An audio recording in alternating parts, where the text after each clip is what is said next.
anything that's immoral. Yeah, like that American serial killer that just got discovered. Yeah. Having killed 47 women. I don't think he can make that into the Guinness Book of Records. No, because people will be trying to beat it, won't they? But there was some other story about a fella eating watches and that. That can't be good for you.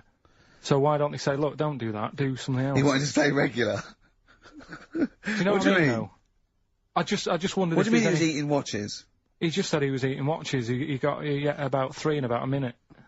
How did he time it? Do you know what I mean, though? And then the other thing is the one that I was reading, the world record with the fellow who's pulling a train with his teeth. Mm. Does that make any difference that he's done it with his teeth? What do you mean? Well, what difference does it make? Well, isn't it? It's quite hard to pull a train with your teeth, I imagine. Well, it's pretty hard to pull a train. All I'm saying is it because he couldn't beat the fella who's pulling it with his hands? Well, this is my point. I think there was one bloke with the record for the running backwards 100 metres was sort of like 11.5 seconds. And I was thinking, turn around, you'd probably have a really good go at that. Do you know what I mean? Yeah. It's sort of like doing a marathon with a milk bottle on your head. Take the milk bottle off and see how fast you can go, you twat. But you can just tweak it, like the fella who has done the pegs on the face, right? Yeah. His name's Gary Stretch Turner, right? Right. So, he's sort of cheating already if he's got a stretchy head, right? but you are, right, you are one of the most stupid humans I have ever met. Well, get me in the book. Yeah? Right? But listen. So Gary Stretch Turner, right, his record is 153 pegs. Yeah. He did it again, and he only got 150 on. So he hasn't broke his own record. Right. But what I'm saying is, if he tweaked it a bit more, would that make a new record? What? Well, if he said, I've got 150 pegs on, but at the same time he's eating a burger. I see what you mean, yeah. He'd be the world record breaker for pegs and eating burgers at the same time. Yeah, just change it a bit. If you know you're not going to make it, just do something else. I'm assuming the rules are set at the beginning, Karl. That's Yeah. it. That's where they say, right, you're just going to do the pegs thing. You're not going to introduce burgers halfway through, are you? Definitely not. And then they have a go. I was on one leg, not interested. How many pegs? 150. Can I just ask very briefly, I was quite interested by the family had to move because they lived on Butthole Road. Yeah, I quite like that one. No, I don't know if I've told you before, Rick, where I used to live. I'm not going to tell you the name of the street that I used to live on, because not on air, because my parents still live there and I don't want, you know. But I'm going to write it for you now. This is the genuine name of the street I used to live on. Just imagine when you're at school. Yeah. And like in class, for instance, in French, you've got to say, you've got to answer where you live. Yeah. J'habite, wherever. Yeah. That's the name. This is actually the name of the street we lived on. No, it's not. I swear to God. That is... Absolutely right. I could phone my father now and he could confirm that for you. No, I swear because he doesn't want to God. And I tell you that... But listen, do you know what worries me? It's the apostrophe S. I know. Because that's blatant. Yes. Amazing, isn't it? That is incredible. But imagine how embarrassing that was. So if I look that up in the Bristol... You will find that in the Bristol A to Z. I swear to God. That is really... Why have you never told me that before? I can't believe I haven't. That's I'm incredible. still embarrassed now. Do you know, whenever I have to phone up, if I have to give that address, I always spell it instantly. Really? Like, somehow that'll hide it, that'll disguise the name. But it's interesting, my friend Rufus, his parents lived in a place called Fockingham. Right? This is amazing when he was growing up. They lived in Fockingham. Yeah. They moved to a village called Fingering-Hoe. No! I swear to God. Really? Amazing.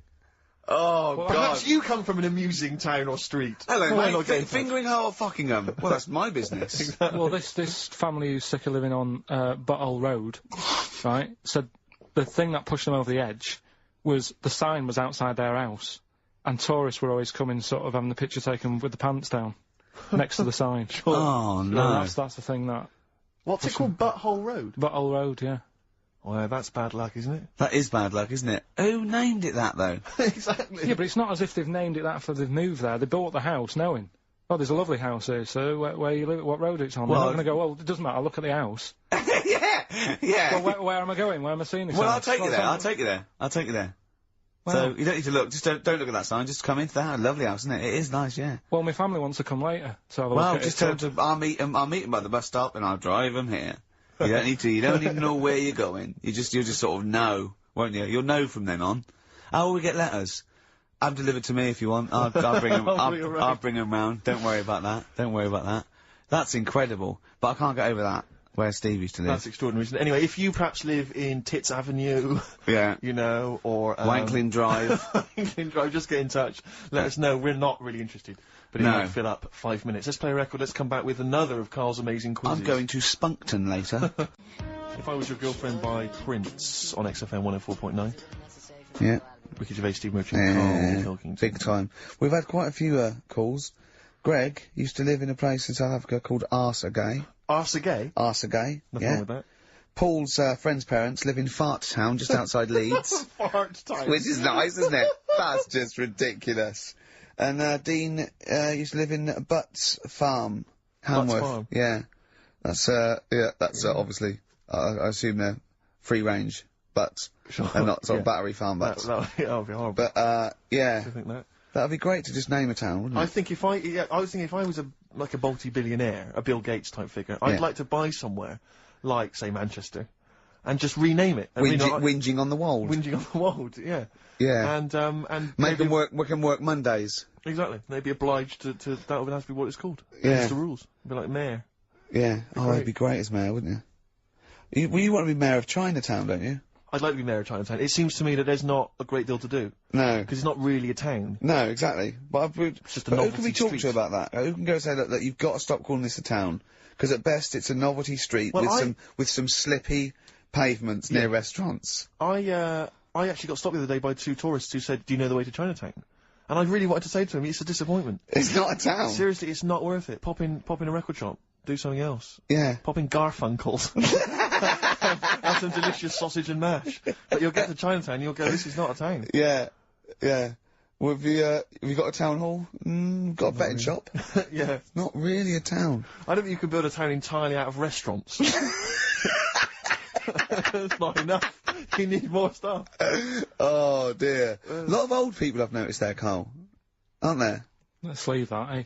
What? We'll leave it. Leave what? the old... Leave what? Just got John, who's just emailed in. He said my secondary school was on a street simply called Bell End. That's Bell End, really? Yep. Oh, that's great. There's a road in Cricklewood somewhere called Clitterhouse Drive. Clitterhouse? Yeah, I don't think you can really get that. You can't get them on that, that's fine. No, that's fine. No, that guy's just having a laugh, just taking the mick, get a lot of that sort of thing. There's a place in America, apparently. Ben's emailed this in. There's a place in America called, My Anus. My Anus? Yeah. I think I've heard that. Yeah. Yeah. My Anus, yes, I have heard of that. That's unlucky. Yeah, that is unfortunate. Where do you live, my anus? I've got a letter for you. Where should I send it? Alright, don't get cheeky.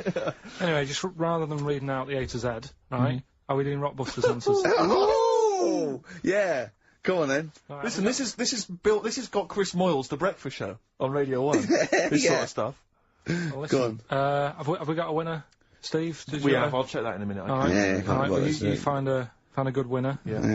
The Rockbusters clues. The first one was, this Teletubby has got mitts. Well, we know We've done that. That was Pole Ice. Yeah, right? Rubbish. You ruined it. Right, the second one, I'm saving that money to buy condoms. Too easy, Johnny Cash. That was Johnny Cash. Rubbish. And the third one was, when you're making bread, add a bit of colour for a change and sort of, change the colour of it. Right. Right? That was Dido. They got that. Give us a winner. Well, the reason I've given this person the prizes is just because she's from Switzerland. Sure. She's listening in Geneva in Switzerland, so, I mean, good luck to Tina. And she wins those prizes. Who did she want to win the war? Don't know, I don't think she had an opinion. Really? You sure? Yeah. They say that, but I reckon they wanted us to win, really. Do you think so? I reckon so. Do you think that was true of all the wars? They were always on our side, really. I'd get her to just, if she's still home, who did most Swiss people, maybe sort of like over 50, want to win the war? The England or Germany? war or the original war? The Second World War. The best war. Yeah, the main one. Yeah. So just as a poll, in her opinion, so ask people over sort of like 50 or 60, right, just quickly do it in the next 10 minutes. Who did they really, they're neutral, but who did they really want to win? Yeah. England, we know you were neutral, but yeah, it's but who do 50 you odd want? years England or later. Germany? We come up with great games, don't we? Eh? Bad Day and REM on XFM 104.9. It's Karl's Quiz. It's a classic film He's done some jiggery pokery. He's in the film. It's his favourite film of all time. I thought The Elephant Man was your favourite film of all time. It's up there, but this is like, this film's got everything. It's got hilarious bits in it. It's got sad bits in it. I've got the headphones on because I've got to hear it, and I don't usually wear headphones. But, I just realised how noisy I am. Does that go out when I'm sort of... Does it really? Yes. So when I'm sort of like tapping and writing and that, because it's really clear. Everyone can hear that. Really? Yeah. The thing about that microphone, Rick, is it doesn't just pick up your voice. It picks up all the sounds. Oh, that must be... Like you scratching now. It's you itching. I don't know what it is you've got there, some kind of rash. Well, look, it's eczema, I think. Look, what's that? Oh, eczema, yeah. Oh, God, and what's that one, then? That's just one of your enormous fat tits. What's that? But yeah, that must be irritating to listen to it. Oh, yeah. Yeah, sure. If your voice weren't bad enough... Yeah, and moving the mic. Moving the mic then, that makes a noise. Leaving that. Eating sandwiches, drinking coffee. Yeah. Right, come on then, Carl. Right, so the film is Kes. You got to listen to it properly. At the end, there'll be a question about what's happened in there, so you got to listen, take it all in. I love the fact that in pole position, in positions 1 and 2 of his favourite films of all time, it's The Elephant Man and Kes. Yeah. That's brilliant. Yeah. Go on. All right. Am I leaving the mics open a bit when this is going out? Yeah, let's have a listen. Yeah? All right. Don't talk then, right? Just put that hot dog down, Rick. And this is the bit in Kes where it's the teacher and he gets up and he has to Glover. What's his name? Is it Brian Glover? No, it's the other teacher. The other one. Anyway. Right. Go on. Alright, so, here we go. Things that had actually happened. I'll get another one. What about you, Casper? Casper! Alright. Alright? Alright. You haven't been listening to a word I've said, have you? Yeah, I heard some of it, yeah, you... Some of it? Just... Stand up. Always somebody, isn't there? Right, now you're going to tell us a story about yourself. What sort of story? I want you to think of an incident that happened to you sometime in the past that is true and that you think will interest the rest of the class, all right? Right. What about, I work on a radio show at the weekend. Well, are you going to tell us about it?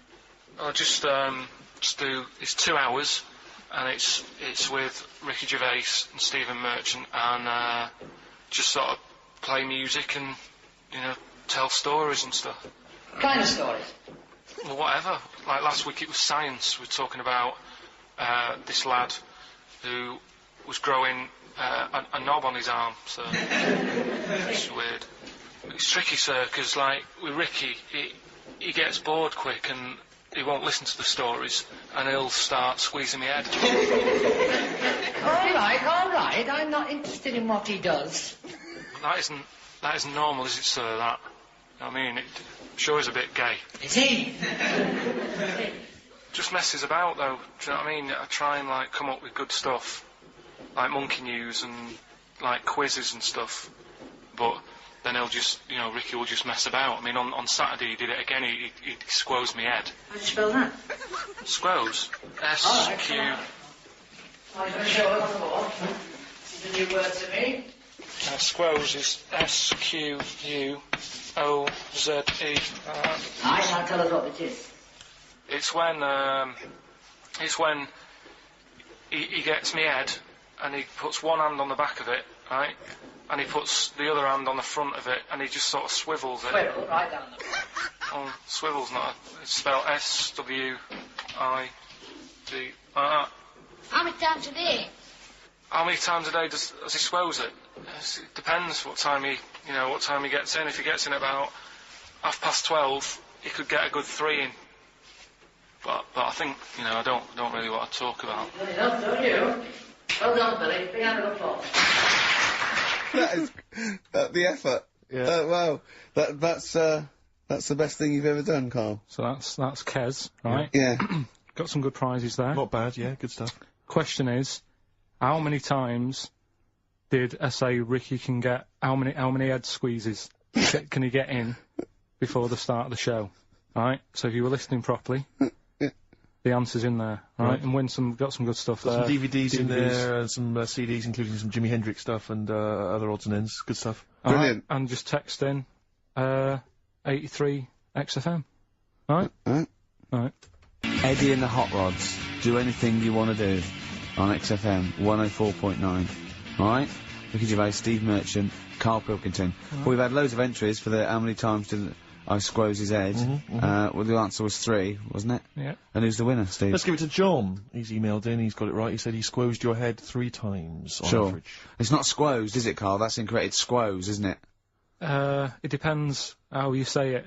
Go on. Squoze. Well, it doesn't really, because it's nonsense anyway. It's not a real word, but... You squoze my head. Yeah. I will squeeze your head. Do you know what I mean? Depends what line you're getting it in. Sure. Tense.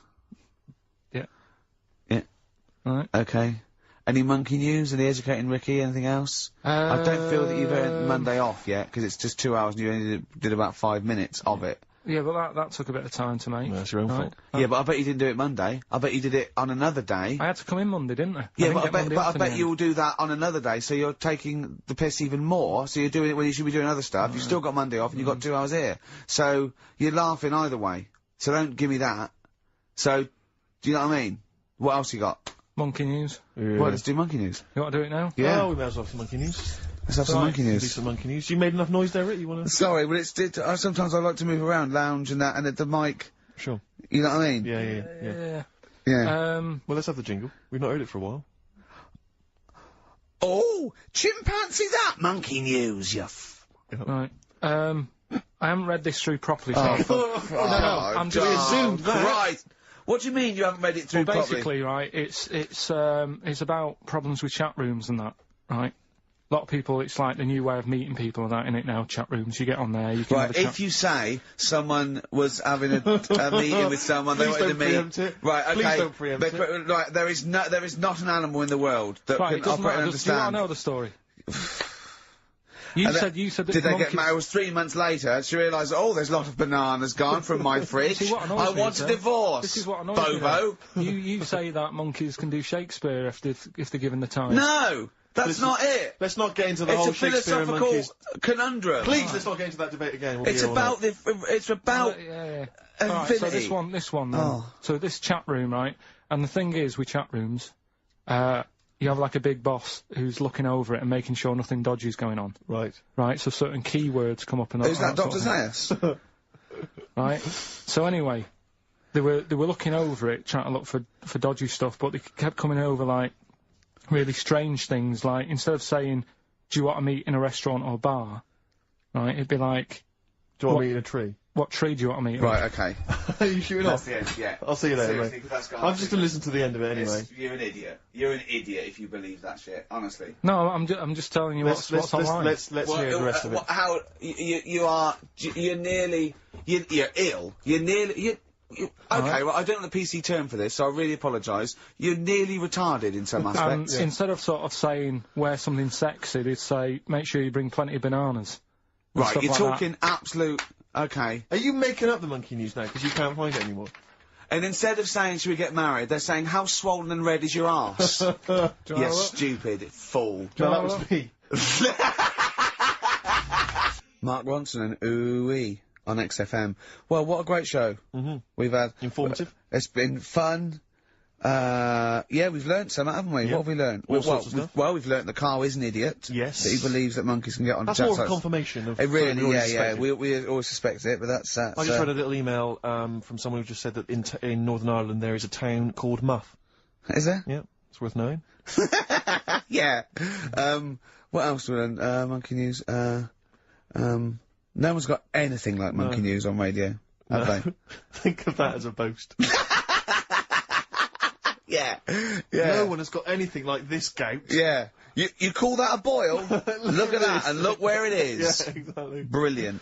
We've Okay. not heard sadly back from that woman from Switzerland. Haven't we? I know you threw out a question. Yeah, I just thought I wanted to find out whether the Swiss really... Well, I say they're neutral, but I would assume they'd be rooting for us and keeping quiet. You'd hope so. Whenever Germans went through, they went, oh, yeah, right, yeah, whoever wins, yeah, but they're going, oh. Whereas with us, they go, Behind all right, my back, lads, give them the all right, fingers. lads, you want some chocolate? Yeah. Here's a cookie clock. No, don't let it go off, I'm hiding. Yeah. Know what I mean? Sure. But, they better want us to win, because it wasn't for us, and we'd have let fascism go in there and they'd be speaking bloody German and Italian all over the place, wouldn't they? I think they do. Huh? I think they do. What? They do speak German and Italian. Why? Why? I don't know, they just couldn't be bothered to come up with their own language, and they chose that one, I suppose. Or they chose those. What's the point of being foreign if you don't speak English? I've no idea. You'd have to ask them. That's mental. I don't know. What would I do if I went there? Well, you wouldn't. Why would you go? They don't speak the language. If you're gonna have to choose a language to speak, choose English. Even the Dutch, they got their own language, but they don't speak it because it sounds silly. Yeah. So they speak English. Of course they do. You see, Dutch people, Yeah. so in Amsterdam, with clogs on, they'll be chatting in English. In English, Yeah. I'm proud of it. Yeah. Oh God, I was there once, and there was a mouse. Right. It's just there on the stair. It was a little mouse with clogs on. Yeah. Where? On there. on the stair, yeah. Oh. Yeah, so, yeah, that's languages. We learned about languages, didn't we? I'm not a linguist, but I pretty much think that's what happens. I'll tell you something I learned in the week. Go on. Yeah. This will be one thing. He did definitely learn only one thing this week. It's a good one, though. Don't insult Suzanne's hair. I learned 2 things this week. Yeah. Right. Don't put your trousers on over your head. Because I know you were persevering with that for a while. Mercury may look nice, but bad for you. Go on. There are more moves on a chessboard. Than particles in the universe. That puts you off learning it, doesn't it? Well, no, it's a possibility. No, they It's the said fact it is. It is. It said that's... Yes, that's right. It's a possibility because it's basically that it tends towards infinity because no two games are the same. So it's not that you've got to learn that many moves. It's not that good. I don't wish to criticise Rick, because I know you were trying to inform him then. It's a good job you're not a teacher, because as you gabbled the phrase, it tends towards infinity, it kind of came out as, Okay,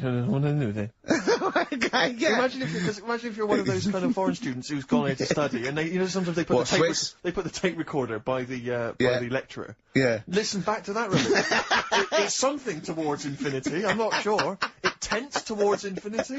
It is talking about tense. I not understand. Cuckoo. So, yeah, we've all had a good time. We've all had a good few We've had a great time. Can I just say to everyone, have a great Saturday.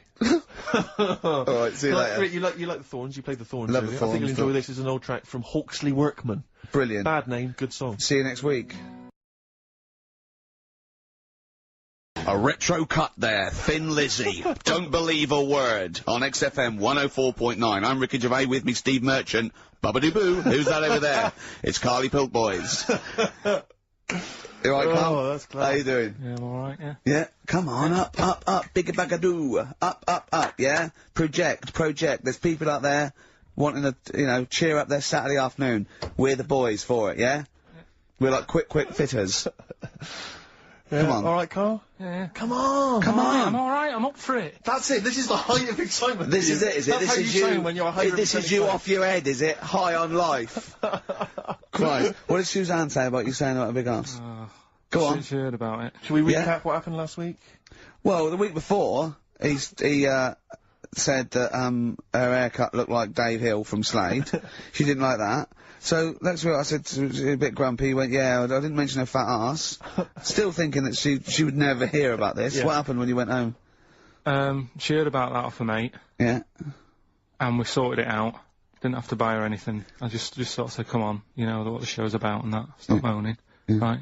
That was alright until about Thursday, when I was reading about, do you know, like, they say there's like, 2 worlds and that, and, whatever I'm doing now here, there's another one of me doing the same. Yeah. But, Well, no, he's probably taking some time off. He's probably having a week off. yeah. But I was just talking about that, and she was saying, nah, that doesn't happen. And I sort of said, well, they definitely won't have a haircut like yours. Right? And that sort of started the argument again. It's almost like you haven't learnt your lesson. Also, it's like you're talking about it again on air almost, in a way, so our mates could hear again. It's very short learning curve. You know, Karl, if there was if I cut a hole in a box and you knew there was an orange in there, right, and you put your hand in, would you be stuck there trying to get that orange out, do you think? Or would you just, like, let it go and sort of tip it upside down to get it out? What do you mean? I think that answers your question. Is that a cardboard box on your hand? So is there any other things you want to criticise Suzanne for while we're on air? Anything else? Anything that's been niggling that you feel you should get off your chest? The hair, the arse. Nah, Leave No? it. Everything else is yeah, fine. leave it. Leave it. I think so. Okay. That's good. I think leave it. Well done. Now, can we just check what other big Karl features have we got today? We got Monkey News. Got Monkey News That's coming important, up. Yeah. yeah. Got a bit of got Rockbusters. Uh-huh. And the film thing. That Still not got a name. Yeah. The film thing. just me in a film and that. Mhm. And Brilliant. this week we're digging out the old the one when I'm in One Flew Over the Cuckoo's Nest. Right, so you're going to make Jack an appearance. Nicholson, brilliant film. Yeah, brilliant film. It was my favourite film till I saw Godfather. It's better than that. Well, you know, yeah, some would say that, yeah. No, it is. The storyline's more interesting than I that. didn't know there was an actual answer. I didn't. Sorry, it's what's best? One Flew Over the Cuckoo's Is it? Nest. That's Okay. fact, Rick. Oh, right. Okay. Where's Godfather? Because I want to know. Because I don't embarrass myself. Or is it my fourth favourite film or something? Or Probably about fifth. is my fifth favourite film? Is it? Brilliant. Talking of lists. I suppose I like Kez and the Elephant Man. Do I? Do you? Lists, Rick. I don't know if you saw in the paper. I think it's on TV this evening. It's as voted for by viewers of VH1, Yeah. the music channel, and they've basically come up with a list of the greatest pop culture icons ever. There's 100. in Where's total. Elvis? So Elvis, for instance, is number 3. Jimmy Dean in there? James Dean is in there. I think he's a bit lower. Let me see. He's number 22. We got David Beckham at number 1. Oh, well, okay, well then, so Robbie Williams is in there, so it's British bias. Yeah, Robbie Williams is number 9. He's just below ABBA. Oh, Number okay. 8. But interestingly, this is of interest to you, I think. Number 66, Yeah, The Office. that's all right. Well, it is, Rick. It's nice that the show is in there, and that's a very flattering thing. I'll tell you what cheapens it. I'll tell you what undermines it. Yeah. The things that are lower in the list than the show. Oh, God, so we've beaten... Well, I'll on. give you a little test. Yeah. Higher or lower? Do you think this is higher, near the top of most important pop culture icons, or lower than ours? Okay, I'm going to give you Superman. Well, international, been around since the 30s, one of the biggest icons on the planet. I'll say higher. Lower. But, yeah. Ludicrous. Okay. Do you think higher So- or lower? Neil Armstrong, the first man on the moon. This guy's been to the moon. Well, I'd say lower then. Lower. Yeah. Yeah. Yeah, but is that saying the people behind the rocket or just him? Because he just sat in it, didn't he? He just sat there, Yeah, he didn't do anything. No, but it's the it's what icon. he's It's symbolic not. of. It's not how much work went into it. Alright. A few others. What about things like Coca-Cola? Oh no, they don't really count. It tends to be. Oh, so it's for some not- reason, They don't feature. I mean, Mickey Mouse is in there. What do you make? What do you reckon? Tom Cruise, higher or lower? Tom Cruise is the #1 box office movie star in the world. Well, presumably lower. He's then. lower. He's number 81. Just about scraped in there. And it really is a list drawn up by people who've just sat at home and looked along their video and book collection. Yeah. Office, yeah, that's good. Well, I think it is a reflection of that, but it's also saying that they you do an HMV poll and it's Pet Sounds, Revolver, Let's Get It On, Yeah. Robbie Williams' Life Through a Lens, because Exactly. it's you know it's the people that vote. It's a reflection of like those massive you know what's big at the moment. I was the most powerful man in comedy. Let's not forget. Yes. 1 year ago. Yeah. Wonder where I'll be this year. See, if that had been the laziest man in comedy, you'd have got my vote. Yeah. Interestingly, though, at number 26, Karl Pilkington. Oh, imagine. Oh. All possibilities. Badly drawn boy on XFM 104.9. I'm Ricky Gervais with me, Steve Merchant, and little Carly Pilcoids. Rick, Susie's emailed. Yeah. She wondered if you could give a massive hello to Hannah and Charlotte and all in the sixth form at Cobthall School. Yeah. If you want to listen, would you give them a massive Yeah, hello? shout out, yeah, no massive. disrespect, man. Where are they from? I don't know, I can't quite pronounce it. Cobthall School? Cobthall Or- Massive. Yeah. They're probably Cobthall known Massive, as. yeah. So good luck to Suze and Hans and When Charles. did we start doing I feel we dedications? should, because I've always felt that's just something that's lacking on the show. Interaction with the audience, you know? Interesting only to the one person whose name is mentioned. Of course.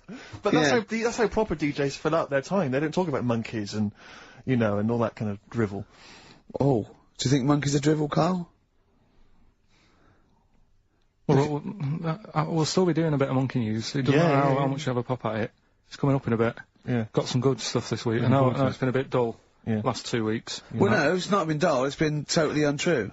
As ever. Bordering on the impossible. I mean, monkey dating, saying, what tree are we meeting in? You believe that sort of drivel. So, I mean, Oh, God. Jonathan Ross told a story about a chimpanzee once.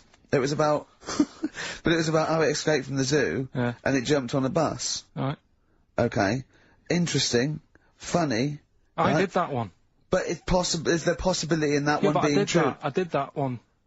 I think you said something like he drove the bus, or he was conducting it, or I think you fares. said he took it to Spain.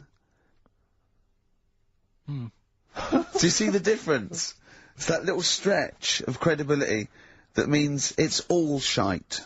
How is Jonathan Ross? Alright? Is he? I wondered how long it would take before his name popped up. How is he? How is the old mucker? Looking forward to his birthday Monday? Oh, dear. Yeah. I don't know if any of the listeners saw Ricky on Jonathan Ross's TV show last night. Yeah. What? I mean, man alive. What? Well, that's not an interview. How is that an interview? What? It's not, he wasn't interviewing you, he's like two pals just having a laugh. And if we it was like it was a family do, and you just happened to film it and stick it on the telly. My friend made a good point, it was like any minute his kids were going to pop out, sit on that sofa next to you and go, "Oh, Uncle Ricky, do the little dance." It was unbelievable. I mean, what were you wearing, for a start? What's that? Some tatty old jumper like you've just been doing some artexing and you'd gone pot round with it, we're having a couple of drinks. That was Lambretta. Was it inside out? Trendy jumper. How do you keep getting things with the St. George cross on it? What do you mean? That's the only one I've You've got loads of stuff. T-shirts, jumpers, shoes. No, I've got a Union underpants. What's it? A French Connection But that's not my concern. I haven't got any underpants. That's not my concern, no. It's just the fact that, I mean, firstly... Yeah. The fact that Ricky, for those of you who don't realise, Ricky is friends with Jonathan Ross. They are friends. Now, they've only known each other, what, a year, maybe? About 2, yeah. It's less, I think it's less than 2. And what worries me is, the friendship's too close. What do you mean? Because you're over 40. You see, it seems to me that after the age of 25, men should not be becoming really close friends with other men. It should be like you've had all your friends, you made them at university, at school, and if you were in any walk of life and you met someone at a party or a pub, even if you got on, you would not be phoning them every other day, like going to an awards. What are you wearing, Jonathan? I've heard this conversation. What are you wearing? I think I might wear this. Is it too formal? Is that going to be too formal? It's not true. It is. That's You're always not on true. the phone to him. You're always chatting. I'm just going to pop around. Oh, I'm just going to play some tennis. Yeah, we play tennis. Always hanging out with the guy, and it's to me it's unhealthy. And this, it's just bled over now onto TV. Hold on, so, 1 minute, 1 minute. Whoa. So you're there. It's like, I'll tell you what it reminded me of: Des O'Connor and Jethro coming on to plug his live video. Or Tarvey and Kenny Lynch. And then at the end of the interview, after they've been, mutually backslapping, he gave you a pet. Jonathan Ross gave you a cat as a replacement for your cat which died. Yeah. Now, to me, that's an inappropriate gift. Why? It's a lovely gift. You should be. I don't think people should be giving pets gifts. Do you know what I've got in there for his Imagine birthday? up to a wedding with I just bought you a cat. Do you know what I've got him for his birthday? I hope he's not saying it. I've got him as child. Well, you may as well, because that's what it's like. A cat to me. I've got a small Rwandan child. A cat to me is like, I've bought you this small child. I was going to sponsor him, but I got a bit of cash, I've flown him over. It's too intimate, it's too much responsibility. Do you know what I think, Karl? Go on. I think Steve's a bit jealous. I'll tell you, I've got good reason to be jealous. What? I've got good reason to be jealous, I just remembered this. Your birthday, Jonathan Ross was there. Karl Pilkington was there. Yeah. I don't remember being invited. I don't remember being invited. Was I there, Karl? You were there. I don't remember being there. But you're with him all day and that. Right, so... okay, well, yeah, but he sees you a lot. I mean, Jonathan, he's round his house every other day playing tennis, and who else knows what, swimming together and sat in his jacuzzi, cracking wise. What happened there? What happened there? Oh, we've got to the bottom of it. Play a record. The villa that we went to afterwards could only sleep It may as well six. have been. How is the cat, alright? Yeah. What's your name? Jonathan? Ollie. Hey-ya. Outcast, XFM, 104.9, Ricky Gervais, Steve Merchant, Karl Pilkington. It's that time, isn't it? Rockbusters. Whee! Come on, Karl, what you got for us? All right, well, do you want to say what the prizes Actually, are? the or prizes we aren't just bad put it away this in week. that? Really? We've got... I'll be the judge of that. Actually, what am I talking about? No, there's a 2-disc set, Rock and Roll Legends, on the cover there. We've got Buddy Holly, Elvis, Roy Orbison, and Little Richard. So No one wants that, baby. Nobody's interested. Nick Cave and the Bad Seeds, a DVD. I'm a Nick Cave fan and I wouldn't watch it. No, you'd watch it once at most best. when there's nothing else. Knowing me, knowing you. No, I mean, Nick Cave's good, but when do you watch rock DVDs? I Yeah. know. Knowing me, knowing you. A great series, obviously, but once again, on VHS. Who wants it on VHS? Yeah. Where are all the bonus features? Absolute pointless The only so thing far. that's half decent is this enormous hardback League of Gentlemen book, which is the scripts and all sorts of other stuff. If you're a League of Gentlemen fan, you'll love it. If you're not, I guess it's a good Christmas gift. If you're not a League of Gentlemen, there's nothing in this for you. No, exactly. So... So, you know, you can either enter for the hell of it. A pile of rubbish. What's the... Well, not as bad as the competition, I suppose, so... Go on. Well, you know how it works. Cryptic clue. It's not really cryptic, it's usually wrong. It kind of is. Yeah. Right, so the first one, there's 3 of them, you get them right, you win the stuff. First one, I'll get them close, I mean, because you could win this if you got one right, possibly. if you go to Chepstow, you will. Was that a clue, or is that a point? Is that something? That's a clue. Right. All Say right. it again. If you go to Chepstow, you will. And what are the initials? Just S. Just S. Right. Second one, E.T. is upset. What's up with him? Alright. E.T. is upset. What's he upset for? What's wrong with him? Alright. Different. So not cryptic, so... Go on. M.E. The initials there. N-E? M. M-E. M for mother. M.E. Alright. And the third one, I had a tape with, Jesus. Imagine Bob Holness doing this in the Gold Run against the clock. Right, I had a tape. No, I had a tape with some. I had a tape with like Humpty Dumpty on it, and Hickory Dickory Dock and that on it, but I broke it. Alright? Constantly listening to trying to figure them out. Trying to solve the crime. Exactly. Who pushed Humpty? Yeah. Yeah. The initials there, B.R. Right? So, first one, if you go to Chepstow, you will. The initial there, S. E.T.'s upset. What's up with him? Right, what's up with E.T.? I don't know. What's up with E.T.? E.T.'s upset. What's up with E.T.? Yeah. The initials there, M-E, is that right? Yeah. Yeah. Let's go through that one more time. Yeah. If you go to Chepstow, They're you like might. jazz questions. Yeah, exactly. Just free form. Exactly, yeah. E.T.'s a bit upset. What's that? What? Hey, dude, what's the matter, man? And I had a tape with, like, Humpty Dumpty on it, Hickory Dickory Dock, stuff like that. Doesn't work anymore. What's gone on there, right? What's gone on there? B.R. First time we said, well, you broke it. Well, I broke it then. Is that important or not? Yeah. I broke it. And it's B. B.R. Okay. Right? Okay, well, you can text if you have a mobile phone. So everyone, there's no excuse to not take part. 83XFM is the text, 83XFM, or the phone number. No, we're not doing the phone, obviously. We don't I think I know what the B might stand for. And otherwise it's ricky.gervais@xfm.co.uk. We'd love to hear from you. Oh, it just sucks the lifeblood out of me, does, doesn't it? just listening to Rockbusters. Something to bring you down even further, although it's a beautiful, beautiful tune. Oh, beautiful. Ryan Adams has got a number of different albums out at the moment. One is called Rock and Roll. It's not great, don't really bother with that one. Do dig out, though, Love is Hell Part 1 from Ryan Adams. It's available at different places, and you'll find this on it. Track 5, Wonderwall, his version of Oasis is wonderful. Absolutely beautiful, isn't it? It's a treat. It's XFM 104.9. Yeah. Fortune Faded, Red Hot Chili Peppers on XFM 104.9. You, of course, don't ever take the tube anywhere, Rick. No. You haven't done that for years. No. Take cars everywhere, or you walk. Or you get a lift from Jonathan. But me, I'm still forced to take the tube, which is also very embarrassing at the moment because You're not those forced to take the tube, are you? I am. What do you mean you're What, forced am I made of to? money? Well, you could How walk. else am I going to get about? You could walk. What? You can drive. Why don't you buy a car? Oh yeah, driving into the centre of town? Congestion charge, are you paying that? Are you a fiver? Hey? What do you think of that, Karl? Hey? Oh yeah, 'cause he's Mr. Flush. He's Mr. Lavish with his cash. Well, no, I've moved in closer, I'm not moaning about it. I walk everywhere now. Well, good. Yeah. I'm Something pleased about for it. you. Yeah. I'm pleased I for moaned you. about it, but then I sorted it out. But you're Yeah. always whinging anyway. Let's not get on to you, Karl. It's always you, saying. you. Yeah.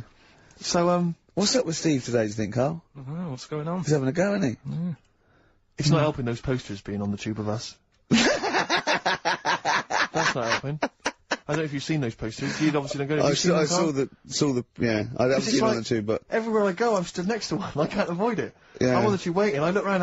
It's us again. And it's so embarrassing because it looks like you're stood next to it deliberately. But I can't browse in HMV now. I went last week, and you keep coming up to pictures or cardboard cutouts of Brent. Right? Yeah. And I was in a bookshop, and I was looking at there's a big almanac of comedy.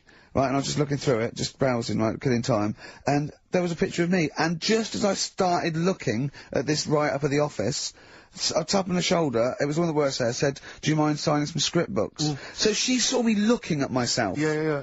And I wanted to go, I just turned to that page then. Yeah, I was in a bookshop looking, there was a big book on sitcoms, it was like the A to Z of sitcoms or something like that, and I genuinely was looking up other shows, because it was about other comedy shows. And I was looking something up, guy that I knew came up to me, like that, and I just started like, just looking, Robin's Nest, where's that? Birds of a Feather, I just got to... Because it's like, I'm interested in comedy before the fact I got in comedy, so I will buy a book on comedy. Exactly, yeah. But on the tube, it's really awkward, because it's like, it's everywhere I walk, they're kind of round the corner, so you don't sort of expect them. And then I'm sort of running now from kind of corridor to corridor, pillar to pillar, to avoid being stood next to this picture, in case I look like somebody who stands next to this picture, trying to get recognised. Imagine that! Of course, Karl didn't want his little round bald head on that. Yeah. But I was on the tube today, and sometimes you can't help but overhear a conversation. Yeah. And this one woman, there were two friends, they were sat there, and one woman said, she just said, I must tell you this. I was in the pub last night, and Dave called. And I said, Dave, he said, I can't hear you. I said, Dave, he said, I can't hear you. So I held the phone up so he could hear all the noise in the pub. That was it? That was the anecdote. That was the story. And I wanted to lean over to her friend and say, unless this woman has given you a kidney or saved you from drowning, do not be friends with her. Break up this friendship. She hasn't got anecdotes. Because what's that? And I've got acquaintances like that, where you speak to me, get cornered at a party, this is the person who has not got anecdotes. The anecdotes, they're not stories. That's it. It's like you're expecting for something else to happen. Never does. Well, I was with Danny Baker yesterday. Oh, yeah. He's brilliant bloke. First time I met him, and we got on like a house on fire. Put his number straight in your mobile. Well, we've exchanged numbers, because he's got some great anecdotes. You have to delete mine, because you only got so many. I might write with him, because he's funny. He did this thing, and it was absolutely brilliant. He's doing he wrote a documentary, and he's a great guy. He's funny as well, you know what I mean? I tell you what, it's the showbiz friendship. That's what I loathe, I think. It's the fact that, like, somehow... You're sort of, because it's like you haven't got to go through the formalities of making friends with someone, because I respect your work, you respect mine, I'm a funny guy, you've seen my work, let's be friends, of course. And it's like, it's a horrible, kind of icky sort of... Listen, Steve, me and you are going to stay in touch whatever. So, I mean, probably not my birthday this year, but next year, we'd have known each other, 7, 8 years? Yeah. So, come to that one. Yeah. Well, do I need to wear the waiter's outfit again? Oh, God! Oh, dear. PIMP by 50 Cent, or 50 Cent, as I call him. XFM 104.9. I'm Ricky Gervais, you're Steve Merchant, there's little Karl Pilkington over there. Alright? Alright. Yeah, not bad. Listen, Oh, he's perked up. Yeah. Oh, he's back in the area. Well, you got something to say? I was kept quiet in the first hour. I'll let you get on with it now. What you got to say? Is it just have a guess? Is it about monkeys, Chinese people, or little gay fellas? It's about little gay fellas. Is it? Of course it is. Go on. Yeah, but not because I like Sorry, I'm to just making a that. tally. Let me just note that down. Yeah. No, but it fascinates me, doesn't it? All stuff like that. That's a bit sort of different. Yeah. Yeah. And that. What, you were showing me. like monkeys and Chinese people? Well, and that thing you were showing me before, the half woman. No, you weren't impressed with that. Well, no. You know that woman that's got two pieces of genetic makeup in her, where it was two separate sperms and two separate eggs, fused, and she came out as sort of a normal person, but she had this residue of genetic material, and so she's had two children that aren't genetically the same as her. Yeah. Right? And they showed it in the paper by doing her half white and half black to show the two different, you know what I mean, just for, he went, does she look like that? I said, of course not. He went, not interested then. Of course. Yeah. He said, how could I tell? Not interested in that at all. Yeah. If I'd have said she'd given birth to a monkey, Fascinated. Yeah. Straight away. Well, anyway. Go on. But that's what I'm saying, I'm just interested in weird stuff, right? Yeah. So am I. That's why you're on the show. Talking about little gay fellas and that. Yeah. Northern Line, the underground tube thing. Not the boy band. Right. Yeah. Apparently, on a Saturday night, late, I don't know what that is, what time late is in the sort of gay community, as we've discussed before. Yeah. But apparently, the last carriage on the Northern Line, they all get in there. What do you mean they all get in there? They sort of take over the last carriage of the Northern Line on a Saturday night. Right. And it's like the gay carriage. Right. And what exactly do? They just travel about on the Northern Line? No, just have a chat and that, and like, just, Stick on the communards. How do you know? Someone told me. See, this, I mean, I'm glad you've informed me, because it wouldn't bother me, but I feel I should be told about these things, because I'm likely to stumble onto that carriage by mistake, and it's not that it'd be a problem, it's just I might feel a little uncomfortable if there's a lot of people in, you know, the black, the black leather gear and the moustaches, the hats. I mean, to be quite honest, they'd be annoyed. Of course. Because they'd be expecting something a little bit, you know. What do you mean? Well. They're good looking, most of them. Sure. No, they are good looking fellas though, aren't they? What do you mean? What do you mean? They're just a lot of the gay, you know, they look after themselves and that and look good. Keep themselves. Some of them work out, yeah. You see, this is the problem I have, because there's a lot of areas in London and elsewhere in the country where there's a sort of, you know, it's a gay thing, you know, it's a gay public toilet, or I don't mean it's gay public, it's not like a legal thing. You mean it's a cottage? But it's a cottage, whatever. I mean, I remember being, in Bristol once doing some... If you're confused when I said it's a cottage, that's a term for where gay people go in toilets to sort of meet and greet each other. Well, I shake hands. I was at the public library in Bristol once doing some studies from a sixth form, and I think the toilet was closed in the library, and I was dying for the toilet, and I popped down, there was a public toilet behind the library. I thought, I can't believe my luck. Dashed down there, it was about 6-ish in the evening, I was working late, I was studying hard. I went in there, and I swear to God, I saw two fellas. With the... Is that unusual? Or? Well, no, they were up to some hijinks. What they're sort of like... Do you know the thing that struck me? What? One of them had bright red underpants. What do you mean? They were actually doing, you know, they were having some kind of, you know... Well, they were having relations. They weren't even in a cubicle, they were out in the... Where were the underpants? What, around his ankles? No! Yes, I swear to God, I'm not going to make this up. What were you? I don't know, like, how old you are in the sixth form? 16 or whatever, 17? Yeah, and what did you do? Well, I actually said... you just joined in? What else did you do? You might as well. I actually swore, I said, oh, F me. And then I went, oh, no, don't. No, I did, I swear to God. I did. I went, oh, F me. No, don't. Because I was panicked, and I ran out.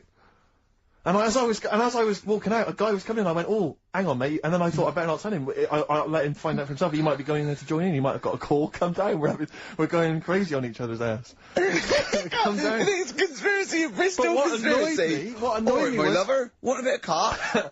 What angered me, Rick, was the fact that I wasn't notified, that there was not... I didn't know there was no sign. And afterwards, I spoke to other people about it, and they said, oh, it's a famous gay haunt. But what annoys me is I feel that they should put an ad in the local press, a big paper, like once a week, like, you know, when they recall cars if they're damaged or there's a fault, or Currys might bring back stuff if they're sort of faulty goods, they say recall and we'll give you money back. What do you suggest? The gay community should put an advert in that just says, these are the hot spots, this is where you're likely to find us doing some stuff. If you're not gay and you might feel uncomfortable, avoid them. And just list them, or little pictures, or, you know, a map or something. Anything, because like the gay tube thing, I don't know. Fun. 1, 2, 3, railway cuttings. Well, not that. It's more of a sort of social awareness thing. Yeah. So people, you know, don't feel uncomfortable and... But they don't want it exactly to be like, sort of walking in under a neon sign. Why? It's legal. Yeah, big arrows. Oh, as if. What do you mean? What's wrong with that?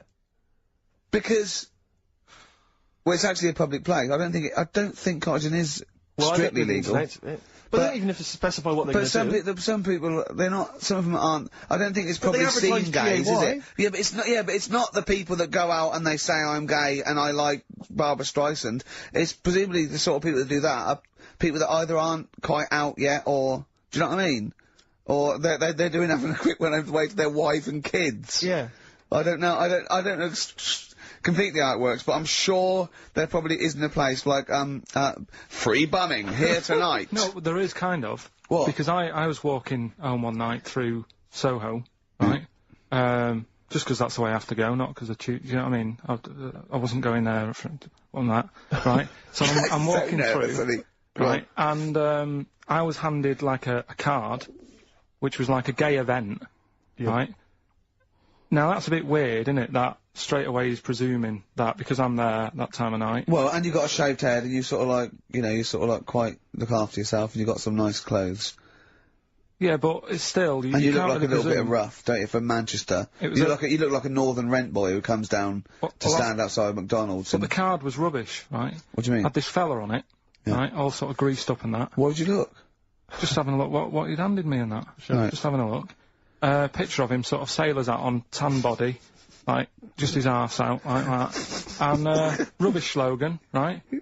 The best bum in W1. Is bum there a noun or like a verb? What do you mean?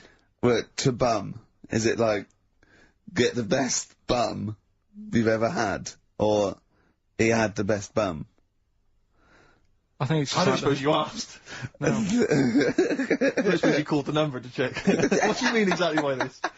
Does it mean you've got a great arse? Do you mean I will be well bummed? Or do you mean you've just got a good... Come on now, let's... Well, just a final point about, because I asked my friend how it all works up on the Heath, because I live in Hampstead Heath, near Hampstead, and I was where I didn't want to go walking and get myself involved in anything. How can you get involved? No, but again, I didn't want to walk. So like, is it like, oh, I can't believe it. I couldn't say no. Oh, my wrist, it's knackered. What do you mean? Well, I was there for about 2 hours. I must have gone about 43 of them.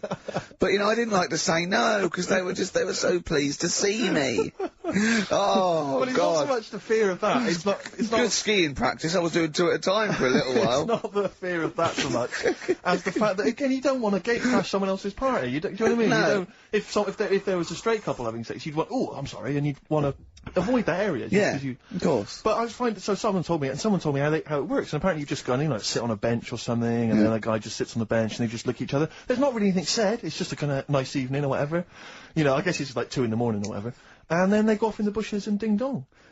But it's like, I don't know how that culture's developed. I love this programme. But why can't that be the case with women? That would be amazing. You just go out to the park, and like 1 in the morning, you just sit on a bench, you just... Be like a scene from Gigi. Exactly. Where he's just walking along with the perambulator. Yeah. Exactly. But that would just be a joy if there was none of this formality. You've got to talk to them, buy them dinner. Oh, you're joking. Romance. Oh, no. Just this kind of informal thing. It'd be great. So what would you do then? You go up to a woman and go, come on. Yeah. Let's stop mucking around. We know why we're both sat on this bench. There's a nice bush over there. Yeah. Let's have a bit. Yeah, and then she'd go, yeah, great, thanks. I'm killing some time before I, pop into town. Yeah. That'd be perfect, thanks. You make my weekend. So you're jealous of gays as well as me? In a sense. In a way. What do you think, Karl? Let's put a track on. Why? Are you getting scared now? You brought it up. Is it getting too close to the bone, so to speak? Radiohead and There on XFM.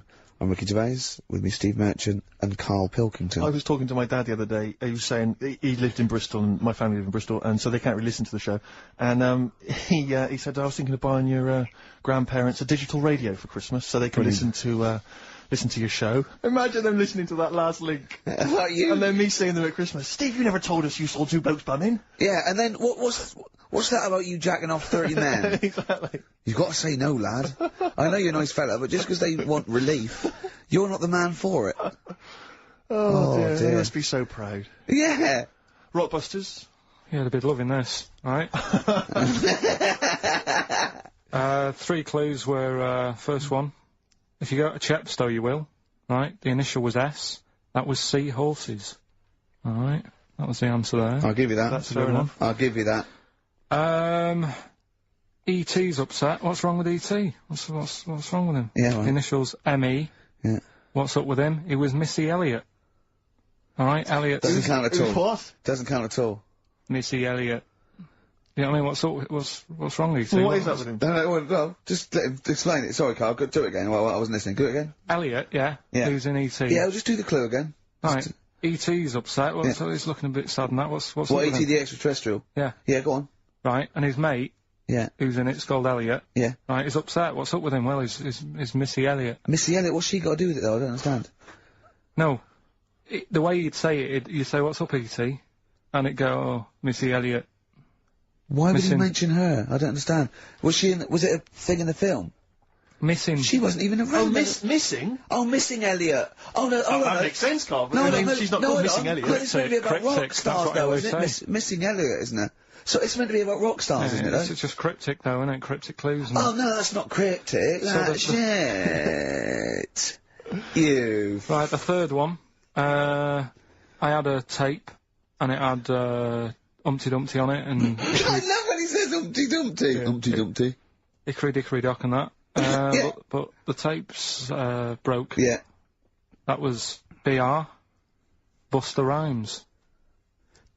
Say that again, I'm dozed off. Sorry, I don't understand. What do you mean? Who's the winner, Steve? No, it doesn't. No, do you mean busted? Well, it's kind of like that. Cryptic. No, it's not. No, cryptic doesn't mean change it, so it's not the same. Steve, who's the winner? We've got loads of right answers, so... It's interesting, this email system, it flashes up suspected spam. If it, you know, spam is that stuff that gets sent around the internet. Yeah. And it flashes that up if it thinks it's, gonna be a spam email. And every time it comes in with a Rockbusters answer, it just says suspected spam. In a sense. In a way. Let's give it to, Catherine Jakeways. From Hackney, she's got those rubbish, absolute rubbish. You know, talking about your parents listening, Karl was in Heat this week, and they mentioned that he does this thing on Sky. What is it?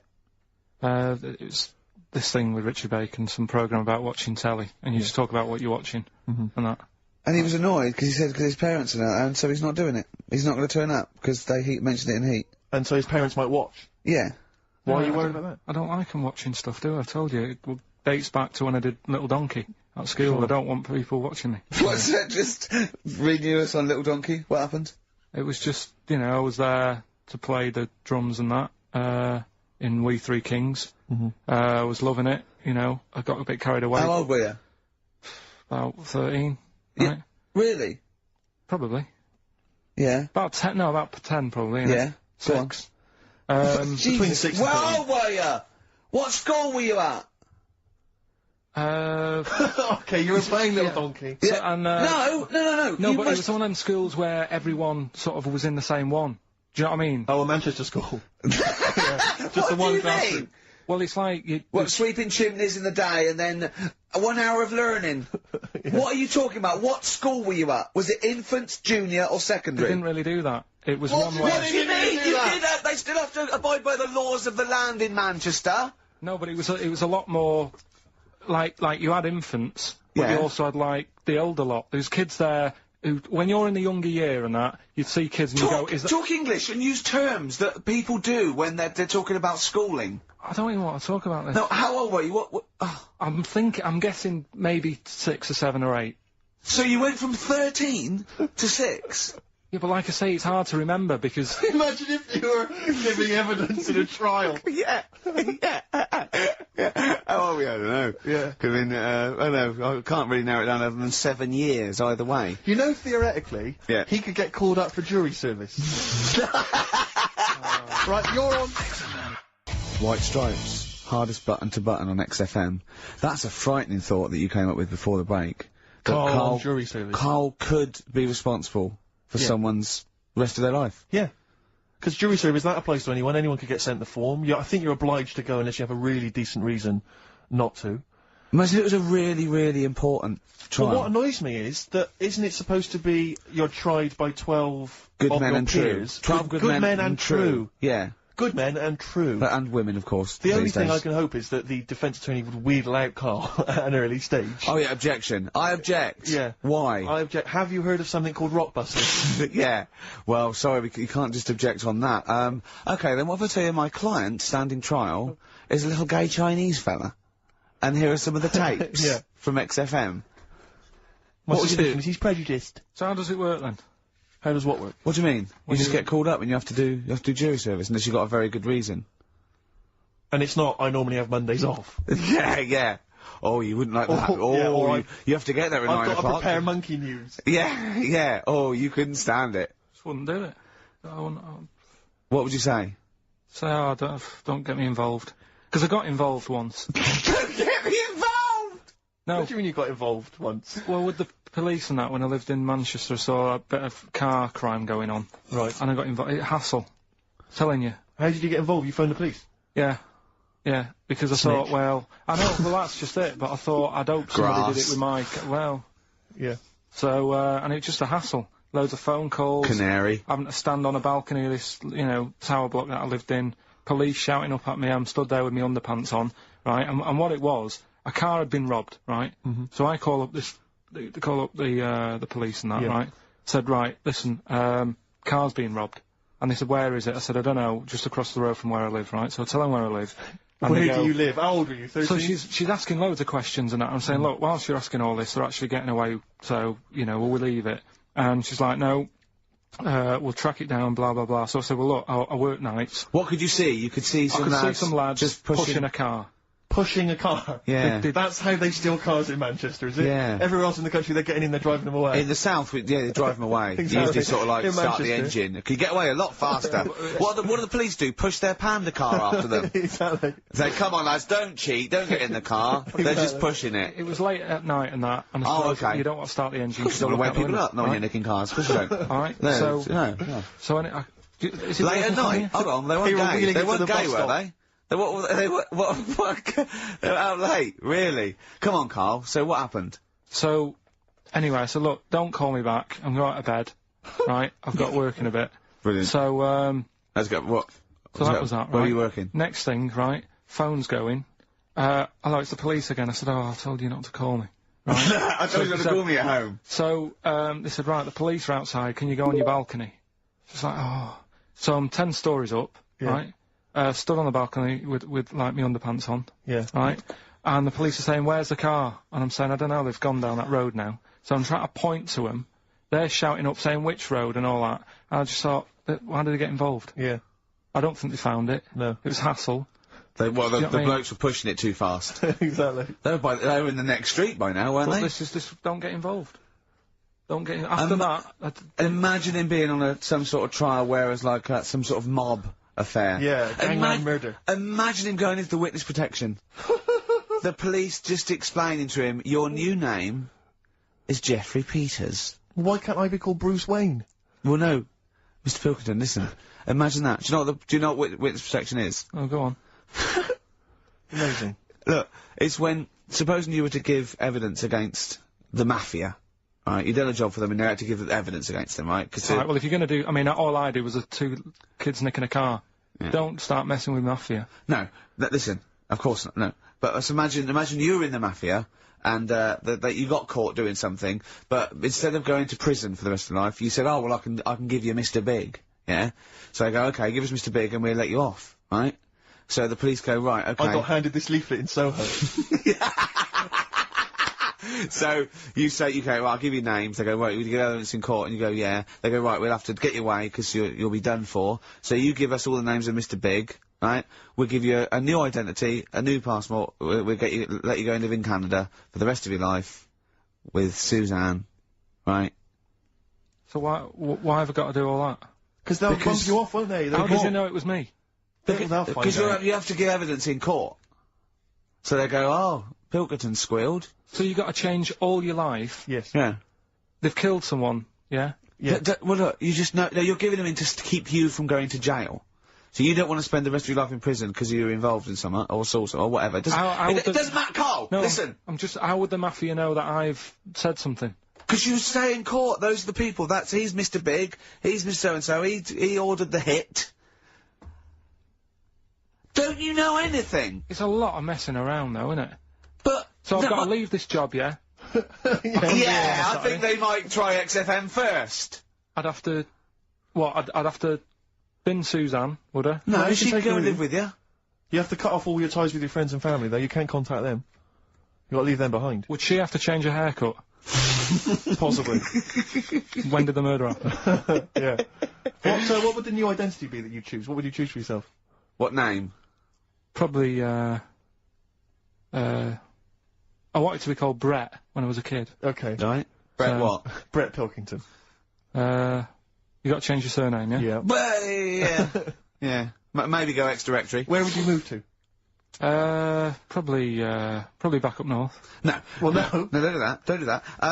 Can I suggest, maybe, Brett Hanson and go and live in Australia or Canada or something. Well, maybe when they're not operating, maybe, you know, and they just forget it. You might have to change your identity as well. You might have to grow your hair. Well, you can't grow your hair, but maybe wear a wig or a moustache. What would you do? What would you wear?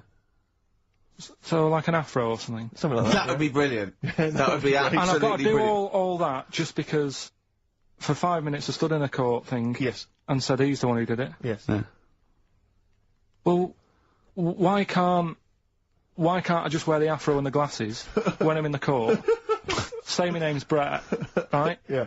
Change my voice a bit. He did it, and they go, thanks very much. I go off, I carry on my life, That's I'm still genius. coming in here on Saturday. I don't know why they haven't thought That that. is genius. I don't know. This That counts is all the witness protection scheme. Why don't they do that? Yeah. So they go, well, I'll go to court as Brett Hanson Yeah. with an afro. I don't like that. Yeah. Right, and then when I come out, I'm back to Karl Pilkington, still talking like that, but without the afro.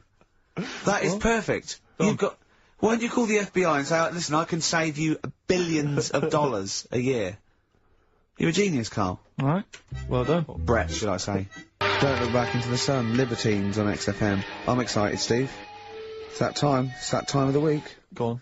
Well, Karl's in a little film. Oh, that's what you're excited about. Yeah. Sorry, I thought you meant the show's almost over. Right? Yeah, no. Come on in, Karl. Right, so, yeah, I'm in One Flew Over the Cuckoo's Nest. Yeah. Took a scene from it. Yeah. Got to listen carefully in that. At the end, there'll be a question on, like, the clip that you've just heard. It's sort of like what they do in the Krypton Factor and stuff. So do you want to read out the prizes? Or just Yeah, little there's usual taster? things. It's a couple of rock and roll albums. We've got the... Why is it called One Flew Over the Cuckoo's Nest? I can't remember. I think it's explained in the book, but I don't remember. I haven't read it for many years. If someone knows, just a quick email to do. I'd like to know that. Ricky.gervais@xfm.co.uk. You can win yourself, if you get the question right, the League of Gentlemen Series 3. We've got that Rock and Roll Legends again, the Best of Blondie, a Nature Programme, and the Old Grey Whistle Test, Volume 3. So if you're Brilliant, so over that's well 50, worth- you'll enjoy that. Yeah. And just, if you haven't seen the film, it's just about, like a... What would you call it? Well, it's a like- guy who thinks he's going to get away with prison by going into a mental institution. It was a new experiment, but he finds out he can't get out and he's sort of trapped and, well, people know it, everyone knows what... Just play it. Just Well, play I it. saw it last week, so... Just play it. Alright. Well, you know, I've been observing you here now for the last 4 weeks, and I don't see any evidence of mental illness at all. Yeah, no, I'm not mental. I never said I was. I mean, alright, I got an E in history, but that isn't why I'm in here. I'm in here because I had to get away from the outside world. It was doing me head in. I've been working too hard, I'm stressed out, I've been working like loads of hours Monday to Friday. I've been working on a Saturday with Ricky and Steve, right? That's been doing me head in. People think that's a laugh when it isn't, You right? busy right now, are you? You got something to do right now? See, this is why I'm here today, Doctor, because he's doing me head in. What do you mean, sir? Well, he's doing me head in. I came here to get away from Ricky. He is just as bad. I was smarter than him, ain't I? You're an idiot, right? You just... We're just good friends. No, we're not friends. And if you were a friend, you wouldn't be doing that to me, Ed. How do you mean that? Well, don't ask... Come on, I'll show you. Yes, Look what you've done. Get him out. Get him off me! Get him off! Now, just hold it right there. All right. You get off! Doctor, will you tell him? Come here, Phil. Don't hurt you, does it? Of course it does. That's it. Now hold on to it. Not too hard. You'll crush all the air out of it. We're gonna... You normally do... Get off! You normally does it harder than this, but... No. Just warming it. Warm it. What's somebody else? All right, baby.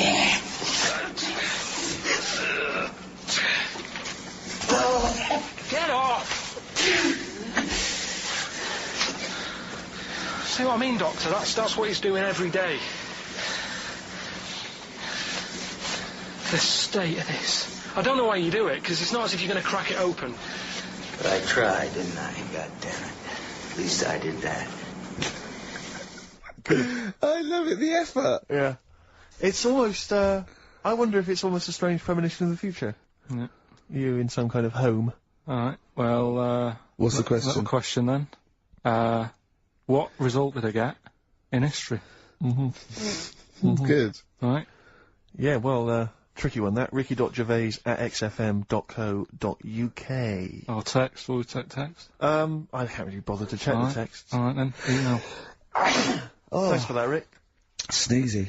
Yeah. Alright, I'll play, Pernice Brothers, yeah, it's a lovely tune from their album, what's it called? Yours, Mine and Ours. Blinded by the Stars from the Pernice Brothers. We've a couple of texts, I do occasionally have a look at them. Go on. We've had one here complaining, it doesn't say who it's from, it just says, wow, really clever homophobic material, genius, switching off, idiots. I don't know what they mean, it was not clever homophobic material. It was just homophobic. Well, what do they mean, though? But how is it homophobic? We weren't being anti-gay, we were saying we don't understand the gay world. And anything that's... We were querying and questioning it. Yeah, and Karl, see, this is what I mean. Karl gets us into trouble. I can't go through Chinatown anymore. No. It's not really a town, though, is it? It's not really a town. It's more of a novelty street. Novelty street with restaurants. Yeah. But I can't, you know, and when we sort of like talk, we get tarred with the same brush as him, because the man's an idiot. Yeah. But we often say that. You know, we are not homophobic. I don't think Karl's homophobic. He's confused.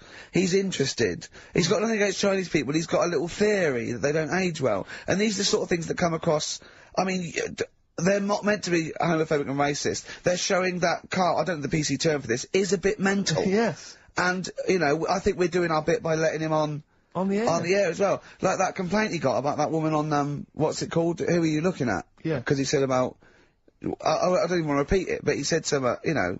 Yeah, but I never meant to upset anyone with that. No, I know you didn't. No, I know you didn't, no. But, I mean, it's on a website now, and, you know, to be fair, she does say it was Karl that said it, and, you know, we were the idiot presenters that let him on air. But it's like, Karl is bad for our reputation. Yes. Do you know what I mean? It's funny to be in a room with him, but then I want to sort of shake it off. Yeah. And I don't know what to do about Guilty it. by association. I know. What have you got to say for yourself, Karl, for some of the stuff you come out with? What have you got to say? I mean, I know the answer. It's absolutely from the heart and genuine... ignorance.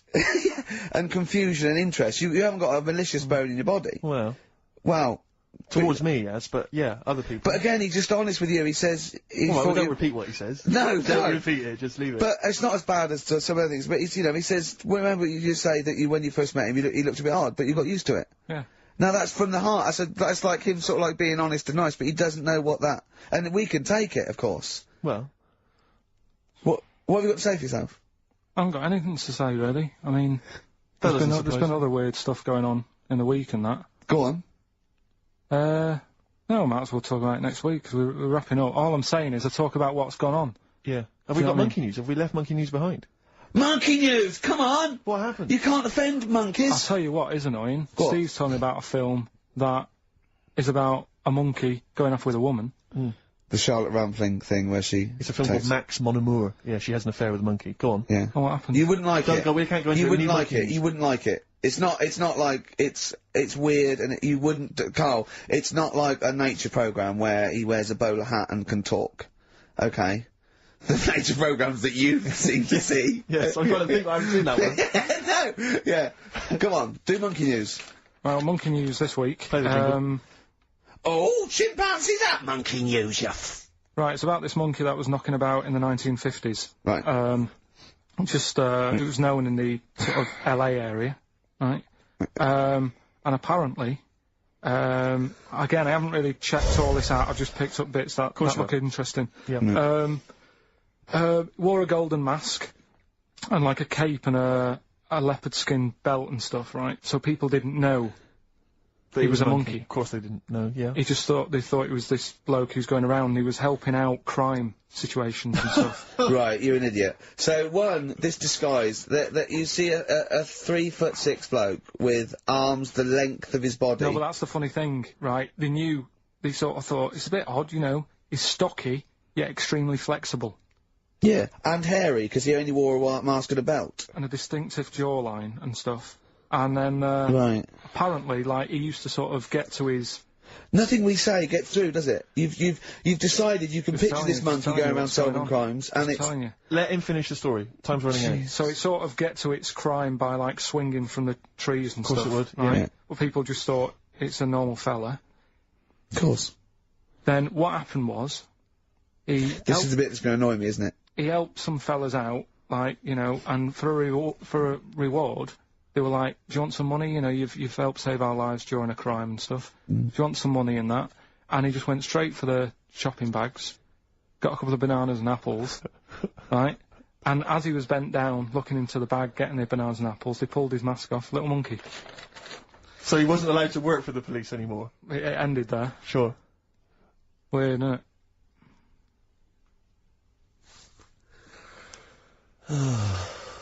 Rick, can I tell you the meaning of One Flew Over the Cuckoo's Nest? Yeah. Can we never speak of monkey news again? Yeah. It comes apparently from an American children's nursery rhyme. 1, 2, 3, 4, 5, 6, 7. All good children go to heaven. Some fly east, some fly west. Some fly over the cuckoo's nest. Brilliant. Now, thanks to Ian for emailing that. And shall I give someone the prizes? Yeah. Phil Corbett. There he was, the first one I pulled out. He correctly guessed that it was E. It was an E that Karl got in history. The only qualification he's got, and it's an E. Do you know that woman? Judge the monkey news based on that. Go on. That woman who went out with the monkey. What? It's a film. It's a film. It was Charlotte Rampling. In the film. I don't know who played the monkey. Did she have any kids? What, with the monkey? In the film? Yeah, I'm just thinking if I'm gonna get it out and stuff. No. Hmm. Why? Oh, because that would have been interesting. Well, no, it's just that the problem there is the kids would always look more like the dad. Modest Chambers, Kings of Leon on XFM 104.9. I'm Ricky Gervais, with me Steve Merchant, Karl Pilkington, and England are world champions again then, so... Oh, it's brilliant.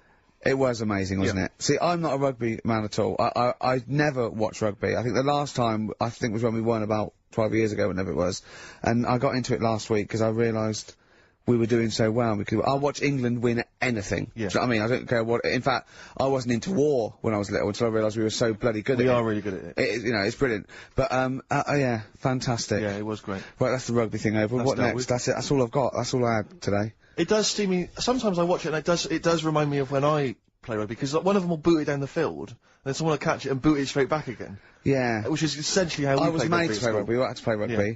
And I don't think I'd get rid of the ball so quickly. Yeah. I don't think I ever got tackled or fell over. Yeah. I think I touched the ball about 20 times in the 2 years it was compulsory. Yeah. I was terrified. Yeah, absolutely. That's the same as cricket. I can't, I'm a terrible batsman. I'm alright at bowling, but it seemed like the pastime for people I went to school was to injure you. Yes. It was funny to see someone poleaxe. It was funny to see someone get a cricket ball in the head. Absolutely, yeah. You know. I never relaxed into rugby because the first day I was going to play it, my mum, I swear to God, my mother said, you're playing rugby today, you got the kit and everything. Enjoy it, be careful. There was a kid at my school who got, who broke his neck. And yeah, thanks very much for that. See you later. So I just went to school absolutely one thing, broken neck, is that what, did you get better in a couple of days? Oh, no, can find your wheelchair. No. Enjoy the game though. Yeah, no, it was absolutely I was just petrified from that day. See, at least American football, you know, got helmets. the helmets. Yeah, but anyway, well, no injuries, thank God. Thank goodness. So, well, I tried to play rugby, but it's awkward when you've got glasses.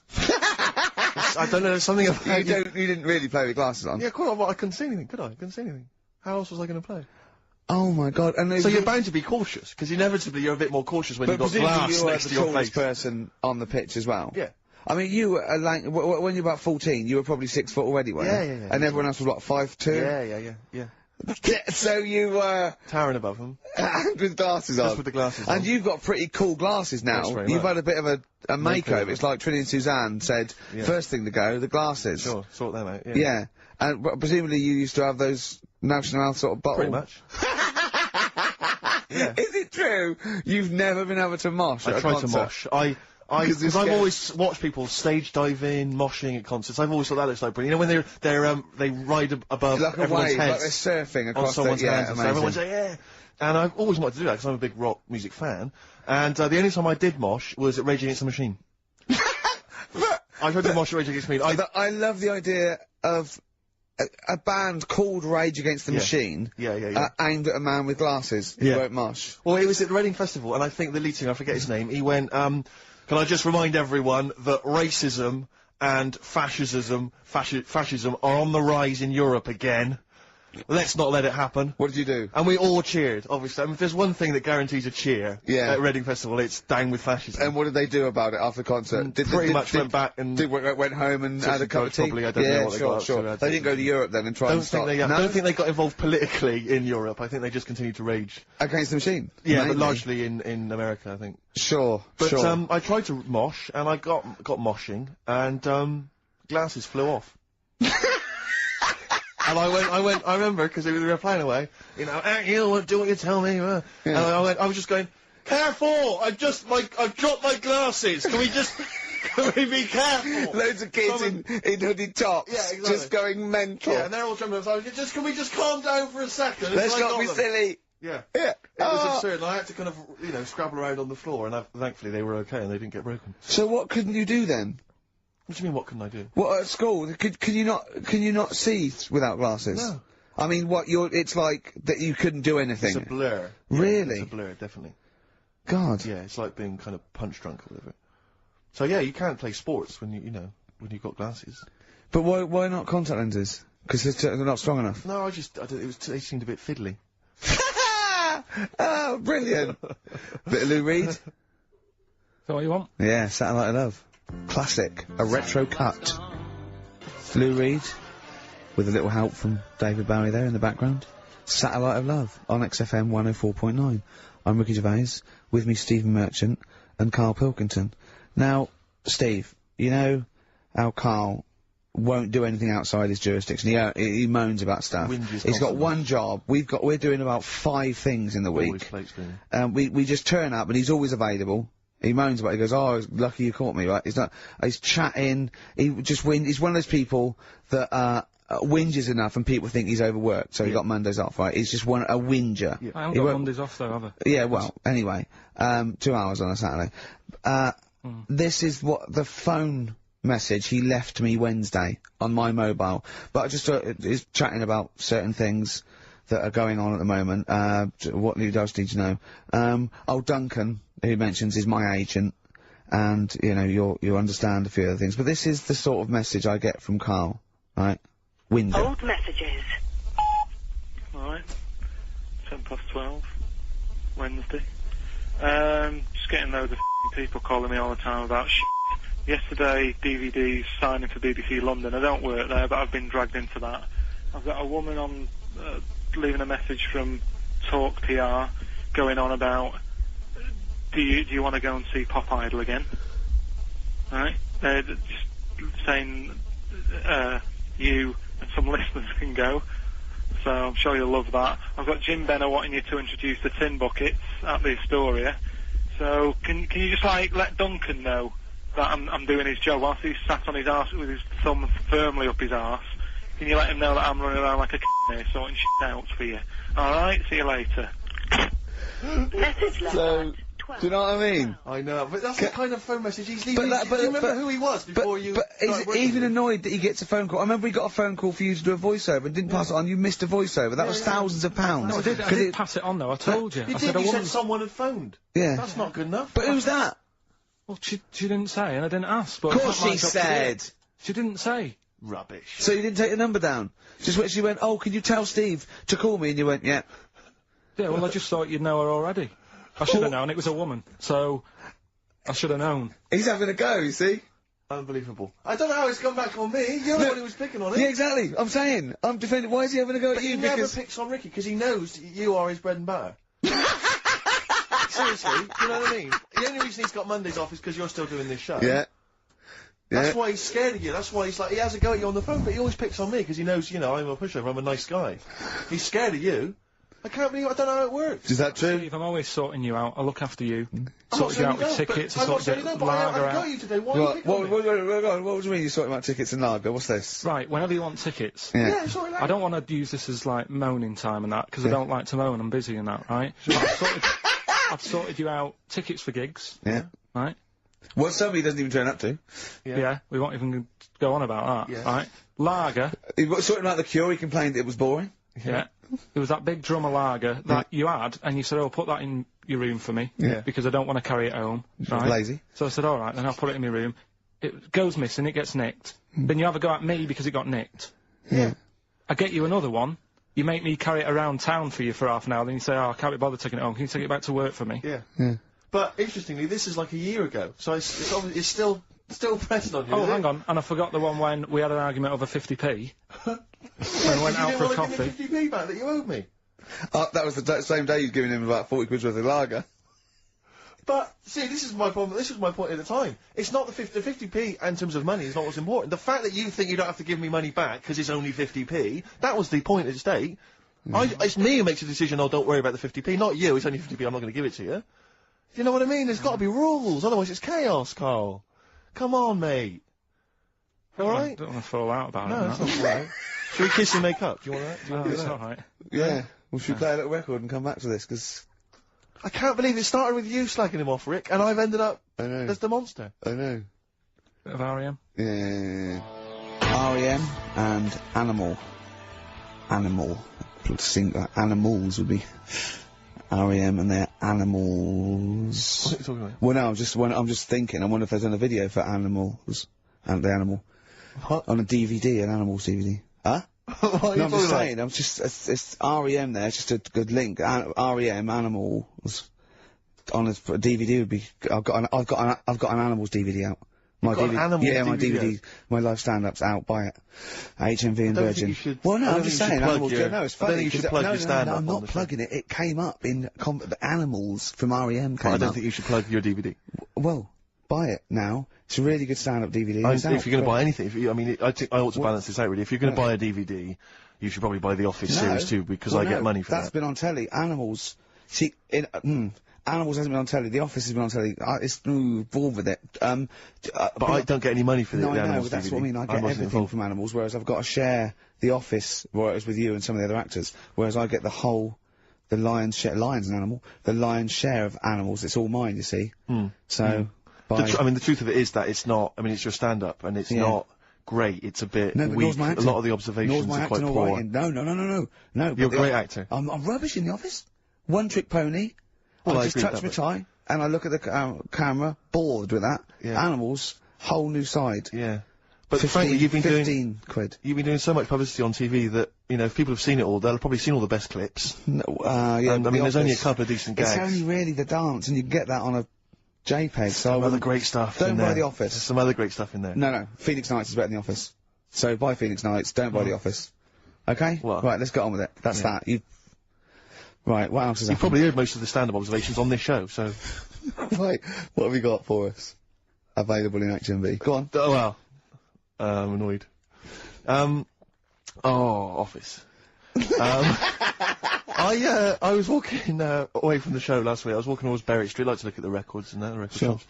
And I was on my mobile phone, and I was chatting away to someone, and what can only be described as a prostitute. Go on. Stood on the street corner. Was she a woman that gives you sex for money? Yes. That is a prostitute. Yes, that's what I thought. Go on. And as I was walking by, she said, "You want to buy sex?" No, You sure it wasn't a market trader giving 6 plums or No, it was something? definitely... 6 for a quid? No, it was definitely Go a on. prostitute. Yeah. And what annoyed me about it, what I wanted to pick her up on something, was the fact that I was on my mobile phone. It's like, can you imagine? Who would what, am I going to hang up? Sorry, Mum, can I call you back? You you say you want me to meet more women. And you know you sent me that 30 quid exactly. for my birthday? yeah. Sorry, Mr. Johnson, I'm really excited about the job. Can I call you back? I'm just going to negotiate with a whore. And it was just sort of, you could tell that she was clearly probably desperate for crack or a latest fix of smack. So she was literally, the normal etiquette of prostitution, you know, that they hang around, they show some thigh. I've seen this in They films. will ya. Yeah, They exactly. will, yeah. Take you out for a meal, that sort of thing. That sort of gone out of the window, and she was just there, desperate, running around the Did she streets. go out of a window? Like because that's another thing, they sometimes do specialist ones. But I was shocked, because I've never been propositioned before like that. Really? In London. It's weird, isn't it? Karl, thoughts?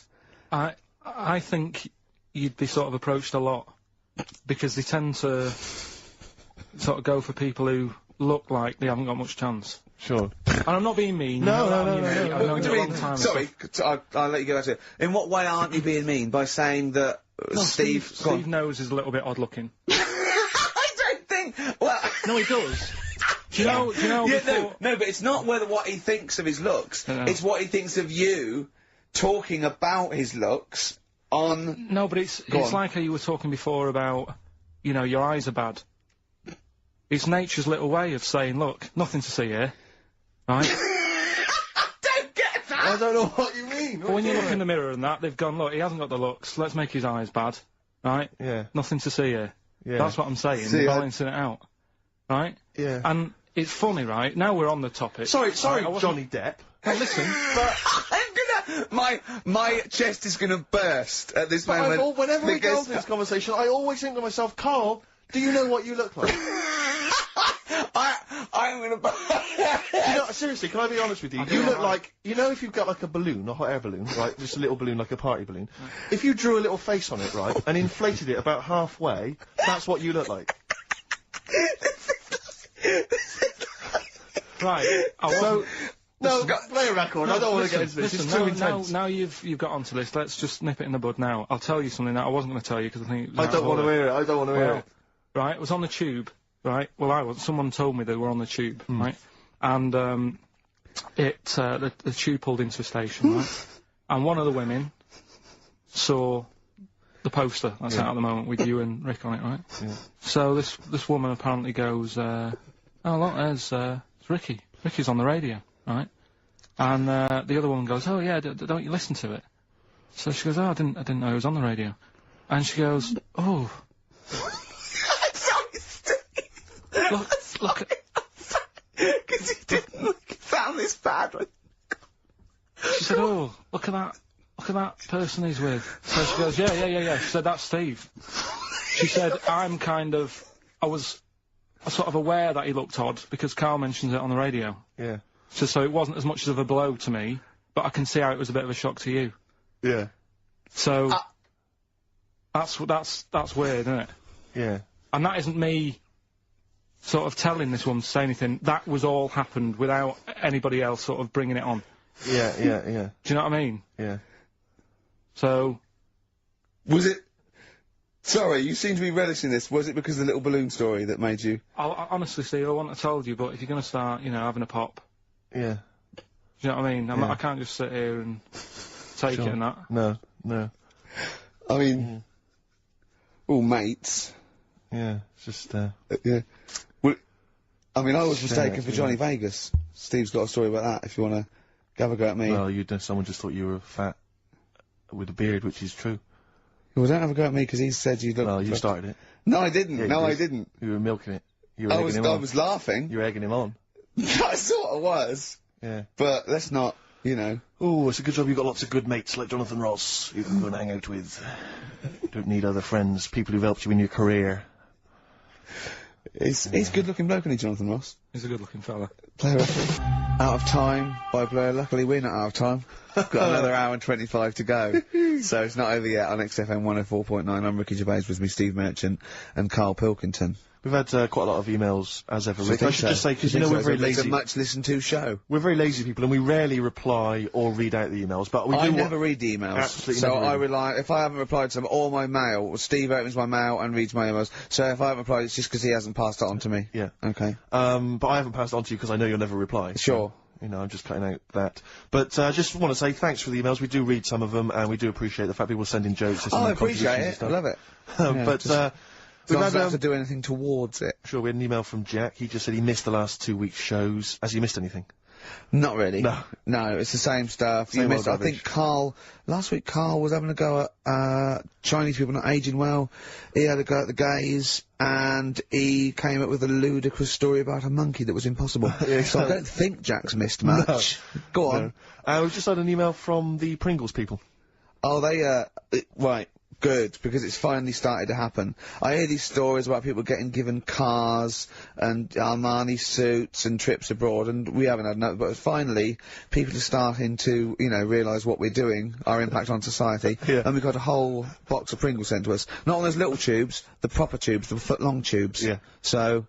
and what have they said? Well, the Pringles guys want them back. No, they've said they like the show, and if you want more Pringles, give them a call and they'll send you more Pringles. More Pringles. Yeah. I bloody love Pringles. Yeah. Pringles are... The thing about Pringles is, they're Moorish, right? Yeah. But, how would I put it? You know the sort of thing, when I open them, and by that, when I pop. Right. Yeah. I have to eat the... Well, no, okay, how can I put this? When I pop, I can't stop. What do you mean? I don't... Well, when I pop them open, I can't stop eating them open. Right, when you pop, you can't stop. Yeah. Yeah. I think that's because of the chemicals. I think that might be the reason. But they're good chemicals. They're good chemicals. They're the best chemicals. Pringle chemicals. They're not bad chemicals. Lovely. Like using chemical so warfare. yes, I want some more Pringles. Yes, what else more Pringles. It's interesting actually you were saying that like other people, you know, like Kylie I imagine would get given sort of maybe sexy underwear, you got Robbie Williams where he gets the Armani suits, you get sent the crisps. Yeah, which seems appropriate, yeah. Oh, but it's nice to be sent anyway, Go on. Talking of Pringles, on the Finchley Road tube station, on the way in. There's a lot of Pringles there, isn't there? Well, I'll tell you a job I don't like. What? I wouldn't want to be doing. The woman, there's a little woman who sits in the little snack stall on Finchley Road station. Yeah. And I don't know how to describe it really. She is surrounded by snacks. She can't move for snacks. It's like American Beauty, but with different... Not dissimilar to that. Yeah. It's a little hut on the station. And it's like, if you go to the seaside, you can put your head through one of those cardboard cutouts and it looks like you're a big fat person or whatever, and you can have your photo taken. It's like an equivalent of that, but it's just snacks everywhere. She's got bananas up to her chin. She's got chocolate coming down to her eyes, crisps outside of her. She can't move. She can't do 360 degrees. She's like packed in there. I don't know how she gets in there. I think they put her in there first, and pour in the bananas. Yeah. And then they go pour in the nuts. She has 2 hours of makeup before they exactly, dressing her in there. Because I'll ask for something from the fridge, and she cannot turn her head to see.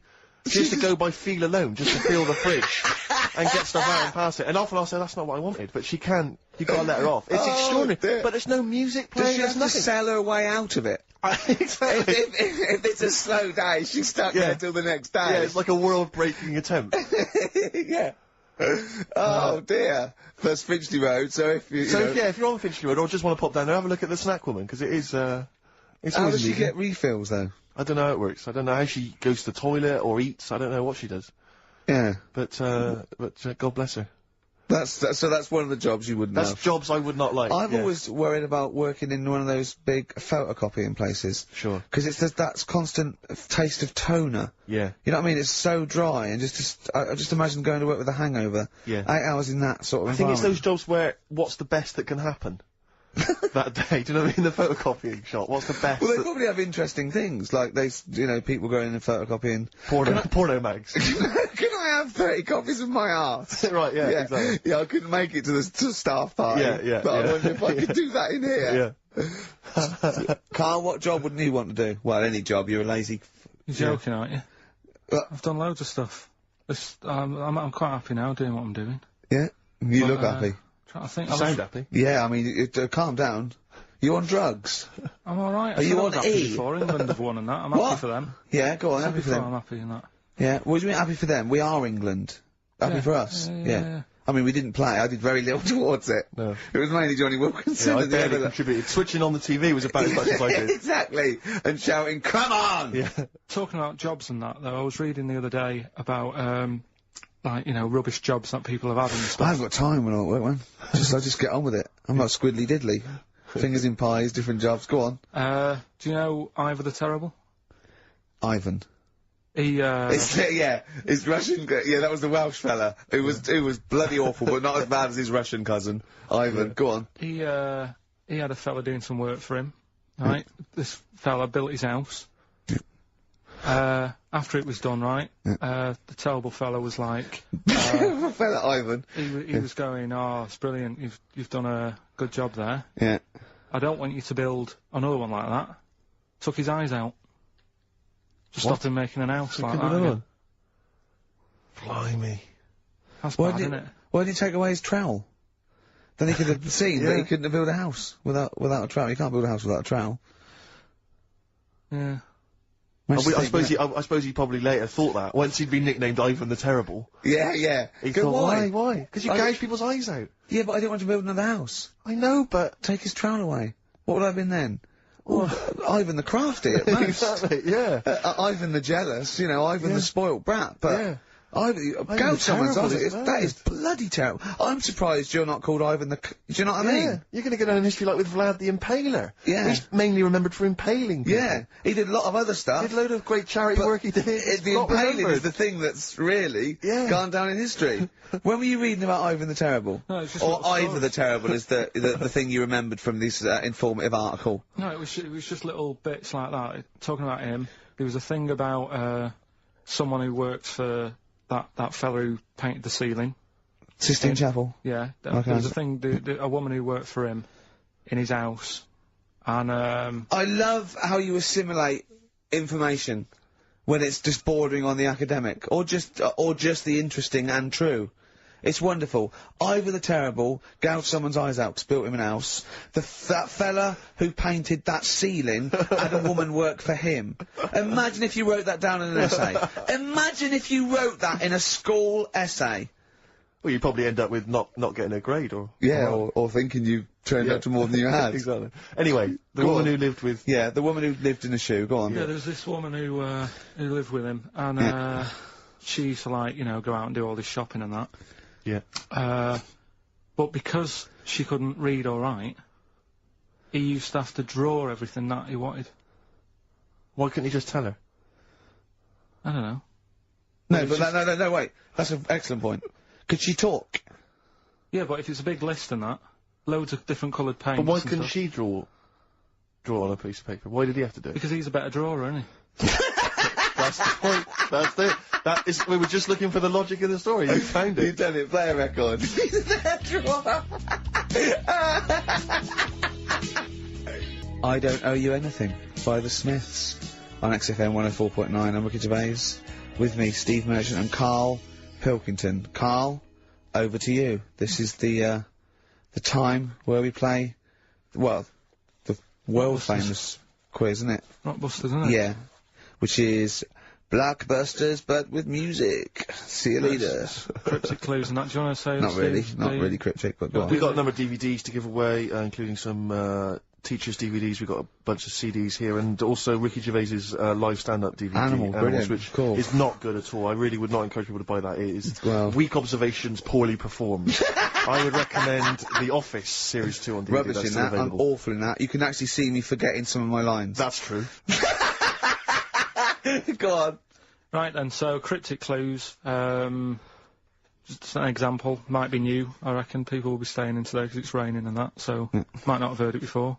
So, like, or they have and they're not listening. Yeah. Well, whatever. Oh, good. You gave up on that, did you? Well, give us an example of the sort of thing. Jeez. Alright, maybe don't. Listen, Don't say that long. I'm a broadcaster. Yeah, words are my tool. Go on. Alright, forget that. Come on, Baldy. Right, three clues then. Here's the first one. It's a band or an artist. Yeah. Right? I'm going to the northeast. What are you going there for? Good point, good question. Right? Yeah, if it had been why you're going to the northwest, that's a different matter. Go on. Going to the northeast, what are you going there for? Right. Yeah. S is the initial, so it's a band or an artist it starts with an S, and that's the clue, right? Second one, oh yeah, she's related to the man in the lamp. Right? That's G, right? She's related to the man in the lamp. Right? And the third one is, the Jamaican fella would love to live there, but it's a little bit pricey. Oh God, I feel an accent coming on. That's one way you're gonna have to think about it with the accent. I imagine. There, DS for that one, right? So the Jamaican fella would love to live there, but you know, a bit dear and that, and a bit pricey. So so give us some again quickly. Right, the first one, I'm going to the northeast. What are you going there for? That's S. She's related to the man in the lamp, you know. That's G. Changes and a bit. the Jamaican fella would love to live there, but a little bit pricey. And Okay. that's DS, so email in or text and that. Ricky.gervais@xfm.co.uk. What's or the text 83XFM. Yeah, what's With no that? surprises. All Brilliant. Right. Play some ads? Yeah. Steve, is there anything wrong with a bit of old-fashioned rock and roll? Yes or no? I do not believe so. Well, then there's Jet, so roll over DJ on XFM 104.9. Who are you? Ricky Gervais, who are you? Steve Merchant. Who's that little bald mank whinging twat over there? Karl Pilkington. Yeah, sure. One and only. Alright? Oh, go on. Rick, as you know, there's always junk lying around in this studio, and not all of it is Rockbusters prizes. No. And there's, I'll just be Some of it's the playlist. Yeah, exactly. And, I was, just flipping through an old copy of the Guardian Guide from last week. Sure. You know, the little listings thing. Yeah. And, I don't know if people might have seen it. There was a documentary on this week about the transfer of British sitcoms to America. Yeah. And, we did an interview for that because I'm remaking the show over in the States. And I'm just flicking through and I noticed there's a little write-up about it here. And it says, blah, blah, blah, blah, blah, and it says, quoting me, it says, "We don't care if David Brent becomes a woman," burbles Steve Merchant, eyes bulging with imagined riches. No, my eyes bulge normally. That's not me being greedy, that's just me. You know that thing I did on it when I sort of, like, rub my fingers together and do that stupid Brent... people take that seriously. I know. Yeah.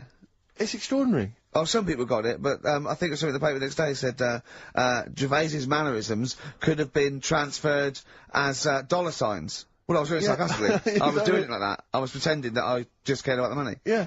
So, irony... you see, people say Americans don't get irony. Most people here don't get irony. Absolutely right. That's why they think this show's rubbish. Yeah. I know.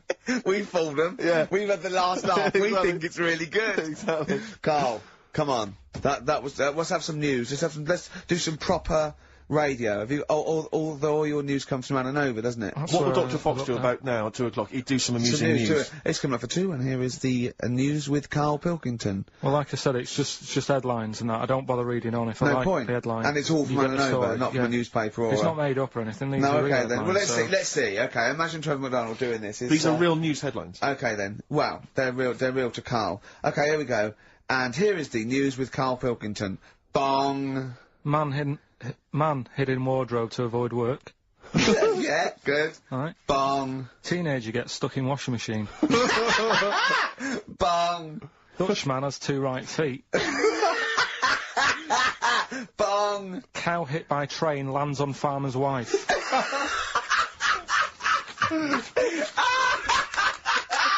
That is the real news to you, isn't it? That's brilliant. Oh,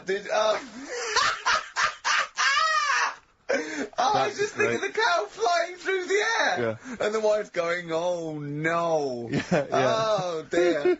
Dutchman has 2 right feet? Yeah, he's having some operation or something and, What, they put the wrong foot on him? He's got 2 right feet or something. Well, maybe it was only a right foot that was available. Good dancer. Yeah. Oh dear. What Well, else? in real news, I was, I followed that thing with, it was that fella that got into the palace when Bush was there. Right, an undercover journalist. Yeah. I mean, it would have been a problem if he was a terrorist. But it's sort of like, and as the palace said, all our tests are to expose terrorists, not journalists. Yeah. I just think it was no big deal, really. Yeah. I think it was much more big a deal for the journalists than anyone else. It's like, well, okay, all the journalists in the world can pop up as long as no terrorists get in. Yeah. We're all right. Exactly. Yeah. A bloke just got through a terrorist. No, an ice cream seller. Yeah. That's all right. It was like they're waiting hand for finger. I can't believe it. It's Baz Bammingboim from the Daily Mail. Yeah. And I think that's Gary Bushell. That's fine. That's fine. Don't worry about it. Yeah. But it was just that all he did wrong though was just lied on his CV. Well, I think he did. But everyone lies on their CV. Of course. Of course. Everyone gives references. I don't think I've ever done a CV. I tried to lie. I did one once when I was at ULU and I was an events manager. I applied for a job at Radio 1 for events manager. Didn't even get an interview. Yeah. So I just stopped the CV lark. Sure. And I just, The one knocked back and that was exactly. it. Exactly. No, but yeah. So, You've lied on your CV, have you, Karl? Yeah, loads. Yeah. It's just, it's like someone from Little Britain. Yeah, no. Yeah, loads. Yeah, go on. Come on. There was one when, there was a job going at Granada. In fact, this isn't even lying, and I still didn't get the job. Go on. But, well, you don't get a job just because you don't lie. It's not, have you lied? No, you got the job. Yeah. No, but there was they ask you loads of stuff, don't they, that you think, well, that's got nothing to do with the job. I don't know why you're bothering me asking me certain stuff, right? Qualifications, things like that, yeah. Yeah. But, well, it was languages. Yeah. Right? What did it say? It just said, put your name, put your address, languages, right? And, What? Oh, yeah. And you don't speak any other languages, do you? Well, I just put English, quite good. You didn't! No, I did. Honestly, ask Suzanne. I think you told me this before. Did you really put English quite good? Yeah, honest to God. Didn't hear back. Well, you know what they meant now. That you know what your error was, don't you? Are you fluent in French, German, Chinese? Yeah, but I didn't want them to think I've got loads of big words and that. Do you know what I mean? Well, I don't use loads of big words and stuff. No, they meant, no do point. you speak any other languages? It's any other languages, Karl, not the They one assume your that you native can language. speak English because you're filling out a form. Yeah. Oh, well, it's like language is none. They assume you can speak something, and they probably think it was English. And to put quite good when you are English. Yeah. English is your first language, yeah, I'm quite good at it. I see your point, though. It's true, though, isn't it? Yeah. I'm not sure quite good is accurate. No, poor. English, weak. poor. Weak. You didn't get the interview, no? What did Suzanne say when you told her you put that? She just laughed.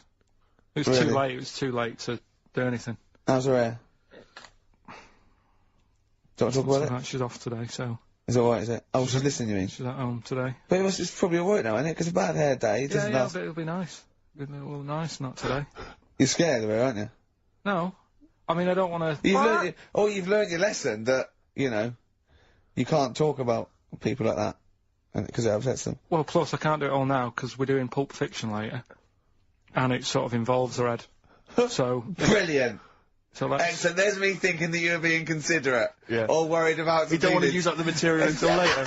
Play a record! Travis. Beautiful occupation. What's the best job you've ever had still, Karl? Talk about occupations. It is still Paper round. Is it still the paper round? Yeah. That's ridiculous. No, it was good though. If you look at it, like, you know, what I liked about it, you're your own boss.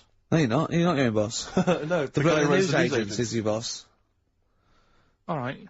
But then once you get out and you've got your papers and that, you sort of, you're on your own. Do what you want as long think as you about deliver the stuff. papers exactly to the places he said you are in the time he said. Yeah. It's and I did. freedom, isn't it? Any jobs you wouldn't do? I just thought of one that you wouldn't do. Go on. With your sort of mild homophobia. Well, I'm not. Proctologist. What's that? Basically sticking your finger at other people's arses. Right, well, I wouldn't do that now. Why have you got to do that? What do you mean, why have you got to do that? Why does anyone need that doing? Because they got to look if they've got an arseache or something. Which trainee doctor makes that their speciality? Do you know what I mean? That must be, right, we got a place for proctologists, and it's you, Meadows. You came last. Oh, seriously, what? I'm not the arse doctor, am I? Yeah, you came last. Oh, I'm a bum GP, I can't believe it. Yeah, you got to, oh, I can't believe this. Yeah. That must be it, mustn't it? Well, Or- presumably no one would choose it. No one would purely, if they can have the brain surgery, Well, hearts. what if you were brilliant but you were shy, you couldn't look people in the face? Yeah. You can you could do anything you want. No, I just don't want to look at them, I just want to do their asses. Yeah. Really? Just want to do the asses. Yeah. Yeah. Look at Karl's face! You didn't know there was such a thing as an arse doctor, did you? No, not really. Specialised, he does nothing all day but that. Well, he probably has a sandwich about 1 o'clock. Yeah. Washes his hands. What do you mean he does nothing all day but that? You don't say that about a brain surgeon or thoracic surgeon, do you? No, but that all day. That's not good, is it? I love the fact that I can blow his mind with just things that people take for granted. A dentist just looks in mouths all day. Yeah, but that's a bum job, Just think of that. Oh. So what do you need to know then there? It's a lot to know. You gotta have nice nails. Yeah. No rough edges. Well, you'd be alright, because you got that job handing out biscuits to the old people if you had nice hands, didn't you? So, yeah. And I know a lot about biscuits. I know my biscuits. Do you? Yeah, I know which ones they like and that. Do you? What do they like? What do old people like? Bourbons, rich Do they tea. really? Because that's my least favourite. I would never eat a bourbon. I could be starving and I wouldn't eat a bourbon. If you want to let us know what your favourite biscuit is, why not email in? Ricky.Gervais, Yeah. that XFM. But I'll tell you what, so with all them eating biscuits, I bet they get arse problems, don't they? So you could double up, couldn't you? You could be handing out biscuits in the morning and checking out. So why would you go and have that done then? What sort of problems then? What do you mean? Loads of problems. Like what? Prostate. And they've got to go there. They have to like have a little, you know. Well, problem. there was that. I told you that story. That bloke. It's not an apocryphal tale because it's about an orderly's report, and this is the bloke that filled out the form of what happened. He went into hospital basically with a sauce bottle up his arse, and on the report he said, obviously, you know, pleasuring himself using a sauce bottle. And on the report he said that he'd been shopping at Safeways, and he'd come in with his shopping, and he'd forgot his key, so he'd put his bags down on the step, right? And he started climbing up the drain pipe to get in, right? But as he was climbing up, his trousers and pants fell down. He slipped and fell, and the sauce bottle went up his arse. And the orderly said this story would be somewhat believable if Safeway sold their sauce bottles with condoms already attached. That's like a game of Kaplunk. So he put, I love that he put a condom on it. I wonder if that was so he didn't want to get an infection from it, or he wanted to use it on his chips later. So waste not, want not. Talking of arse, Blockbusters. We should give those clues again because we're not getting many right responses here. Let's give them once more. Oh, do you know what I think? Because the mentalists out there get his clues and they're rubbish. So I think his clue must be so way off. I know. That it's something wrong. Do you know what a pun is, don't you? You can't change the word. You can't have, he's bald and he rides a bike. Who's that? Bicycle Stipe. That doesn't count. It's got to be Michael Stipe for it to be correct. It's got to be Michael Stipe, yeah? Alright, well, the most we've got 2 right, right? So... Let's hear the clues again. Alright. First one was, I'm going to the northeast. What are you going there for? S. It's a band or an artist that starts with S, right? I'm going to the northeast. What are you going there for? Second one, she's related to the man in the lamp. Right? That's G. Band or an artist. The last one. The Jamaican fellow would love to live there. It's a bit pricey though. Right? DS. Right? DS. DS. Email in or text in. Ricky.Gervais@xfm.co.uk. Or on the text, 83XFM. Right? Dylan's of course playing in London this week. Yeah. And, good luck to him. Classic. Bob Dylan, It's All Over Now, Baby Blue from 1960-something. Bit of trivia for you, Steve. Go on. That is the last record we ever played on the old XFM before we were fired. I bet that was a moving moment for about 8 people. I just thought of something. You know that thing we did about, they said that we just cared about the money, selling it to America? Yeah. If we cared about money, yeah, would we be here now? Do you know what I mean? I know. I think this proves that we don't do things for the money. Exactly. Jesus. Alright, Karl? Couple of emails. Monkey Matt's emailed us. Who? Monkey Matt. Oh, Matty, yeah, go on. Yeah. He says... How's the monster? He's alright. He says, Karl has missed a cracking headline from The Sport. Hide-and-seek champion found dead in cupboard. I hope it's real. I don't know if it is. I doubt it. Just looking through some of the news stories that Karl did make it into Karl's news roundup. Yeah. This one you might be interested in. Headline, woman says partner ran off to become vampire. Yeah. And it says a young mother says her partner has dumped her to become a vampire. Rebecca Roberts from Somerset says Matthew Barrett fell for a blood-worshipping woman in a US cult. The 23-year-old mother says he began shaving all his body hair, dressed in black, and used Rebecca's lipstick to redden his eyes. Rebecca caught him performing weird blood rituals in front of his computer at night, cutting himself to prove commitment. She said, I thought it was just a hobby. Everyone's got a right to one. I was pleased he found an interest. Brilliant. This is apparently from The Sun. Apparently he's left. He's gone to America. He's living in this Ohio-based cult. But it's the last bit where she's been asked whether or not, if he came back, would she take him back? Sure. And this is where I wonder if the journalist, you know how journalists are supposed to just report the news, be objective. Yeah. I wonder if maybe the journalist here has maybe had some interference. Made the quote better for them than go on. Because it says, I never thought this would take over his life. Now, if he came back, I'd say fangs, but no fangs. Oh dear! I can't believe. Imagine you're the woman, Rick. Okay. And I've come round. You're the journalist. I'm the journalist, and I've come in and I've said, okay, I read about this. All I have to do is not say that thing. You've come. I understand you're obviously quite upset. It's gone gutted. off. If he came back, would you take him back? Definitely not. Right. Really, what would you say to him then if he came back? Just get lost. Right, but I'm really pissed off with you. Would you perhaps say something a bit more pithy? Not in this situation, no. You're upset? He cuts himself, he drinks blood, he's left me. Sure, no, sod off. I'm not interested, mate. Because I tell you what. Go on. I mean, I like what you said there, but I wonder if we could condense that a bit more. If he came back, would you say... Go away. Would you ever say something like, thanks, but no thanks? No, because it makes it flippant, because I'm really angry. I know you're annoyed. And I'm upset, so I wouldn't say... I certainly wouldn't say thanks. I might say no thanks. But what if you sort of said it, like, aggressively, like you were giving him the finger? Thanks, but no thanks. Like, you didn't really mean sort it. of sarcastically? Sarcastically. Would you possibly say I might say thanks, but no thanks, and that'll be it. And that's and I'd leave it there. I'd never change that. Sure. I'd never change those words. Can I ask you a question? Go on. Do you like puns? Hate them. Right. I don't like Countdown, I don't like QI, I don't like any of those posh Cambridge, Oxford type. I hate puns. If you had to say thanks but no thanks in the form of a pun, what would you maybe say? I wouldn't. I never would. Right. I'd say thanks but no thanks. I would, I mean, I feel embarrassed that I'd even say that because I don't think I would even say thanks but no thanks. Okay. But if I did go that far, I'd leave it there. Sure. So. Have you ever noticed, as I have, Go on. the similarity between the word thanks and fangs? Not really. It's very similar. Not Thanks, really. fangs, F-T-H, there's a K. Fangs very much. G, it's A and S, well, the A, the N and the S, but that's about it. Would you agree it sounds marginally similar? Yeah, Is it possible you might one day say fangs but no fangs? I wouldn't know. Right. I could put that though, could I? But don't say I said it. Right. I mean, yeah.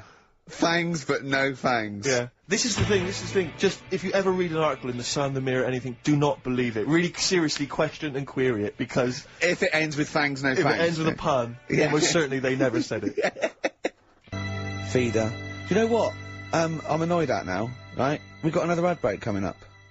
How many ad breaks have we had in this show? I know. Carl, how many ad breaks have we had in this show? It's only about 3 an hour. 3 or 4 an hour. 3 or 4 an hour, so I've got 3 minutes. So, 20 minutes. 20 minutes is wasted on shite. I mean, apart from the stuff we talk about. Well, it's funny you should say that, because someone said to me last week that they felt that there were more adverts now on the show than there used to be. Are there more adverts in the show? I think, just checking some of the emails, I think that's because people are requesting them. They find them more entertaining than what we're giving them. But, can't we sort this out? No, don't go on about it. No, can't we though? Why can't we have less? Why have we got so many? Is it, It happens, doesn't it? well no, you can't listen to radio in after every record. It's bad enough trying to keep me listening with the rubbish we come out with. Yeah, we've got Rockbusters here, let's get them back. Right? Right, Come on then. Right, has anyone got all 3? No. No, right, okay, so there's some, I'm gonna ban Rockbusters. Okay, go on then, what are the clues again? Tell me the answers. Well, give us the ones that they did get. Alright, well they did get, she's related to the man in the lamp. What's that? That was G. That was Genesis. Alright? Genesis? Like Genesis. So, the sister of the genie, Genesis, they got that one. No. What's the band's name? Genesis. No, Genesis. say the band name. Genesis. Right, okay. Well, I don't get it, because Genie is nothing like that. Well, they did, so don't worry about it. Stop worrying about the ads, stop worrying about that, alright? The third one was, the Jamaican fella would love to live there. Go on. But it's a little bit pricey. Go on. Right? What was the initial? DS. Deer Streets. Right? What? It's a Deer Street to live on. Deer Streets, oh yeah, I haven't heard of them. They're a band. That's Dire Straits. No, it's not Dire Straits! It's not Dire Straits! Deer Streets! The Jamaican fella. Go on, make it sound like that. Like Deer Streets. Deer Streets. Do it again, no, it's still not, keep going. I haven't got it yet, go on. Deer Streets. Deer Streets. They got that one as well, so... Right, well, let's hear the one they did. Can I do an impression of a Jamaican fella saying Dire Straits? Right, Dire Straits. The first it's not the same! The first one they struggled with was, I'm going to the northeast. What are you going there for? Well, when you say struggled with, no one got this. No one got it. Go on then. Didn't even attempt it. Okay, go on, the northeast, what? I'm going to the northeast. What are you going there for? Seal. Seal? What? Hull's up in the northeast, isn't it? Hull is, yeah, Hull, yeah. Yeah, so... I haven't heard of them either. Not a seal, right?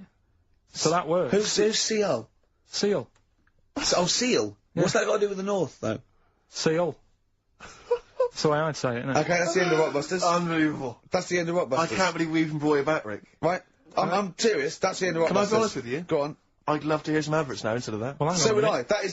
Adverts are better than that. I'm just saying Laura. Doesn't matter. Laura's the Fine. one with well done, Laura. Right? She well only done, got Laura. 2, but we'll give her that. Yeah, just play the ads. I'm actually looking forward to the ads. Really looking forward to it. I hope there's a phone. Black Rebel Motorcycle Club. We're all in love on XFM 104.9. Sorry about, Rockbusters. That's the end of it. Definitely. Because it was dreadful. Do you know what I mean? It's not, do you know what I mean, Steve? Yeah. It's quite funny, but that was awful. I mean, we've apologised for that quiz so many times. I know, we've given it, I think it's 2 comebacks. Like it though, don't they? No, they People don't like it. They don't like it, because it's like it, they that's love too, people, no, that's the end of that. Less adverts next week, sort that out. Yeah. Because it's awful, 20 minutes of adverts. Do you know what I mean? It's not what people listen for. So, right, redeem yourself. Have you got the film thing you're in? Right, yeah, I'm in a film. It's Pulp Fiction this week. Right. Right. Changed it a little bit, tweaked the storyline a little bit. Okay. It's just To make it better, yeah. It's just do you know how I've talked about Suzanne's hair and that? Yeah. About when she got it cut, didn't like it and that. Yeah. So it's sort of about that. Listen to it, there'll be a question at the end. You can win some good stuff. Yeah, well. Right? So, and this is the scene where they're in the restaurant, do you know, when they're about to do the robbery. Yeah, play So it's not a restaurant, change that, it's a barber's. Right. Alright? Okay. Alright. There you go then. Is there going to be a question after this? Yeah. Stay there. Okay. Right. Girlfriend came in here earlier. Had a haircut, I'm not happy with it. Look at the state of that. Well, don't laugh. Yeah? I mean, I don't want to cause any fuss, but just want you to sort it out. Afraid I can't do that. Well, you can do that, because it looks a mess. Look, my friend, this is just where you and I differ. Well, you've got to do something, because look at it. When she came through the front door at home, I thought Dave Hill out Slade had walked in. Funny, I was thinking the same thing. Look, I don't want to cause any problems or anything. She hasn't even seen it properly yet. She sort of had it cut and came straight home and didn't look at it. Suzanne, just look in that mirror. Look what they've done to your head. God damn it, what is it? Suzanne! No! We're not gonna do anything stupid, are we? I'm the manager here. There's no problem. What do you mean it's not a problem? Look at the state of her hair. Be calm, cooperate, and this will all be over in a minute. I want to go home. No, we're not going anywhere until they sort your hair out. I'm not walking home with you with your hair like that. It's embarrassing. So let's just get it. You die. No, forget having it dyed. Just get it cut. Colour's not a problem. Just sort it out. Just get rid of. Let's see what we can do. Right. Good. Look at it. Look at the state of it. I'm trying real hard. Suzanne, just keep your head still there so you can... Just hang in there, baby. You're doing great. I'm proud of you. Just sort that bit out there. Just cut that.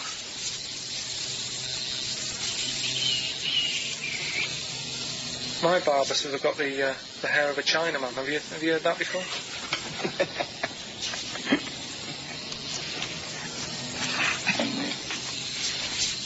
What?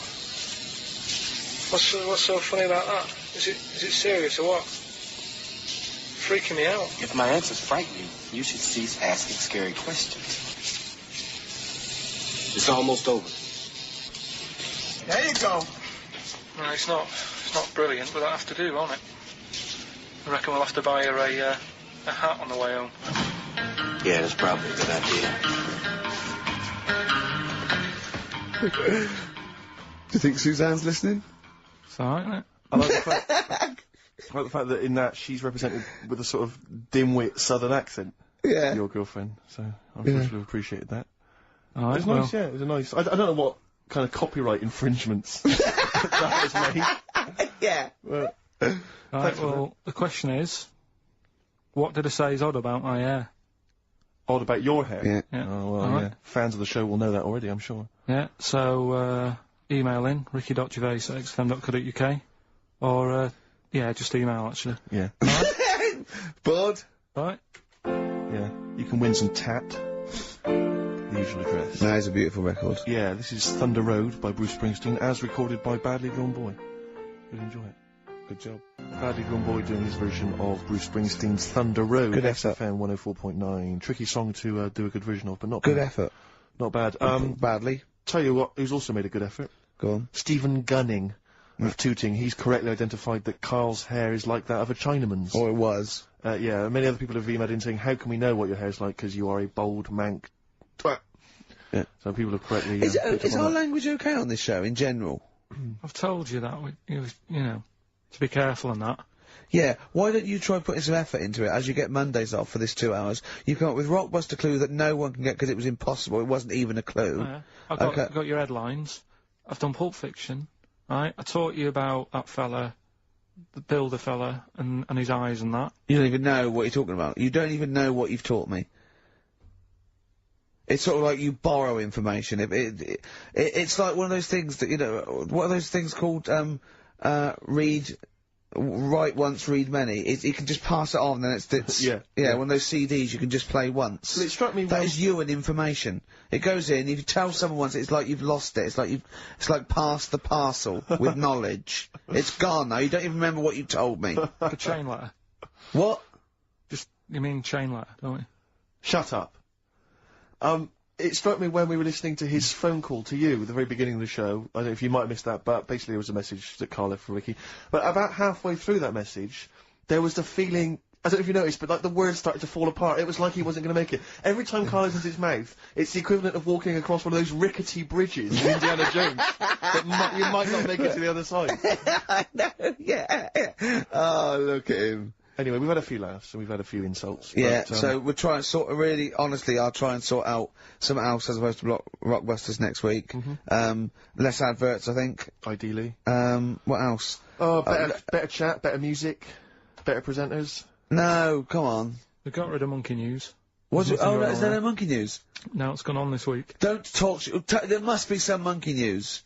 It's not like it's real news. You tell us stories about chimps from the 18th century. It's not. Don't give me nothing happened this week. You just didn't look at the internet. Did look. And there's no news. Nothing happened. There was one little bit of Monkey News about how you can now buy tea that's been picked by little chimps because it tastes good. Right. That's what they're saying. Right. Why does it taste good? What do they do to it? I don't know. It just annoyed me. Is it those chimps from the PG Tips Act? Well, that's the annoying Are they thing. dressed up, having funny conversations? Well, like that's the thing. somewhere? Everyone made a fuss about, you know, that's cruel making them pick a piano up. Yeah. If I was a chimp, I know what job I'd prefer. Sure. Do you know what I mean? Doing removals rather than standing in a field picking tea and that. Yeah. I love the fact that he probably thought that was a documentary. Yeah. He thought it was a trailer for a Channel 4 programme. Alright, we'll be back next week. I've got a little treat for them. Right, that winner of the DVD, watch the behind-the-scenes footage, because you see Karl's little round head. So they're enjoying that. Who won that, by the way? We've given that away, haven't we? Yeah, we forget who it was. It's gone. Oh. Don't bother watching the rest of the stand-up, though. It's a bit poor. Leave you with 50 Cent's outfit. Fiddy, I called him Fiddy. Fiddy, I called him Fiddy Cent. Back next week. Fiddy. Don't steal our son. Please, lads. Thrills. On XFM 104.9, I'm Ricky Gervais. With me, Steve Merchant and Karl Pilkington. Yeah. Little Carly Pilkington, little baldy mank, whinging little twat. How are you? Yeah, alright, yeah. What are you doing? Happy? Feeling a bit happier today? You look as full of spunk, as they say in America.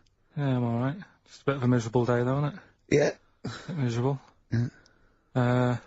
Walking in today, right? Do you know I walked through, like, the, sort of the gay district of London and that? Right. Well, you don't walk, you mince, don't you? I'm just walking through on the way to work, and I'm always interested in their little shops and stuff that they have, right? Loads of... Their little shops. That's don't be ashamed of. If you want to go in and buy something, go in and buy something. I'm just having a look at, you know, looking in the windows and stuff. Little postcard just near the entrance. Yeah. That's meant to tease people in, to make people go, that sounds good, I'll nip in, right? Little postcard. Free butt plugs with every sale. That's great. How did we get from 5p off milk to free butt plugs with every sale? Wow. What's society come to? Well, it's because we're liberated, Rick. Yeah. You know, it's an open society. What did you buy to get them? You didn't buy... No, I didn't, but what's the purpose? What, of a poster or of butt plugs? Butt plugs, because I really, honestly... You shove them up your arse, don't you? Whoa, slow down, bum. Shove them up your bum. Yeah. But when? Is that just like when you're doing whatever, doing stuff around the house, or...? I think it's not to keep things out. Is it like you would use a plug in the sink to keep, you know, water in the sink? Oh, if you're not gay. Get that, oh, yeah, no, I know what you mean, yeah. I don't know. No I don't know, entry. What is it? I mean, I don't understand what I that's don't know. I assume it either feels good or are they? Well, I've got to be careful here. Or are they sort of like breaking it in? Right. Yeah. Do you know what I mean? Like it's like a shoehorn. or you know. It's like when you stick paper in your shoes if they're a bit tight. Or those people who sort of like put little bits of wood in their lips, and then as soon they've got big plates in their lips. Yeah. Same with the butt plug. It means you can, you know, you're ready for anything. I don't know, do I? And look at Carl's face!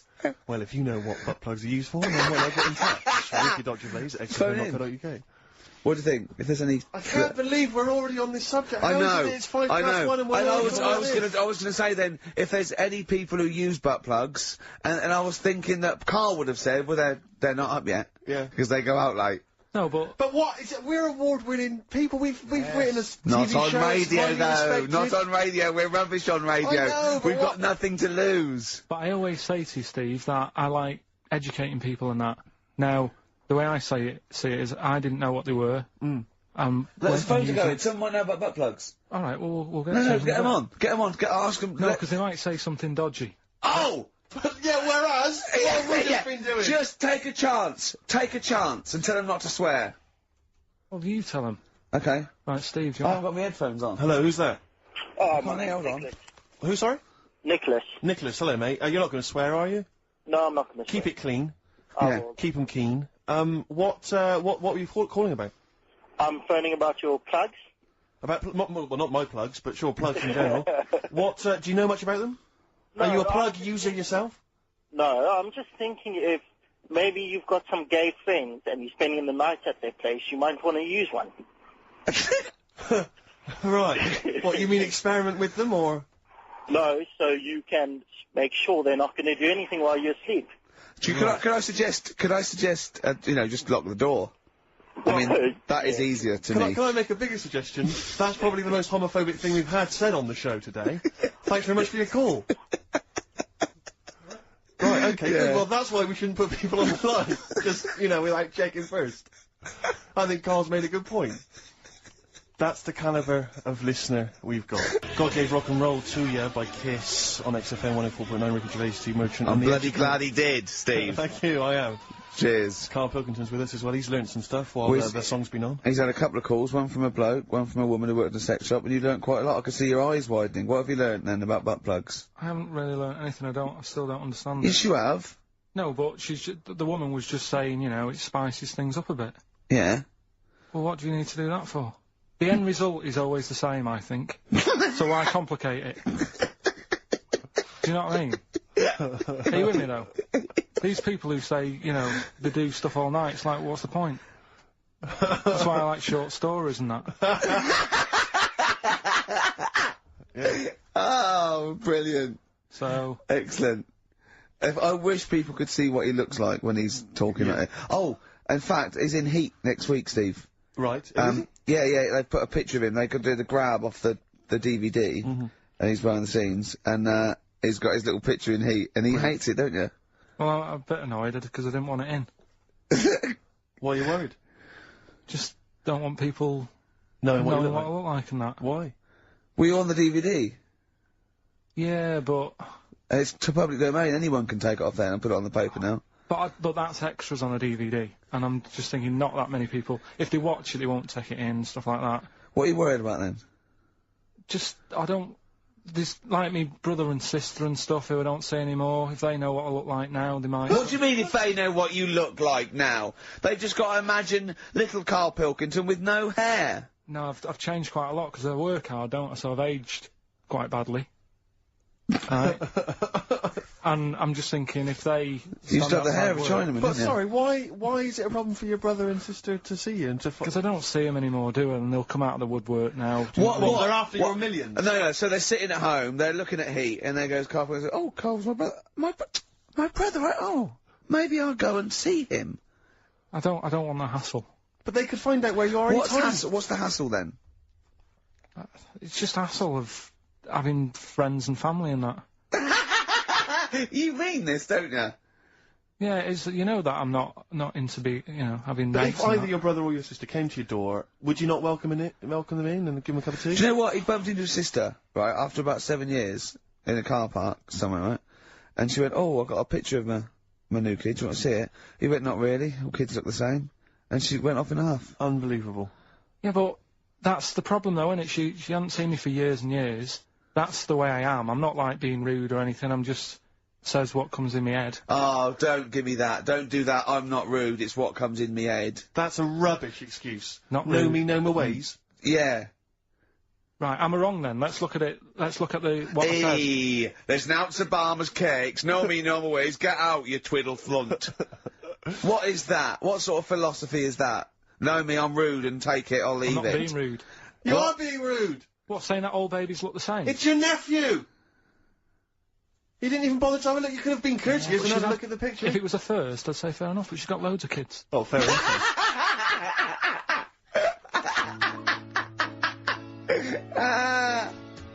What kind of woman is she?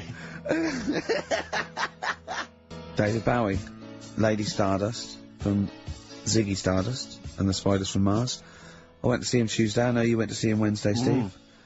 I mean, obviously I'm a mental fan, but I think objectively that was one of the best shows I've ever seen. Yeah, it was brilliant. He's got the best band in the world. He played all the hits. It was an amazing show. The sound was incredible. Do you know what I mean? Well, it's his just voice as well. I think people don't realise how incredible his voice is. It was absolutely soulful is the word I'd use. Brilliant. Yeah, it was absolutely brilliant. You don't care, do you, Carl? We don't care about this. You never really go to gigs, do you, Carl? The live music experience is not something you enjoy. Can be alright. Yeah, go on. I heard that someone else who went to the Bowie thing said that he sort of messed with the songs a bit, which would annoy me.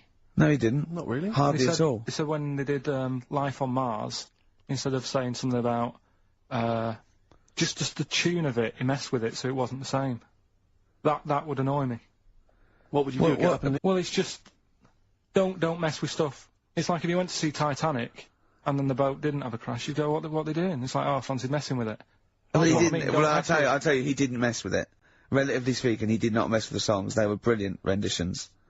That would be a hell of a film, though, where Titanic gets to New York. Absolutely fine. Oh, Carl. But, oh, you're amazing. It's because I work here, though, and there's a lot of gigs going on all the time, and then you get to a point when, you just go, get a bit fed up with that. Well, when was the last time you went to a live experience? Well, I've been to gigs, but the one that springs to mind probably is when I first sort of tried a gig out, and it wasn't a music one. It was Bottom. Do you know, with Bottom the live thing with Rick Mail and Adrian Edmonton. Yeah, in when was that? Years ago, because it was in Manchester in about, I don't know, 87, 88 or something, and I was set up for like a blind date. Right, this a mate of mine sort of set me up to see this. What? Girl. So you said let's go to Bottom? Well, I didn't tell her. I just said meet us at the Apollo. I bet she was over the moon, wasn't she? Met her there. I said right. Romantic. Going to see some middle-aged men run round in pants. Brilliant. Well, it's good. It's one of them things that afterwards you've got something to talk about, haven't you, and stuff. Yeah. So was it a good gig? Yeah, it was all right. Sort of bought some April fruits and that at the start of the night. Yeah. I think she liked that. And then we watched Bottom. Then afterwards had a bit of a chat, and then... You didn't see her again, I take it? I would have done, right, because she was all right looking and everything. Yeah. But when we were chatting, she said she had a problem with a marrow. What? And that. She what? She had a problem with a marrow. She had a problem with her marrow? Yeah. You mean her bone marrow? Yeah. Oh! I thought you meant she had one stuck up her fanny.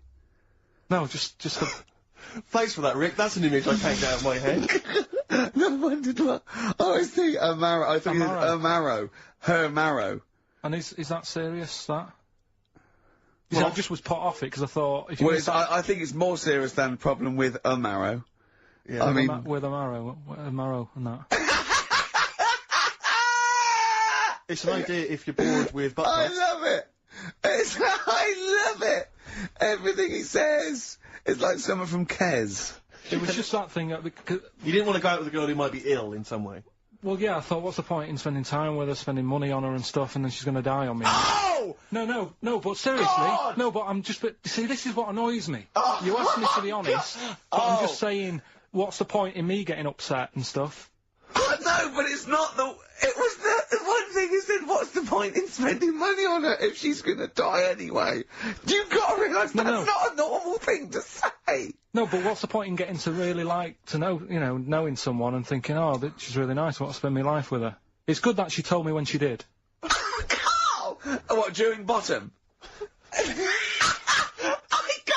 is the most amazing thing you've ever said! But Steve, don't you understand what I'm saying? But no, because, what? Well, firstly, it's the assumption that she's going to drop dead and you're going to think, well, I just bought her some open fruits, I'm livid. I don't know what it means when you've got a problem with a marrow and that, but she looked pretty serious when she was talking about it. So I was like, oh. Christ almighty! I don't understand what's so bad about that. Play a record! I'll tell you. I'll explain to her during the break. Play a record. Libertines? Yeah. If you're morally objectionable, why not email ricky.gervais@xfm.co.uk? It's okay, he's an idiot. True. Mollis Chambers, Kings of Leon on XFM 104.9. I'm Ricky Gervais with me, Steve Merchant and Karl Pilkington. Steve, yes. I want to talk to you. I think it was, might have been Wednesday night. I was in the pub. Phone goes. Karl goes, you watching that thing about parasites? Right. I went, no, I'm out. He went, oh, fella with a maggot in his head. Fella with a maggot in his head? Yeah. And they go, oh, no, he's pulling it out now. Oh, God. I said, well, I'll get it. I said, yeah, see you later. About 5 minutes later, I get a message on my phone. Beep, beep. I look at it. It just says, oh, no, there's a fella with his fish up his cock now. There's a fella with a fish up his cock? Yeah. Right. Okay. Want to explain that, Karl? Is it one of those little ones that swim up if you're having a slash in the Amazon? Yeah. Yeah. That's weird, isn't it? But it was still, like, stuff like that. It started off with, What does the fish do when it gets in there? Just sits there. Why? Well, what else can it do? No, but why does it go up there? Dunno, I didn't listen to that bit. There's a bit, it started off with a fella who, had a bit of meat and got a tapeworm inside him. Yeah. And he grew it for however long, and then it came out at the end, it was about 7 foot long. On purpose? Yeah, he did it on purpose, yeah, for the programme, right? I think, yeah.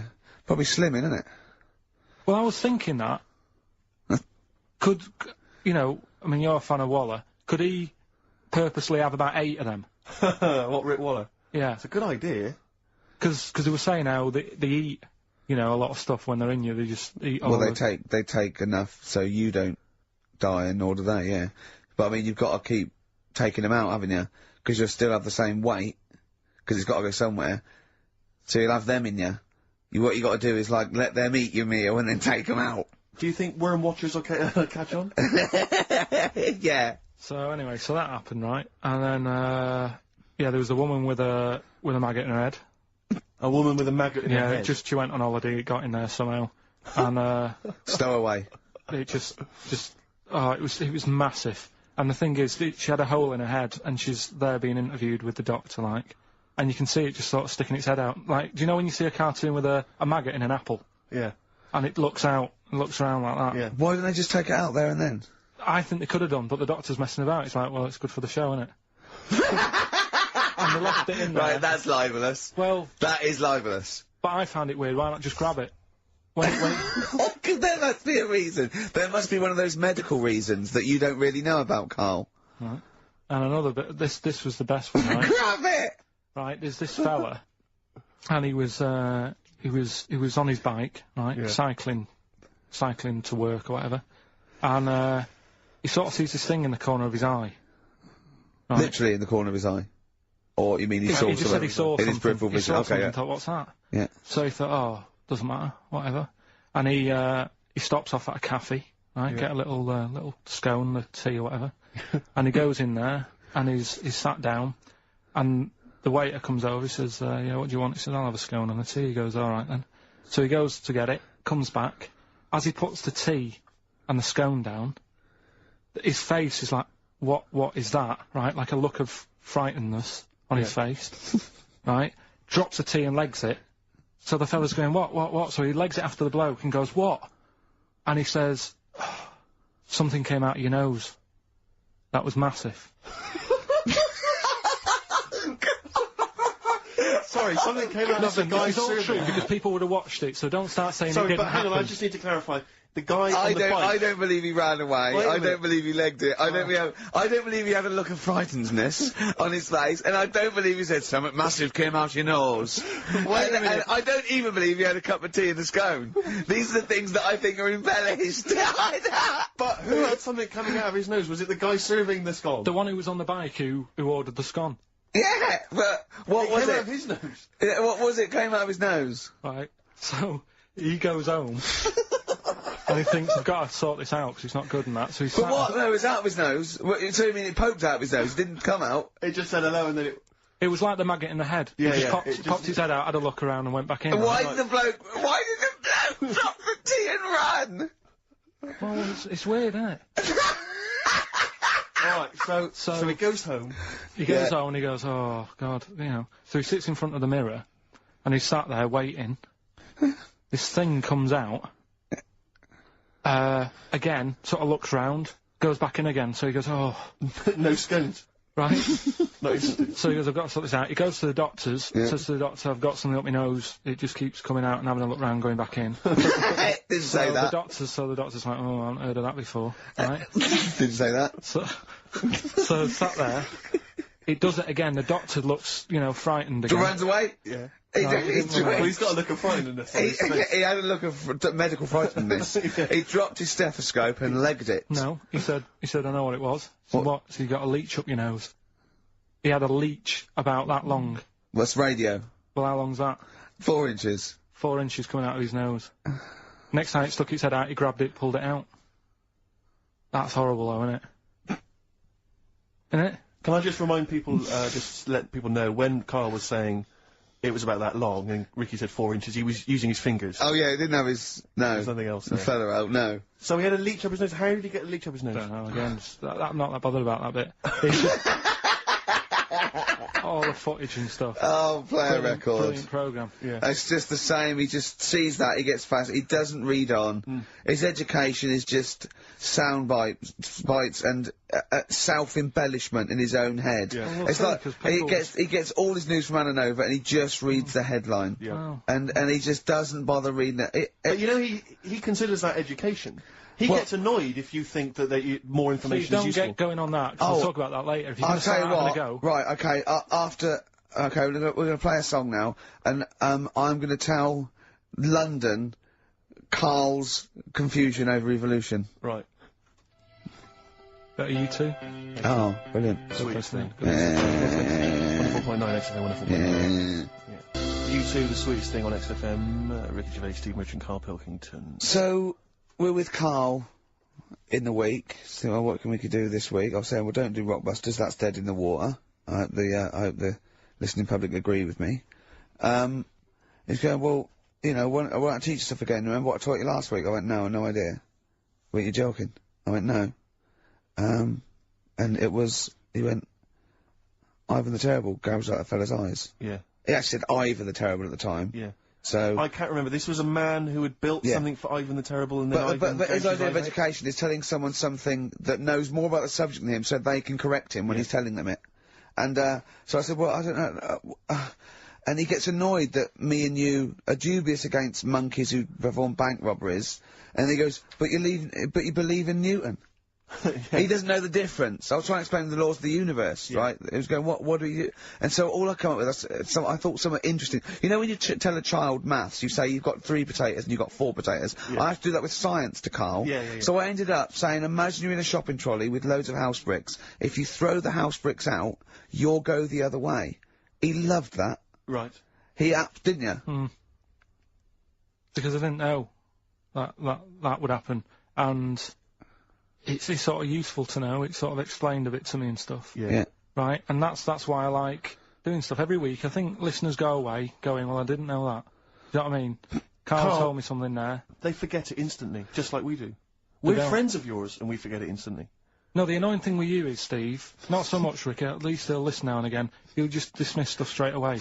I told you loads of stuff yesterday, I taught you loads of stuff. But Karl, what you consider education... what hang on, what you consider education, I consider tittle-tattle. Well... It's not education. Do you know what I mean? You seem to think it's education. It's just kind of gossip, stories you've sort of half-read. Right, alright, example of yesterday. Goldfish have longer memories than people think they do. Yeah. You said no, it's rubbish. No, we didn't. We said where'd you get that from? We said, oh, really? From? Yeah. There's not enough information there for it to be educational. Because because it's also relative. Because that as a statement, it has no objectivity.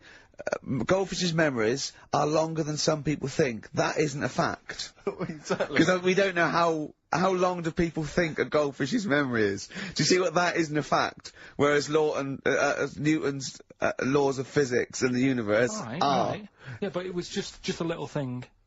And I taught you more than that. I said about there's loads of Chinese people, if you put them in a line, you can't get to the end of it. I don't know what that means. I don't know what that means. There's loads of Chinese people. We know that, but what? If we put them in a line, we can't get to the end of it? We just say there's about 1 billion Chinese people in the world. But what really annoys me is, right, I read something on the internet the other day, because I'm always trying to learn stuff. Yeah, no, you are. I know you are. Right? Yeah. And you're having a go at me because you're saying, well, what does that mean? Yeah, there was a report on, I think it was Ananova or BBC News website. It said, the world may end in 32 million years. Right, first of all, it says may, it doesn't say it will, and 32 million, who's going to argue with that? And yet they're allowed to put that on a website. You're not having a go at them. No, but Karl, you didn't read on. There's more information. That wasn't meant to be a newsflash to worry people. That was like, oh, scientists have discovered that possibility. That was just like. Yeah, but again, possibility. No, but Karl, yeah, but there's other paragraphs that you haven't read. You see, that'll have to give explanations as to why they think that might happen. So therefore, it becomes a news item. It becomes educational.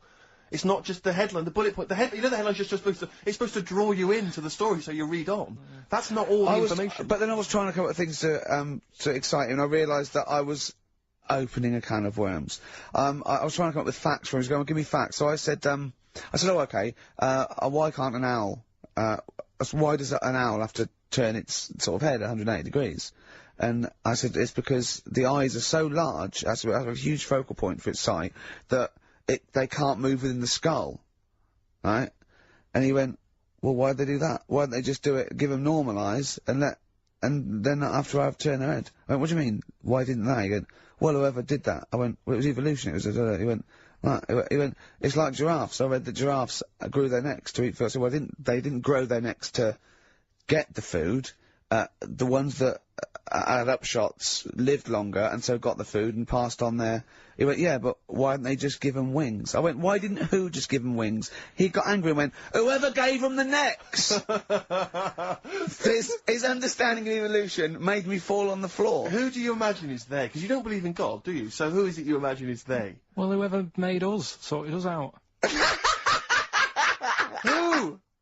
I don't know, it just happens, doesn't it? Yes, exactly. Well, there's no will to evolution. It's natural selection, isn't it? I still don't get it, though. We talked about an hour, didn't we? I know. Yeah, but to be fair, I watched as Ricky tried to give you actually what was quite a concise and educated version of evolution. He tried to explain it to you, and I have never seen a person lose interest quicker. But I tried to use actual fact, then I tried to use metaphor and analogy, then I showed you some computer programs to show what biofeedback is and everything. I tried all these things, and Steve's right. You were looking out the window. Have you ever spoken, Karl, to someone who's got Alzheimer's disease?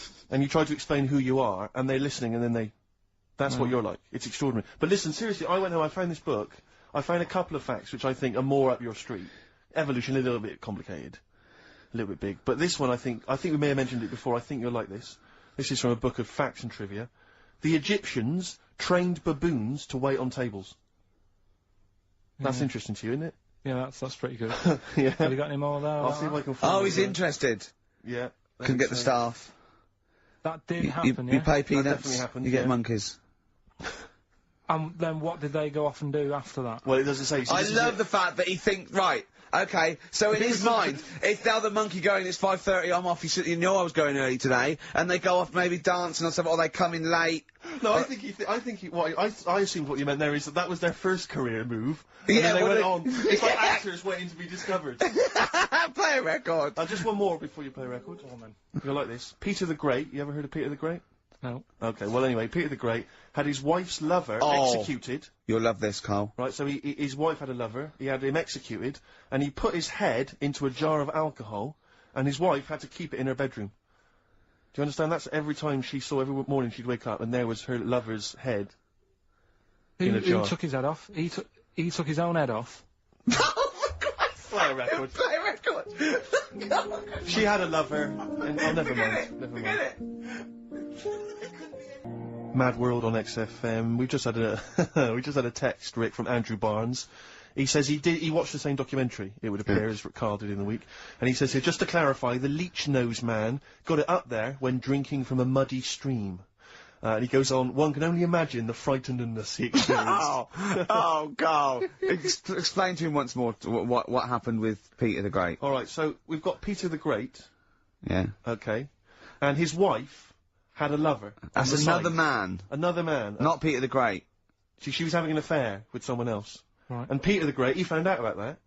Okay? Yeah. So he sliced off this bloke's head, he killed him, he executed him. Right. You with me so far? The fella who she was seeing for a bit. Yeah, there's only two fellas involved. There's two people involved. One's Peter the Great, the other one's not. Right. The guy that's not Peter the Great... Derek the Terrible. Derek the Rubbish. Yeah. Right? He's having an affair with Peter the Great's missus. So Peter the Great slices off his head, puts it inside a jar of alcohol to preserve it, and puts it in his wife's bedroom. So every morning she wakes up, she sees her dead lover's head. You'd have thought he wouldn't have wanted her to remember, wouldn't you? Oh. Best bury the head so she don't remember. Well, it was a reminder so as not to put it about. And did it work? Oh, I don't know. I love that. Again, that to me is an amazing thing to do. And you go, did it work? I mean, you've got quite an interesting mind, actually. I mean, you are, in some ways, really, really bright and intelligent. I love the way you think. You're one of the cleverest blokes in some ways that I know. Hello, it says I've got common sense. Well. Yeah. And that's more important than knowing about, you know, but it's what, it's like you follow the subplot, which is quite an interesting thing, do you know what I mean? It's like, you tell you a story, you'll always pick up on something that I didn't even think was an important bit. It's like you're always, you're looking out of the window all the time. So what's important about that head thing? What do you mean? The head in the jar. It's a grotesque thing to do. It shows ego, power, cruelty, and revenge. Although I think it probably did work because he is called Peter the Great. Yeah. So you'd assume he got it right. Yeah. I don't see how you can query that. That's the sort of facts you give us. You see now, you're on the other side of the fence, and you've got questions just like we've always got questions. No, but in Karl's thing, it would have been, turns out, some weird happened, right, and he was still alive. Yeah. And so she was still having sex with body, and his head was watching. Yeah. And Peter the Great didn't even know. See how he's perked up? I understand what you're saying. Now, I've learned some other stuff, so I'll see if I can, you know, educate you a bit before 3. But I want to know, see what, I'll tell you what education I want. I want to know what sort of things I can buy this weekend. Butt plugs? No. Have you got any adverts? Oh, yeah. It's My Life and No Doubt on XFM, their version of the Talk song. Love it. You've enjoyed that, Rick? Yeah, on XFM 104.9. Right, Karl. This is where he shines. This is where Karl gets, this is what Karl gets Mondays off for. Yeah.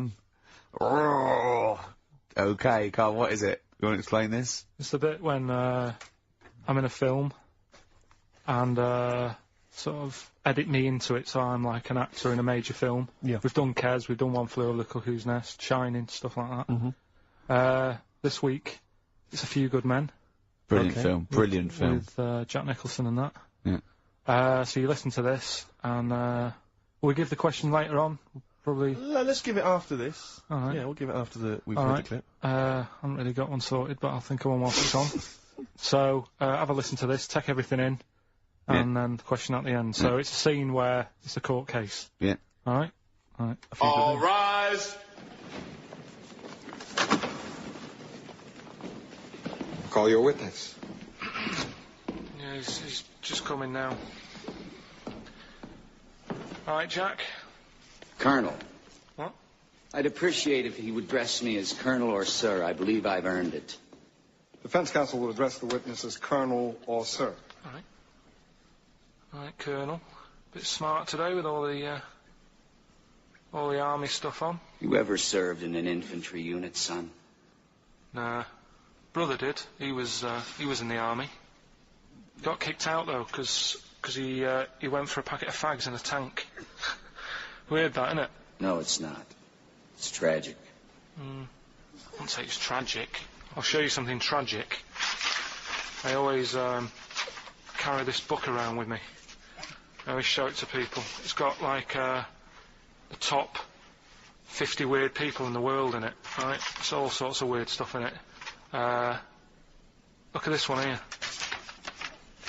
It's a fella, right? He's got 2 heads. And the weird thing is, right, is the top 50 weird people in the world. He's at number 50, he's got 2 heads. Right? Makes you wonder what's going to be at number 1, doesn't it? Are these really the questions that I was called here to answer? No, but look at it. Imagine if you were his mate. You wouldn't get a word in edgeways, would you? If you Maybe he didn't have any friends. Probably right, they say, don't they? They say 2's company, 3's a crowd, so... Please tell me that you have something more, Lieutenant. Yeah, I got loads more. For this fella at number 36, look at him. 3 legs. Little fellow with 3 legs, right? Guess what his job is? My answer is I don't have the first damn clue. Well, I'll tell you. He's a juggler. I beg your pardon? He's a juggler. This is ridiculous. I know it's ridiculous. You're probably thinking what I'm thinking. Why wasn't he a footballer?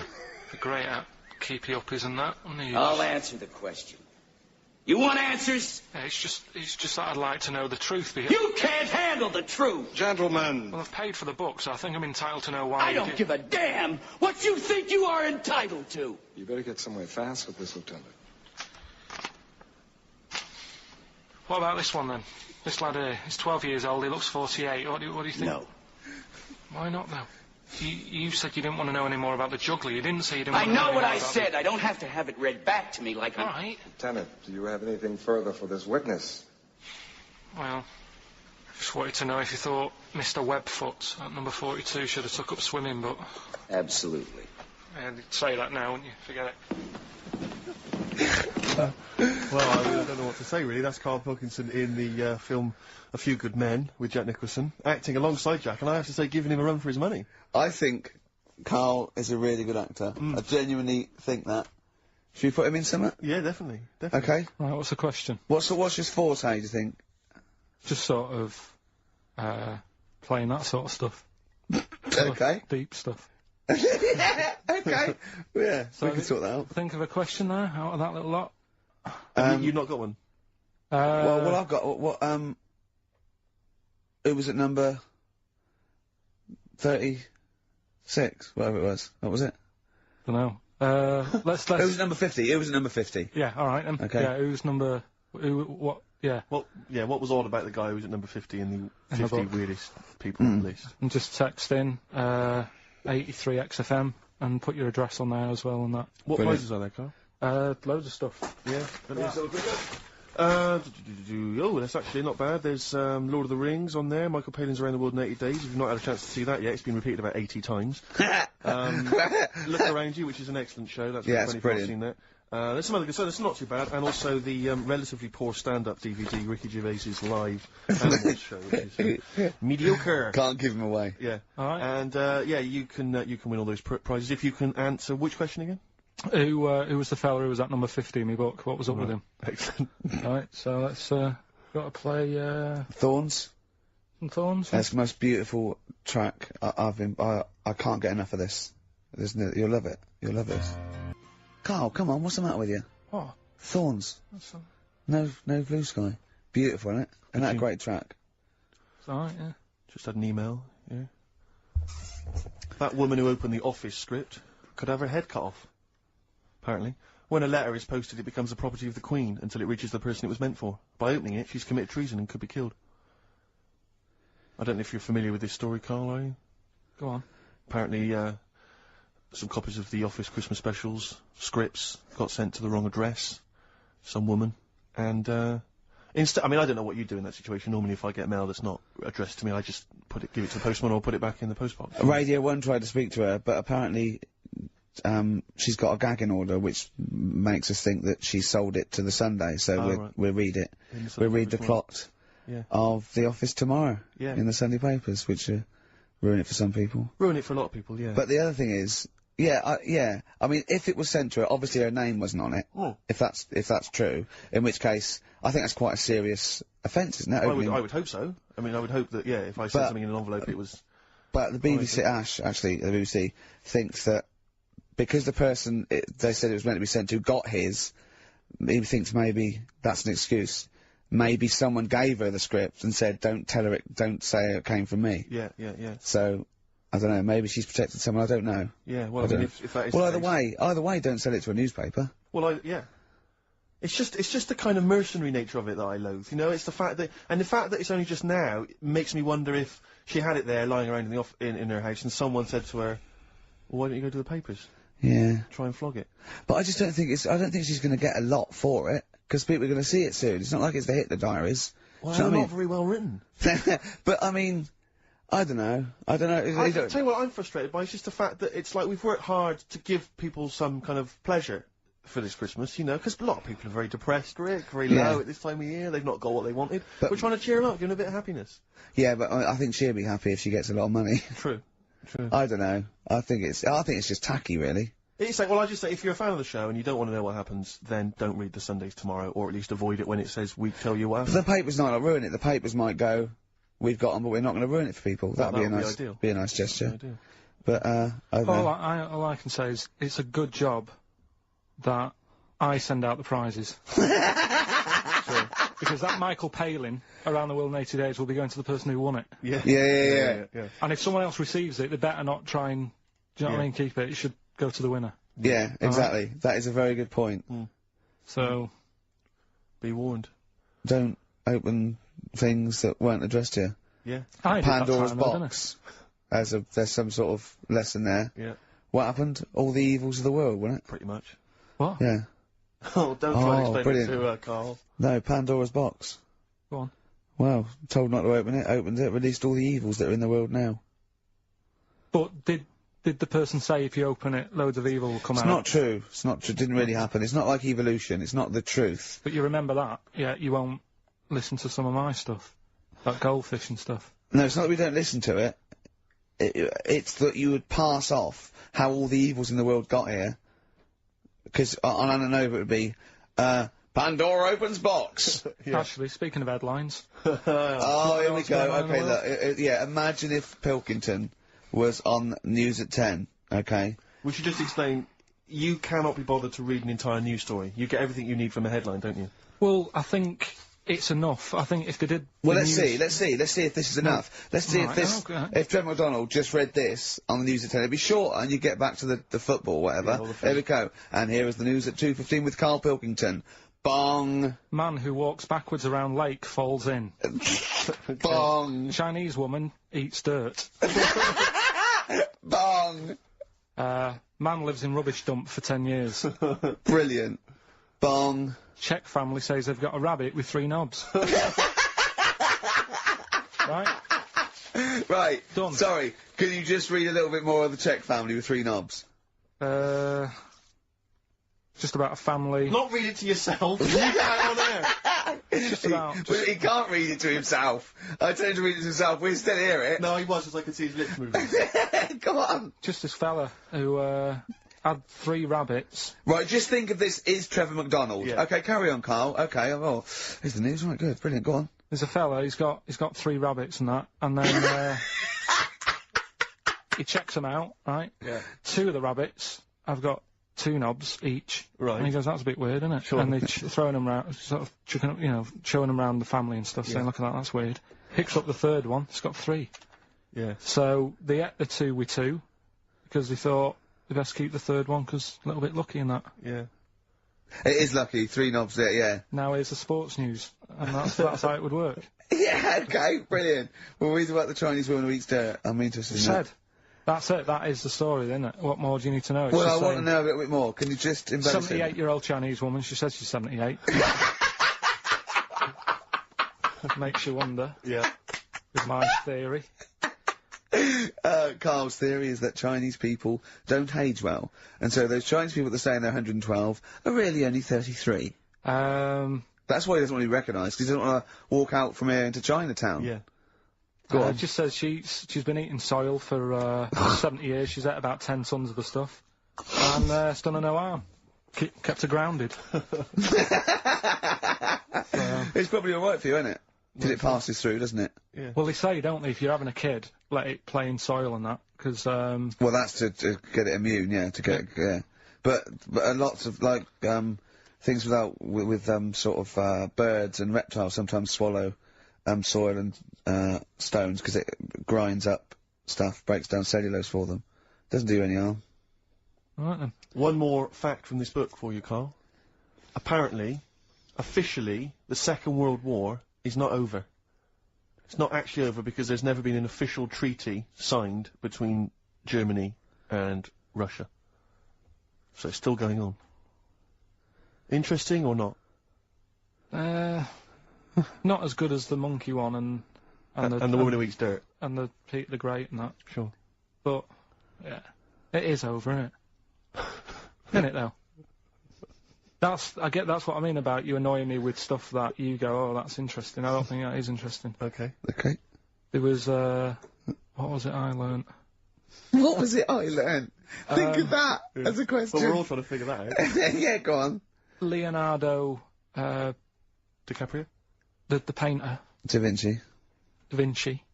He could write with one hand, draw with the other at the same time. Right. Yeah, that's good. It's alright. That's interesting, isn't it? Yeah, it's alright. Well, if you have an interesting fact for Karl Pilkington that you think he might be intrigued by, email ricky.gervais@xfm.co.uk. What have we got coming up? What have we got coming up? More education stuff. Some good tunes and that. Yeah. And, bit of Outcast. Yeah. Outcast. Hey Ya on XFM 104.9. I'm Ricky Gervais. With me, Steve Merchant. And over there, Karl Pilkington. Now we've got a new feature. Well, I don't know if it should become a feature every week, Rick. I'm not sure it's got legs for that. No. But maybe in the absence of Rockbusters. Basically, I was looking through the pigeonhole, and we got a lot of stuff sent to us. A lot of junk. You know, stuff we don't really want. Yeah. And a lot of people, for some reason, they send Begging letters, a lot of that. We get sent a lot of CDs by people, bands, artists, who have not yet been signed. Maybe they've knocked something together in their bedroom, they got a band, and they just, for some reason, they want our feedback. They want us to sort of give them some thoughts on what they think, where they're going wrong, stuff like that. And I just thought, well, I was having a clear out, and I thought, why not just, give them a little chance, you know. Yeah. Just throw them a bone, Rick. Honest critique? Honest critique of some of the artists that sent us stuff. Okay, go on These are then. bands that have not been, they've not got a record contract. This is exciting. Okay, name the 3 bands Well, first. I'll tell you, no, we'll go through them individually, and I'll hear a little snatch, and then I'll get your opinions, both from you, Rick. I know you've been in the music business, you've got a good general knowledge of music, you've got good taste. Big time, and big also time. Karl Pilkington's views as well. Yeah. We know what to think of them. So, this Go on. first band is called Kellerton Road. I'm sure they're very excited. As I said their name then, they probably can't believe it. They're phoning each other now, they're getting so excited. All friends are phoning them now. Yeah, Turn your exactly. phone off. They The can't people in believe this that. band, you don't want to... Yeah. Well, okay then, Kellerton Road. Kellerton Road, play a track from them, Ken. So that's Kellerton Road, I think that's a track called Secretly. And looking on the back here, there's 6 of them in the band, they all pretty much look the same. They've got the long hair, the usual sort of look. What do you make of them, Rick? Alright. Yeah? Quite like that? Good, yeah. I mean, a bit generic, the chorus was a little bit simplistic, but I like good production, good Yeah. good Reminds you of musicianship. something maybe like the Thrills, that sort of thing? Yeah, I mean, yeah, good. Jukebox or junk box? What's a junk box? It's just, I'm just trying to make it sound snappy. Jukebox or junk box? Don't. Because you haven't got it. Don't ever. Stick to what you're good at. Okay. What, being sexy? Just sort of watching Doctor Who and stuff. You like that, don't you? Yeah, I love it. Okay then, right, Okay. what's the next one? So, well, let's just ask Karl Pilkington's opinion. Karl, what were your thoughts? Yeah, it's alright. Yeah? Yeah. That's it, is it? Yep. Is that why you're no longer right for the enemy? Go on. So what's this next one you've got for us then, Karl? Toffee. Toffee? It's called Born Depressed. Oh dear. Brilliant. Is it about you?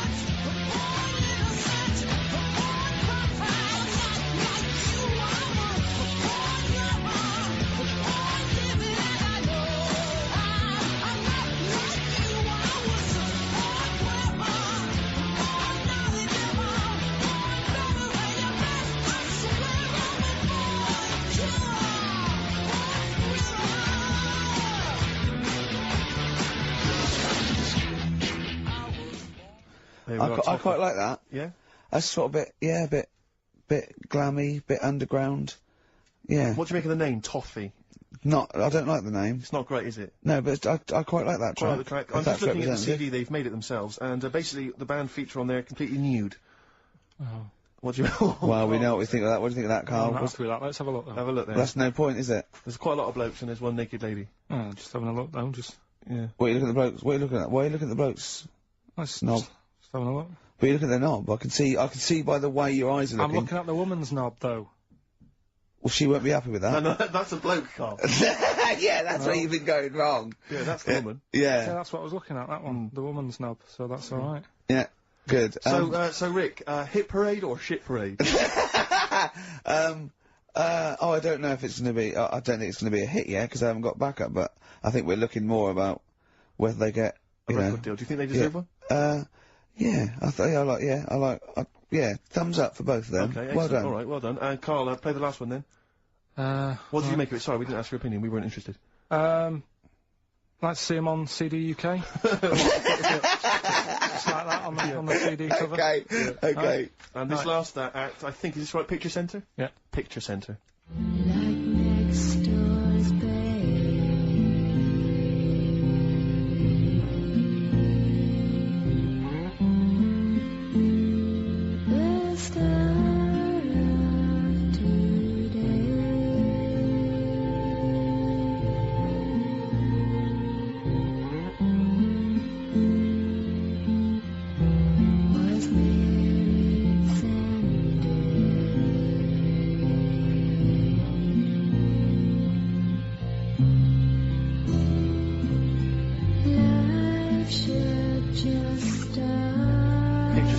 My favourite. You like that? Yeah, that's my favourite out of all of them. Good, there's a bit of Amy Mann in there. A little bit Cocteau Twins. Yeah, no, really good. I really like, really good, really intriguing that. Karl Pilkington? Yeah, it's alright. If you didn't like it, what would you say? It's weird though, isn't it, music? No, do you know what I mean? It's like, it depends what you're doing. Do you know what I mean? That's alright. If you're just having a game of crib or whatever, it's just on in the background. That's the thing with music. I don't think you can sort of slag any of it off. It's times, and it depends what mood you're in and stuff. Yeah. So So this is a pointless feature. It's a pointless feature. We'll do it well, again I didn't come up with it. No, I don't. Alright, don't slag it off. Okay, we'll do that again then. I was quite enjoying that, but okay. No, do you understand what I'm saying? Well, that it's not worth having an opinion about music. Well, I'm not that bothered. I'm just saying, imagine if he was on the panel of Fame and Gallery or Pop Idol. Yeah. That'd be great. It'd go along, and Nicky Chapman go, yeah, you've really improved. I really like that. I don't know what you're wearing. Dr. Fox, you were hot, baby. I loved it. Like your legs, like all your boobs and all that. Brilliant. Come to Karl. Not bothered. Alright. Yeah. Brilliant. no, we'll keep it up, you know. Play a record. Yeah. Jet. And roll over DJ on XFM 104.9. Alright? Karl, just an email, a question for you. Can you please let me know which school Karl went to? What school do you go to? Cessav. What? Cessav. Cessav? Yeah. What does that mean? It was on Cecil Avenue. Cecil Avenue, in Manchester? Yeah. It's just he says, I'd like to know so that I don't send my kids to the same place. He also says, he says, P.S., does Karl look like Gollum in Lord of the Rings? Yes. He does, doesn't he? Yeah, that's very good. Yeah, in fact, I was just putting a little bald wig on you, wasn't I? Like he needs one. Yeah. So, yeah, if it's you just want some of the fun and games we have when the songs are on. Yeah, did it hurt? Just a little bit. The bit that worried me is when you said, let me just staple it. Yeah, well, I was trying to get it under your chin because it looked funnier. And he was scared. Oh. I remember, do you remember I did that thing with the tea towel? Have you told Steve about that? I don't think I have. It's not something I'd shout about, to be honest. Go on. Went round his place. And he said, oh, before you go, I must try something. Because I couldn't get squeezing hard enough. I can't, because I'm not strong enough to hurt him anymore now, or am I? I think I can take it a bit more than I could at the start. Yeah, so I wanted to squeeze his head more, so what did I do? So he said, just hang on, I've got a tea towel. He brought a tea towel in now. I need something sort of long and thin. What can I get? He's asking his girlfriend, where's that? Comes in with a spatula. Right?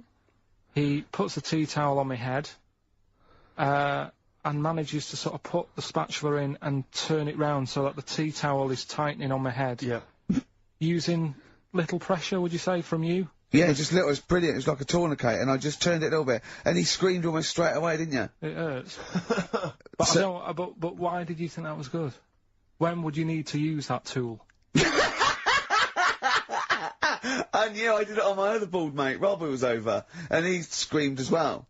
Because he just put a tea towel round, like a little bandana, just stick the wooden spoon down the back, just turn it, and it's even half a turn, isn't it? Mm.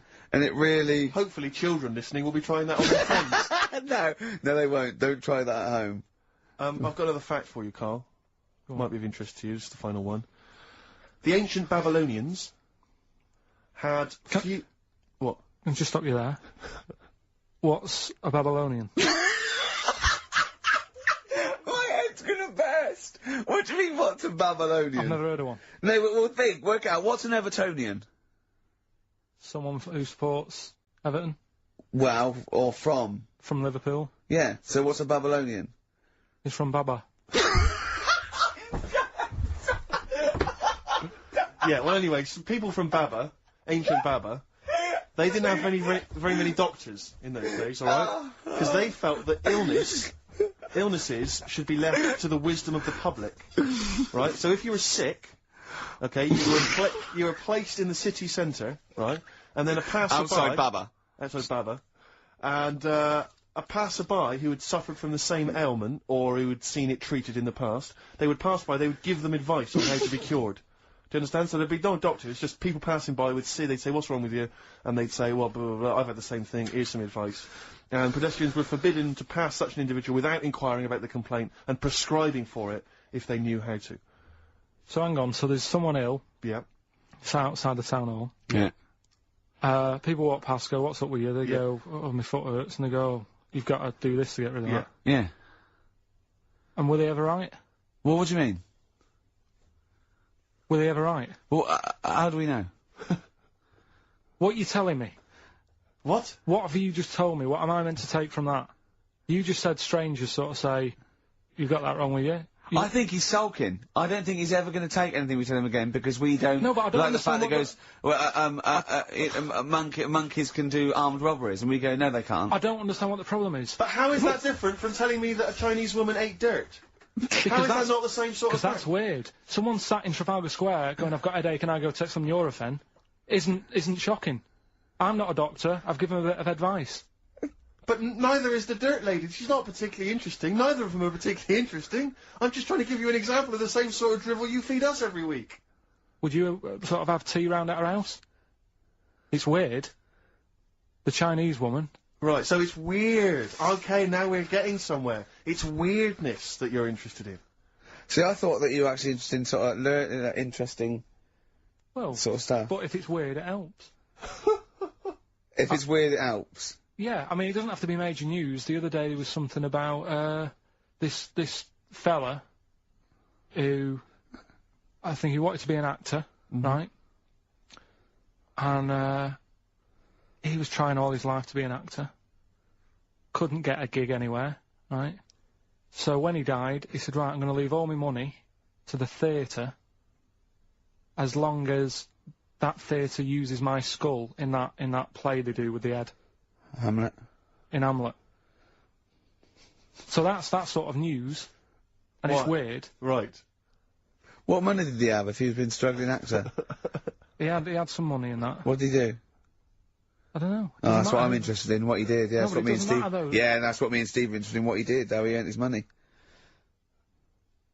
So, because you were going to educate us this week with some interesting facts. Oh, yeah, come on then. Is that it, or have you got more? Well, that's weird. But that's not educational. You didn't give me his name, you didn't give me when, you didn't give me what theatre. No, but also to take from it. Do you know what I mean? If people listening and go, well, I'm a bit like that, it's like if you've got to be dead and have your skull on stage, that isn't a job for you. That's what I'm saying. If it takes that much, give it up, do something else. Right? What else have I taught you? I don't know. You haven't taught us, you've never taught me anything.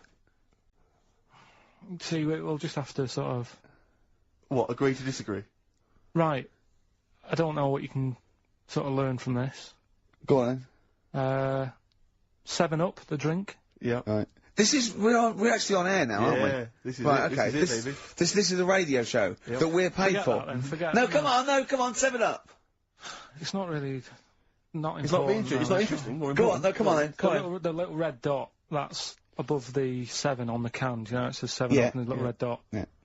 That red dot's there because the creator of it was an albino, and he had red eyes. And he had that little thing there as his little trademark. Is that true? It's true. That's quite interesting. Right then. So that's what I'm saying. It's not that important, but it's interesting. If it's true, that's interesting. It isn't. It's true and it's interesting. Okay, that's good. You know, Coke used to contain real cocaine. Well, they used to be medicines, didn't they? Tonics, yeah. No, they were medicines. I read that tomato ketchup and Coca-Cola started off as medicines. Probably not a medicine, probably more of a tonic, because it's probably a pick-me-up, wasn't it? If I had Coke in it and caffeine and sugar, and same as ketchup, probably lots of vitamin C and lots of sugar, it was probably more of a tonic. It wasn't really a medicine. They didn't say, cancer? Have this on your chips. It's an HP. Wasn't a medicine, it was... Well, it was, kind of. Alright, okay, let's agree to disagree on that particular one. Okay, alright, yeah. Is that it, Carl? What else? Because you've Any been other educated facts? this week. You've given us the 7-Up thing, okay. I've told you about the goldfish. Not really, but yeah. You didn't tell us anything about goldfish. This is your fact, right? You know what? Goldfish might have longer memories than some people think. That's not a fact. That under no circumstances would imagine Magnus Magnuson saying, what animals might have longer memories than most people think? This is goldfish, correct? Imagine that as a question. How is that a fact? If you ever have children, are you going to educate them with this kind of drivel? Is this how you're going to raise your kids? So their mind's just pumped full of this That'd be my rubbish? job. I'd keep them interested with stuff like that. Right. Yeah. Suzanne does the proper stuff. Yeah. So you agree there is some proper stuff? Yeah, but I wouldn't make him do it. I'd just sort of leave the book there, and then if he read it, I'd go, that's good, that is... What book would you think? What, the 50th freakiest people ever to be born? Give him that to start with. What would you tell me your favourite was? The little fella who was playing the keyboard? That or the three-legged fella. Yeah, okay. So he's learnt that. That's the first day at school. What would you teach him the second day at school? I don't know, because Why do owls have to turn 180 degrees to look the other way? Because they've got big eyes. Yeah, and what's that mean? What do you mean, what's it Can mean? I just... I don't think you should have children. Well, Suzanne's always saying, she'd like to hear tiny feet running around the flat. Stuff. I just said, let's get a little midget cleaner. Right, haven't got long. We better give the winner. We got monkey news coming up. We haven't really got any monkey news. What do you mean? What do you mean? There's nothing going on, seriously. What do you mean? The last few weeks I've kept telling you. Right. This really annoys me when you say there's something going on. Because you call it monkey news, but it's not monkey news. You have stories, dubious stories. But shut up a minute. About it's always chimps, which annoys me you call it monkey, because they're apes, right? And it's often from the 18th century, so it's not news anyway. So don't tell me there's no monkey news what I'm this saying week. Is, if there's monkey news worth doing, I'll know about it. And there isn't anything, so let's leave it. Right, okay, you are going to give me some monkey news, I'm telling you, you are going to give me some monkey news, or we're not leaving. Right, well, my mum sent me some. Right. I got a little letter from her doing the usual sort of stuff, telling me what she's been up to and that. It was a little thing about somewhere in Lincolnshire or something. Right, to do a bit of monkey throwing. God, what do you mean? Because some fella got attacked by one once. And sort of to remember him, on this certain day, they go, oh, it was today, wasn't it? And that fella got attacked by a little monkey and that. And something about chucking monkeys about. That's horrible. I don't know if they're real, I think it's just like to remember. Alright. But that's the only sort of stuff that's knocking about out there. But it's not, that's not I've got my monkey mum and news. dad on it, looking all the time for stuff. There must be more monkey news than that. There isn't nothing. I mean, there's bits and pieces. There was a bit about Donna Eyre, how when she has a kid, she's going to let a gorilla look after it for a week or something. But apart from that, it's dead out there. Well, I don't know what that means. She's well, that's it. Apparently, well, it's not true. She's not going to let a gorilla look after a child. No, it is. Apparently, a fella works with them or something, and this is rubbish. It's not rubbish. How can she let a gorilla look after a baby for a week? Well, forget it. Sorry, then, have you ever that's- heard her speak? Can I just give you a little fact here? Someone's emailed in for you, Carl. They've sent an interesting fact for you. I think you're going to be interested in this. Don't read it on the email. Let me read it for you. I think you'll be excited. An interesting fact from Karl. That's from Toby. He says, Attila the Hun punished some fella who annoyed him by cutting off his arms and legs. You'll love this. And stitching his arms back where his legs should be. And vice versa. Look at his face. Look at a little smile that's just cracked on his lips. That is the kind of fact you've been waiting for all day, isn't it? So go on, again, so... Attila the Hun, right? Some guy didn't like. He cut off his arms and his legs, and he stitched his legs on where his arms should be, and his arms where his legs should be. Look at him looking at his body, trying to picture it. Yeah. I'll let it sink in for a little while, then I'll ruin it for him. Carl, what are you thinking? I'm just picturing it. Right, he would have died. It would have been tokenistic. There's no way that person could have lived through it. So, it was just for the Hun's fun. He probably put him on a stick outside his gate or something. There's no way, in those days, that he could have gone through complete limb amputation and... So would he have wore a jumper for pants? Who's the winner of the competition? From Walthamstow, it's Joe Ogden. Well done, Joe. You got the correct answer, which was what? The fellow with two heads at number 50. Number 50. Is that it? Are we off? Yeah, that's it. Yeah. All right, cheers. More of the same drivel next week. Bye. Bye. Jet, are you going to be my girl on XFM 104.9? I'm Ricky Gervais, with me Stephen Merchant. Over there, little roundy bald head of Karl Pilkington. Good news and bad news. Good news is, boys are back in town, we're here for 2 hours. Hello. Bad news is, we have no monkey news, gay fella news, or little Chinese fella news. Really? We're going to try and, leave that for a week, and then maybe come back to it. Yeah. It was Why do good. I get the feeling that within 20 minutes we'll be talking about little, little gay Chinese monkeys? Carl, think of that. We have got monkey news. Have we? Oh, yeah. So we've already broken that promise. Oh, okay. I thought we were going to try and sort of talk about something else. I've just done Jonathan Ross show, and they don't talk about the same things every week. It's weird.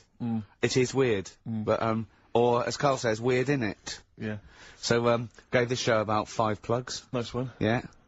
So, I think we'll get upward of 800 people listening. Oh, double. For the first 2 minutes. Yeah. And then turning back. They're already switching over. I'd have thought so, yeah. I spoke to my friend yesterday. He's a little bit of an odd fella, and he said that for his own amusement, he had an iPod in his car, and he bought a little sort of transmitter, and he could transmit the music from his iPod to sort of just beam it, kind of as he was driving along, to sort of passing cars. What do you mean? It's Make weird. their radio play it? Well, but if they had it in the right frequency, yeah.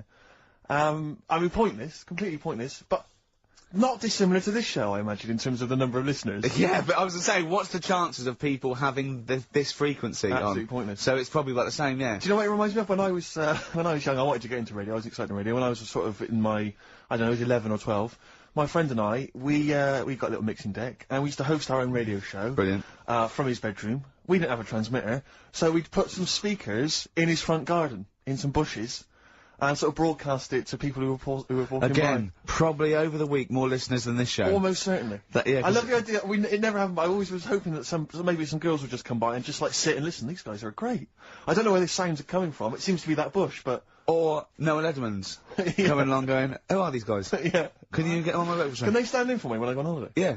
Yeah. I did I say I did sort of pirate radio? No, go on. Got into hospital. Yeah, the normal radio, but you had an eye patch on. Go on. Dad was in hospital, right?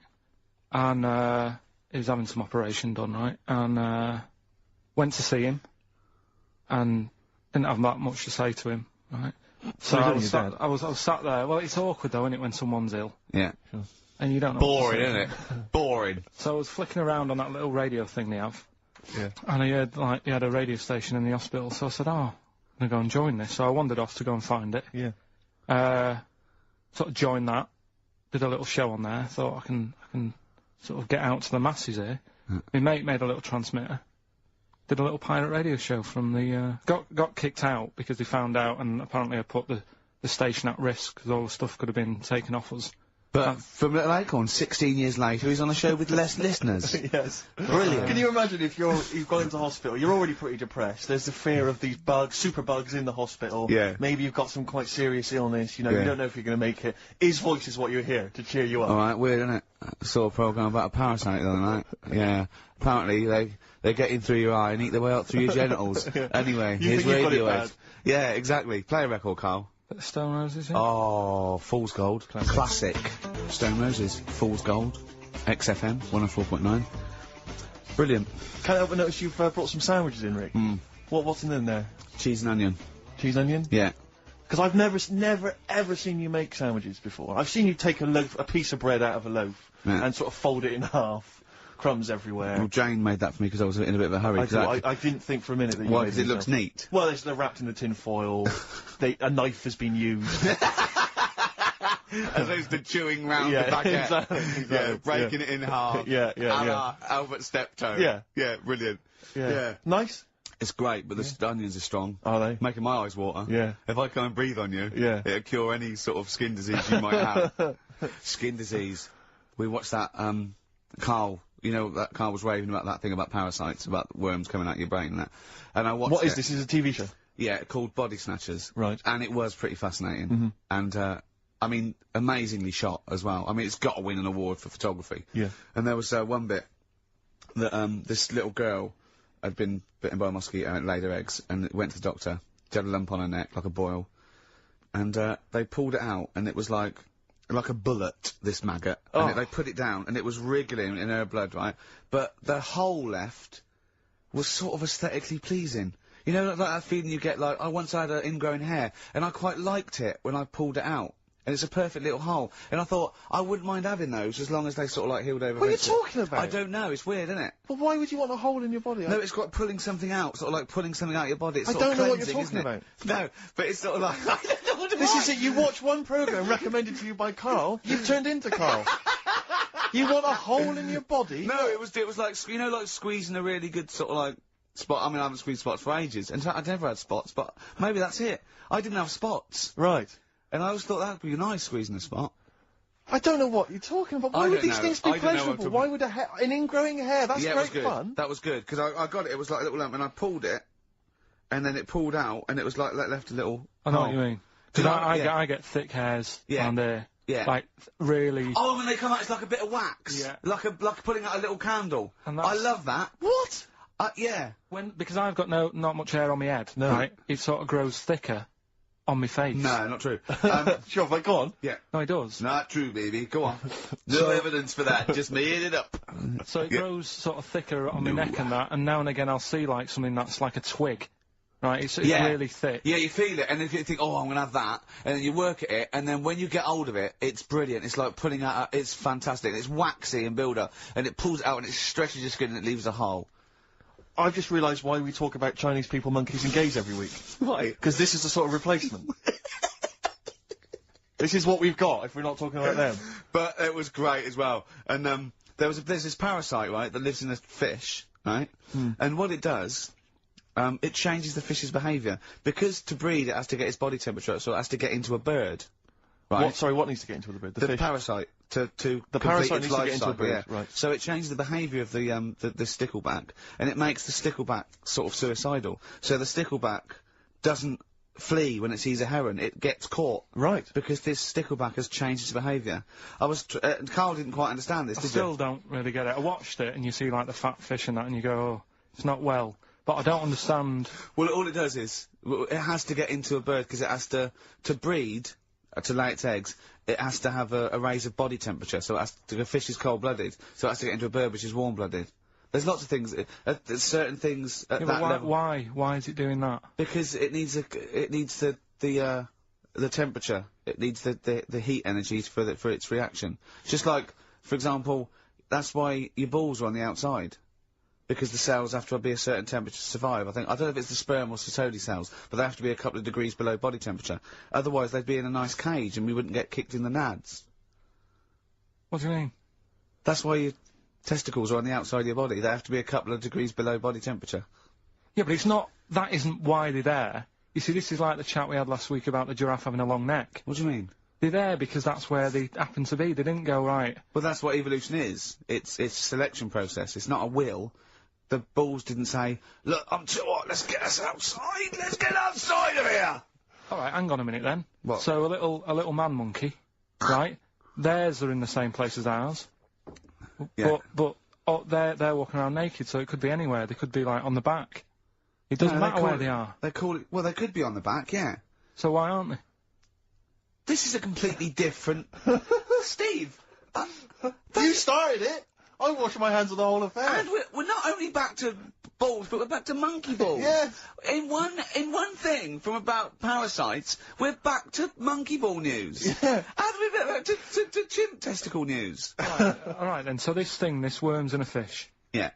It's like a little platyhelminth. I think it's some sort of... But what I mean is, why are they about? What do you mean? They Why? evolved. But why haven't they died out? Because they're very successful. Yeah. What do you mean, yeah? What do you mean, yeah? Tell me the brain event that made you say yeah in that 1 second gap. Because in a way I don't get it, and if I think about it too much, it hurts a bit.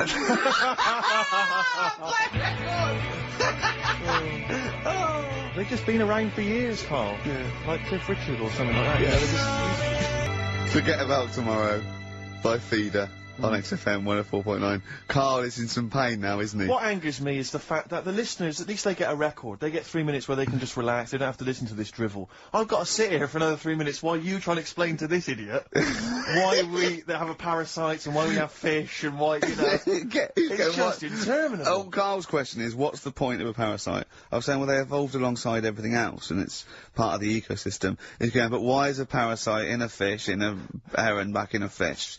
And I said, what's the point in anything, right, apart from the balance of the ecosystem that survives at any time?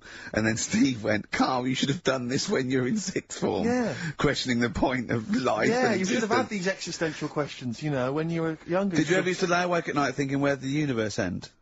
No. I did that when I was about 6 or 7 for about a year. When someone said it was... He was lying awake at night thinking, where does Manchester end? I assume it goes on forever. They've made a map, haven't they, for the for the universe? Yeah. Right. Well, yeah, as far as they can, yeah. Big, is it? It's massive. Yeah. But if you're that lost, you know what I mean? Forget the map's map. not going to help you. Sure.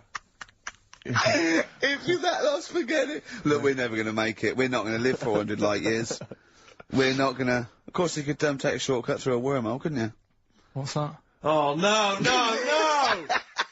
Let's not talk about the universe, please. Let's talk about something that you could comprehend, Karl. Well, Were you on Richard and Judy yesterday? Right. Yeah. Tell us about that. It was good. It was good fun. Yeah. It's a bit surreal. Is it? Yeah. It's nice. That's nice though. There's something charming about them. Do you know what I mean? They go off on tangents. They sort of digress. They suddenly think of something. She suddenly go, oh, my jumper's itching or something, you know. Yeah. And it's quite charming. It's not annoying at all. Yeah. And I'd never seen it through before. And I hope I didn't insult them because I said it was like an adult Blue Peter. Right. But in what way? Well, they had a Christmas wrapping competition. Right. Then they had a Christmas wrapping competition. And then they had that wasn't them doing kind of. Then they had what the French people are like. There was a little didn't quite understand that living in France. Then they had a woman who relived an Elizabethan Christmas. The bit that made me laugh was she was sort of announcing this through an Elizabethan microphone and PA to all the people sitting around dressed as. I'm a bit confused. Like, this sounds fascinating. It was good though. And at the end I said. Next week I'll be washing a tortoise and that. Yeah. And the producer said, if you do want to make something for the show, we'll definitely feature it. So I might make some of those things that you spoke on Blue Peter, like send in, sort of, you know, I remember, they made a chest of drawers out of 3 matchboxes. Yeah. For Barbie doll or something, or Action Man. I seem to remember them showing you how to make a dusty bin once. What, on yeah. Blue Peter? I made one, I remember making one. Really? Yeah. I haven't watched Blue Peter, obviously, for, like, 25 years, Yeah. but is it the same sort of thing? I think it's pretty much the same now, yeah. They sort of, occasionally they'll have kind of, larger sort of dramatic scenes, so that all the cast will kind of act out sort of murder mysteries and stuff like that. Oh, yeah. There's a bit more of that going on. Do they There's still a have lot the more Kodo bands. drummers from Japan over? I think the Kodos come on like twice a week. With the shiniest buttocks I've ever seen. Yeah. Greased, they're in like sort of nappies or whatever they call them, and they're playing the drums, and you see them from behind playing these big drums, and they've got shiny buttocks. The lights really pick up their arses. I think because they've kind of funked it up since we were younger, because I remember it was always stuff like, let's have a look at this traction engine. Yeah. Or let's drive some traction engines, one very small, a slightly larger one, then you need a larger one, and we'll just drive them around the studio No, for a because bit. you're going up Nelson's column with Shep. Yeah. You might die, you might not. But I always wondered if perhaps the people in charge were not perhaps down with the kids when they were saying, what are we going to do this week? Let's have a look around a traction engine. Exactly. That's what the kids of the early 80s want. But they did used to sneak in education, whereas Magpie, that was just like funky people who were sort of really in the 70s. Never watched Magpie. No, I know I got it wrong as well. I did used to watch it, but I used to watch Blue Peter. I think I was conned. I always feared, because see, with the Blue Peter, I felt like I was learning something. I imagine on Magpie it was just, Mr. T came round or whatever. It was a lot more cool, was it? It was a little bit more cool, yeah, and a lot more throwaway, and it was sort of like, Magpie was sort of like Looking. Right, on telly. Yeah. What happened to Looking? Don't know, it used to be the Junior TV Times, I don't know. There's probably people listening who've never even heard of Looking. Is that what it was? Apparently so. But there was cartoons and things. Yeah, it was just basically an advert for ITV, Looking. Oh, was it? Almost entirely, yeah. And did it have like a Laurel and Hardy strip or something? No, it would have things like the story of 5 Star. Really? And, is it like the ones in the News of the World? Not dissimilar. Brilliant. Yeah. Hey, I've had 5 kids. Next picture. Bought one of them a guitar. Next one. We're at number 7. Yeah. Brilliant. Next week, Tina Turner. I love the fact that 5 Star is still touring. There's only 3 of them now. Really? They're still called 5 Star. Really? Yeah, I thought there was 4 Boney M's at one point. Tribute acts, that each one of them had a... And then there was a 5th, who was someone who wasn't the original member of one of the Boney M's, who set up a splinter group. It was ridiculous. Yeah. I don't know how many there are now. I was thinking, what we should do on this show as well, is have a doctor. Right, just sitting in the you're corner. worried about your health? No, just so when Karl says, why are your bollocks there, the doctor can now go, well, let's ask doctor. Right. And he goes, they're there because I know. And we need a vet as well. Is Dr. Fox available? we need a doctor, probably a vet, some sort of vet, or a naturalist would be good. And what else? Oh, and a physicist or something, or an astronomer. What do you think, Karl? I'd love that. Would you really? Yeah. Is there any doctors listening? Of course there are, as if a doctor would listen to this. If you are a doctor, I want a qualified doctor. I don't mean someone who's in their 2nd year at medical school. We're not interested in that. Right, a qualified doctor, a GP, or any specialist, and you maybe want to contribute regularly, give us a call. Yeah. We'll even give you a special phone line and stuff. Yeah. Not for now, though. We're going to get a lot of mentalists, aren't we? I would adopt a nom de plume, an alternative, identity, because your patients are going to flee if they find out you listen to this. Exactly. tribe. What's the phone number, Karl? Well, they might as well just email in with the number, mightn't they? That's because you don't like answering the phone. No, I just think it's a better way of doing it. Okay, how can they prove they are a doctor? Just, Go on, Karl. something to do with, Go on. Go on. Something to do with, What thing could they say that we'd say, well, he's definitely a doctor, or we wouldn't know that? Think of something. Well, I'm not a doctor, so... We're on the radio, Karl! When we ask you a question, you've got to speak! I know, I'm just thinking, I don't know how you'd know, because you never ask them, do you? If you need their help, you don't think of going, no, before you do this, do you know what you're doing? But saying that, right? Go on! Go on! Talking about this the other day. Yeah. Oh, what was it now? Listen, a fella, no, listen. Do you want, Alright, no, come on, alright, he's got it now. Go on. This fella goes to the doctors, right? Oh, right, okay. Right, if this is in any way apocryphal, stupid, illogical, impossible, right, you are never, ever speaking again on radio. So make sure this is at least possible. I'll tell you what, I'll even give you improbable, but possible. So if anything that breaks the laws of the universe, or logic, okay, that's all you have to avoid. On you go. Right, so this fella, right, he goes to the doctors because he's got earache. Right. Okay, if a chimp's living in his brain... Go on. So he's got earache, he's sat in the waiting room and his ear's all bunged up and it's hurting a lot and what have you. So the doctor comes out and he goes, right? And because his ear's all bunged up, he doesn't hear it that well, right? So he thinks it must have been me, right? So he wanders in. Keep going. Anyway. I'm gonna hate this. I can just feel it in my bones. Steve, I'm gonna let you take over. Okay, let's hear it. So the doctor says, sit yourself down there, right? So he sits himself down, he goes, right, take your pants off, right? So he's thinking, that's a bit odd. Anyway, he heard that though. He apparently he took his tackle off. The doctor, like, did some operation. What, there in the waiting room? No, in his office. In his office, yeah. What? Wait, so he removed what? His genitals? Yeah. In his office. Why, Karl? Why, Karl? Because he hadn't called him in. Oh, he'd called in the bloke who wanted his testicles taken off, and he didn't do it. What? So the doctor went out and said, Mr. Jones, who's here to whip off your cock and balls, just here and now, right? Bloke comes in, didn't it? It must have been me. So the bloke who wanted his balls taken off didn't say, oh, I think he said me. So he didn't interrupt then. So the bloke goes in, he starts taking his testicles off, and he doesn't say, I'm here for me ears. It's a new single from Snow Patrol and Run. That's brilliant, isn't it? Good stuff. On XFM 104.9. Rick. Go on. I'm about to say 3 little words to you that I've never said to anyone before. Go on. Karl is right. On what, though? From Reuters, someone's emailed in. A Brazilian man who went to a clinic to have an aching ear checked ended up having a vasectomy after mistakenly believing that the doctor had called his name.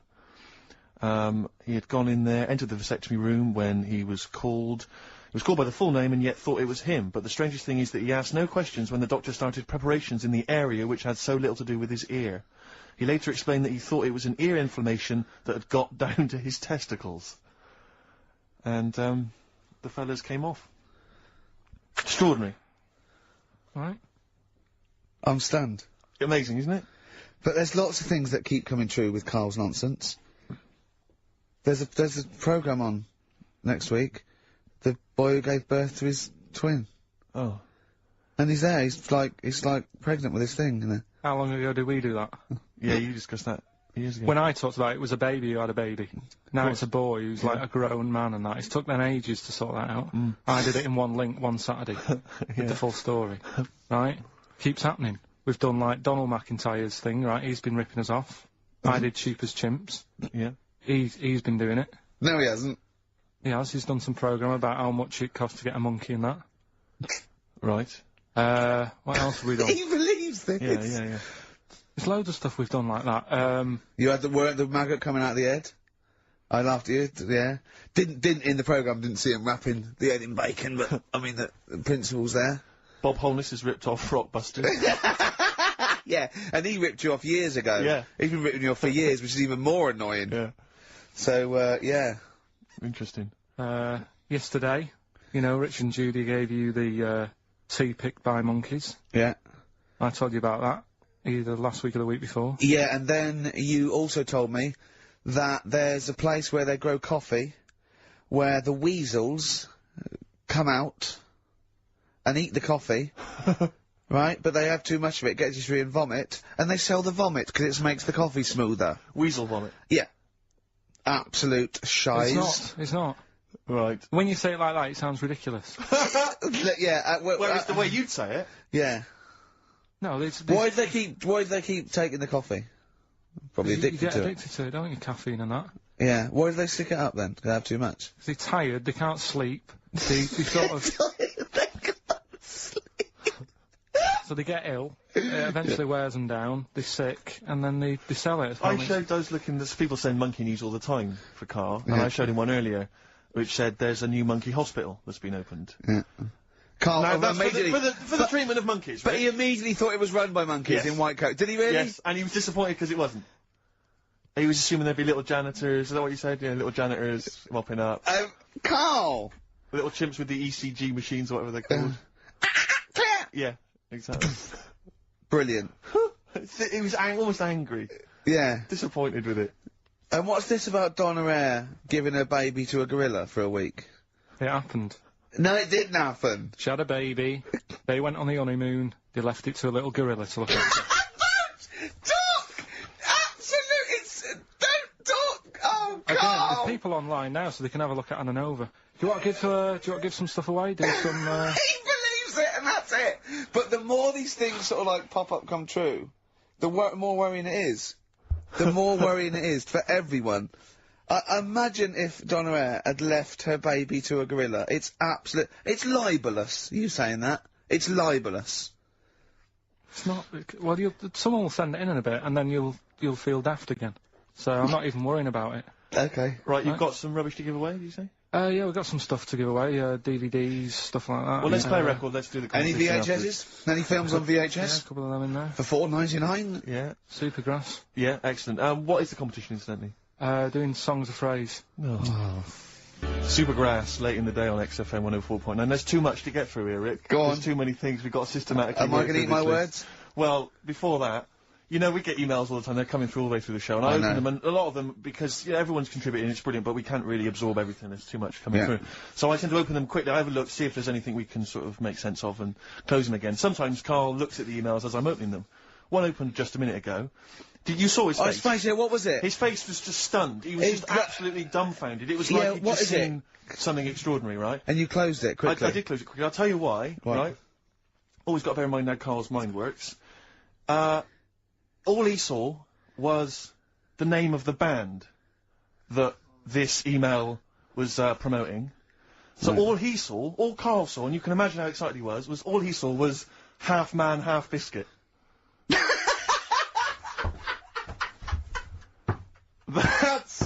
That's all he saw. I've never seen anyone so excited! Oh, God! It was actually just plugging the popular joke novelty band. Oh, you heard of them, then? Yeah. Imagine how excited he was. That is fantastic. Half Biscuit! Brilliant! Mr. Garibaldi! Oh, Half Man, Half Biscuit. That is genius. Oh, amazing. I just saw it, and when you closed it again... Yeah, but the thing is, if he hadn't have told you that, and he'd have erased it, next week you'd be saying, about what they've done in Scientists, they've cloned a man with a biscuit. He's got currants for eyes. Never go swimming. What? Never go swimming. Anyway, just to, I don't know what the world's coming to, but, someone sent us a link to, one of the web news pages. Go on. The headline, Donna Eyre to hand her baby over to a gorilla. Well, it's not. It's not going to be what he thinks. Listen. Donna Eyre and her zoo owner boyfriend, Damien Aspinall, intend to place their baby daughter in the care of a gorilla. The couple plan to put Freya, who was born in September, in the gorilla enclosure at the zoo near Canterbury. They will then let her be carried off by the female of the group. Neither parent has any qualms about letting their daughter be taken off, despite 5 keepers being killed by animals at Howlett's and his sister's park since 1980. I don't understand. What do you mean? Well, that's it. That's the news. It's a newborn baby, and they're going to put it in a gorilla. But I mean, well, he said, "Why would I not trust them? I know them. I grew up with them. They're my friends." Yeah, but I'm not saying that they're aggressive, but it might roll over on it or something. Well, I don't know. Take it up with with them. I mean, Donna Eyre's not the brightest spark in the box. No, but I don't it would seem think her husband is. I don't think, you know, that she'd endanger. I mean, they must know something we don't. I still can't believe they're just going to leave the gorilla with it. Why would you though? But why would you? Even if it says, well, it's cheaper than a babysitter. Well, I don't know. Well, how cheap is a gorilla babysitter? Karl knows, because there's probably some sort of organisation. Right, are we, competition then, come on then, what is it? Oh. Songs of Phrase. Remind us of this? We got the film one coming up later as well. But Songs of Phrase is the one where I take a popular phrase from the show. Well, no, it's not a popular phrase from the show, it's sometimes something you said once. There's this airy Chinese kid. Yeah. And I get all different bits of songs, so, you know, I make up that sentence, and you have to email in with the artists that you hear. Well, what's the popular phrase then? What's this popular phrase that's sweeping the nation? It's what we talked about last week. Go on. My girlfriend had a problem with a marrow. Right. Yeah. Alright. Okay. She wasn't your girlfriend? Oh, yeah, but I couldn't find sort of no, okay. blind date or whatever. So, so seven artists it's taken to make up this. Me girlfriend had a problem with her marrow. Well, that's at least 8, so... Well, maybe not. I think I've managed it in 7. Anyway, here we go. We want the artists. We'll look up the names of the artists. Yeah, Get a pen and paper and make a note. What artists are you hearing here?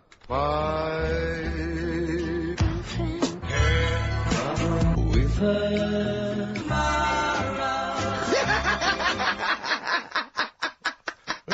Very good. Oh, okay. Alright, What's so, more? So, what are the artists?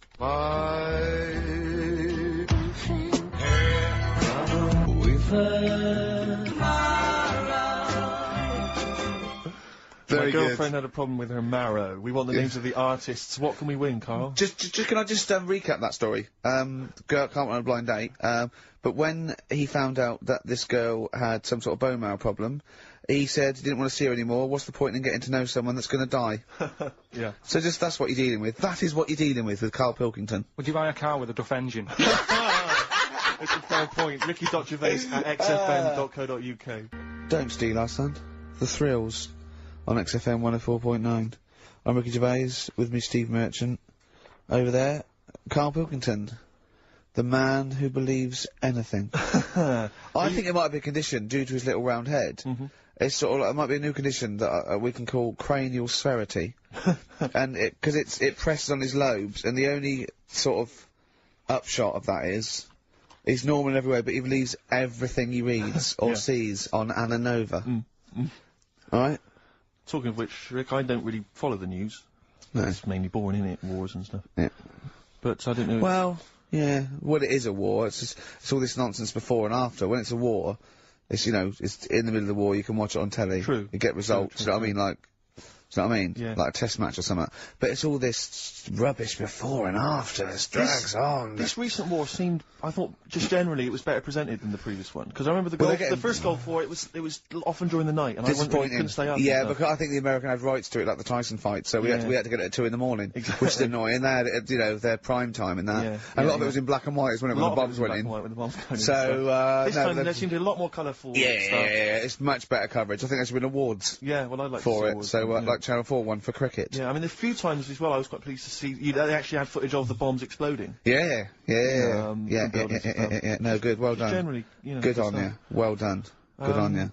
Yeah, I don't know. Costs a lot though, doesn't it? It isn't a costly War's thing. a lot more when you got something like, you know, a Jimmy Carr game show, which probably costs about $100,000. Yeah. Like half an hour war costs millions. It's almost as expensive as like Terminator 3 or something. Yeah. But I mean, you know. But then, you know, you got a variety. Exactly. Sorry, Steve, you were talking, mate. Well, no, I just wanted to make sure you're aware that the World Elephant Polo Championships have taken place. I did get it. I think they mentioned it on. Yeah, we won, didn't we? England won. Yeah. Well, my question is, where have they been practicing? I don't know. Do you remember ever at school anyone ever saying to you, "Are you interested in playing polo with elephants?" Do you reckon it was 5 blokes in pith helmets kept sneaking into a whipsnade? Possibly. What are you doing, lads? We're practicing. Get down. Yeah. Get off them elephants. Yeah.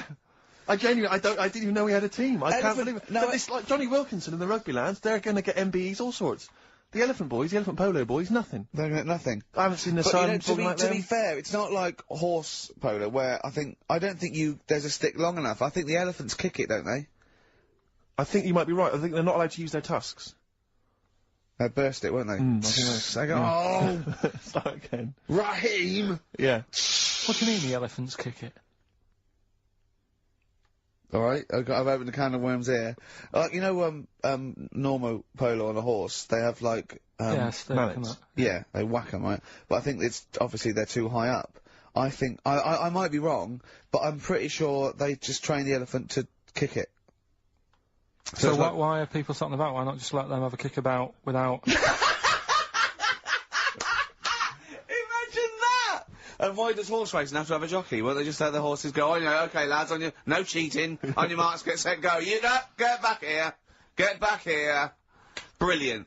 Why do you think, I'll tell you what, I'm gonna be like a teacher now, why do you think? Just sort of get mixed up which end they sort of go in, which end they've got to get the ball in. Sort of. Yeah, yeah. How do you sort of steer an elephant, as it were?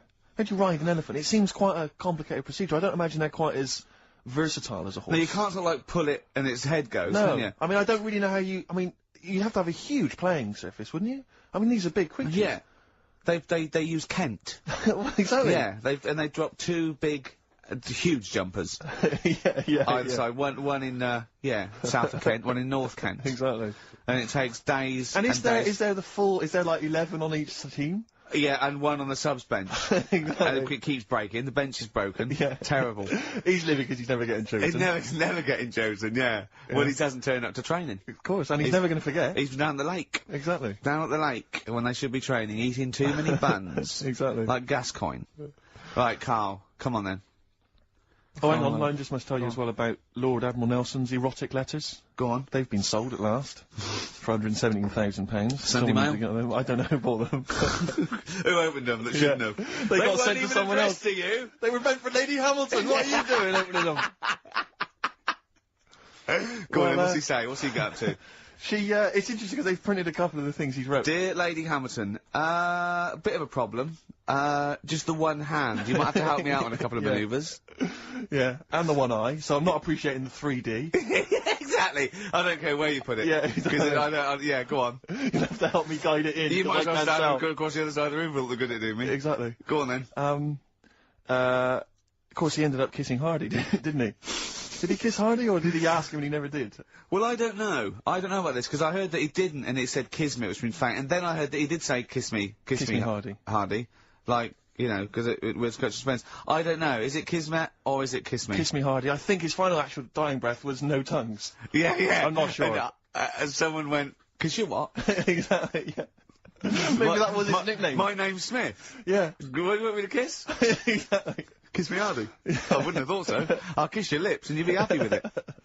But, I'll touch you, Hardy. But I'm not kissing it. Go on. Couple of quotes from there. This is him writing to, Lady Hamilton, who he was having an affair with.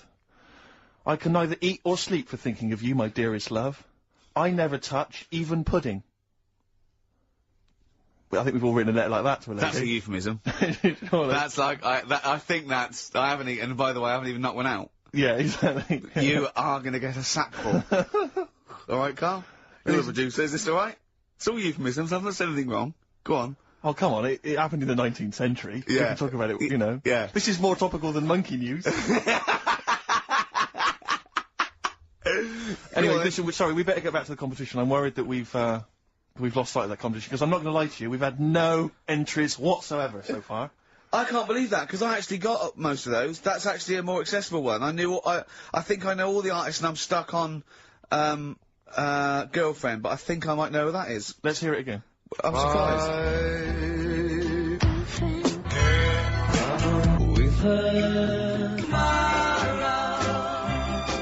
And I think that's a pretty accessible one. An accessible quiz? Yeah, so no one's... Is the email up, or no one's listening? No, well, I think there's a little bit of that. But, I think we've accidentally closed down the texting. Oh. So if you're texting in... This don't is bother with that. rubbish. It really is awful, isn't it? Yeah.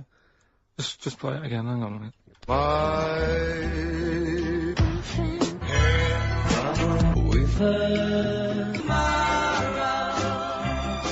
I'll tell you what it was, we didn't give out the prizes. We didn't say what the prizes were going to be. That's the reason. Yeah, I think the emails are going to go mental when they find out it's the first series of Open All Hours on VHS, they'll be flooding in. Let's see what and a Bridget Nielsen video. Exactly. Right. Oh, dear. Oh, no, actually, it's not too bad. Go on. The best air guitar albums in the yeah, in the that's world. still going. That's Volumes that's 1 and evergreen. 2. That'll keep running and running. Some kind of anniversary box set of a Doctor Who episode with a New small model one car. wants that, baby. I'm Alan Partridge Series 2, that's worth having, obviously, and Porridge Series 3. Okay, good. I've not watched all of them on UK Gold, then put them on DVD. There's something wrong with you. Alright, so yeah, let's hear it again. Alright.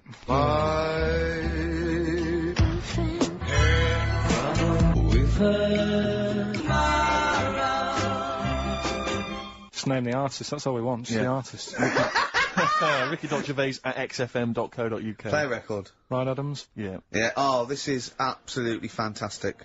His version of Wonderwall, if you've not heard it yet, you'll be loving it. You'll be loving this.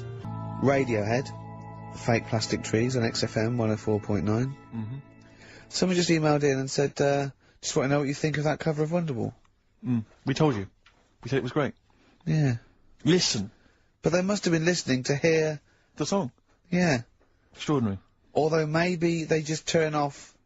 When we start talking. Yeah. That would make sense. That would make sense. I mean, it would make sense in a sort of preserving of sanity type way as well. Objectively, Rick, if you were listening at home, if you didn't know us and you were listening to the show, would you listen to it? Would you bother?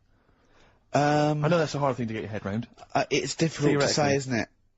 I've no idea. I've no idea what people coming to this for the first time think. I mean, you know, I love you like a brother, but I get sick of you. Yeah. I mean, I get sick of me. Yeah. Sometimes I go up and It's weird you should say that, because someone's emailed in. Yeah. A recent survey's been done by Cheltenham and Gloucester. The most desirable neighbour in Britain. Number 1. Shane Ritchie. Johnny Wilkinson. Oh, right. It doesn't actually give me the full rundown, but David Beckham was in the list. Yeah. Shane Ritchie was indeed in the list. Yeah, he's flying at the moment. As was Ricky Gervais. Really? Well, that's what it says. It doesn't tell me where you came, though. And there was actually a neighbour from hell, and you weren't in that list. Well, I'm a good neighbour. Oh, come on. I am. I'm quiet. I don't keep myself to myself. I never... Do you know what I'm thinking of? What? If it was best friend. Yeah. Now that would be a nightmare. Yeah, exactly, yeah. Most desirable friend. I'm a good neighbour. I'm quiet, you know, yeah. Yeah, I mean, I imagine being stuck in a room with me writing all the time, with me squeaking like a chimp. Unbelievable. Although I don't physically abuse you. I save that to my bald mates, like Karl and Rob and that. I just like to squeeze their head. I don't squeeze your head. Yeah. You know what I mean? I think it's because you command a little bit more respect. Ah, thanks very much. Do you know what I mean? You're not that sort of... You're not an idiot. Oh, sure. Alright, Karl, got anything to say? Has anyone seen this picture in Heat this week? It looks fantastic, doesn't it? Do you know what Steve said when he saw that, Karl? Go on. He said, it has captured Karl. What do you mean? Well, you just look utterly gormless. In the picture. It's captured you brilliantly. You know how, like, a good photographer can do that? They can capture the essence of someone. That's good stuff. It's good stuff. Well, actually, I'm the photographer. Because it was a screen grab from the behind-the-scenes footage. Well done. So I got that gimpness. I captured the essential gimposity. Exactly. Yeah. Karl. Yeah. Alright? Should it? Yeah, well, I did a little article for Time Out, and I think Boyd from Heat has sent over that screen grab to them, so he might be in Time Out. I'm going to try and get him in every publication. Yeah. For 1 year. It's like you've managed it in the last 2 weeks. Exactly, yeah. It's like a Dave Gorman project. Are you Karl Pilkington? Yes. Let's do that, shall we? If anyone's got a publication, it doesn't matter how little, just take it from Heat. That's mine, so you're welcome to it. Just try and just put his picture in anything. Next to round things is best, isn't it? That'd be good. You alright, Karl, with that? Yeah. Alright then, good. What have you got for us, Karl? News headlines? There haven't sort of been that much going on. Sure. Sort of headline-wise, you know. Sure. No, because I look for good headlines and that, don't I? That sort of get you interested, like the... Well, then when you're interested, you don't read on. No, I did. Okay, go on.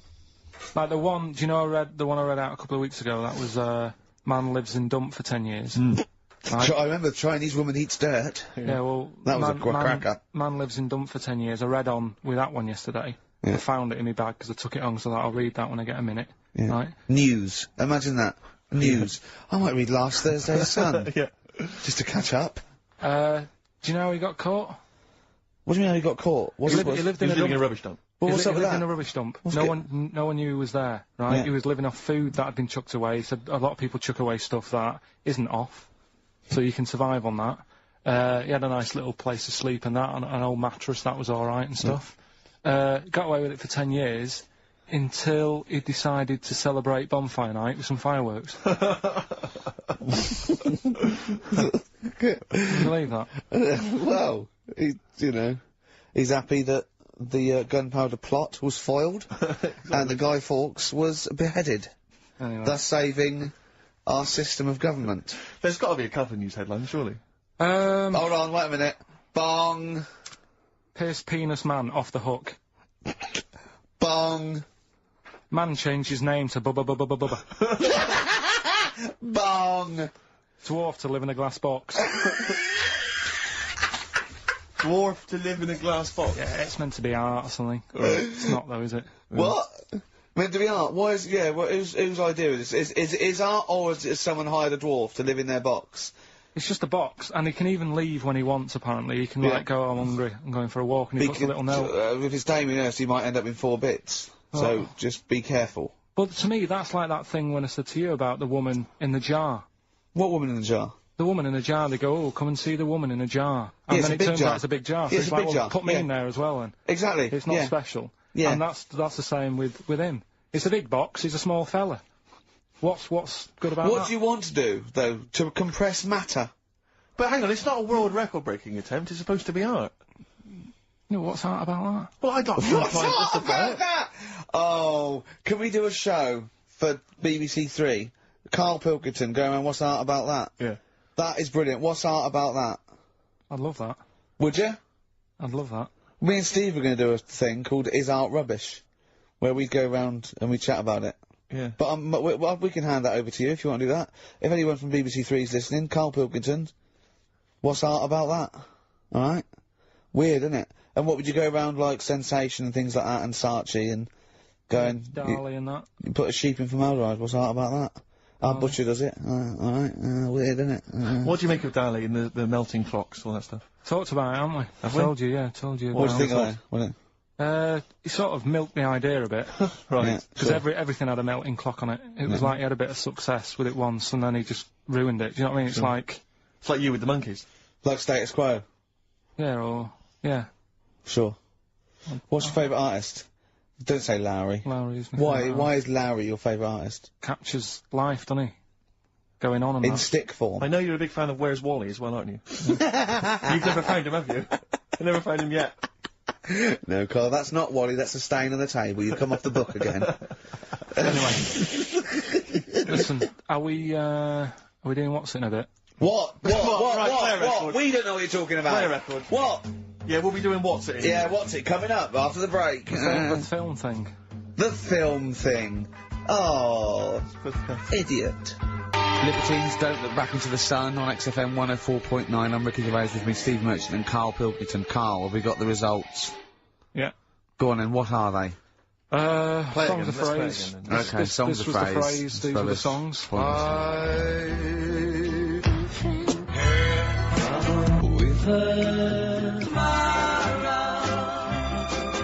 My girlfriend had a problem with a marrow. The answer's Sinatra, Prince, Bill Medley, U2, Shirelles. There was also Dub Pistols in there. No one got all of them, Karl, obviously. But we'll give it to Mark Cantan. He got, what did he get, about 6 or something? Yeah. Well done, he's from Dublin, so that's nice. Well done. Listening over there, the Irish. Yeah. It's good, isn't it? A German man, just thought I'd let you know this, Karl, sure. Ricky. A German man has been arrested because he taught his dog to give the Nazi salute. And then he made it do it in front of 2 policemen. I think it's an offence in Germany now. That's fascists with too much time on their hands. No, but is it, it's illegal for a dog to do it as well? I think so. I bet he thought he'd found a loophole. Yeah. I mean, he's been dying to do it, but he thought, well, I'm not allowed to do it. It's illegal for a human to do it. Yeah. Thought he got round it. No.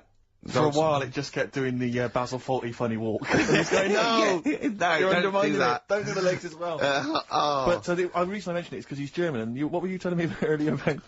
Karl was whittering on about the Germans earlier. He was saying something about the accent. It's fine with blokes, but not with women. You won't want to go out with a German woman because the accent. I just think it's a bit manly, innit? Sure. Is it? Yeah, it sounds a bit hard. I can't imagine having a nice sort of romantic chat with someone. Well, it's not a romantic language, no. It's quite harsh, yeah, but that's our... No, but what I mean is, right, I can't speak any other languages apart from this one. Well... Right. You're struggling with this one. Yeah. And what I mean is... Whereas you really do speak the language of love, alright? There's some condoms, where's me tea? Yeah. What I'm saying is, if a French woman was talking to me, I'd say, I don't know what you're talking about, love, but it sounds good. Whereas a German woman, I'd go, oof. And she might be saying really nice stuff. Yeah. That's what I mean. Yeah. But then we got talking because, do you know, like, me brother... Sort of a prejudice, really, isn't it? In a sense. What do you mean? In a sense, it's racist, but anyway, on you go. Yeah, go on. It's not really, is it? No. But, yeah, my brother was in the army, we've talked about it, haven't we? And how he got kicked out for going for a packet of fags in a tank and that, right? But he was, when he was in the army, he was based in Germany for a bit. And, he used to be one for sort of, you know, picking up the ladies and that. He always had, you know, new girlfriends and stuff. Yeah. He's a Pilkington. Used to get through loads of them. Yeah. Well, I didn't. I wasn't that bad. But well, no, but you had things like you trouble with your marrow and that. No, you might die. I'm not interested. Yeah, but no matter what he did, do you know what I mean? When he was a bus driver, he was one of them who always had a woman still at the front with him and sort of, you know, having a chat and stuff. Sure. And, he sort of got kicked out of that and stuff. Yeah. But, when he was bus driver, did he own the bus or did he just take it to get a packet of fags? So, he's in Germany. He's in Germany, and the army people say to him, now, we know what you like, Pilkington, right? Das Pilker. Don't be meeting up with any German women. Fraulines. Leave the Fraulines alone. Not allowed to go out with German women. Because apparently they get you and then they beat you up and that. What, the German women? Yeah. Why? Go on. Dunno, they just said because they don't like, English army people and that. Why? See, the English is your first language, isn't it? Are you speaking German now? Or? I can't tell. Don't get out with the Germans, go beat you up and that, don't like English army man. What worries me, Rick, is we've got the face, the body language and things to try and interpret this gobbledygook. The listeners, they just got the words. It must be, yeah. It must be just ridiculous for a listener. Right, just do the competition. What was that anecdote about? Don't go out with German women, they'll beat you up. I'm just saying, if you're in the army, if you're about to join the army and you think, it'll be great, I'm going to meet loads of women over in Germany, it's not going to happen. Wise words there, wise words. So this station in public service. Excellent, okay. Right, can we just play a song and then do the film thing? No, just do the film thing now. Oh no, let's play a song. Oh, what are we playing? Bit of Bragg. Billy Bragg, yeah. Excellent. What's this called? Called The Saturday Boy, Karl. Lovely. Billy Bragg, The Sunday Boy, on XFM 104.9. Ricky's laughing because he's just thrown something at Karl. It made him jump. Yeah, that's worked well. Here are the prizes for the film quiz thing, which I think is what it's called. Brilliant. People will be loving this. It's Trance Anthems, 2003. We know we've got a lot of trance fans listening. The best air guitar album, obviously. Yeah, of course, yeah. The best club anthems. Yeah. Series 1 of Happiness by Paul Whitehouse. The very best of Father Ted on DVD. We've got Teachers. We've got Knowing Me, Knowing You. Not too bad. Yeah, a few bundles there. Good stuff. Christmas gifts and things like that. So that Knowing Me, Knowing You, I've noticed on VHS, which is good. Yeah. That's quite quaint. Excellent. Yeah. Brilliant. All right. Yeah. So explain the conceit of this? It's when we sort of dig out a film that I've been in, and this is. Don't know if I'll tell you what film is, because that might be the question. Thinking about it, because there isn't that much going on in the clip. I think we need to know what the film is. Do you? Yeah. All right, it's Rain Man. Okay. Why is he called Rain Man? Is that going to be the question? Yeah, I know the answer, Karl. Don't worry. Don't look at me like that. I do. Oh, well done. Yeah, you should watch the film. Yeah, you should. Right, so it's you, Karl, in the film Rain Man. Yeah, it's the bit when Tom Cruise is in the doctors with the ill man. All right. There we go. You ready? Well, I'm not a psychiatrist, but I do know that his brain doesn't work like other people. Wait, I am sat here. Don't go talking about me like I'm some sort of div kid. Got a good brain. Works well. It stores all sorts of information and stuff, doesn't it, Tom? He remembers things, little things sometimes. Well, don't say like that, little things, as if it's stuff that isn't important. Are you good with numbers? The doctor's asking you a question. Yeah, no, I'm just thinking. Good with numbers. It depends. Not that good at maths, but I remember facts that have got numbers in them. Like I know that 1 person in 2 billion will live to be 116 or over. Right? Weird thing is a lot of them are Chinese, so, sort of makes you wonder if they're lying. I'm afraid I don't understand what you're talking about. What do you mean you don't understand? It's not... Alright, here's an easier one for you then. Goldfish have better memories than people think. He's right. He's right? Yeah. See? There you go. Goldfish related. Oldest goldfish in the world was 41. No. Yeah. Funny thing is if it was a goldfish with a dodgy memory, could have been older. Could have been, pushing 45. That's amazing. I mean, that is amazing. He should work for NASA or something like that. Well, don't go that far. They're the sort of things that I like reading about, I've got that big book there. It's full of... Did you read all this? Yeah, don't... You read all these stories that are in this book. Don't bother touching Maybe you better put it back. Give it back. Go. Okay, no, Ray, take it easy. I won't touch anything else, Ray. Come on. It's okay, Ray. It's okay. Come on. Can I ask you something else, Raymond? No. You've annoyed me now. You've kept coming here saying I'm daft and that, and messing with my book. Just go, will you? Excuse me. Were they messing with your big book of freaky facts? Yeah, that's out of order. Good. Right. So what's the question? Why is he called Rain Man? Yeah? Yeah? Everyone happy with that question? Yeah? Yeah. Okay, Ricky.Gervais at xfm.co.uk. Why is he called Rain Man? Right. Yep. Bad Day, REM, XFM 104.9. That's nearly it, isn't it? That's almost it. Got through another one. Got through another one seamlessly. The film Brilliant. quiz, obviously we had just moments ago. It was Karl featured in Rain Man. The question was, why is he and the film called Rain Man?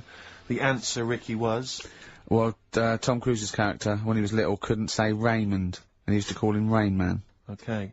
Plenty of right answers, but we're going to give it to John Steele, who, interestingly, is from West Yorkshire. He's listening. Yeah. That is, So that is interesting. It is. Yeah. So that's pretty much that. Is there time for Monkey News? I think we got to have Monkey News. And then that second track from the Ryan Adams Let's album. play the jingle, though, if we can. Oh, chimpanzee, that Monkey News, you Right. Now, it was back in the 1980s. Right. So it is quite topical then. Right, okay. When did this happen then? 1980s? Yeah. Yeah. It's about a Colombian F1 sort of, Formula 1 driver. Yeah. Apparently these races were going on, right? And someone kept winning them. Right, okay, forget it. Forget it. No, don't do it. It's 'cause it's rubbish. 'Cause it's rubbish. Right, so someone kept winning the races. So, this human, that kept winning the races. So this human being that kept winning the races, Karl, what was his name? His name it's Jimmy something. Yeah. How tall was he? Well, Just out of interest. No, Let's hear the story. Was he about 4 foot? foot You 8? might find out if I tell you the story. Yeah. Right? Go on. So anyway, he kept winning and everyone was like, oh, he's brilliant, this guy, who is he, and all that. Yeah. But his gimmick, right? Was never showing his body or face? That's right. Never You're took his joking. helmet off. You're an idiot. Never took his helmet off, right? You know the short trousers he used to wear? His trousers were about a foot long, but his shirts, the sleeves were really long. Anyway, right, so because he wouldn't take his helmet off, and You're an idiot. he was taking part in, like, the F3, which is like the lower ranks of Formula 1 and that. Just get to it. Everyone thought it was like a famous driver who was taking part in that. Get to being a monkey. Anyway, what happened was, there was a crash one day. Yeah. And the car tipped over, everyone's like, oh. He ran up a tree? So... They were suspected when he ran away with the ambulance people up a tree and started eating a banana? So the marshals ran over and the ambulance people were there and they were about to take his helmet off and the marshal was like, don't take his helmet off. Give away the secret that he's a monkey. Give away the secret and that. Yeah, chimp. Yeah. Took his helmet off. Jimmy Chimpers. Little monkey under there. No, definitely not. Okay, let's play Ryan Adams. Did he survive? Let me just a couple of questions. Did he survive? Yeah, he did, yeah. He was allowed to keep all the awards that he won. Sure. But he wasn't allowed to take part in any other races. Yeah, didn't happen. This is Ryan Adams. We'll see you next week. This is a song called The Shadowlands, also from that Life is Hell album. It's good stuff. Idiot. Roll Over DJ by Jet on XFM 104.9. I'm Ricky Gervais, with me Steve Merchant and Karl Pilkington. Alright, Karl? Yeah. Bit miserable today, Karl. Let me explain why. Go on. Steve, and to you, the listeners. Well, we came in to a big bunch of stuff. Dropped off by, was it Becky from Marks and Spencer? Just like lovely stuff.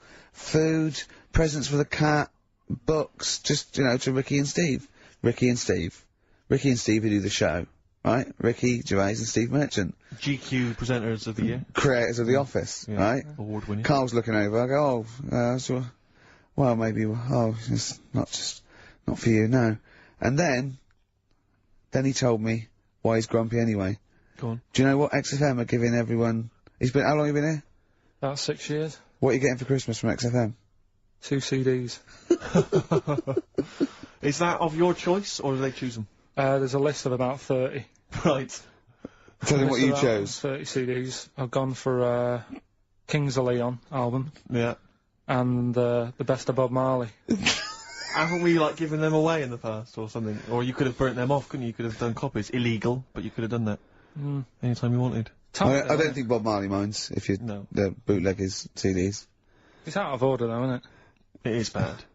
Although you Is do that get... always the case? Has it always been the truth of all the time you've been here? No, it has been better than this.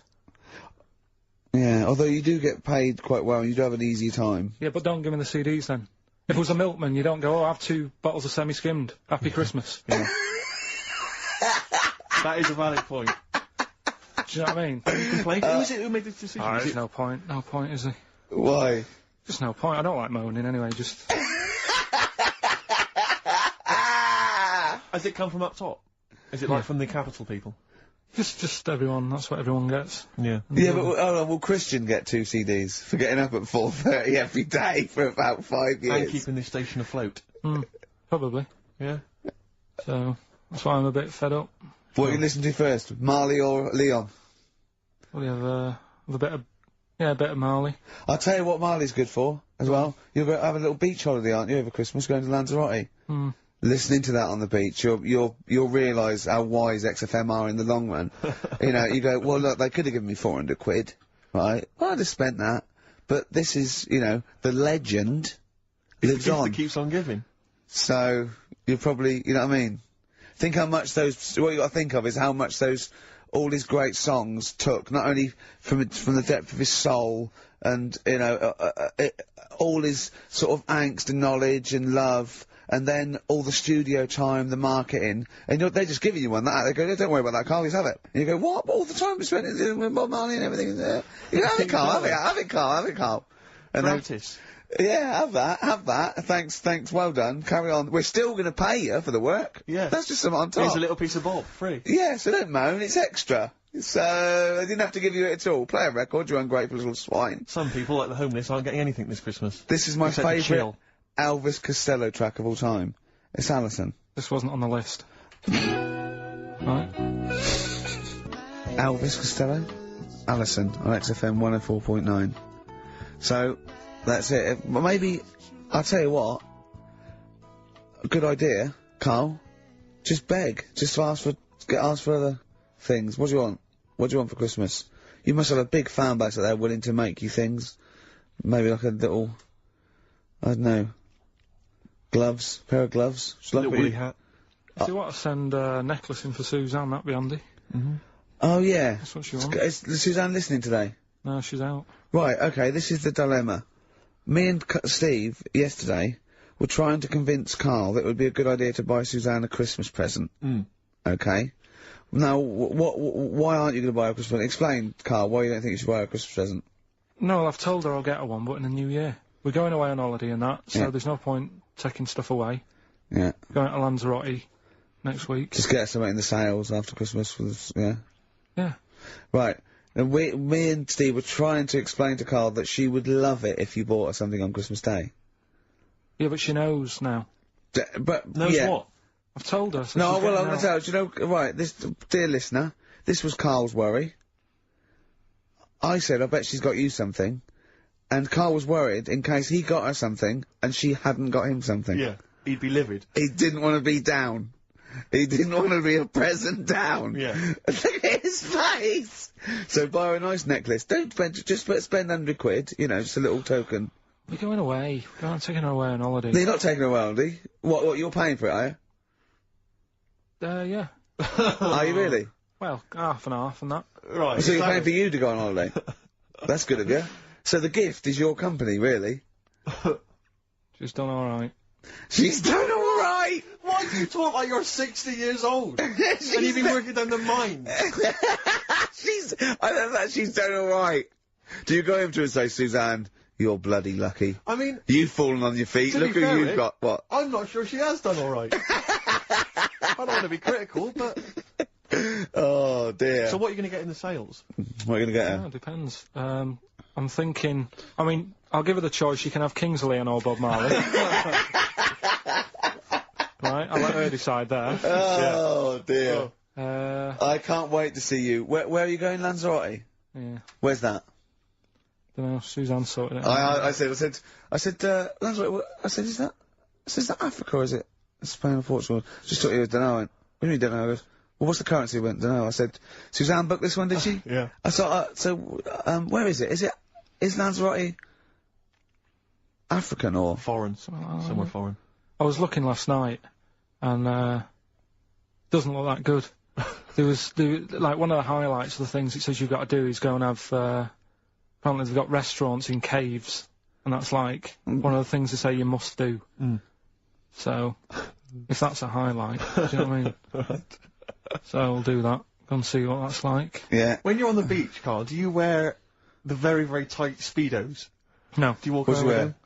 them? Sort of longish shorts, Yeah. t-shirt on, probably with a sort of a light shirt on top of that. Right, sure. So quite wrapped up then. Covered up. Do you wear a hat? Because obviously the bald head, there's risk of sunburn. No, I just put a bit of lotion on it. Lotion on there. Yeah. Just have a bit of a wander down the beach, have a look. Yeah. See if there's any old blokes with their tackle out and a backpack. I'll have to look forward to, so Yeah. there you go. Yeah. Well, we're looking forward to finding out how you get on. Yeah, I'll let you And know. Interested to know what she gives you on Christmas Day. More scintillating chat after this next song. Right, bit of placebo. Yeah, love it. Special needs. Placebo, special needs on XFM 104.9. Email in where Lanzarote is. I don't know if it's Italy or Spain or Europe or maybe Africa. You know, these are the sort of things, these are the reasons I come into it, to at least learn something, innit, Karl? We've stopped educating Ricky, so I've stopped learning, you know, about things like the woman who ate mud all her life. I saw you something before when we were in the office. What was that? What did you teach me? They've just counted how many fish are in the sea and that. No, they haven't. They've just done a census. A census? What, of fish? Yeah, some fellas have gone in the sea and they've got to work out. There's about... Mrs. Spratt, is this your son? No, he's a lodger. Okay, well, let's mark him down, that's 2. Oh, I've lost count. 6,400,000. Oh, darn. So how many are there? About... There's a lot. There's... Oh. Well, there are more species of fish than bird, mammal, and reptile put together. Can I ask a question? That's on my DVD of animals. That's still available in the shops. Probably find it online. You'll get that slightly cheaper. $15.99. What? Go on, ask me a question. Ask me a question. Include Karl's Pilkington sauce on the DVD. Yeah. That's a perfect Christmas gift. Yeah. Yeah, this is a question. I was discussing this yesterday. This is not a bit of shit. This is not a joke. I genuinely have always been slightly perplexed, and we were discussing it last night. The notion of the birds and the bees. Yeah. Now, I don't mean, you know, the birds and the bees. I understand how. Why they use the birds and the bees? Yeah, because, well, you see, I always, as a child, I assumed the bees were having some kind of relations with the birds. No. So what is there anything to do with the birds and the bees, or is it literally, you know, just like a euphemism? It's just, the birds and the bees.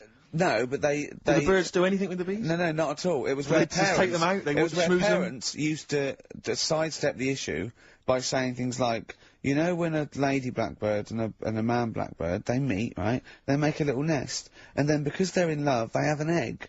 Yeah. And that was it. I understand that. That makes sense. But why the bees? Why the birds and the bees? Well, probably, I don't know. I don't know. You see, within nature, forgive my ignorance, within nature there is no relationship between bees and birds, is there? No, not at all. No, not at all. Nothing's going on. But probably what it was, if the parent found it hard to say, you know, Daddy puts his penis at Mummy's vagina, it was much easier to say, like in the insect world, billions of them queue up and just fill the queen with spunk for about a day. Sure. You know, that's avoiding the embarrassing intercourse. Exactly. That's what I think, Karl. What do you think? Were you taught about the birds and the bees? Did anyone bring that up with you? No, it was just in that class, wasn't it? When they put a video on. We had a film. And they just said, I watched that, and then what film though? Basic Instinct. It was just like, you know, two people, and all sat round the telly and watched it. One girl fainted. And they said, right, that's that. Next week, you know, prisms. Or whatever. And did it teach you everything you needed to know? Well, how much do you need to know? Yeah, true. No, true. Except one kid in my class still thought a baby came out of an arse. Afterwards he didn't understand. I think what they should have shown on those videos is technique as much as anything. Yeah, I suppose so, Because it was largely just instructional. Wooing. Wooing. What it didn't tell you was how to get into a position where this might be of some interest. That should have been the first 4 weeks of the course. Yeah, well, obviously that baby who had the kid who had a baby. What was going on there, Carl? That was weird. Did you see that? Yeah, that was going to be your favourite programme, wasn't it? Yeah, it wasn't that good in the end. Why? You told us about this story ages ago, didn't you? Ages ago. I told you about a year ago about a baby that had a baby. Yeah, it's a bit different, the baby that had a baby, isn't it? Whereas a Siamese twin with a breach, actually just, you know, developed inside him for, you know, well, it wasn't even developing. It was, a twin stillborn that, just was enveloped in the other one's body. So it's a little bit different to a baby, what had a baby, isn't it? Yeah. Actually disappointed he was. Do you know what he said to me? He went, well, I thought it was going to come out. And go, oh, bloody hell, I'm 7. What a waste of my life. Like he'd been in there going, oh, hello? Hello? 7? Idiot. Yeah. Yeah, a bit disappointing, but there was a programme on after that, right? At 10 o'clock on Discovery, and I haven't got Discovery. Oh, right. It was about... Oh, I didn't see it. This is it. I was yeah. going to say to people, if they've got a copy of it on tape, if they can send it in. What was it? About a baby with 4 legs. Right. That was on at 10 on... It wasn't a puppy? No, no. Right. What's it doing up there? Yeah. It's my baby. Oh, is it, Mum? All right then, Yeah. fine. Yeah. It's got 4 legs, yes. Yeah. Sometimes they do have Look, 4 legs. Dad's gone, he's never coming back, you've got to get over it. So, if anyone's It's got not a baby. send it in. Oh, Right, dear. okay, Send it in. good. So you want to take with a baby with 4 legs. You're going to be disappointed again. It's not going to be like a baby with 4 legs who's running up the curtains. You know what I mean? It's not going to be that. It's probably going to be 2 legs and then 2 sort of like floppy appendages. You know what I mean? They're not going to be brilliant. It's not going to be like Jake the Peg. You're going to be disappointed. Apparently Lanzarote is one of the Canary Islands. Oh, is it? Although we've also been told it's part of Spain. Right. I don't know who to believe. I don't know who to believe either. That puts me back, because I knew it was either one of them. Yeah. Yeah, that's it. What about it? Pilot knows, doesn't he? Pilot knows where he's going. Oh, I thought so, yeah. Doesn't matter then. Right, we're playing J-Hawks. Let's play it. Love it. Got bored with that conversation, did you? Long and Winding Road. I love that, but I don't like the way McCartney sings here. There's just one, he goes, you leave me waiting here. Well, he's always got that slightly affected... But it sounds style, like doesn't it? Richard Burton or something, here. Yeah. But it's only one that does it, but I don't know why. I just think he likes it or wants to go back and change it. Maybe it's like... But having said that, you know, I'm not taking away from the Beatles, one of the best bands ever. Well, yeah, good luck to Brilliant songwriters. Yeah. We've had a lot of emails, Karl. I don't want to sort of put a dampener on your Christmas, but a lot of people have been slagging off Lanzarote. One of them just said, well, one of them, I don't know if I can find it. It is Canaria, isn't it? It's it is one of the Canaries, isn't it? It's a volcanic island covered in volcanic dust. It's very windy, so you have to dig a hole to sit in on the beach, and there's hardly anything to do. That's from Mike Godham, he says, unless you like quad biking. Well, you know, you've seen what happened to... no, don't go quad biking, do not with your little head. There's no protection at all, is there? I don't know what you're thinking, I don't know. At least Rick Mann and Ozzy had lots of hair. Yours would, you'd be like Humpty Dumpty, it would crack like a little egg. And we've seen, there's no kings or king's horses. So, well, they couldn't do the job anyway. No, shouldn't really send them, they're not really qualified. Horses not equipped to put back a medical man like Neil Fox in. Yes. To mend but not eggs. some kind of military horse. I bet he's had egg on his face a few times, hasn't he? What, Foxy? Yeah.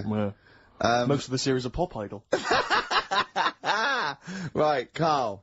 Lanzarote, good or bad? Well, you got to give it a go, haven't you? Yeah, well done. Give everywhere a go. Exactly. That's what I was saying. You know, don't just take the word for it. I mean, if it had said an Ananova, Lanzarote shit, he'd have believed it. Sure. You know, if he'd have overheard it in a pub, Lanzarote a crap, he'd have believed it. If he'd have seen it on a website that was mainly concerned with monkeys and witches, he'd have believed it. Yeah. As it is. Everybody raves about New York, and when I went there, I thought it was rubbish. Well, you're an idiot then, because that is possibly the greatest city in the world, along with London. Subjective, though. That's why they have holiday programmes and that, innit? So you see it and you decide for yourself and that. Yeah, but you saw Venice on a holiday programme, as you put it. You went there and you went, it's rubbish, full of black bin liners. Well, it is. Right. Didn't they show them? It stunk. Didn't Judith Chalmers say that? Oh, it stinks here, and there's loads of rubbish everywhere. No, she didn't. Didn't she mention that? Oh, that's what I mean. So it depends what you want from holiday, doesn't it? Well, yeah. But So... you're an idiot if you don't like New York, so next. Anyway, come on, break up, guys. Kiss and make up. Yeah. Karl, we've had an email, some old Rockbusters. Someone's emailed in, they wonder if you can get some of your old Rockbusters clues, your old genuine Rockbusters clues. I know Rockbusters has come back. Well, of course today he can, it's the way his brain works. Well, indeed, but I think you'll, maybe you can also enjoy the challenge, Rick. Yeah. And you at home. I remember them as well, because I remember how angry they made me. Here's some old Rockbusters. That army's got some nice trenches. DW. That army's got some nice trenches. DW. No. Dandy Warhols. That one works. It's not bad, is it? That's why I didn't get that one, because it worked. Yeah. Yeah. Okay. She's only got one sticker left? It was actually he's only got one sticker left. Oh, okay. He's only got one sticker left? Oh, the band His Last Sticker. Exactly. With Justine Fishman, yeah, His Last Sticker. Yeah. They were brilliant, weren't they? What happened to His Last Sticker? Are they still going? He'll strap some chocolate to your feet. That's A. A band or artist, A. He'll strap some chocolate to your feet. Go on. Aerosmith. I don't know really what that means, but... And finally, you'll have to... Aero Cobbler. Well, yeah. The well-known Aero Cobbler.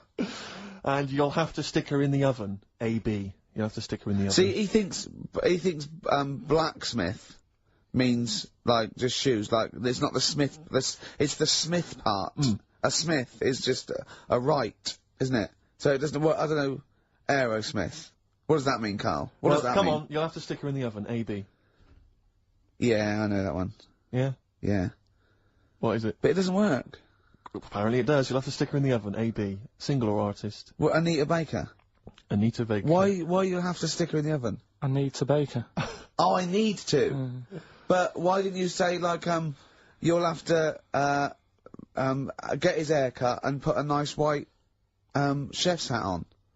That's Anita Baker. See, that works. That works, Karl. I need to bake her. Doesn't work. It is shite.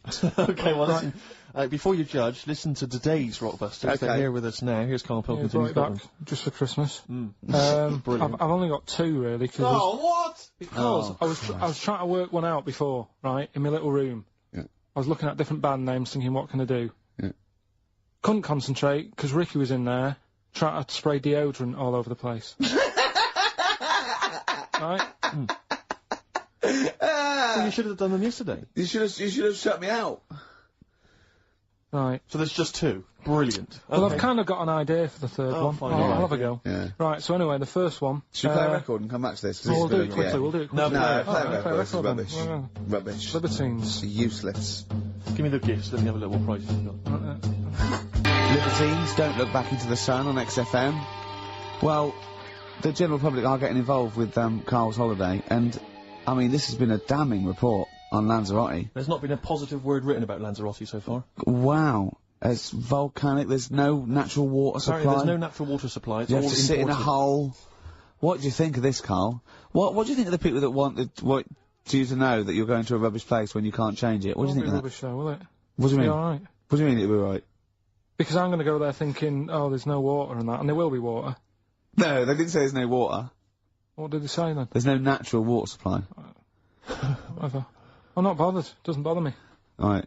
I'm going to have a good time and that. What are you going to do? What's your plan to do? Got a book. What book you got?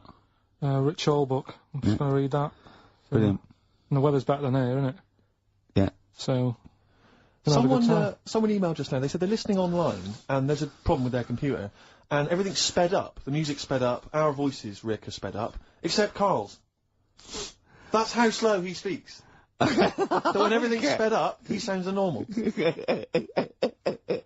Right, we're doing Rockbusters. Yeah, come on. Listening Steve, online. do you want to do the clues? I won't do the clues, I'll never be able to piece them together, but I'll give you the prizes. The Old Grey Whistle Test Volume 2, Kumar's at number 42, Volume 2, or maybe that's Volume 1, who cares? Porridge Series 3, Volume 2, The Office Complete Second Series on VHS, for anybody who's still got grandparents.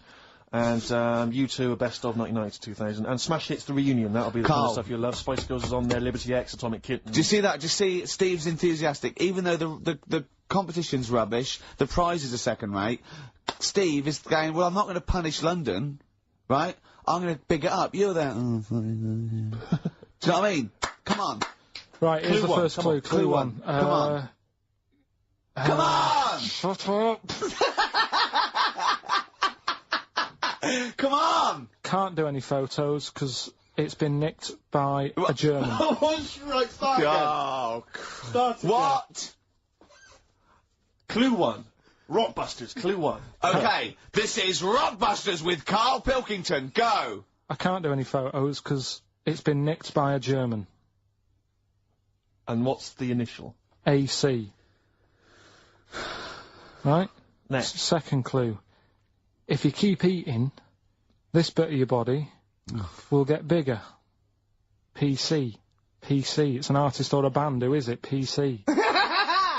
If you keep eating, this part of your body will get bigger, right? Yeah. And the last one I'm not really sure about. If you... He's actually winging it now. Imagine if this was Mastermind. I'm not sure about it. I know your specialist subject Come is, on! Okay, go! The place where you go to take your dog a walk and that. The place where you go to take your dog a walk. Forget it then. No, we'll do it! No, do it! Get you! Tim Burgess.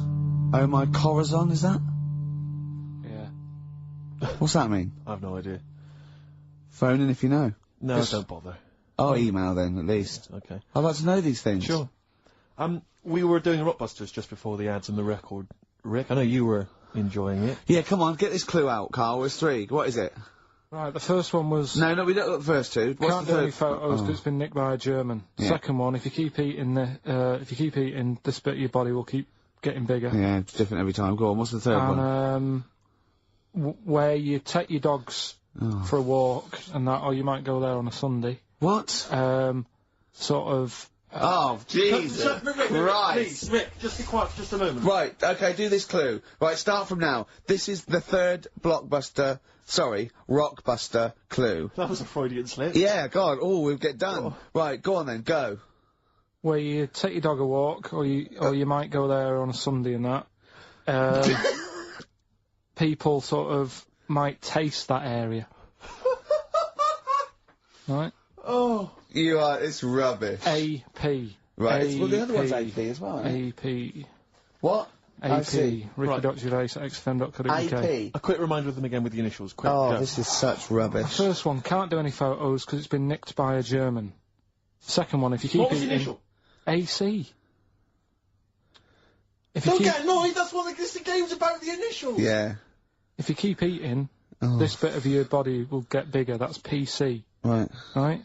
And where you take your dog maybe on a Sunday and you go for a walk there and that, have a taste of it. Right? Different! AP, just email in and you win some stuff. Ricky.Gervais at xfm.co.uk. What rubbish. I wonder why we stopped this game. Well, I think it's probably exhausted him. He needs to go to some kind of volcanic dust island for a holiday. With no water, just to dry out and get some new ideas.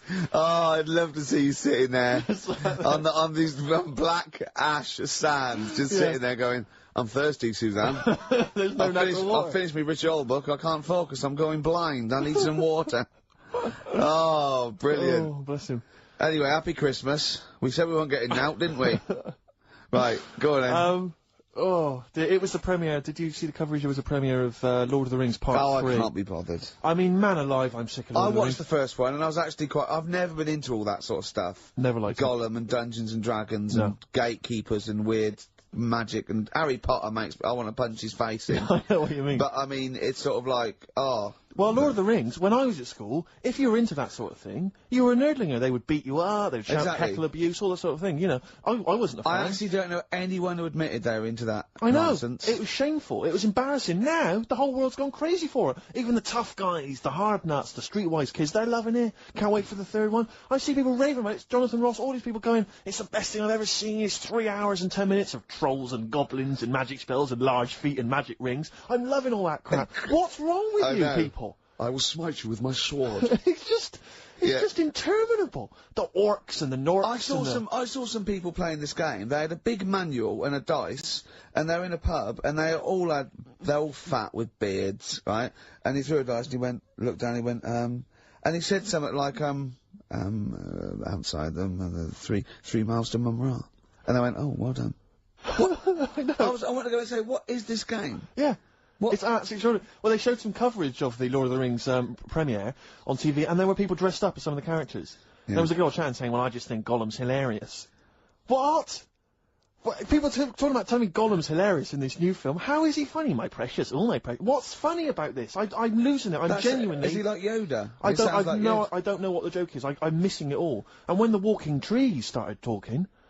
Oh, man, I love it. Gollum's the little one that looks a bit like Gandhi. Yeah, exactly. The computer-animated Gandhi. Yeah. Yeah. Is that alright? Yeah. I think that's how he's described in the book. But this is the other thing. I say, then they go, oh, Tolkien, J.R.R. Tolkien, he's a genius. You know he created his own language? Whoopee! Karl comes up with a new word every week that he's made up. He's not a genius. Yeah, well, the bloke, a look of frighteningness came across his face. Frighteningness. Yeah, Karl's new word. Although, you know, Shakespeare introduced 1,200 words to the English language, apparently. Well, he was a genius. He's estimated. And I only know one of them. Yeah, what was Brilliant. it? Brilliant? Yeah. How did he come up with that? I don't know. I reckon he was, maybe he was reading Macbeth and went, I'll tell you this is brilliant. Yeah, and his wife said, what? This is brilliant, I'll tell you this is absolutely brilliant. I don't know what you mean. Sort of. Will. Sort of better than good. Read it, see what you think. Well, it's good, yeah, but I mean... Read it again. Well, it's getting better each time. Is it brilliant? It is brilliant. Yeah, see? Yeah. I don't know how you... when the audience were there on that first night... Brilliant. I know, it wasn't brilliant, it was excellent, he came up with. Well, fair enough, it's the same sort of thing. Yeah. But on the first night, when everyone was in the theatre, you know, the dregs, the Karls of the Middle Ages, they're still sat there. The Renaissance, I should say. They're all sat there watching it. They're enjoying the play. They're loving it. All the kind of people dressing up or whatever it might be. The boys playing the girls not involved. All the rest of They're loving it. I'm loving this. It's absolutely brilliant. He's going to kill her. Well, forsooth, it was excellent. I don't know what that means. Yeah. You've lost me. Excellent. I'm shooting off. Yeah, was it? What? It was what? Wow, you know, excellent. I don't see how you can make up words. It's like, it doesn't seem that doesn't count in poetry. Well, I suppose you have to, don't you, eventually, if you want to describe something.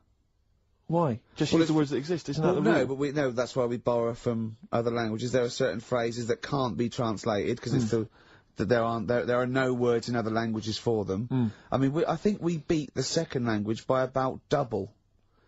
What language? I think in English, we have got about, I think Russian's second, but I think we got twice as many words. So there are obviously things that we say that cannot really be translated. Yeah. And so, you know, ours is just great for, obviously, poetry and... It makes sense when you think about things like blancmange. Blancmange that would be good, like yeah. wobbly pudding.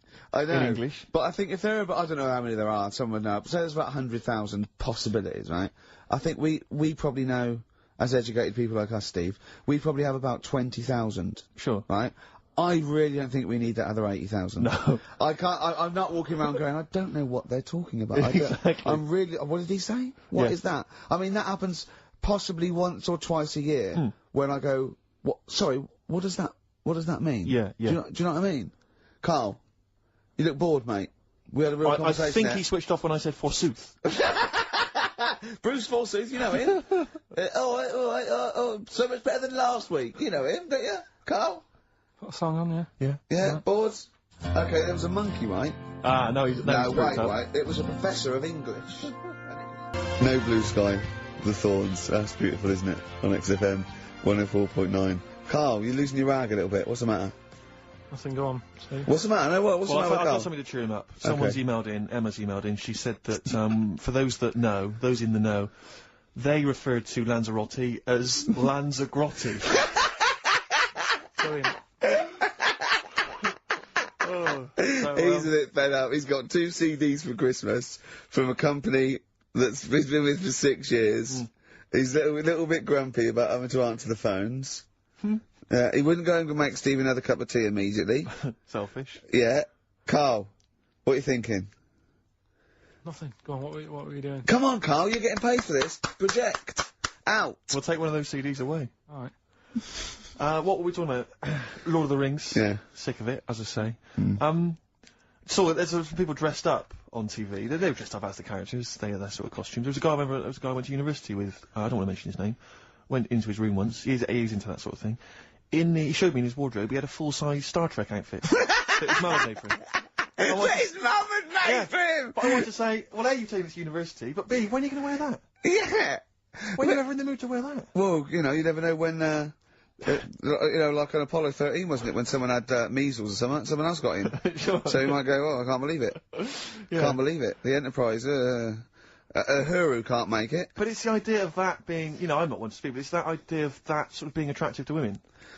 Because that's presumably generally when you're at university, when you're 18, 19, that's the reason you wear those kind of clothes, is to try and make a bond with someone, isn't it? Try and establish some kind of connection. Yeah. Saw a guy walking down the street the other day, must have been 18, 19, wearing on his t-shirt, it just had a picture, and the words, Star Wars Phantom Menace. he thought he liked. But it's just the idea of a girl going, yeah, well, I like them as well. Yeah. Because it's supposed to be kind of kooky and eclectic t-shirts, aren't they, normally? They're supposed to be a bit sort of radical and a bit offbeat. My favourite, though, are, I love fat goths. Yes. I really love fat goths. Who are still persevering with it, even into their 30s? Yeah, I like fat young ones. I love fat 18-year-old goths. I really like them. They're one of my favourites. And I like 42-year-old goths. Yeah. Who, they're losing all their hair, they're just growing at the back. But, you know, I don't know what jobs they do, but their main hobby is looking like Nosferatu and wearing lots of silverware. That's one of my favourites. I think I mentioned to you before, I saw a girl on the tube, she had a bag, and she was quite gothy. She had a bag, and it sort of had like a Barbie's head, kind of sort of defaced hanging from there, and loads of badges and tassels and little motifs and odd things, and she decorated the bag. And then had sort of things like, you know, legalise cannabis, and ban the bomb, you know, and stop the war. Yeah. And I just wanted to grab her and say, you doing much about the war, or are you working mainly on the bag? Yeah, you spent most of the year. Yeah, you're filling in the petitions. Are you doing the marches? Collecting badges. badges. The bag you're focused on. Oh dear. I'll tell you another thing that a fashion mistake always offends me whenever I see it is an Englishman of any age wearing cowboy boots. I had cowboy boots. I can't believe it. When I was 18, right, I went out and got a pair of cowboy boots. The cheapest, I mean, they were the only ones I could afford. Awful. Why? I mean, was that 'cause they were like clogs that came up to the knee. They were so uncomfortable. And why did you get them? Who was wearing them at the time that you thought they were cool? Clint Eastwood. Right. Okay. And I had cowboy boots. I put segs in them. What segs? Which the little things you nail into the bottom. So they sort of clip-clop as well. Right. So I'm 18, right? Those tight jeans, so tight in fact, I thought I had to went to the doctor and I said my balls are aching, and I went off. I said I've got a pain in my epididymis and all this, which I was doing biology, and he went, your jeans are too tight, they're squashing your balls, right? So I had cowboy boots, right, and pale ones, not even sort of like finished properly, sort of like just the raw sort of leather, cheap wooden bits at the bottom, segs, really tight Levi's, and a red sweatshirt with bullshit on it. That was a present. Just embroidered on? I looked pretty hot, baby. Oh yeah. Yeah. And I remember once as well, this was really embarrassing. I had leather jacket, and how old were you? Oh, this is embarrassing, 26, I think. And I just had a nice leather jacket, right? But I was bored one day, and so it's about 1986, 87. Yeah. 87, must have been. And I just painted on the lapel a little acid. And that didn't last. And were you going to Acid House Rage at the time? No, of course not. No. But I remember that one didn't last long. That was in the bottom of the wardrobe immediately. Yeah. I knew at the time, I just thought, what is that? Yeah. But I forgive anyone, sort of anything up to about the age of 25, right? I don't know. But I mean, it's getting close there, yeah, but certainly up to the age of 20. But it's the 40-year-olds. It is the 40-year-olds that just still have a little go. Goths are the best. Goths are the best. Or the cowboy stuff, because there's never been a culture of cowboys in this country. I know, You know, so you see the 40-year-old guy with the kind of cowboy jacket with the tassels. Yeah. You know, or the bootlace tie. Add that, yeah. Went to that, yeah. Because you've been through most phases. This is what's interesting to me about you, is you're quite self-aware. But the most committed one was probably the New Romantic when I first went to university, so, 18, red bullshit t-shirt and tight jeans. Within a couple of months, David Sylvian, just full makeup and that. Can I ask, because having never really subscribed to one of those fashions, one of those styles, with something like New Romantic, which you've got to be quite committed, do you ease into that slowly, start wearing a bit of nail polish, maybe an earring, and then you work your way in, or you went whole hog? No, I remember the first time I did it, was the sort of like the first disco in my first year. Just borrowed someone's makeup, put it on, stopped at the chin, hadn't quite got the... Sort of like a mannequin, right? And then I sort of got better at it, I suppose. Right. Wanted to look like David Sylvian. That was the idea, and then it sort of. And so you had to literally go out and sort of start again with your wardrobe, presumably, the cowboy boots went out, the tight jeans. You had to literally go to a shop and buy an outfit, a new romantic outfit. No, it was okay, because in those days it was a suit.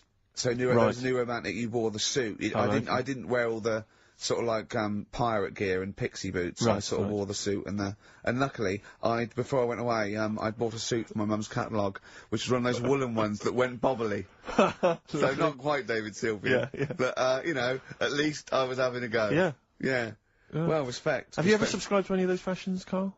Nah, just going to the gay look now, and he wears Ben Sherman's and he shaves his head. I remember wanting some Dr. Martens. Yeah. And my mum worked at a college in a canteen, and she knew I wanted some, but she got some. There was an old woman who worked in the canteen who said she had some, and it turned out to be like little granny boots. And I ended up having them for a bit.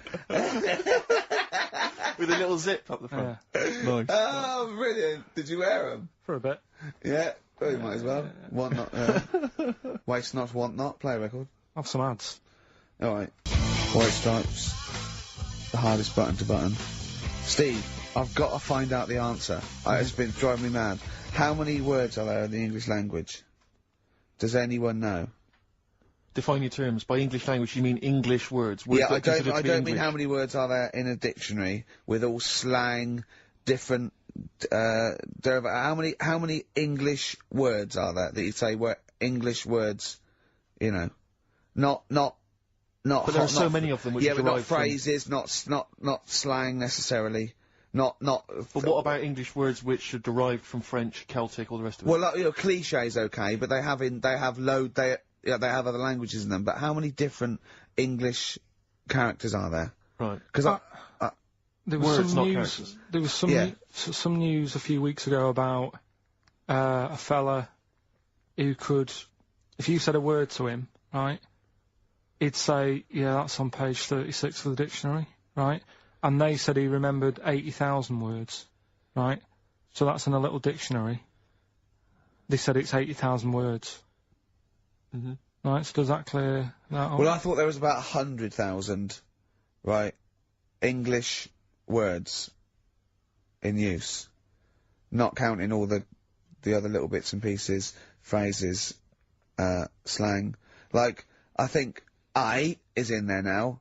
Ali G, popular.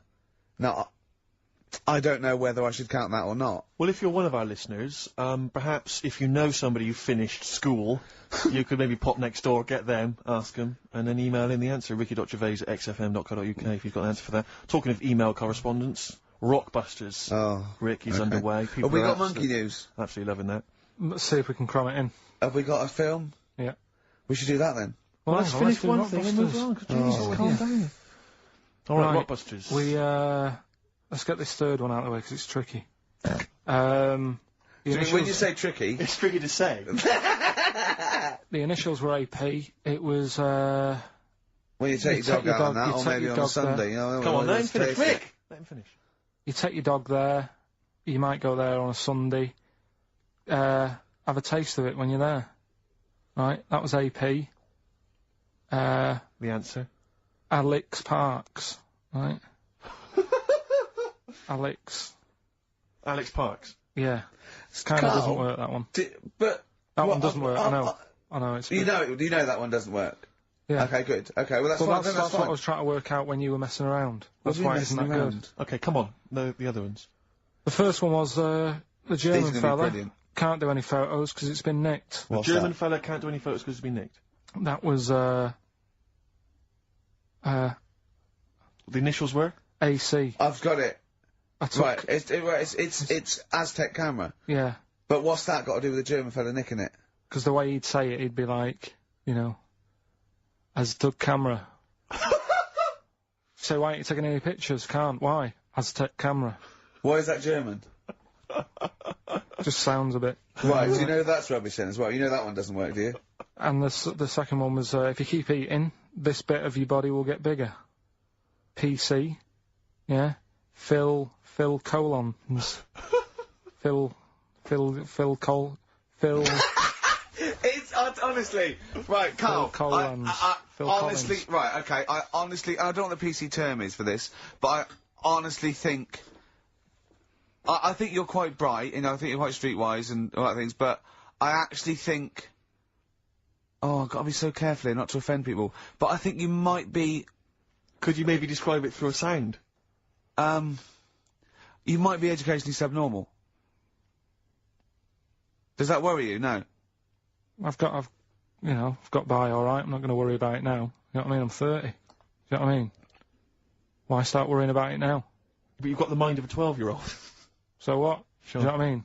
I don't worry about stuff. If you don't know about stuff, you don't worry about it. Yeah. So I'm happy. Well, if he's educationally subnormal, I'm afraid also Matt Briggs of South East London is as well, because he got all three right, as did a number of other people. Well done. Matt. Yeah. So he's won that stuff. He has indeed. Player Echo, we've also got your film quiz coming up, and Monkey News. We're all looking forward to that. Right. Monkey News. Bit of Bowie? Yeah, one of my favourite Bowie songs of all time, Letter to Hermione from Space Oddity. If you've got any Christmas shopping, I should show up and do that now. Letter to Hermione, David Bowie. Well, we've had the most convincing answer, that it's about 290,000 actual words, but possibly 3 million in our vocabulary, using all jargon and scientific stuff and all that. Sure. 290,000. Still a lot, isn't it? It is a lot. We know so little, don't we? Apparently the average person has about 20,000 words in their vocabulary, right. and uses maybe 2,000 a week. Really? Yeah. Karl, obviously, slightly bringing that average down. Karl, what do you think of that?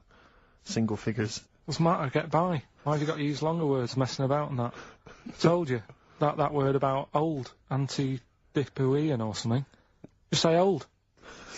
That's a bit old, isn't it? That's a bit anti-dipuian and that. What's the point? Yeah. Get to the point. Sure. Busy.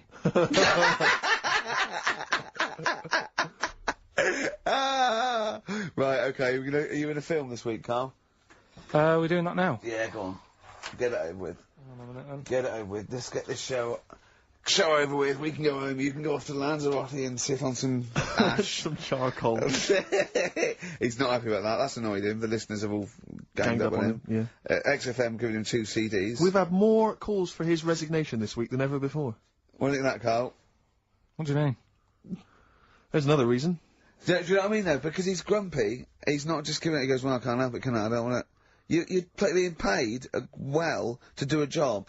People have tuned in to be entertained, to have good songs. Me and Steve are working I'm pressing here. the buttons. I'm paid to press the buttons. That's what I'm doing. Has every CD started on time? Then yeah. why would they give you Monday off if you just paid to press the buttons? Don't get every other Monday off, do I? So have you stopped doing that now, have you? Well, yeah. Why? Because there's work to do and that. But I'm not moaning about it. Let's get on with it. Right, Scrooge, right, is the film that I'm in. Thought I'd do a Christmassy one. Okay. Right? Yeah. So get people in the Christmas mood and that. Yeah, you have got people in the Christmas mood. You're like Santa visiting them. Right. So... It's you in the film Scrooge. Yeah. Which version of Scrooge? The old one. Is it if it's just you moaning with bells, I'll be annoyed. Right, go that on is then. essentially Scrooge. yeah. Right, Scrooge, listen to this and then there's some question at the end. All right. And you can win some stuff and that. Yeah. Alright. Yeah.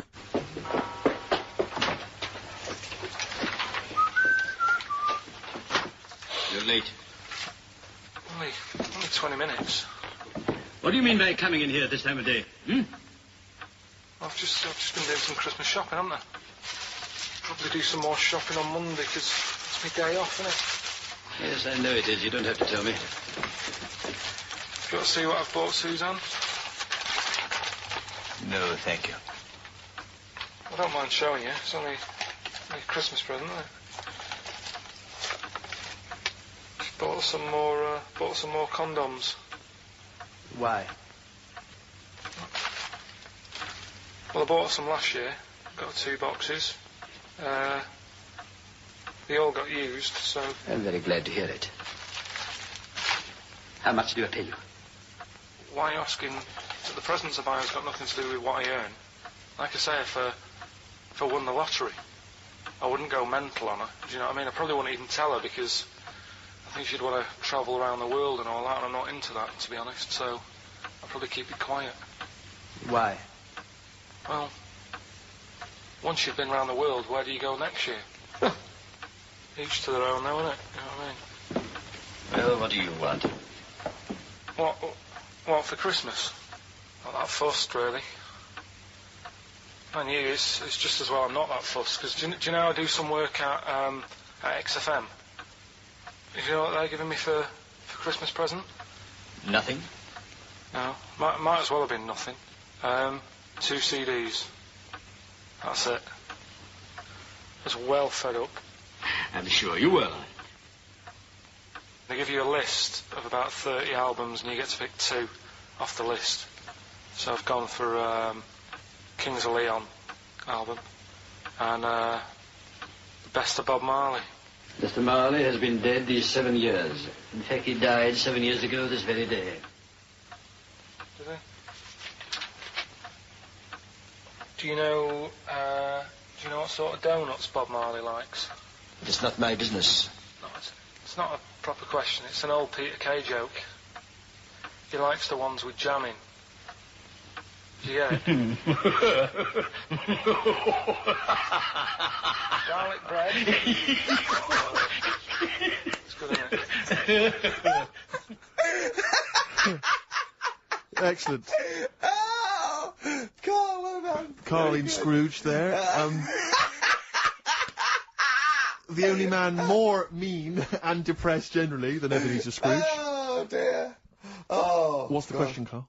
Well, if people have been listening from the start, right, what albums am I getting? Yeah. Is that good? Mm-hmm. Good, yeah. What albums am I getting from, for working for this place for 6 years? Alright? Ricky.Gervais at xfm.co.uk. Snow Patrol and Run on XFM. Wow. Nearly your last show, Karl, for about 3 weeks. Yeah. Karl's off to Lanzarote. Next week. We're doing it with Ian Canfield next Saturday. Then we're off, because it's day after Boxing Day, isn't it? Or 20, yeah. And then, we're back on the 3rd, I think, aren't we, all together? Yeah. Yeah? Yeah. Yeah, what have you got? I think we should have done something like some roundups, like Cheeky Freak of the Week. We could have done Cheeky Freak of the Year. What's your Freak of the Year, Karl, if I put it to you? What, out of all the ones that I found out about? Yeah, all the ones that have ever been, yeah. Well, no, you have the Elephant Man in there that you found out about at the end of the 19th century. Go on. Watched The Elephant Man again last week. Good. Yeah, loved it. Probably that one, the kid who was like 7, but aged to about 38. That was pretty weird. That amazed me. That sort of blew my mind. But no, it was worse than that. She was about 90 or something, wasn't she? She is now. But back then... Oh, a couple of months ago she was 38, Yeah. but because of the aging... She's sort of aged fast and that. Yeah. It's really... This is the one that you think should be allowed to get fags and beer and off licence because she's got the body of a 90-year-old. Well, yeah, it's only fair, isn't it? Let her have a decent life. Even though she's 6? If she wants a packet of fags... The doctor said, you know, you're older and that. Even though you're 6, you are sort of 72. If she wants a packet of fags, let her know. She was 72 September, wasn't she? Yeah. So, yeah. but it was that's probably Do you the actually weirdest think that thing. would be a good idea, to give a 6-year-old with an aging disease a packet of fags If that's what they want, if that's what they want. And a pint of Tennants? All the stress and that she goes through. It was saying something about how she has to have a passport picture done every 3 months or something. Do you know what I mean? Wow. That's what she's dealing with. So that was probably the weirdest. Can we just say that Karl doesn't take the mickey out of these freaks? No. These people. I just, you know, it's things that fascinate me at the end of the day. Yeah. Things like that are weird. And things that, I mean, there's certain things that people get excited about that I think, well, what are you getting excited for? Like what? News, just news. Do you know how I normally do the headlines and that? Yeah. Have we got any headlines? Not really, because there isn't that much going on. Isn't there? That's what annoyed me, though. There was something about a woman who's going up Everest on a bike. Do you know what I mean? And they were like, oh, brilliant. But I don't think that's that good. When someone's done it walking... Where would the woman who complained about you come in the years chart? That's that's the woman with the enormous head. Lest we forget. She took offence to some of the comments you made on the show, and rightly so. I can understand. I was out of order, and, you know, so I'm sorry about that. Yeah, well, I'll just explain again that Karl, I mean, it's the Freak of the Week is sort of like more of a punchy catchphrase than a derogatory term, and Karl's fascination and childlike, I mean, I think we'd have to include Karl in the roundup. Yeah. I mean, it'd certainly be in the top 10. I think the fact that she didn't sort of pursue any official complaints means that, you know, she's a bigger person than you, Karl. Yeah, really, because, you know... Certainly, you know... Well, you know, so... Headwise. She is. Karl, you're going to do some news stories, I think. Well, like I said, there hasn't been that much going on. There's a story about a fella who hasn't eaten for 70 years. Right. He hasn't eaten. Is that all the? That's all the information you're going to give us? Yeah, hasn't eaten for 70 years. Hasn't had a drink, but he's all right. Well, that's rubbish then. Next. It's not rubbish. Yeah, it is. Yeah. Next. Well, what is it? How is that? How is a man not eaten or drunk for 70 years? It's that thing, isn't it? You barely get used to it or something. Steve, has he misinterpreted it, or is it rubbish? Well, it does, to be honest with you, it doesn't actually offer any explanation. It just says that that's what happened. Right, so that's rubbish. It doesn't go on to anything else. A woman's had 6 organs transplanted. Woman needed a new kidney, a new heart, a new stomach, a new liver, new kidney, intestine. Does that mean that she's the same woman? I know. You'd just say forget it, wouldn't you? Yeah. Wouldn't you, though? Well, not really. You know, the organ is just a lump of tissue. If you're that knackered, call it a day. Don't waste time with that. Yeah. And good advice. There's a woman who hasn't slept for 8 years as well. Well, that's impossible. Again, you want to see that, Steve? Yeah. That's the news for the week. Yeah, all rubbish. Next. Do you want to apologise once more for anyone you might have offended over the year? Yeah, like I say, I never want to upset anyone. No, it's just chatting. It's from the heart. You see something, you say, oh, it looks a bit like so-and-so, or isn't it a bit... You're not really, you know... You don't really try and hurt anyone's feelings, do you? But I think most people know that. And I mean, I've got to apologise for laughing at anything you say. I actually can't help it. Again, it's not vindictive, but when Karl comes out with some of the things he says, it's impossible for me not to laugh or react. So, have a Merry Christmas, everyone. Well, before that, Rick, is there some final, for the year, Monkey News? Tell you what, let's play a good song. Okay. Right, we'll have a bit of Monkey News, and then that's it. A bit of Amy Mann, then. Perfect. Brilliant, this one. No Choice in the Matter, by Amy Mann, on XFM 104.9. Well, now it's Monkey News. Well, before Monkey News, Rick, can I just mention to people, if they enjoyed that version of Free Love Freeway that we played earlier on the show, the kind of alt-country version. Yeah. That was by Ben O'Sullivan, and hopefully if you check out his website, if you're interested, you probably can download something, or maybe he'll tell you when he's going to release it. That's BenO'Sullivan.com, one word, BenO'Sullivan.com. Good luck to Ben, Happy New Christmas to him, and New Year, best of. Yeah, rearrange these words into a well-known phrase of the time of year. Yeah. Initials, MC. Okay, okay. Play the jingle.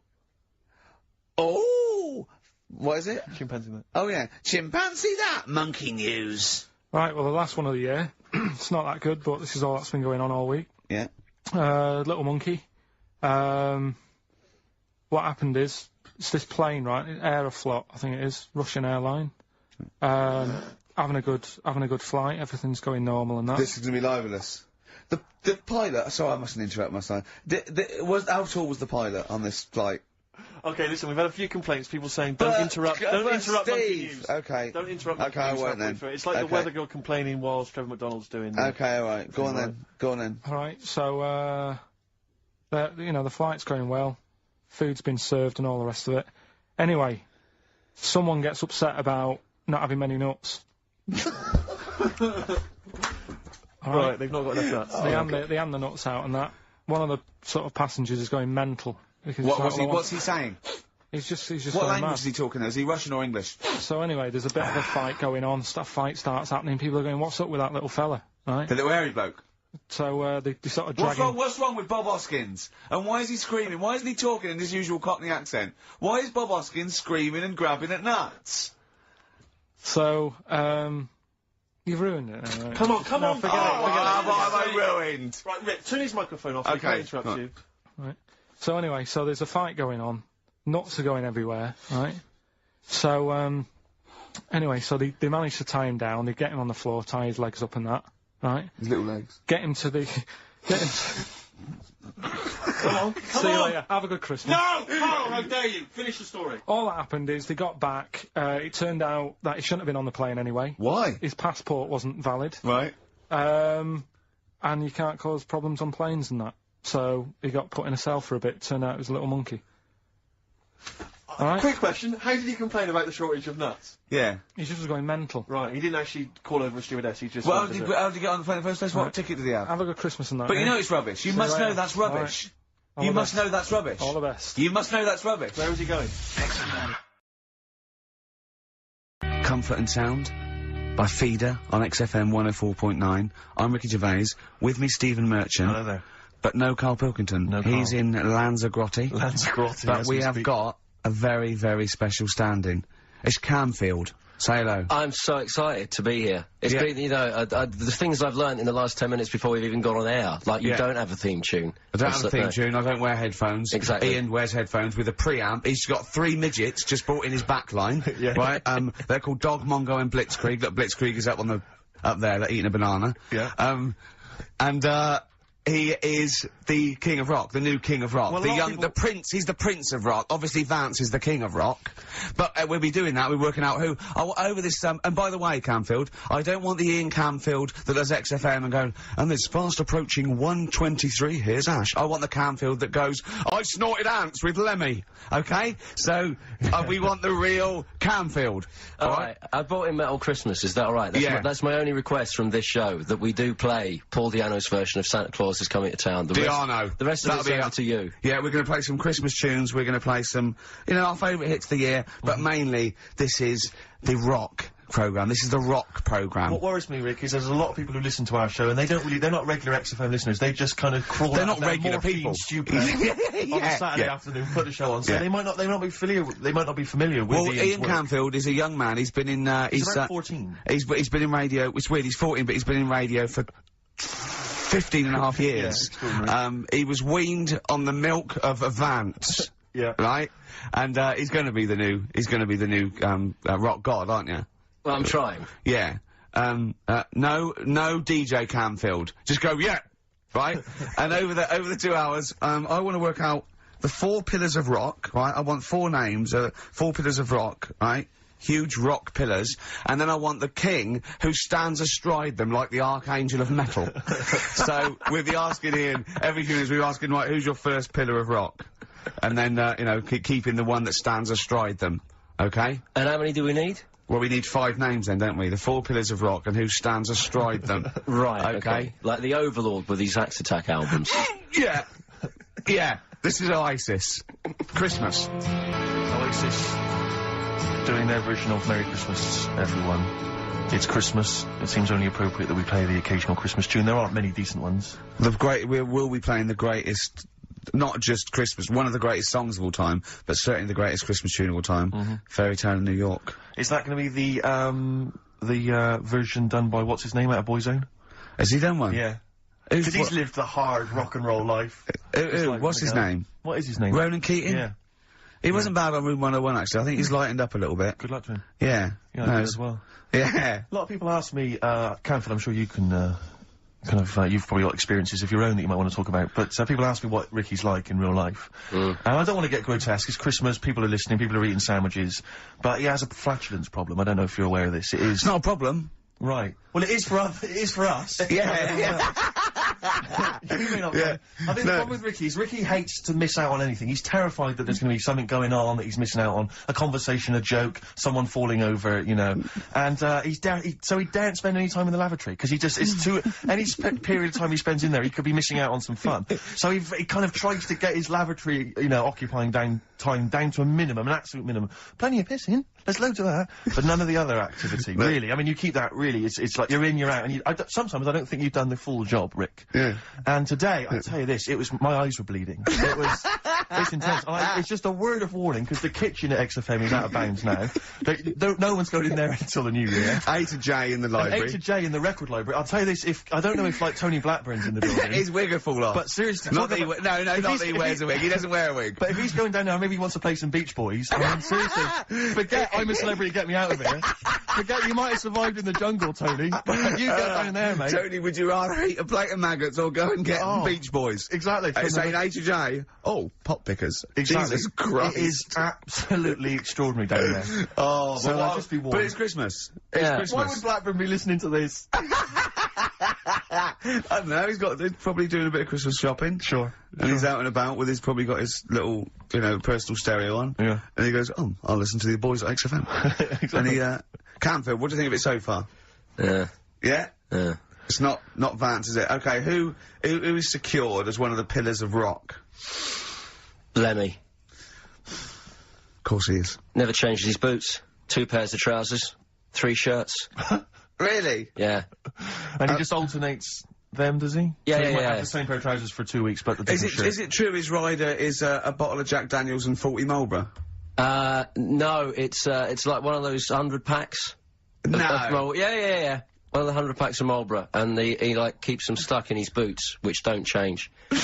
Actually, I think I'm right in saying like that one of the like 2 left boots as well, because one of them did break, and he had 2 pairs, but he's now only got 1. But he's got the Lemmy, that is Lemmy then. Lemmy is one of the pillars of rock. What would Phil Lynott get anywhere near this?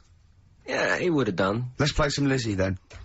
Don't believe a word. Thin Lizzy on XFM 104.9. I'm Ricky Gervais, with me Steve Merchant, and over there, Campbells. Is that your impression of me? Yeah. Yeah. Yeah. The rock one's better. The rock one's better. Yeah, you shouldn't try and be a DJ. Yeah. Yeah. Growing up with Diano Tuesday night. Ian, I know you're keen to know this, Rick. What are your thoughts on XFM? Let's get behind the facade of Canfield. What do you think about this? Because we used to have, you know, some conversations, You've been with XFM since the beginning, haven't you? Oh, I've been here forever, yeah. It's alright, isn't it? I mean, it's not quite magic. Well, no, a few things are. You know, got me eyes on the big 105.4, obviously, eventually. What, magic? Yeah. Now, do you think you want to do, like, a rock programme on something like Virgin or Radio 1 eventually? No, I don't think so. No? No. What do you want to do, then? What do you want to do? I want to start playing stuff like the Eagles and Steely Dan and Bruce Hornsby in the Range, truth be known. But you'd have to go quite mainstream. Like in your bedroom? But on what sort of platform though? Because, you know, the good thing about those is they are really popular. They are, I mean, I think the Eagles' Greatest Hits is the biggest selling album of all time now. It's overtaken Thriller. Yeah. So, I mean, those... What, you're saying Iron Maiden aren't popular? Like what I play now? Are actually popular, but they've got a very Slipknot, tight fan Fear base. Factory. I mean, Iron Maiden can go to #1 with just their fans buying it and then slip away again, can't they? Yeah. But everyone sort of likes the Eagles, don't they? Yeah. I mean, I think still. So you could get on sort of like Radio 2 maybe, the rock programme on Radio 2. Who does it at the moment? Is there one? No, there's not one. I should do a demo maybe. Okay, well let's I love the way we're talking about my career and other radio stations I could work for. Do you know something I don't? No. No, I'm just saying that this place is not... It's going on the tube, isn't it? It's going on the tube. I mean, you're gonna be like... I mean, you'd abandon the sinking ship, wouldn't you? You wouldn't hang around, would you? You wouldn't fiddle, as Rome Byrne. I mean, we got a couple of pies cooking in the States, so we're not going to be here to keep it afloat. No. You know, the weekends. But we want to take the good guys with us. Right. So, you know, when this crumbles and they make it into a car park for Capital, I want to see you on Radio 2, Friday nights, 10 till 12, pure rock. Exactly. Do you know what I mean? Absolutely. Right, well, that's the pitch, isn't it? Friday nights, 10 to 12, pure rock. Okay, if anyone's listening to the BBC, it's Canfield. He is the new Vance. Molten Metal, maybe. Molten Metal. That's good. My only concern with TV work for Ian is he doesn't look like the obvious rocker. I mean, people are listening, they probably imagine he's got the long, greasy hair, but that's the modern look. T-shirt. Lots of modern bands now, they've got, I'm not slagging off, I'm just saying I wonder if the they've fans... got short hair. It's not all long hair and strange beards and tattoos. No, the days of them all looking like Lemmy and smelling like Ricky are well and truly gone, you know? Yeah. Have you ever had the long hair? Have you ever gone in for that? No. Never tried that? No. But I've got bullet belts and stuff like that. Right. You know, if you'd have wanted me to dress up, I would have dressed up and brought CDs. I mean, you know, obviously I should have prepared more for this show. Sure. Yeah. We're gonna play some classic rock, aren't we? I think we're gonna play The Who. We got Jump, Van Halen, that's a classic, isn't it? Yeah, I think I've got that about 5 times on every driving album I brought in for you. Okay, and so... Are we gonna play Since You've Been Gone? Yes. Yeah. What's next? British Sea Power. Yeah, I thought we should play a couple of singles that we've enjoyed over the last year or so, and this is one of them. Carry On, play at Canfield. And don't forget, Paul Di'Anno and Santa Claus is Coming to Town's coming on as well. Paul Di'Anno doesn't snort ants, he snorts ant eaters. Carry On from British Sea Power on XFM 104.9. Not bad at all. Now, listen, we should just point out to people that Karl's away, and we always slag him off because he provides very little But and he's an idiot. Well, exactly, to be fair. But he's obviously off in Lanzagrote, and he's forgotten to tell us what the password is for our email, Rick. Idiot. So we can't get into the email. So we're not going to have to use Ian's email instead. ian.camfield@xfm.co.uk if you want to get in touch. You're never going to have so many emails, Ian. Really? Yeah, Right? you're going to be looking at them all week. It's going to be brilliant for you. You're going to feel really popular. You know what Heat described Karl as a bald little mank twat? Nice. Karl was going, brilliant. Is that allowed? Is that alright? Yeah. Bless him. Bald little mank twat is back on the 3rd, isn't he? Well, if there's one thing that magazine's Well, was he suggesting you can't be regionalist? What? Was he suggesting you can't be regionalist? Was that allowed? No, I just think it's a familiarity of, it's just because we call him a bald little mank twat, that a national magazine can say that.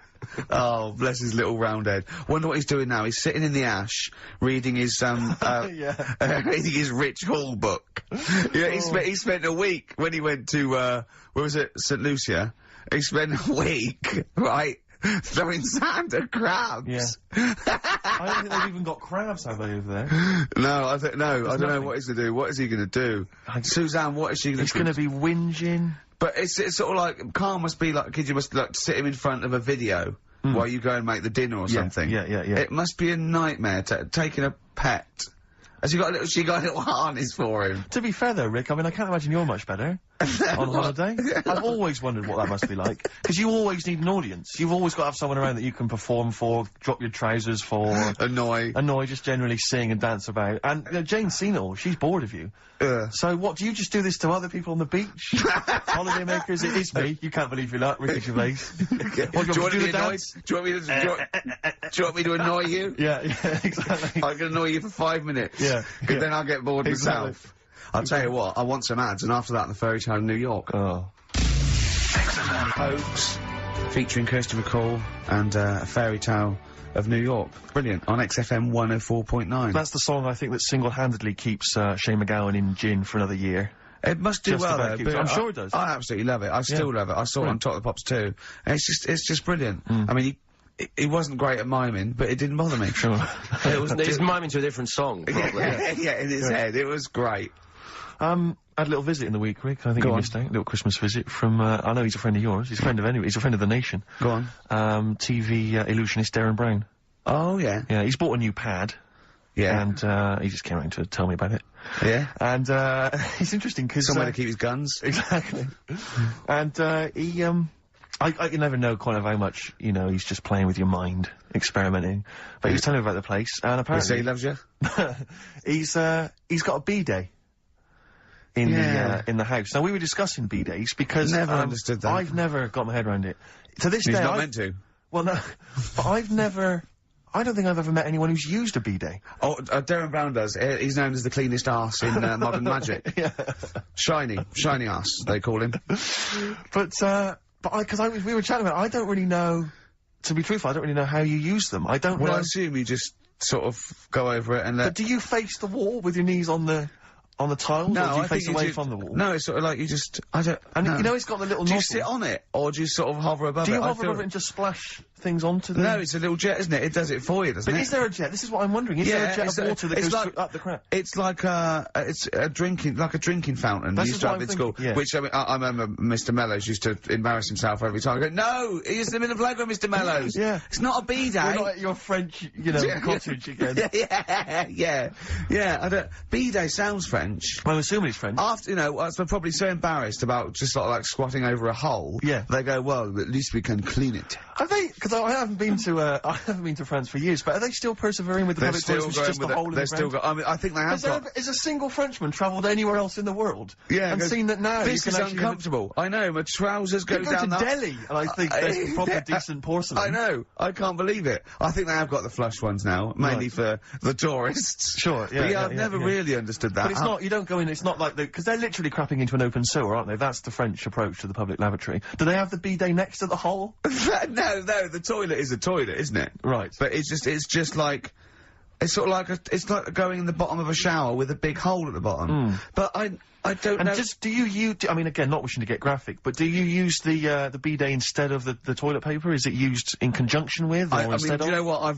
I've honestly, never used a bidet. Because it's not really a working class thing, is it, the bidet? No, but, well, it sort of came in with sort of like, purpose-built houses, didn't it? They sort of like shot up all over the, no pun intended, all over the sort of 70s. You know what I mean? It was like you know, in salmon pink, there was toilet, sink and bidet. Yeah. We won't be using the bidet. Exactly. Fill it with ice, put some beer in that. Yeah. Because none of my friends washes their arse. There are people who refuse to touch their, you know, the hole with the hands, and they only use a bidet, so if they're at a party and there's no bidet. Well, Karl doesn't like feeding his bollocks for cancer, because he says he doesn't like the texture of them. Sure. Well, so I mean, so he'd probably love a bidet if he didn't have to go. But are there kind of upper-class women who just waddle into the dining room with their sophisticated trousers around their ankles going, where's the bidet? It's filthy. Where's the bidet? I don't know what use the paper. The what? I think the fish was off. I'm going berserk up there. Get me a bidet. Yeah, why don't you lie on the floor? Or I am climbing into the sink and turning the tap upside down. It's the only way I can do it. Yeah. Bidet. Thoughts on bidets? Have you ever used one? Well, no, you told me all this, but you still haven't got to the bottom of how you use them. No, I mean, I don't know. I don't know how to use it. Do they come, you need to ask Sarah and Brian, does it come with, like, instructions, like a flat pack I think you're supposed to know. I think you're supposed to, you know, if you've bought a bidet, the assumption is you know how to use it. Imagine someone installing it and going, there you go, there's a bidet. You go, could you show me how to use it? Well, you like this? Well, no, let's go to the toilet first. Do the whole thing, otherwise I won't know in context. I'll just sit here in the corner, that's fine. Okay. Do you read a magazine when you're normally going? Well, I might do, but I mean, I don't really want to do it with you here, but how will I know? Exactly. I need to know how you transport yourself from the lavatory to the bidet. Do you remember when we were trying to offer Karl money to have a shower with Johnny? Yeah. just some of the highlights of the year. That's a weird thing to do. Yeah. We nearly had him there, and then he didn't want us to watch. Yeah. We said, well, how do we know that you've done it or not? Yeah. He went, you are definitely bent. That's his conclusion. What we got lined up? Well, hang on, let's just say, if anyone's got any idea sort of how to use a bidet, maybe... Any idea for anything to talk about on this show? Well, that doesn't involve crapping. Or farting. We've done that. Yeah. We haven't done Little Chinese Fellas or the Gays yet. That's still to come in the second hour. Ian.Camfield@xfm.co.uk if you've got any thoughts on bidets or just, you know, lavatories generally.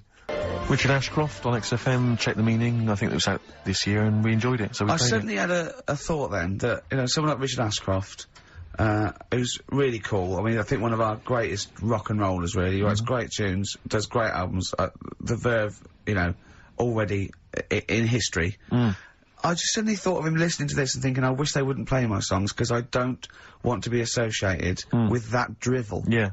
Yeah. Is, you know, most people get a buzz out of it, get it on the radio. Do you think people say, don't let Gervais guilty by association? Do you know what I mean?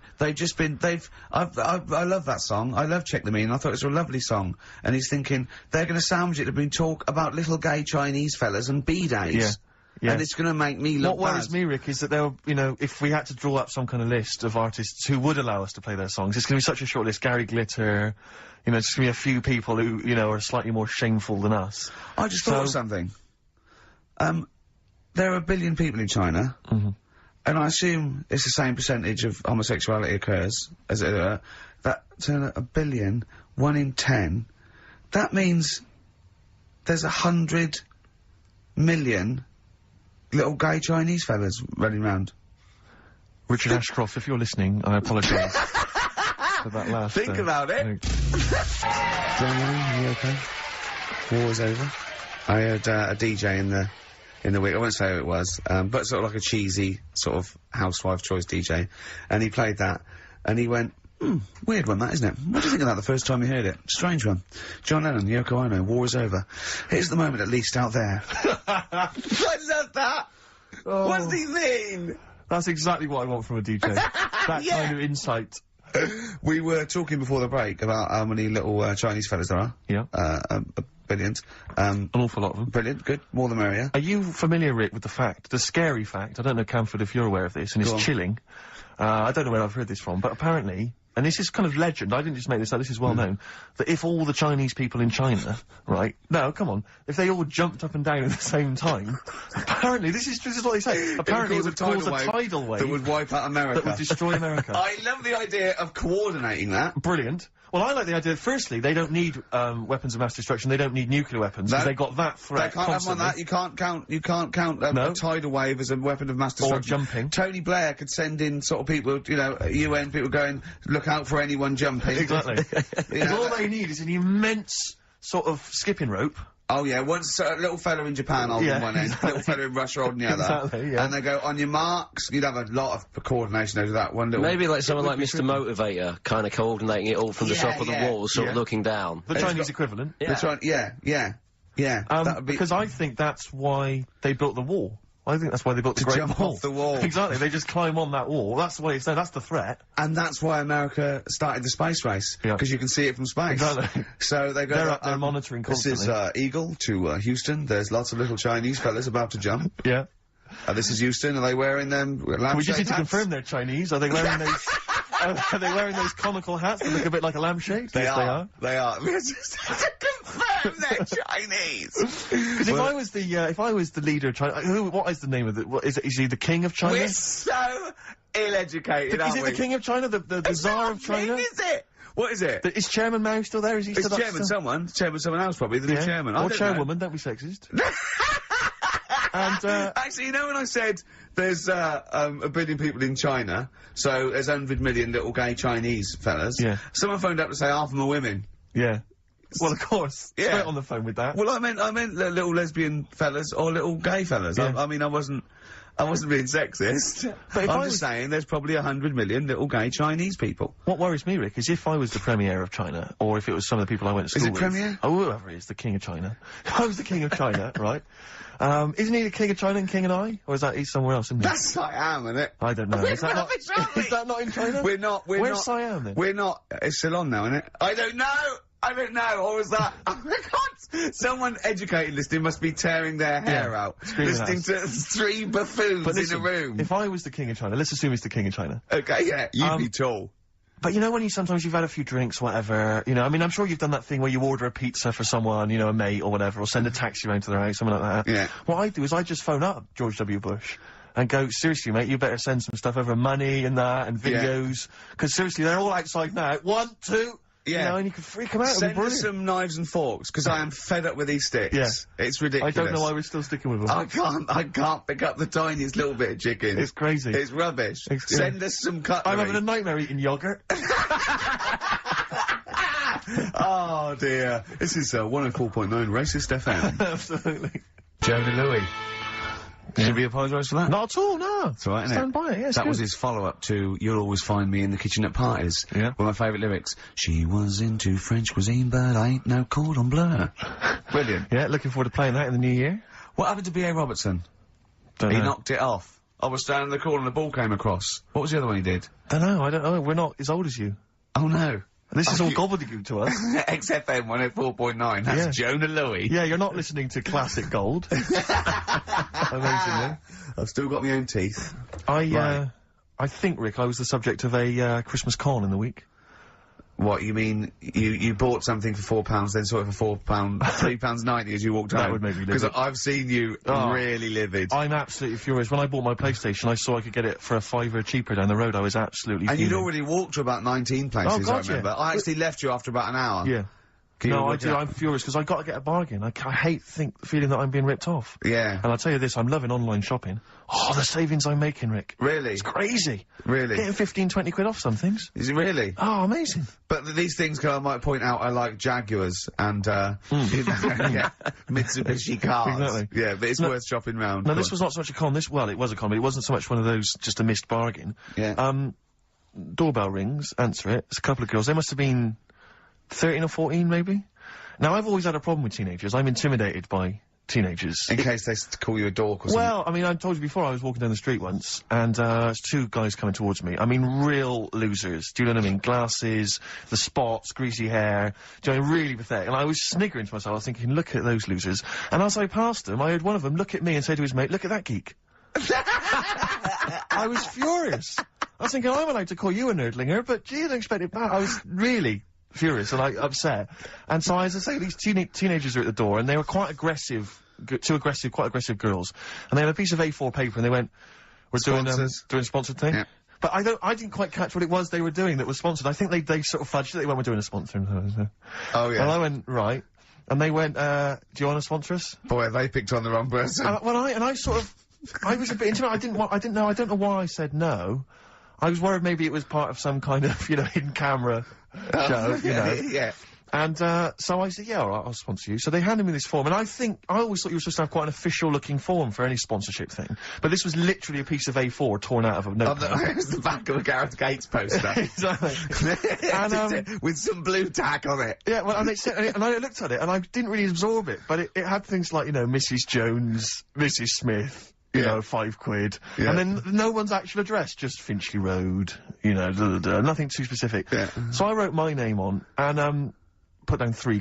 'Cause a lot of people were giving fivers, but I thought, you know, I'm not made of money, it's Christmas. I've got to buy gifts and stuff. So I gave him a fiver and asked for change. Yeah, well, I gave him £3. I said, I'll sponsor you for £3. Best of luck. And they went, can we have the money? And I said, well, aren't you supposed to do the thing? And the woman the girl just looked at me, she just went, no. So I gave her £3.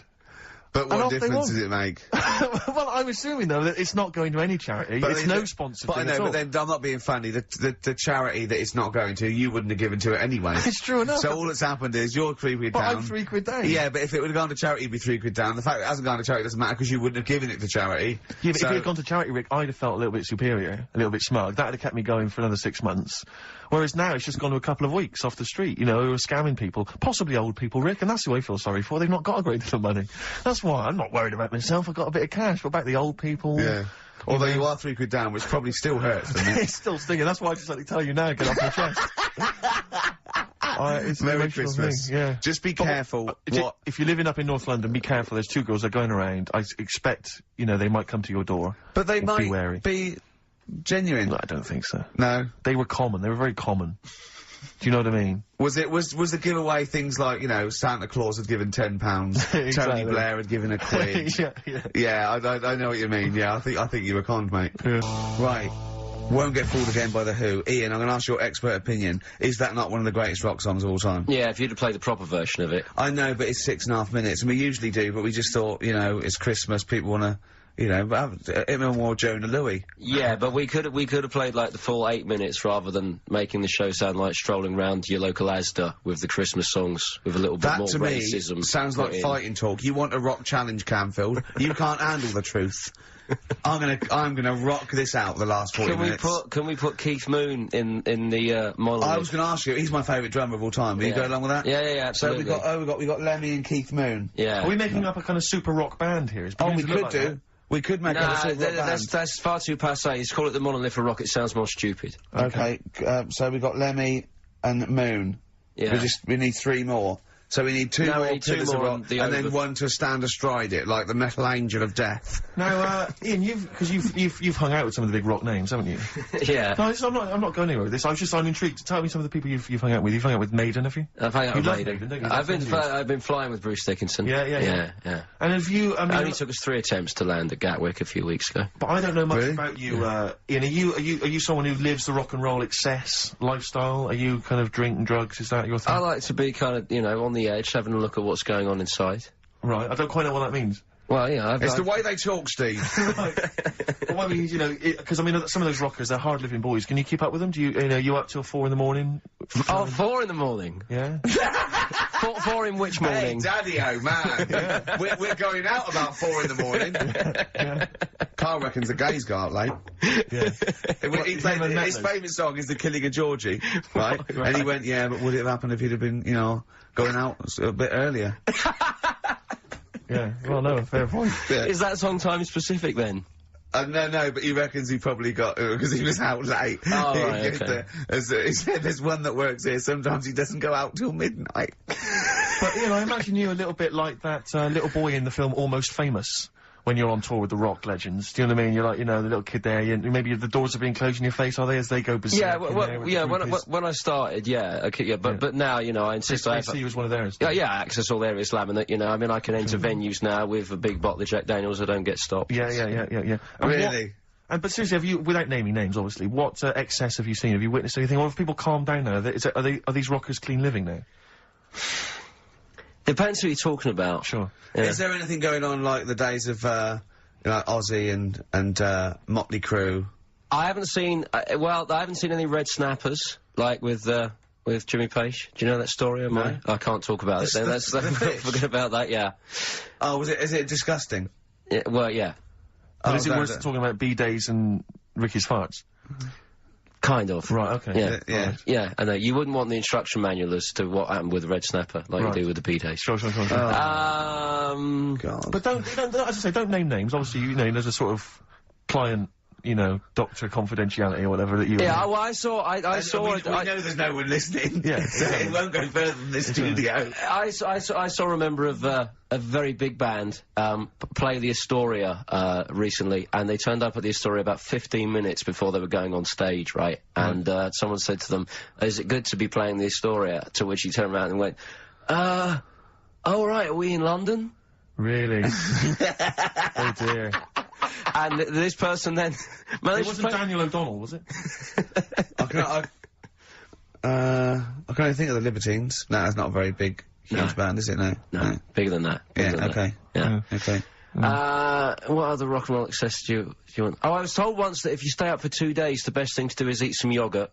This is just like we're going to having tips now. Sure. Yeah, you know. So if that's apparently the best thing at the end of the excess, you need some yogurt. So always keep some in the fridge. Yeah. And chopsticks are no good. Yeah, so don't, whatever you do, don't go on a bender in China, because otherwise you'll be screwed, right? No, there's no benders in China. Oh, there are. There's about 100 million. Yeah. Another tune that I enjoyed this year, Rick. I don't know what your thoughts are on it. I'm fascinated to find out. Loving it. Jay-Z and Farrell and Frontin. What do you think, Canfield? Darkness #1? Yeah, well, they cheated, didn't they? Because they did their signing at HMV yesterday, so they could get in like an hour of extra sales. Why is that cheating, though? Well, you know, I don't know. Well, I suppose Gary Jules could have turned up at Virgin down the road, couldn't he? And yeah, you know. Okay, well then in that case they're going. Deserves to be sort of #1 because at least it's potentially a sort of evergreen sort of Slade type classic, and they are the biggest sort of band around at the moment. Canfield, what are your thoughts? You love rock. What do you make of The Darkness? It's all right. They've been around for a while now. Sure. You know, another year maybe. But they're all the ingredients of everything you like, I imagine. They've got a bit of glam, they've got a bit of Queen, they've got a bit of AC/DC. It's all in there. You've got a bit of Bruce Forsyth. You know what I mean? He's funny. They're a good fun band, aren't they? Yeah, they're all right. They're essentially just too close to novelty. But then so was Slade in a way. Slade have only got this credibility resurgence in retrospect. At the time, they were a pop band that essentially were for teenagers and thugs. I'm not sure Canfield's going to be championing Slade though up there in the same way that he champions the Maiden. But you got to appreciate what Hold has done, surely. Yeah, I appreciate what Hold has done. But they only became cool, didn't they, when Oasis covered them? Yeah. I genuinely always liked Slade, and I've still got a soft spot for him. But The Darkness, we'll have to wait and see. At least The Darkness weren't as irresponsible for the kids of today, though, because the amount of spelling mistakes that Slade were responsible for at school in the 70s must be atrocious. Putting the Z's in. Rubbish. Ian, I'm gonna have to ask you for our third pillar of rock before the ad break. Right, well, we need, who have we got? So we've got Lemmy and Moon. Right, okay. I think we need to put in, we need a guitarist in there. We should maybe put in Keith Richards. I'm a little bit worried about the health scare, because the kind of air pollution around any venue that this band might play, with, like, Lemmy and Keith Richards there, you know. See, I'm surprised at Keith Richards, because I would have thought it was heavy enough for you, but the Stones have done enough to get in the annals of rock. Yeah. Okay, let's play some ads. Quick question. Do you actually speak like this, Ian? What? This is your real voice. This is real voice, yeah. Yeah. Do your daytime sort of voice, the X-list voice. Say it's fast. It's just coming up to 2 on XFM 104.9. After the break, we've got Feeder. Say that. It's just coming up to 2 on XFM 104.9. These are the ads. The trouble with that song is, don't know about it could sound like he's saying something to do with bell ends. Well, yeah. What? Heaven forbid. What, you think he meant that? Did he? Probably. No. That's The Darkness on XFM 104.9. Bell end. Yeah. What other rude words are there? Cock. Yeah, that is rude. Yeah. Especially at Christmas. Especially at Christmas, yeah. It's a time for families. Oh, no. Now, listen. Time for family. Now, Ian. Yes. Who is your fourth... We need a lead singer in this mega group, the monoliths of rock. Who we got? Lemmy, Keith Richards? We've got Keith Richards on guitar, we've got Lemmy on bass, we've got Keith Moon on skins. Right. Some terminology coming out there. Yeah. Who's doing the Vox? Who's given Golden Tonsils Award? Robert Plant. He's gone for Plant! He's gone for Plant. A lot of trad names there. There is the group. The lineup is Moon, Lemmy, Richard, Plant. Okay? Now, our competition, Steve. Name that group. Okay. What's the best, heaviest rock name ever? Sure. This is obviously not a name that already exists. No. Okay. My mate of mine came up with, I think it was, Brain Hammer. which I like. Velvet Nazi 666. Sure. So we want the heaviest, most mental piece of death metal, headbanging, bleeding out your brains rock. Axe Attack. Okay? Please welcome to the stage, Christ on a bike. Please welcome to the stage. Oh, look at you! That would be great. Yeah. That would freak out the metalers. Yeah. Cheeky. Yeah. Oh, now listen. They need a manager. They need someone who could introduce them. They need someone to stand astride them. Who is the leader now? Who is the king of all that rocks? Well, it's obviously Tommy Vance, isn't it? Do you know what worries me, Rick? We've said Vance a lot today. I'm wondering if the kids today, do they know Tommy Vance? Are they familiar with him? If they don't know, they shouldn't be listening. Okay. Fair enough. So, Vance is their manager. He needs to, they're on at Wembley. He's got them on at Wembley. They're the greatest rock band of all time. We need the name. Please welcome to the stage. What are they called? Phone in, email in, and the prize, we're gonna get some... We'll rummage through the bins as Karl normally Get does. some old tat, like Karl does, some VHSs, some CDs, greatest air guitar Peter ever. Max. Yeah. Do we need to give out the numbers and Well, stuff? you can email, Don't get can't them to they? phone in. You don't want to talk to him, Ian, seriously. No, you don't want to, you know when, what's his name says to Agent Starling as she's going to meet Hannibal, don't let him inside your head. Yeah. Don't talk to the listeners, Ian. Exactly, it's very much the same Please thing. I'm a bit concerned that my email's going to be besieged by people sending you links to how to clean out the B-Day. Well, that's all right. The week. But what's the most mental, head-bleeding, banging, brain hammer operation this band can be called? Call in. Rick, because it always amuses me if you, I mean, I know it's cruel to put you on the spot, but so some of your former band names have always amused me. Well, the worst. The worst one? Well, I'll just leave this. Ricky's had a number of bands over the years. What was the... The worst one? Ready? Get ready to play that record, because I don't want any aftermath. No, hang on, before you tell me, what was the one, because these pictures of you, like, when you were New Romantic keep on being published. That was Shauna dancing. Yeah, but someone... That's pretty bad. But someone told me, they were like, oh, ask him about when he tried to be Bon Jovi. Can you imagine such a thing? I know the name you're thinking of. Right, here we go. Play the record. Immediately I say this. Ready? The Sacred Hearts. Play a record. Blair on XFM 104.9. I forget the name of that track, but it's good. Good song. Thanks very much. Oh, good song? Yeah. Oh, right. I just thought you were complimenting giving his opinion. Right, go on. The what? Are we still on the air? Yeah. What are we doing? Merry Christmas. We got someone on the line. Oh, right. He's here. Who's that? Ricky! Yeah, go on. It's Jonathan, how are you? Good. It's only TV's Jonathan Ross. Ross, turn your radio down, you idiot. I'm here. I like to, I haven't got the radio on. What are you talking about? We can hear the feedback. Well, I haven't got it. It's not my fault. It's your incompetent radio station. And also, didn't you hear we said don't call in, we don't want to speak to the listeners? What's I'm not listening. I'm a visitor to your shores. I'm special. You know that full well. I know you're special. Right. Yeah, exactly. What, you got a name for the band? Yeah, you ready? Yeah. Blump. Blump. B-L-U-M-P. I tell you for what, you can't have a normal word. If it's the monolith band of all time, if it's the you can't have a regular word. It doesn't make sense. How can you have a regular word? All these ideas you've come up with are rubbish. You need a word which only stands for that one thing. No one's heard it before. No one will use it again. Blump. I can't help but feel that that's a more appropriate name for maybe one of Ricky's bands. I love seeing that picture of him in that band. You see it everywhere these days. He was like a girl. He was like a little girl in a suit. It's like a girl, a little dyke at a wedding. What was that? That's got to be the kettle calling the pot black, surely. I've always got nothing but 100% heterosexual. We're not sure about. There's not anything wrong with it, I know that, but look at you. I actually had to get that in. There's not anything wrong with it. I'm Jonathan Ross. Oh, dear. I was thinking the other day, right? Oh, yeah? The Comedy Awards. Yes, sir. You didn't have to say some awful things about poor poor celebrities, poor has-been celebrities with coke addictions and fat lips and faces that where surgery's gone wrong and everything. And when they're on the show, they're going, "Oh, you look lovely."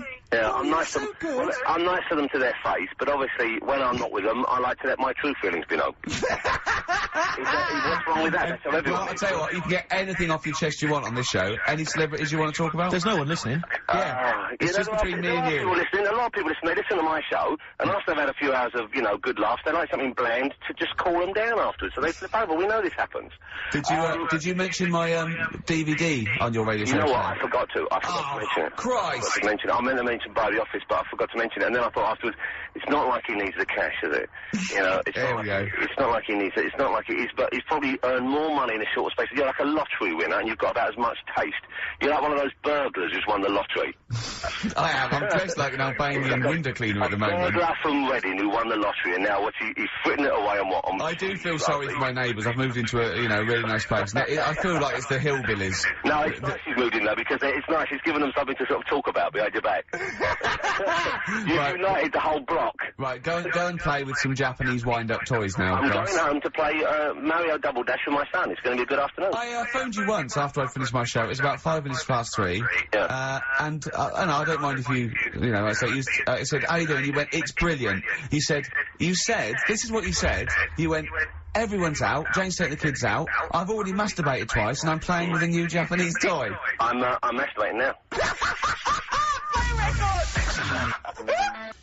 Yeah, Kings of Leon, Wasted Time on XFM 104.9. Sorry, I was sidetracked there by some of the band names. And now listen, I want to put in 2 of my own. I want to win that pile of tat out there, right? I've got 2 names here, okay? We should just remind people in case they've just tuned in. Oh yeah, Ian Canfield has chosen his mega band of all time. He's got Keith Moon on drums, he's got Lemmy on bass, he's got Keith Richard on guitar, he's got, who have you got singing? Robert Plant. Robert Plant. And their manager is Vance. But he needs to announce them at Wembley Arena. They're already sold out. They're at #1 in the album charts. They're the greatest rock band of all time. And I've got 2 suggestions. Okay. What about this? Please welcome to the stage. Tungsten lung hemorrhage. Yeah, good. Yeah? Please welcome to the stage. God Dildo. God Dildo, interesting. Nice juxtaposition there of God, the almighty creator, and a dildo. Nice use of some contrasting imagery there. Yeah. Powerful and topical. Tungsten lung hemorrhage. Yeah. We've had a couple also on the email. People didn't really include their names, but who cares? Please welcome to the stage, Balls of Steel. Balls of Steel, yeah. And we've had like Brain Hammer. Yeah. Brain Hammer's good. I Lots like of Brain Hammer. related stuff. Quite liking the idea of tumour fish. Tumour fish, I like. Tumour fish is very good. I like tumour fish. I just wonder if there's one more contender. I don't know who this was, Ian, that phoned in with it, but possibly it's topical. Deathly Hem. Yeah. Deathly Hem. It's brilliant. Oh, it's Deathly Hem. Please welcome to the stage, Deathly Hem. It's Deathly Hem. Who's that? We've got to give it to I don't know who that was. Oh, well, if you came up with Deathly Hem, email again. Deathly Hem. It's the greatest name for the greatest rock band of all time. Will you please welcome to the stage, Deathly Hem. It's Golden Tonsils. Isn't it? I went to, I was going to go see him once at the Camden Underworld about a year ago, and they had this sign up, right, saying that Graham Bonnet, who sung that song, had cancelled, right, and it said, God willing, he'll be performing tomorrow. And just in case you thought he cancelled because maybe no one bought any tickets, the doctor's certificate was beneath the cancellation sign. Brilliant. Well, we've sung that a couple of times drunk, haven't we, Ian? Oh, but at the top of our voice. We have done it. It is the best ever. Yeah, it is. Ben has won whatever you're giving away. Yeah, Ben came up with Deathly Hem. Yeah, Deathly Hem. Yeah. I mean, if you are in a rock band, you're looking for a name, and you think you deserve that name, then, you know, write to us. We want to know that you're really heavy, and Ian Canfield would officially hand over the deeds of the name Bethlehem. Deathlyhem? Deathlyhem, yeah. Deathlyhem. They only play at Christmas. You only play, like, big venues at Christmas, and it's all things about, like, fighting, like, good versus evil, and God versus the devil. And you got to write songs like that, yeah. Yeah. Deathlyhem on XFM 104.9. Perhaps that the debut should certainly be a concept album, based on the Nativity play. Yeah, Nativity, yeah, that'd be just the whole kind of Old Testament in kind of rock form. Yeah. With, like, it'd be extraordinary. It's the battle for humanity. Yeah. It's called, Humanity Manatee, and it's a fight in the ocean of hell. Yes. Sure. Yeah. Sure. Yeah. I'd like to see a serpent. Maybe pictured That'd be a somewhere. serpent, isn't it? It's track 4. Track 4. Yeah. Track 4. Yeah. I think we should give massive props and suitable regards to Ian Camfield. He's come in, he's pressed the buttons. He stood in for an idiot brilliantly. Yeah, he has stood in for the retarded It's a shame that you've not displayed some of the usual incompetence that we've come to love and expect from Karl. It's a shame. Okay, well, you are the greatest DJ in the world, though. The way you sort of, like, drop press these... buttons. But, you know... Every time I've pressed a button off air, Ricky's been going, "Oh, what great DJ!" It's great. You know, 'cause he ends it. He's just it's just brilliant. I mean, we're lucky if we can talk with the mic on. That's the title. Not talk over a record. We did some great links during the ads. Yeah. And of course, Jonathan Ross masturbating live on air. Just looking back at some of the highlights of you this don't get that on Capital Gold, do you? Like Tony Blackburn getting a call from Fluff Freeman going, "All right, mate, I'm knocking one out." Yeah. Well, have a lovely Christmas. Have a bloody great Christmas. Have a bloody great Christmas. It's the best of next week. Yep. The best of the last few weeks with some tat, you know.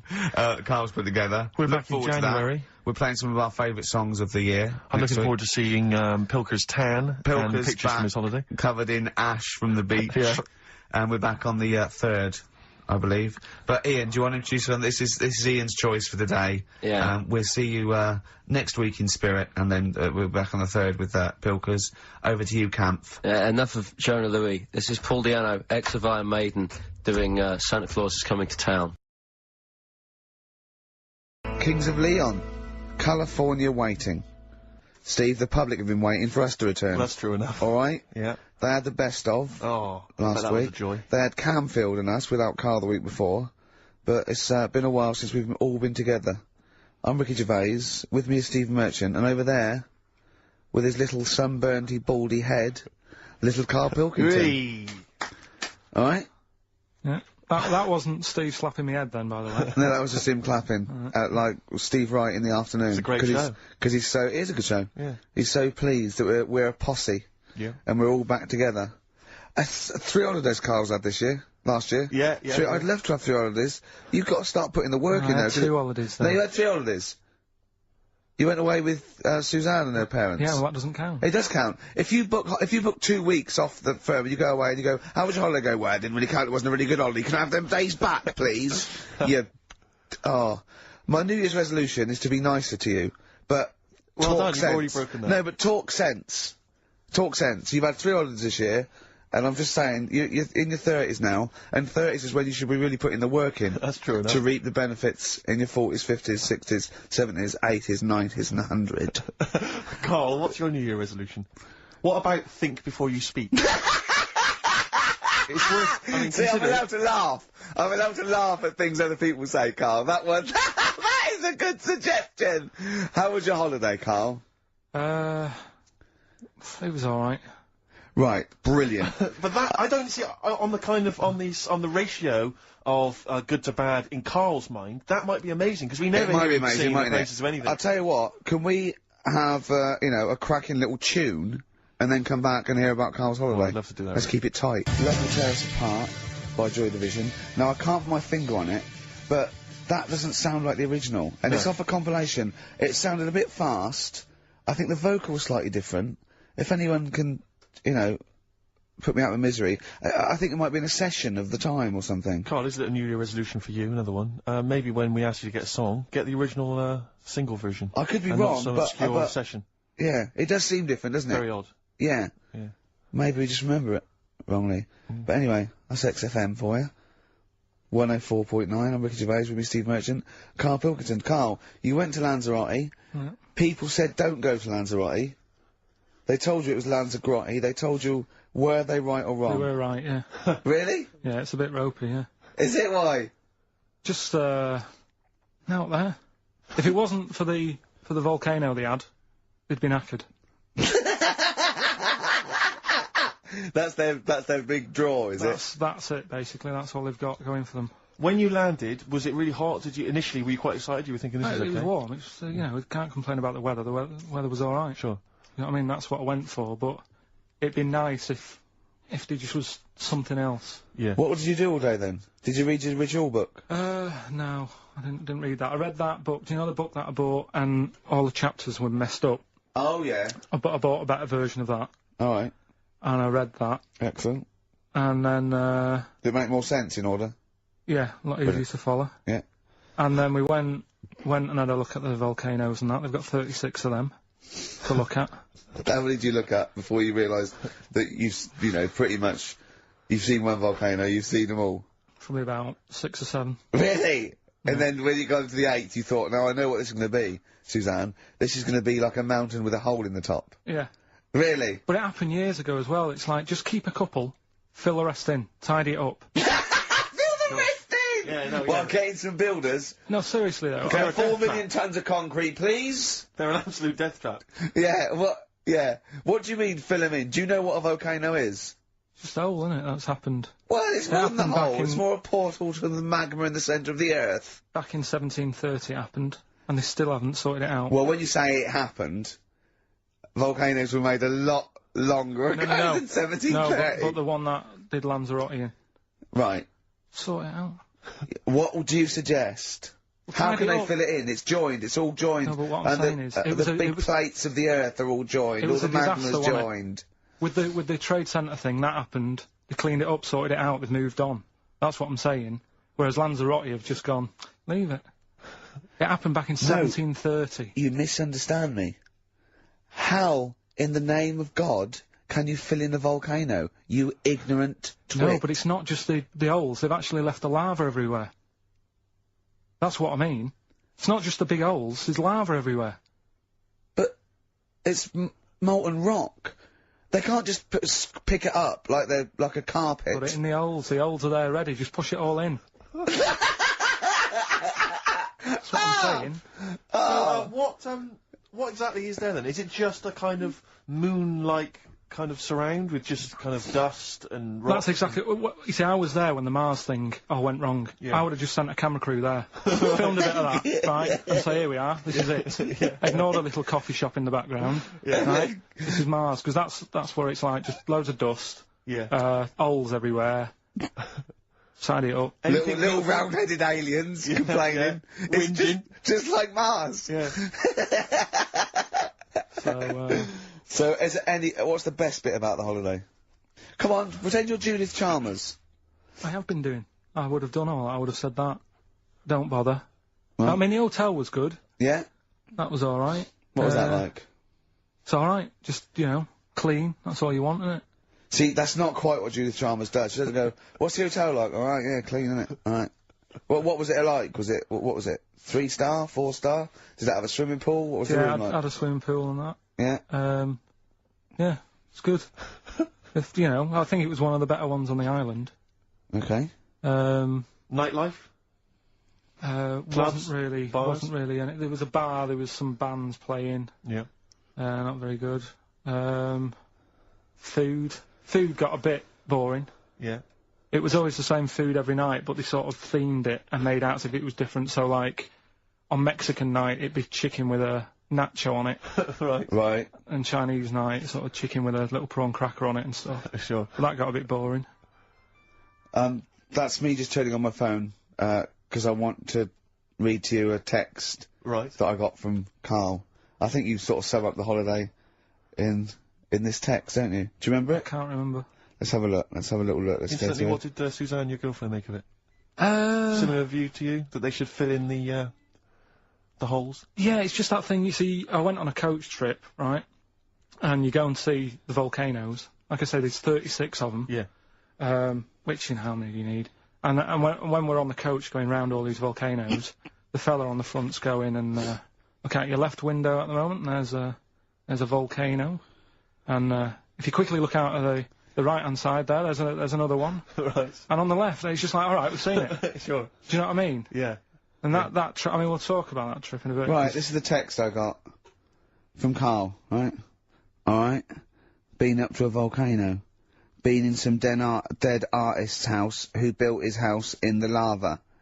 They said they would show me science with volcanoes, but all they did was chuck some water in a hole and it shot up in the air. No dwarves in the canteen, no scousers here, but there is a Swede woman with a big head. She looks effing gormless with a cap on. Alright? So a little reference there to... A Swede woman? What's that mean? Do you mean Swedish? Yeah. Or she looked like a vegetable? No, a Swedish woman. But they've all got sort of quite big built, aren't they? And I sent him a text, oh, well, it's just good to be on holiday, because, you know, I'm working. He sent back, so am I. Just been watching Sky News. There is a school for monkeys who want to get a band together. Is that monkey news for later?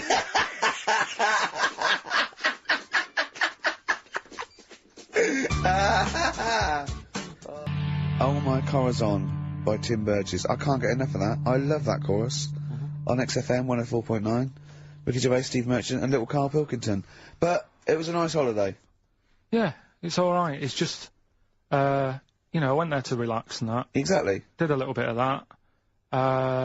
Trying to think of some new, you know, features and stuff. Sure, always working, always working. 3 holidays a year, Jesus. Oh, well, not really 3, not 2. It's all like one big sort of like work thing to me and Steve. 2 holidays, isn't it? Work hard, you need the holidays. So, yeah, the things that annoyed me was like, you get bored sat around the pool after a couple of days. I'd read my book. Yeah. You know, there wasn't much going on the... Not even any crabs to throw sand at, was there? No crabs or anything, they wouldn't bother with Lanzarote, right? So, decided to go on a little trip. That's when I saw the volcanoes and that, 36 of them. So, we go on the trip, and the thing that annoys me, it does happen every holiday that you go on. If you go on a sort of a package thing, they have these trips, right? And you pay about 40-odd quid, and they give you some wine, so it make it feel like you're getting your money's worth. But, how many of these trips have you been on then? Loads. Probably about 12. More holidays than I've had. Go on. Yeah, so anyway, so you're on the coach, right? And they take you, for the volcanoes, they took us in the middle of nowhere. Yeah. Right? There's nothing else round there. Sure. Like I say, it's like Mars, but with holes in the ground. Yeah. Right? And, they sort of drop you off, and they go, right, everybody, see you back here in an hour. There's loads of volcanoes for you to look at. And a coffee shop over there. And you know, for a fact, right, you don't need an hour there. You could just say, well, just keep the engine running, because I'll have a look in this hole, we'll get back on, give us 5 minutes. Don't need an hour. Absolutely. Yeah. But you know that they've got something going on. It's a backhander, definitely. What, with the coffee shop? Definitely, yeah. They go there, and they get everyone to have an ice cream and a coffee, and they sit down, have a fag, talking to the bloke. Yeah, and it's like, cousin. Yeah. How much was the coffee? Was it probably about €3 each euro, so I think it was $3.50. Sure. Yeah. Which is, I don't know, that's about £2.5, isn't it? Yeah, they stitched you up. Well, I remember we were on it was a family trip to France once. We went to Paris. We got a coach coming back from Paris to one of the ferries, one of the ports, Calais or wherever it was. Coach trip. That's quite a long coach trip. And at one point we were thinking, we're on the motorway, this is fine, we're making good progress. Suddenly we came off the motorway. We must have gone like 40 minutes out of our way, end up in this street, completely empty, little French town.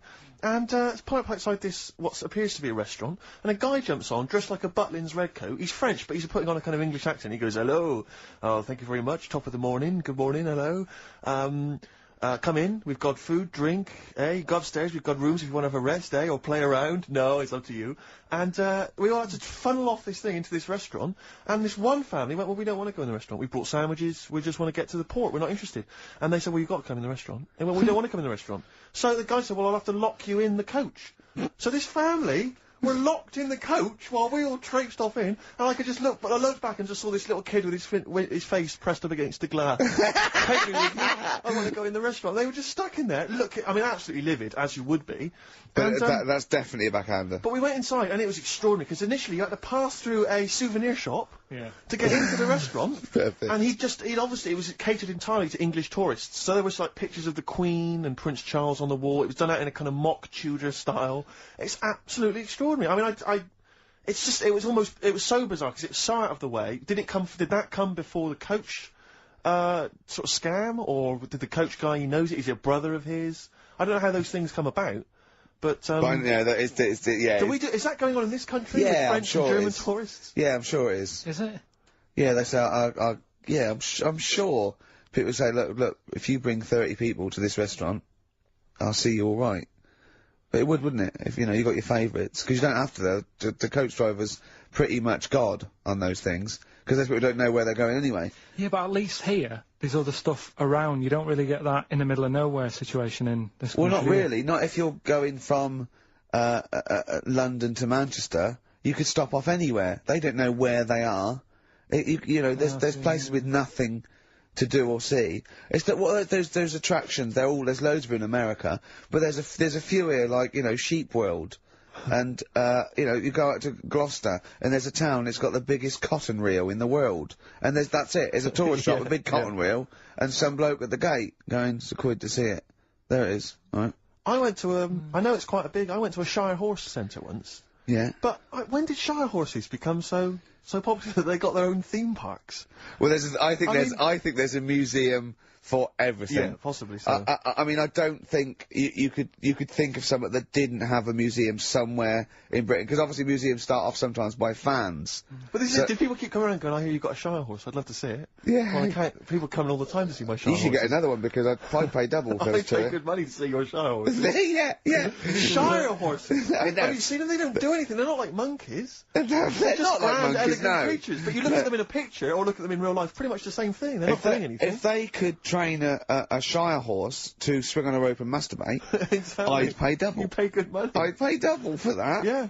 There's a museum in Italy when we went there a couple of years back. Suzanne had like one of those little guide things. Museum there just for spaghetti. Yeah. I mean, open a restaurant. Yeah. You know what I Was mean? it interesting spaghetti? Spaghetti in different shapes? Dunno, didn't go. I went to see a big hole in the ground. Sure. Can't get enough of them. Well, but out of 10 then, what would you give it out of 10? All in all, food, location, right. Relaxation, you know, enjoyment. Yeah, that's 6. Okay, brilliant. 6, yeah. Next week, where are you going next week? You're not on holiday next week? Going Cool. away with Suzanne's mum and dad again. 5 holidays. Been Play a record. You've got to put some work in, you're in your 30s now. You've got to knuckle down. Cheering breaks, mind over money, XFM 104.9. I'm Ricky Gervais, Stephen Merchant, little Karl Pilkington. Yeah. A couple of emails. Different people have visited various tourist attractions. Oh, yeah. Let me see who's this from. Not quite sure. But thanks very much indeed for it. There's a link here. It's apparently in Devon. Barometer World. Brilliant. It's the world of barometers. It was established in 1979. And by one bloke who had a lot and thought, I can charge £1 for this, definitely. Here's the out of his own house, probably. Converted back scuttle. Exactly. Yeah, that's not a euphemism for a sexual act. But look at the webpage here, Rick. There's a picture of a beautiful barometer being held by a beautiful lady. Lovely. Who's definitely his daughter. Yes. Definitely. Come on, Kathy. Oh, that. Dad, no. Come on. Undo your top a little bit. Dad? Definitely made to do that. Yeah. Oh. That slight look of I hope no one I know sees. Just check out Barometer World. Barometer World. Yeah, that's available. You want to check that out? www.barometerworld.com. Now, barometers. Now, do they work? They're to do with checking, is it the air pressure? Well, everything. But I think that's what it's based on, isn't it? Sort of low and high pressure, so it's gonna rain, it's not gonna rain. Yeah. Or gonna be windy, but I wonder how accurate they are. I think in the days before satellites, sort of weather surveillance systems, probably essential. Yeah. Nowadays, as essential as hanging some seaweed out by the back door. Probably. I think it's probably similar. I think it's the same one as holding a needle and thread over a pregnant woman. If it goes clockwise, it'd be a boy. Yeah. Yeah. The thing about a barometer is how far into the future can it predict? Exactly. How do you know? If it's a case of you may as well stick your head out the window to see if it's raining. Exactly. This barometer goes, oh, it'll be windy and rainy. When? The barometer goes, soonish? Yeah. So, can't say, but it will, well, within the 7 days. I don't want to be specific, because you'll have me. Yeah. Yeah, I don't, but I mean, you know, I'm just a barometer, I'm not really a weather person. The information. Yeah, brilliant. What's in there what's happening? In there, what chemicals are being affected? How does it work? I don't know. I assume it's probably something. Wait a minute, let me email Barometer World. Now What could it be? Interesting. It could be mercury that's based on a sort of temperature. It goes up with. Oh no, it's not temperature, is it, barometer? It's pressure. So it's probably just very fine. It's like a fine, very, very fine needle, isn't it? This is almost as embarrassing as last time we were on. We couldn't figure out what the name of the leader of China was. Was it the King of China? The Prince of China? Oh, this is when we were trying to imagine what it'd be like if all the Chinese people at once jumped up and down and made a big tidal wave. But if you do know what the name of the leader of China is, we don't mean the name of the particular person in charge, but if it's a king of China, the emperor of China, the chancellor of China, the prime minister of China, didn't it? That was Japan. Yeah, this is it. I don't know what's the big guy in charge. Is he still the chairman? I know Chairman Mao was important. I think he was just the chairman. I think he just governed all the big meetings. Yeah, I don't know. He just kept the minutes. Head Chinaman? Head Chinaman. The major Chinaman. The top Chinaman. Number one Chinaman. Do you know what? We're going to be honest here. We know so little about China. It's true. We know so little about China. Yeah. It's embarrassing. But if you've got any interesting facts about China, then email in ricky.gervais@xfm.co.uk. Also, I imagine the email address to use if you're going to take part in this week's Rockbusters. I did read an interesting fact. I'm doing a show called Politics, and I was researching, and there's a thing about, sweatshops. Yeah, no. Sweatshops, like Nike. There's these facts, right? And, that these people get, like, you know, a few cents an hour, and the CEO, I forget his name, for a Chinese woman to earn his 5.2 billion, she'd have to work, 8 hours a day, 7 days a week, for 10,000 years. But Steve, they don't. They don't. They don't. They obviously don't want to. Exactly. They don't want to. They don't want to. Lazy, Rick. Ian Jury in the Blockheads, hit me with your rhythm stick. Rick, are you likely to be going to Cumbria on your stand-up tour? Almost certainly not. Why? Well, it's just because you might want to visit the Cumberland Pencil Museum. That's the journey through the history of pencil making. I do like pencils. Really? Yeah, I just use one then. That's what you mean. So, do you have any idea how that was made? No, was it? Let me email them. Now, Chinese people. Oh, incidentally, it's the premiere of China. The premiere. Premiere. Oh, right, yeah. Oh, yeah. Sure. Yeah, I remember now. Yeah. But, when you were away, Karl, we worked out if there's 1 in 10 people are sort of like gay in some way, with 1 billion Chinese people, there's 100,000 little gay, lesbian Chinese fellas of some sort. What do you think of that? What do you mean? Well, I think so it's some sort of form of, gayosity, whatever it's called, is sort of like 1 in 10. Right? 1 in 10 people are gay, apparently. Right. That does seem a bit high, though, doesn't it? I thought it was lower than that. What? You mean more than that? Yeah. I don't think so. I think that's of any sort of nature, anything. But what time did they do the survey on the streets as well? Because, you know, they go out late, so if they're doing the survey sort of around lunchtime, forget it, they're not going to get any. Sure. Yeah. You know what I mean? They're all asleep. But if they're out, say, 1 in the morning... Well... It's going to be higher, isn't it? Yeah. Well, the thing is, you know Karl's favourite song, The Killing of Georgie? A little gay fella goes out, and, he gets, beaten up and that. Karl went, yeah, but would it have happened if he'd have been going out at a decent time? True. But clearly in the lyric, it says, Georgie left the theatre before the final curtain fell. Yeah. Now, theatre's finished about 10:30. Yeah. So, even to giving him half hour, I reckon it was only about 11 o'clock. So, you're talking rubbish there. Are you sure that wasn't his curtains in his flat? And he's closing them before he goes out? No, he was at the theatre. But I'll tell you what, I just realised something. Maybe where most people were going home after theatre, he was just going out. Exactly. That theatre to him is like a matinee. Exactly. Isn't it? He's off out clubbing, isn't he? He's off down, he's gonna get some ammo, he's gonna get a couple of butt plugs, and he's not even gonna start dancing till midnight, is he? Have any of us ever met any gay people? It's just, I mean, our view of them is, I don't know. Email in if you've met a gay person. Yeah. Tell us where we're going wrong. Yeah. Have any of us ever met a gay person? I mean, the way we talk about it, is just like, have we ever met Chinese people? I've seen them out there wandering the streets, but I don't think I've ever had a conversation. Now here's the irony. I definitely know and have met more little gay fellas than little Chinese fellas. Yeah. Have you ever had any little Chinese friends? There was a girl at school who was Chinese, but she was kind of inscrutable. I couldn't get close to her. She was sort of mysterious. Right. Rockbusters? Yeah, brilliant. Right then, this is where I give you a little cryptic clue. And some initials, and it sort of makes up a band or an artist and stuff like that. Yeah, sort of being the operative phrase, Yeah. Let's see how we read this clue. Yeah. This is going to sound like Oscar Wilde. Clue number 1. 3 different clues. Clue Oscar number Wilde 1. was Chinese, apparently. Was it? Yeah, it was illegal then. Right.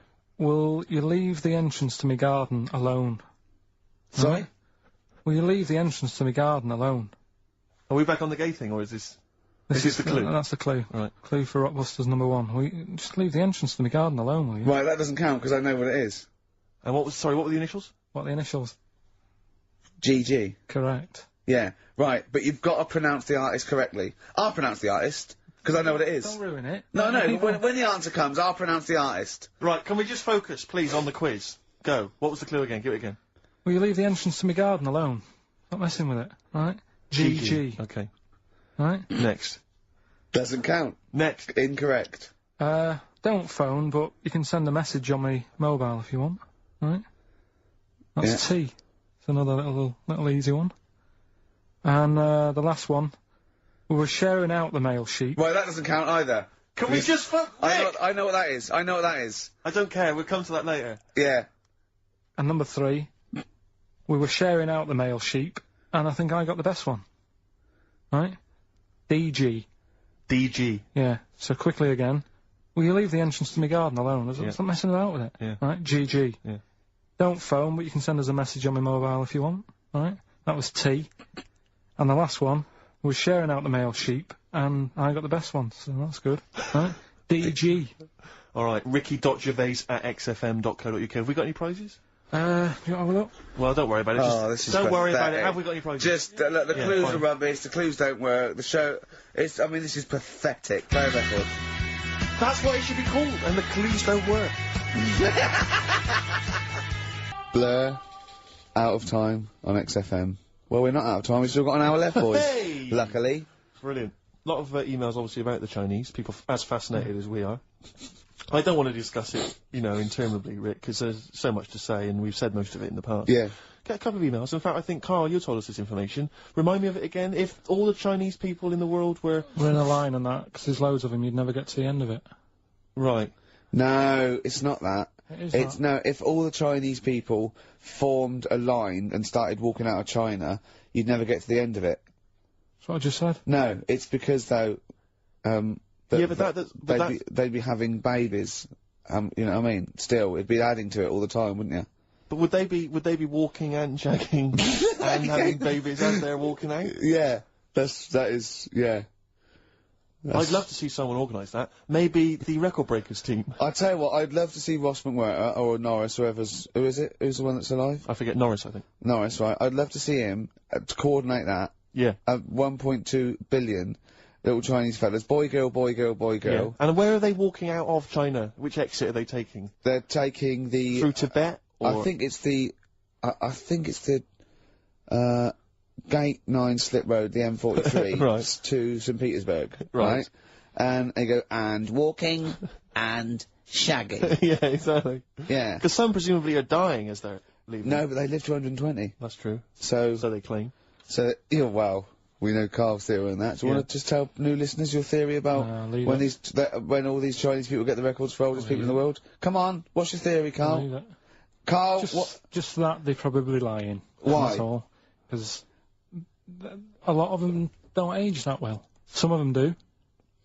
A lot of them don't, and they always look older than they are. I read the other day, right? Do you know the one who was the oldest woman in the world, right? Chinese woman, right?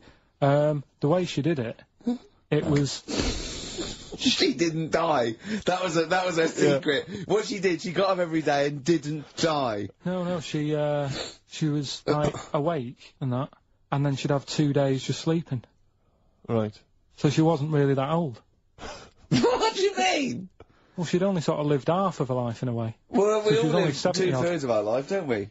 No, but she was like awake and that, and then she'd go, oh, I'm going to bed. And then that'd be it for 2 days. Talking of sleeping, oh man alive, I went to see the last part of the Lord of the Rings trilogy. Why? Well, it's like a family thing now. Every Christmas, my family and I have been going to see the Lord of the Rings, the next instalment. It's like a family thing. What will you do if they keep making them? Oh, I tell you, I've wasted now about 10 hours of my life with that tripe. You can never get that back. I can never get that back. That's what Peter Jackson owes me. 10 hours now he owes me of my life. It is absolute drivel. Well, I know. We've said this before, I don't want to harp on again about it, but I cannot fathom why everyone is so excited and loves these films so much. Like you say, people reviews saying it's the best film ever. I think this is the greatest movie I'll ever see. And I don't... It's like they go, oh, but look at all the fight sequences. But Tolkien being up there in literature, like, you know what I mean? It's sort of like Shakespeare. Tolkien. No! No! But what is it that he's writing about exactly? I don't know. Little midget fellas who can't get shoes. I mean, I've got big feet. I've got size 14. I can get shoes. Oh, God. So not from men But I know, it is like, it's like, Harry Potter taken seriously. Yeah. But I know who's watching it. It's like these people who are watching it are obviously nerds, people who live in Forbidden Planet. They love it. They can't believe their luck. But that's the core audience, but it's obviously bigger than that. But then it's also people who can think they have a go, like menopausal women thinking, well, I'll write a book then. the Globblin came into the cave. Exactly. Right? And they're sort of like 13-year-old sons who've never shown interest in anything except glue, now writes Orc yeah, exactly. on his exercise book, and so they're loving it. It's like, it's God. Uniting, bringing people together. But at the end, right, I mean, it's taken them now, like, 9 hours to get from one part of Middle-earth to the end, to the other end, so they can destroy the ring, the evil ring. Did they do a line? Was it? I don't know what they... Like those little Chinese fellas. And, it's taken them 9 hours of their time and my life, as well, to get there. And, at the end, they all say goodbye. Did they do it in real time? Why didn't they edit it? I mean, that's what it felt like. It really, it must have taken them less time, you know, within the sort of logic of the book to get there than it did to me to watch it. And, at the end, they sort of say goodbye to each other and they all hug. So there's like, you know, there's little midget one, you know, Frida, saying goodbye to, you know, Bjorn. What are they Benny. called in the thing? Because are they PC in it? Are they called like midgets and dwarves? No, they're called hobbits. Oh, are they? Yeah. So we should call small people hobbits from now on. That's what they are, just to make it kind of topical, and they'll like that as well. Give them sort of, you know. So if you see a little on the way home, if you saw a little midget fella, 4 foot midget fella, just say, "Excuse me, hobbit." Yeah. Okay, that's call fine him then. Frodo. Frodo. He'd like it. He'd love it because everyone loves the Lord of the Rings. They love it. No, everyone loves the Lord of the Rings. In the end, if you ever get to the end, they all hug each other. They say, well, basically Frodo has to say goodbye to all his other little fellas, and so he's hugging us. I don't know how many of them there are, and he's hugging them, right? And it is the most interminable thing I've ever seen. It's like the music's playing, they look into each other's eyes, he hugs them, they pull back, they look at each other again, that's like, we'll never see each other again. Then he hugs the next one, and I was just screaming, I was thinking, hug, just one big group hug. Yeah. Then we can get out of like an American football team. Exactly. Just go, knock Not heads. each individual one. I mean, it's dragging on and on and on. And apparently on the DVD, there's like an extra sort of 20 minutes of extra footage of scenes he's cut out.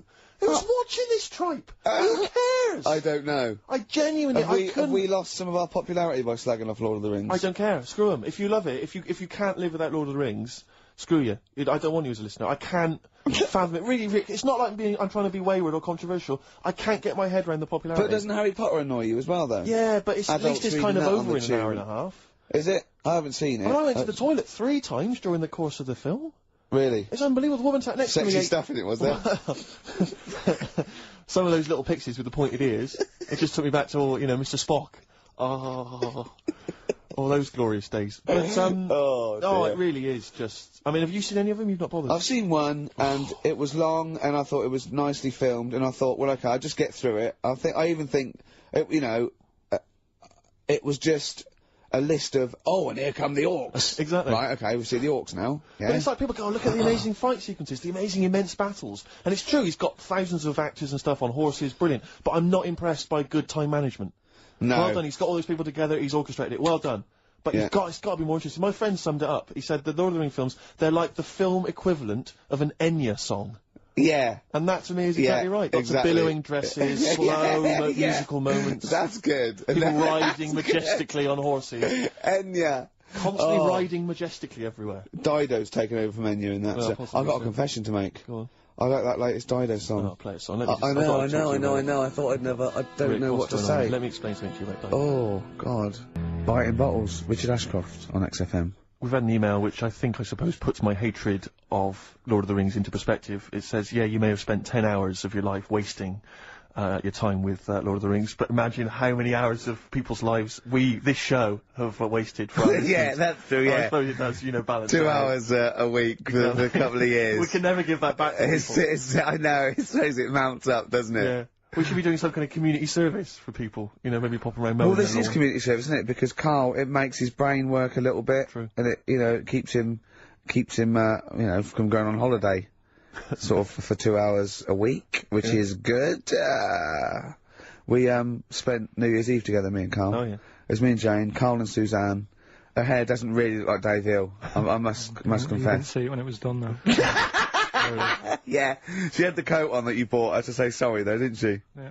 And Martin Freeman and his girlfriend Amanda, and Glyn, and we all went for a meal, and then we all went back to ours, and sort of saw in the new year and all that, and saw the fireworks, and then in the wee hours when just the drinking seriously starts, we started playing parlour games. And do you know that game when you go round? Started off like with pop bands or rock bands. You have to say a band, and then they have to come up with a band immediately that starts with the letter that your band ended with. Right. So Suede, E, Erasure. Do you know what I mean? Go round. We did that, right? And then we had to change that because people were sort of using the same ones crop up. So I said, well, let's do Animals. We were doing Animals, and I gave Karl one. I think Karl panicked. He had to go, do it quite quick. I want to just test it on you. Okay. Is this bands? What is it? I said, now what did I say? Basically I said an animal, and it ended with E. Okay, so I go, skate. Eagle. There you go. Yeah, but hang on, I think I was the third person. Right, so, think of another one. Hurry up. Eel? Yeah, I had that. Yeah, I did that one. Alright. Right. Yeah, a lot of E's coming up. Elephant. Yeah. Do you know what Karl said?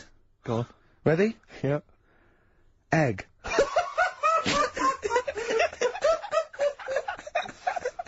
Oh, in a sense, I suppose. Egg? He went, yeah. I went, no, wrong. He went, well, what? And then Martin came to his rescue and went, well, what is an egg? Animal, vegetable, mineral. I said, well, it's animal, but it's you can't have egg. But would you allow tadpole? Well, yes. Yeah, because that's a larval stage. Yeah, no, but egg, you might as well have leg. Or eye. Uterus. It doesn't count. Egg, you panicked. Brilliant. Oh, I still think I'm right.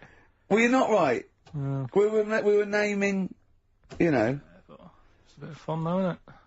Yeah. Exactly. Yeah. You meant, why obey the rules? Exactly, yeah, no, that is true. Don't that follow is the true. rules. That is You true. had the fireworks in the year, did you? Yeah. What, you had them yourself? Or No, you you could stare across the river, we could see them. But, actually very impressive, and I'll tell you what, they got it right this year. Instead of 2 hours of letting off fireworks, people were going, oh, can we go now?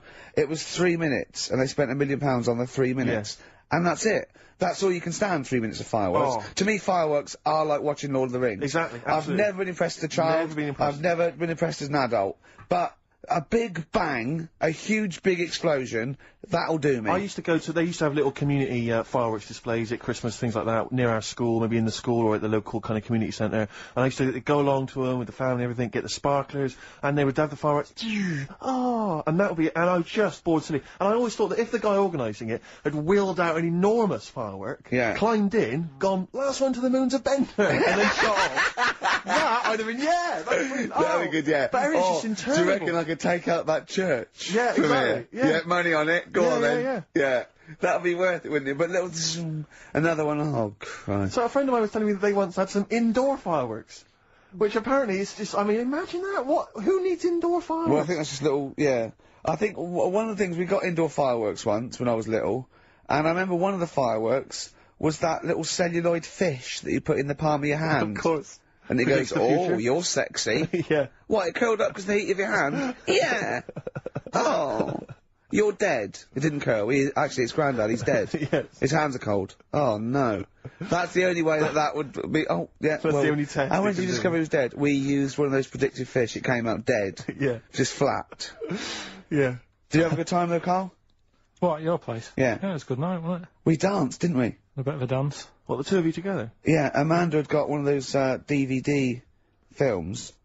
No, straight to, you know, DV cameras. camera. It goes Right. straight to, DVD. Yeah, Okay. amazing, right? And, Karl was doing his moonwalking. I was sort of doing some sort of jazz step, wasn't I? Sort of like Michael Jackson.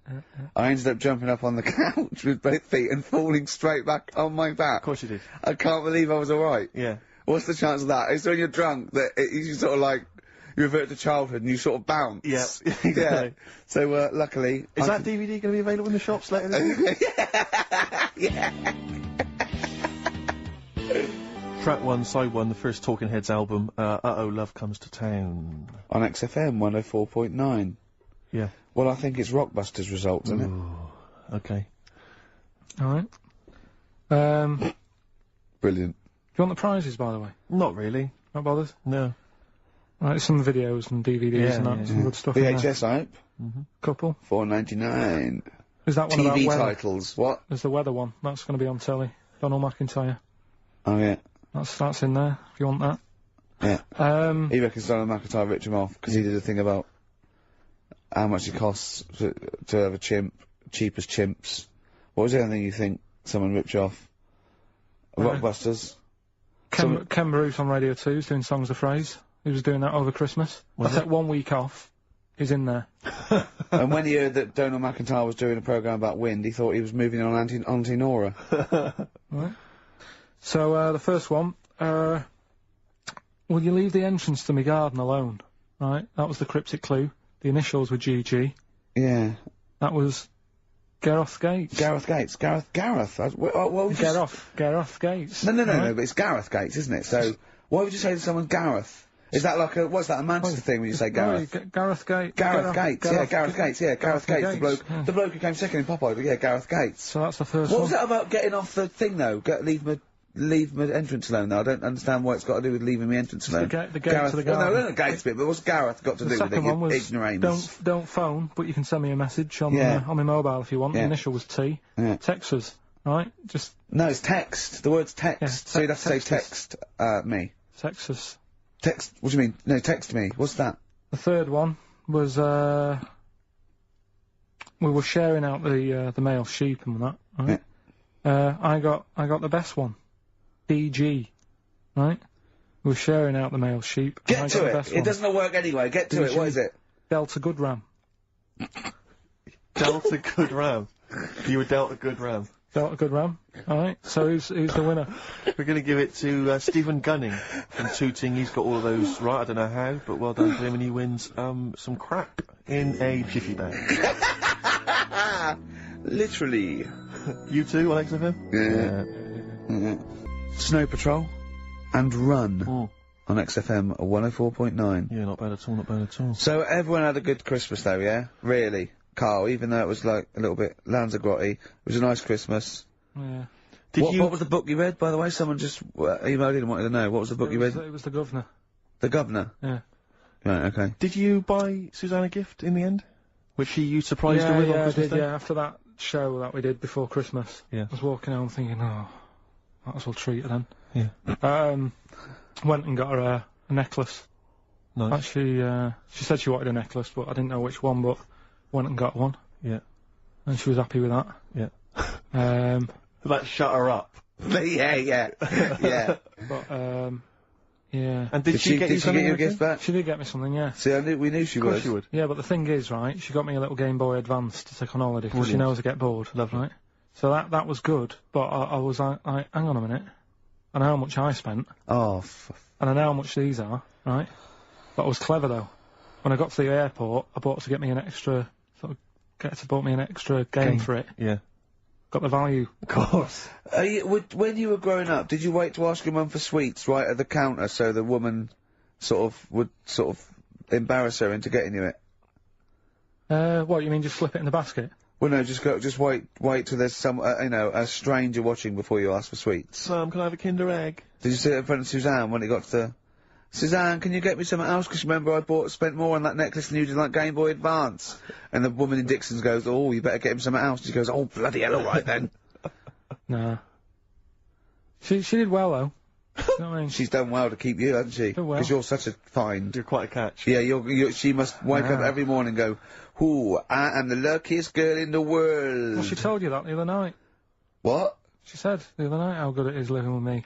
Oh, yeah! I said to Suzanne, it must be great, because I only see him 2 hours a week, and I like to squeeze his little head. You can do that all day, every day. Does she ever squeeze your head? No. No? No. It's like that thing, though, isn't it? It's like when you work in a chocolate factory. You get sick of it, don't you? If it's there all the time. Yeah, she must think, well, I could squeeze that head any time I wanted. It's not worth it. I just, yeah. What about your Christmas? My dad, I'm wondering if you're turning into my dad. Because, he bought my mum a bracelet. He won't mind me talking about this, because he said you'll probably talk about this on the radio, and you're right, Dad. I am talking about it. He bought my mum a, little gold bracelet. Lovely gift. You know, it was a lovely thing. And she opened it, she loved it. And everyone thought, what a great gift. Lovely gift. He wouldn't stop talking about it. He wouldn't stop talking about the gift he bought. He kept on grabbing my mum's arm and showing it to people. Look at that. Look at the gleam on that. The gleam! Steve, look at the shine on that. Look at the gleam there. Look at that. Gleam! And do you know what he said? He said the great thing about that's pure gold. He went, it's an investment. That's an investment, there. It's gold, you know, that's always worth something gold. I love that when people get a gift and it goes an investment. I love it. But what, not only does it sort of take away any of the romanticism of it, but it was the way he constantly was talking about how great a gift it was that he bought. I haven't heard the word gleam for 30 years. Look at the gleam on that. The gleam! Look at that, look at the sparkle on that, and look at that, and it looks like rope. That's what he kept saying, it looks like rope. It looks like gold rope. And, he just, I don't know, I heard it, he disappeared, we were opening gifts, he went disappear, I could hear him in the kitchen going, thinking about that's pure gold, that, Elaine, that's pure gold. I might melt that down. Yeah. John, next door neighbour, John, look at that! Look at the shine on that! That's great, that's brilliant though! But it's just, doesn't it sort of undermine the gift a bit, if you keep on droning on about how great it is? If people enjoy giving, that's nice, isn't it? And you got to, you know, what did your mum say? She loved it. She couldn't get a word in edgeways. That's a step up from a jar of coffee, though, isn't it? It is a step up, yeah. That's good.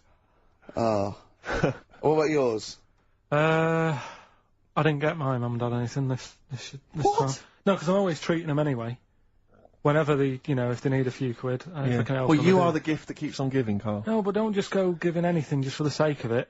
You know what I mean? Wait for the time that's right, sort of thing. Just because it's Christmas. Because... yeah, I mean, there's no better time, is there, really? No, I just was going to say my mum and dad didn't get me anything, but they did. What'd they get? But, just some money. Mm. But, I'll get them something when the time's right, do you know what I mean? They always need bits and pieces through the year, so... Yeah. I'll look after them. Sure. But, it was weird being away on Has anyone caught on to the fact that, you know, they leave groceries in the telephone box near your dad yet? No, that's still going on. Is it? Going on, yeah. Oh, that's fantastic, isn't it? That is just fantastic. So when he needs a loaf of bread, pint of milk, just goes down. Does he ever give that as gifts? Now listen, are we doing, the film thing in a bit? Oh. Got more prizes. Yeah. Is it better than Rockbusters? It's alright, I did it in a bit of a rush, because I was only in yesterday, wasn't I? Sure. Well, yeah, if you take 3 holidays a year, then there's not enough time for the work. Me and Steve like to, you know, put our priority into, you know, doing the work, coming up with a good product, and getting a holiday when we can. You know, I haven't really. I love a holiday, Rick, you know. I love a holiday. But I don't do the holidays for me, it's for Suzanne, isn't it? She's the one who likes going away. With so you? I'll just go, so I'll go with her, do me bit. When you were playing Game Boy, right, and you'd looked in the hole, and you were reading your book, what is she doing? She'll make things seem more interesting to me. Do you know what I mean? So, like, when we're at the Owl, and the bus driver said, you've got an hour here, I said, why have I got an hour here? I go to a funeral with someone who I loved in a ground and don't spend an hour around it. Why do I want to... Do you know what I mean? Why do I want to spend an hour looking in this? Wasn't that terrible when you're out, you just shot up in all this magma? Yeah. That was terrible, wasn't it? That was the worst funeral you'd ever been to, wasn't it? But she'll I'll tell you, that would make funerals more interesting. If they just, it was a cremation and a burial. Yeah. You just put them in a volcano and they go 2, 3, here they go, whee, up to heaven. I was having a conversation with my flatmate about songs that would be inappropriate to have at your wedding, at your funeral. And Horny, surely is one. It, yeah, was it horny, really? Yeah, that was the first one we came up with. I'm horny, horny, horny, horny. That was the first one we came up with. Isn't Robbie Williams' Angels one of the, yes. biggest and ones? I think Wind Beneath Your Wings. Yeah. I think is apparently quite popular. Oh, yeah. Yeah, that's play that on in Auras, can't you? Bit of Boston? Yeah. A bit of who? Busted? Boston, more than a Boston. feeling. Right. Much more than a feeling. Boston, more than a feeling. XFM 104.9.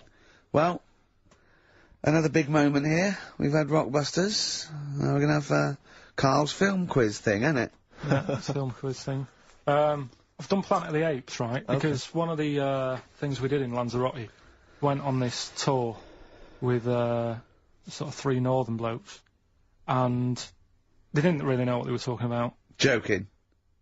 You're joking. What? Northerners not know what they're talking about. You're having a laugh. No, they'd obviously sort of not had much luck here, right? And thought, let's go over to Lanzarote, buy some vans, right? Get people in it. We'll do a tour of the island. And whenever someone asks the question like, what year did the volcano happen? They go, oh, we'll take you to the visitor centres. You can read about it there. So they never actually answered anything, right? So they were useless. But one of the things that they told us was that Planet of the Apes was filmed in Lanzarote. Right. Okay. Right. That makes sense. A bit of it. Well, does it? Does it make sense? Well, what do you mean, well, maybe does it was, maybe it wasn't. Okay, anyway. No, I mean, if they wanted to show sort of an Aaron, sort of barren, sort of post-apocalyptic sort of subject, choose where you went on holiday. Yeah. Obviously. Yeah, but when we were there, he took us to this sort of beach, and I said, is this where they did it? And he was like, yeah. I said, what, right there, yeah. And I watched it, and I couldn't see where I was. Yeah, you know that if you watch a film from 1968 and you've been to the same place, you're not going to feature, they're not going to see you in the back walking along the beach. It's a new one, new Planet of the Apes. Oh, the recent Planet of the Apes. Yeah, that's what they said, yeah. Right. Right, so I thought I'd sort of... Now that sounds a little bit more far-fetched. I would have thought that was probably a lot in Hollywood. Yeah. Well, anyway, is this the current Planet of the Apes or the old one you've done? Current Planet of the Apes. This is the recent one. Alright, there'll be a question at the end of it, so listen on that. Is this entertaining to anyone, this? I mean, just take the last 4 minutes of conversation. But seriously, Rick, who cares? I don't. Do you? No. I don't. DVD's selling well. Exactly, what do I care? Right, go on then. Alright, so, Planet of the Apes, question at the end of it, listen and win some stuff, alright? Hey, where am I? What is this place? Hang on a minute, I'll have a look. According to the Lanzarote guide, we've been dropped off at the volcano bit. Apparently there's 36 volcanoes here to be seen. I hope you don't mind my saying, but this is a waste of time. What do you mean? Don't know why they need 36 volcanoes. Just keep one. Fill the rest in. Like a car park or something. Excuse me, guide. Why's the bus dropped us off here? What's so special about this place? Well, according to our holy writings, that is where creation began. Where the Almighty breathed life in the time before time. Oh, it's amazing that, isn't it? All this has been studied for years and years. What about the coffee shop there? Is that old, is it? Well, nothing. You're out to rip us off. I bet it's about £4 for a coffee there. Always ripping people off. That's what annoys me with these trips. You get us in the middle of nowhere, we die in a thirst. I'm not able to do without. The reason I've come here, I believe this is where they did Planet of the Apes, innit? Love monkeys. Especially the ones in Planet of the Apes, because they talk and that. Talking monkeys can't exist. You're joking, aren't you? Of course they can. Getting up to all sorts of stuff. I read about a monkey the other day who worked on the railway. Right? There was another one about a chimp that did a bank job and went off to Spain to sort of... Shut up! Okay. What is that? Little monkey fella. He's come from that little coffee shop. It's been serving coffee. Now that is worth paying £4 for. No, you're teasing him. I'm not teasing it. It's working, isn't it? It's serving the... We want some coffee. Get us some coffee. I've heard about this. You can buy coffee that's been sort of hand-picked by monkeys. It's like Coffee Mate, except it's more sort of coffee primate, yeah? Hello, little fella. We want coffee. What do you mean, we? You're gonna have a coffee, aren't you? What else are you gonna do? Go and look at another 35 volcanoes? I'm staying here, I'm having a monkey coffee. It's brilliant. You find this amusing? Jesus, it's a talking monkey. Right, mate, have a couple of coffees. Don't start now. We're off duty. I'm starved. What do you mean you're off duty? Have you bananas later? Just get us a couple of coffees. Right, I understand that you're tired and you've probably been on your hands all day. Just forget the coffee. You go and get some lunch. After you've got some coach, you lazy ass. You damn human!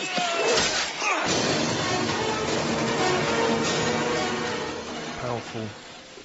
Lovely. Excellent. So, what's the question?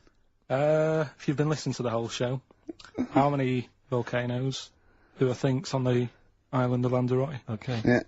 I might have it wrong, what I've been saying, but it's roughly around that. Yeah, so what have you been saying? Yeah. Yeah.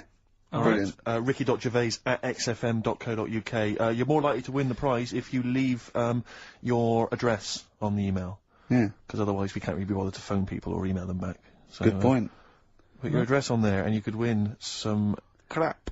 In a jiffy bag. Karl's theme tune there, by Placebo. Special Needs. On XFM 104.9. Alright. New Year's resolution, Karl? I don't know. I don't do it. Really?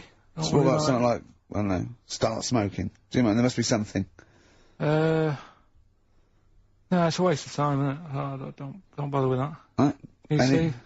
Me, no, I've never really made any New Year's resolutions. I just be good to people. Just treat everyone as you want to be treated yourself. Give to charity. Hate crime, racism, famine, sexism. I know you're going to keep to all those, except the give to charity. That's... me and Karl find that a little bit hard to believe. Never gonna happen. Well, you've always got to break at least one of your New Year's resolutions. Exactly. Yeah, well, I think I'll be nice to Karl. What about learn more? I was thinking that. I want to learn more. I'm always teaching you stuff. I watched, I'll tell you what, Christmas telly was dreadful this year. I don't know if I've hit that age where I think, but I think consciously I thought this is worse than usual. Yeah. And I ended up watching Discovery Channel and History Channel again, and I watched 4 episodes in a row of this fantastic documentary, 1418 War, narrated by Dame Judi Dench. And it's brilliant. I just can't get enough of it. I hated history at school, and now I want to know everything. Yeah. And I think that's mine. Learn all the stuff about stuff. I like learning now. I always say that to you. I'm always looking up stuff. When I was on holiday, even though it was sunny outside and they had big holes to look at if I wanted to, I stayed in and watched Discovery there and was watching stuff about scorpions and that. Yeah? What did you learn? Well, nothing, because it was all in Spanish. But I just watched it. What I found out, right? What I found... Scorpion, tell me to get it. It's only about poison. You get it. What I don't understand is with scorpions, right? They have like this sort of weapons, don't they? They have the poison and stuff, right? Yeah. Which can kill a man. Yeah. But there was a couple of little animals and that were its sort of enemy. Yeah. And it stung them, and it didn't kill them. So what's the point? Well, firstly, not all scorpions kill them, and some of them, this one did, you said. Yeah, well, they range from, like, bee stings to so much venom it can take down a horse on things like spiders and snakes and scorpions. So it depends. But a scorpion that will kill a man would kill a rabbit. So I don't know what you're talking about. No, there was a snake that it stuck its thing into, and some sort of beaver, and they were just, like, running about.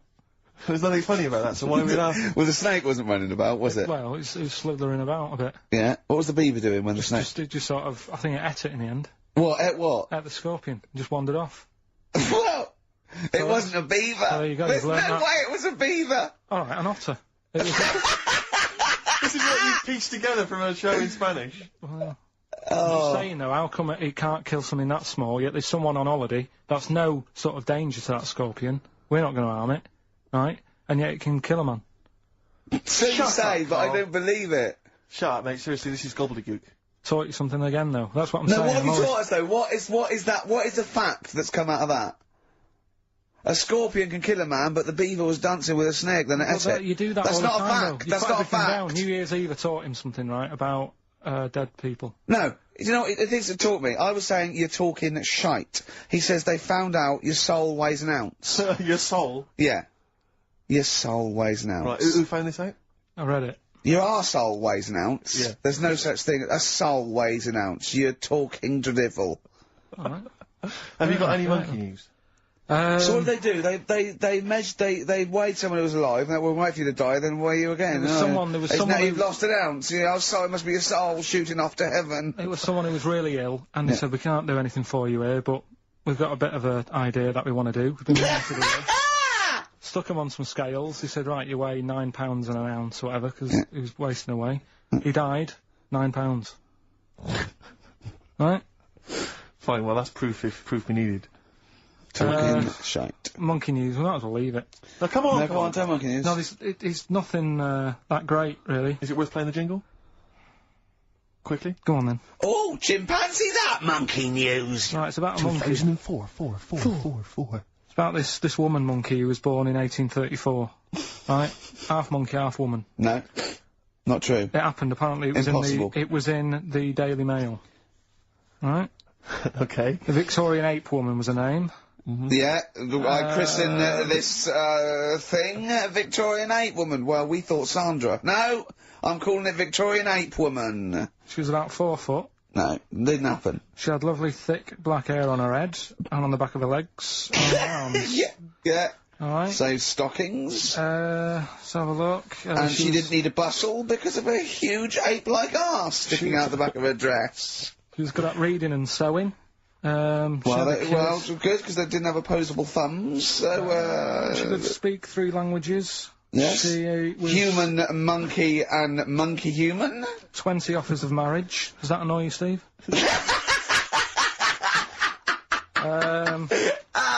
Absolute twaddle. Alright, well, But more rubbish than your soul weighing an ounce. Let's leave A it there. Victorian monkey Let's leave woman. it there, then. See you next week with some more twaddle. I was worried we wouldn't have the old magic in 2004, but we're still talking shit.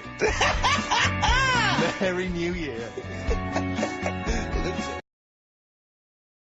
That was the record before us, and here we are, pre-recorded, because we did this a few weeks ago, because we're not here at the moment, are we? We're away on that. I'm Ricky Gervais, with me Stephen Merchant. Hello there. And Karl Pilkington. Well, he's not actually with us, No. he'll be in some of the best-of clips that will be coming up shortly. yeah, this is just us, isn't it? This is just us. We did this, when did we do this, Rick? A couple of weeks back. Hold on, what is it? What It's the day is it? 27th today. Yeah, well, I enjoyed Christmas, I loved Christmas. I love Christmas. I had a love great Christmas. time. What did you get? Loads of presents. So did and I. I'm glad they made it to #1. I'm really glad. Stroke, he, she. Yeah, I'm really glad that the pop idols, Cliff Richard, Westlife, made it to #1. Bo Selector. Bo Selector. Yeah, just delete that. As, Yeah. Okay, well, we're going to play some of the best of, some of the greatest moments of the last 3 weeks. Yeah. Ever heard on XFM 104.9. What about this? Do you remember this one? Oh, which one is it? I'm Ricky Gervais, with me Steve Merchant. Over there, Karl Pilkington. The man who believes anything. I think it might be a condition due to his little round head. It's sort of like, it might be a new condition that we can call cranial spherity. And because it presses on his lobes, and the only sort of upshot of that is he's normal in every way, but he believes everything he reads or sees on Anna Nova. Alright? Talking of which, Rick, I don't really follow the news. No. It's mainly boring, isn't it? Wars and stuff. Yeah. But I don't know. Well, yeah. Well, it is a war. It's just, it's all this nonsense before and after. When it's a war, it's, you know, it's in the middle of the war, you can watch it on telly. True. You get results, you know what I mean? Like, you know what I mean? Yeah. Like a test match or something. But it's all this rubbish before and after. It drags on. This recent war seemed, I thought, just generally, it was better presented than the previous one. Because I remember the first Gulf War, it was often during the night, and I couldn't stay up. Yeah, because I think the American had rights to it, like the Tyson fight, so we had to get it at 2 in the morning. Exactly. Which is annoying. They had it, you know, their prime time in that. And a lot of it was in black and white, when the bombs went in. When the bombs went in. So, this time there seemed to be a lot more colourful stuff. Yeah, it's much better coverage. I think they should win awards. Yeah, well, I'd like for to see it. awards, So, yeah. like Channel 4 one for cricket. Yeah, I mean, there's a few times as well I was quite pleased to see, they actually had footage of the bombs exploding. Yeah. No, good, well done. Generally, you know... Good on you. Well done. Good on you. Yeah, it costs a lot though, doesn't it? It isn't a costly War's thing. a lot more. When you got something like, you know, a Jimmy Carr game show, which probably costs about £100. Yeah. Like, half an hour war costs millions, It's almost man. as expensive as, like, Terminator 3 or something. Yeah. But, I mean, you know... But then, you know... You got a variety. Exactly. Sorry, Steve, you were talking, mate. Well, no, I just wanted to make sure you're aware that the World Elephant Polo Championships have taken place. I did get it. I think they mentioned it on... Yeah, we won, didn't we? England won. Yeah. Well, my question is, where have they been practising? I don't know. Do you remember ever at school anyone ever saying to you, are you interested in playing polo with elephants? Do you reckon it was 5 blokes in pith helmets kept sneaking into a whipsnade? Possibly. What are you doing, lads? We're practising. Get down. Yeah. Get off them elephants. Yeah. I didn't even know we had a team. I can't believe it. No, but it's like Johnny Wilkinson and the rugby lads, they're going to get MBEs, all sorts. The elephant boys, the elephant polo boys, nothing. They're gonna get nothing. I haven't seen the sun talking like to be fair, it's not like horse polo where I don't think there's a stick long enough. I think the elephants kick it, don't they? I think you might be right. I think they're not allowed to use their tusks. They'd burst it, won't they? I think they go, oh! Start again. Raheem! Yeah. What do you mean the elephants kick it? Alright, I've opened a can of worms here. You know, normal polo on a horse, they have like, mallets. Yeah, they whack them, right? But I think it's, obviously they're too high up. I think, I might be wrong, but I'm pretty sure they just train the elephant to kick it. So why are people something about? Why not just let them have a kick about without...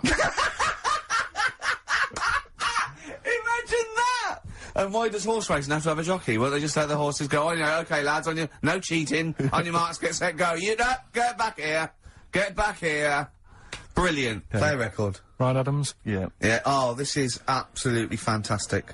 His version of Wonderwall. If you've not heard it yet, you'll be loving it. You'll be loving this. This is the Best Of Show on XFM 104.9. I'm Ricky Gervais, with me, Stephen Merchant. Yes. I hope you're enjoying the Best Of.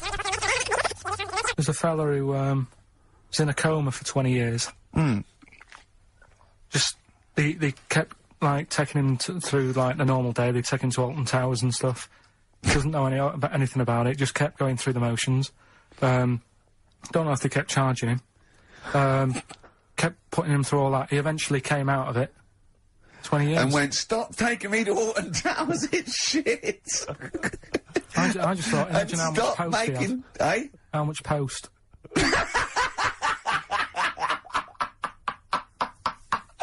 Oh, Did you read about that guy in the paper, Karl? He, sorry, on the internet. He in about, I think it was about 1984, 85, he had a terrible car accident. But this must be it. He went into a coma. This must be what he's talking about. Well, they didn't take him to Alton Towers. Of course they didn't. But you've got to try and decipher the truth from the conjecture, from the thing that I mean, don't forget, Karl says, realises that he's had a dream. He talks to Suzanne and goes, that was good, wasn't it, last night we were in the plane? She goes, no, that's a dream. He goes, oh yeah, where's my cornflakes? You got to, you know what I mean? I can now decipher what he's actually seen, what he's read. Well, go on, what did you... Well, I'm assuming it's the same guy. It is the same guy. It was a guy in some small American town, and he'd had a car crash and he'd gone into a coma, and his wife had left him. She'd gone on with her life because he'd been in a coma since then. And he had just woken up recently. Marriage wasn't working. Marriage wasn't working. He just wasn't paying enough attention. He actually had, she was pregnant at the time, and so now his daughter is basically the same age as he was when he went into the coma. And, he's just started coming around, he's just started making jokes. They said, how do you feel? He said, horny, which I thought was quite witty for a man who'd been in a coma for however many years. But anyway, yeah, so he's slowly trying to rebuild, what life he can. That's what do you make of that, though? Because the thing is that he's missed. Imagine what he's missed, Karl. Imagine the music that he's missed. The Live TV Aid. programs. Missed Live Aid.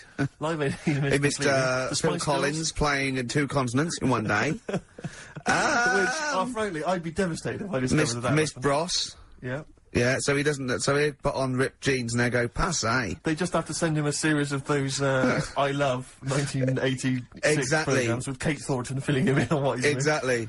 Peter Kay reminding him of space operas. Yeah, he remembers those. Talking rubbish. Yeah. So extraordinary, though, isn't it, Karl, to think? No, obviously. So, had he aged much? Because he hadn't had any problems or anything, no worries. Well, he probably wouldn't have, physiologically, he probably wouldn't have the wear and tear of a 43-year-old man. Was that a good because kid? he wouldn't have had sun, he wouldn't have had sort of nicotine, beer. Unless they were just feeding that to him. Anyway, To try and still, bring him round. yeah, yeah. So You'd feel groggy though, wouldn't you? yeah, you might feel a bit groggy. Yeah. Well, he's not fully back to normal. I mean, there'll be some kind of residual brain damage. Yeah. But nevertheless, he can form sentences. He's got no real memory, so he can't remember a lot of things. It was just when I saw Karl, it. have you been in an accident? The Brilliant Blur, Out of Time on XFM 104.9. One of my favourite singles of the year, and that's another thing. We'll be playing our favourite singles of the year, as well as our favourite clips of our own show. Rick, I imagine if people have got a bit of Christmas money, they're wondering what they can spend it on. Office DVD. Well, other than that, these guys have got some ideas. What, adverts?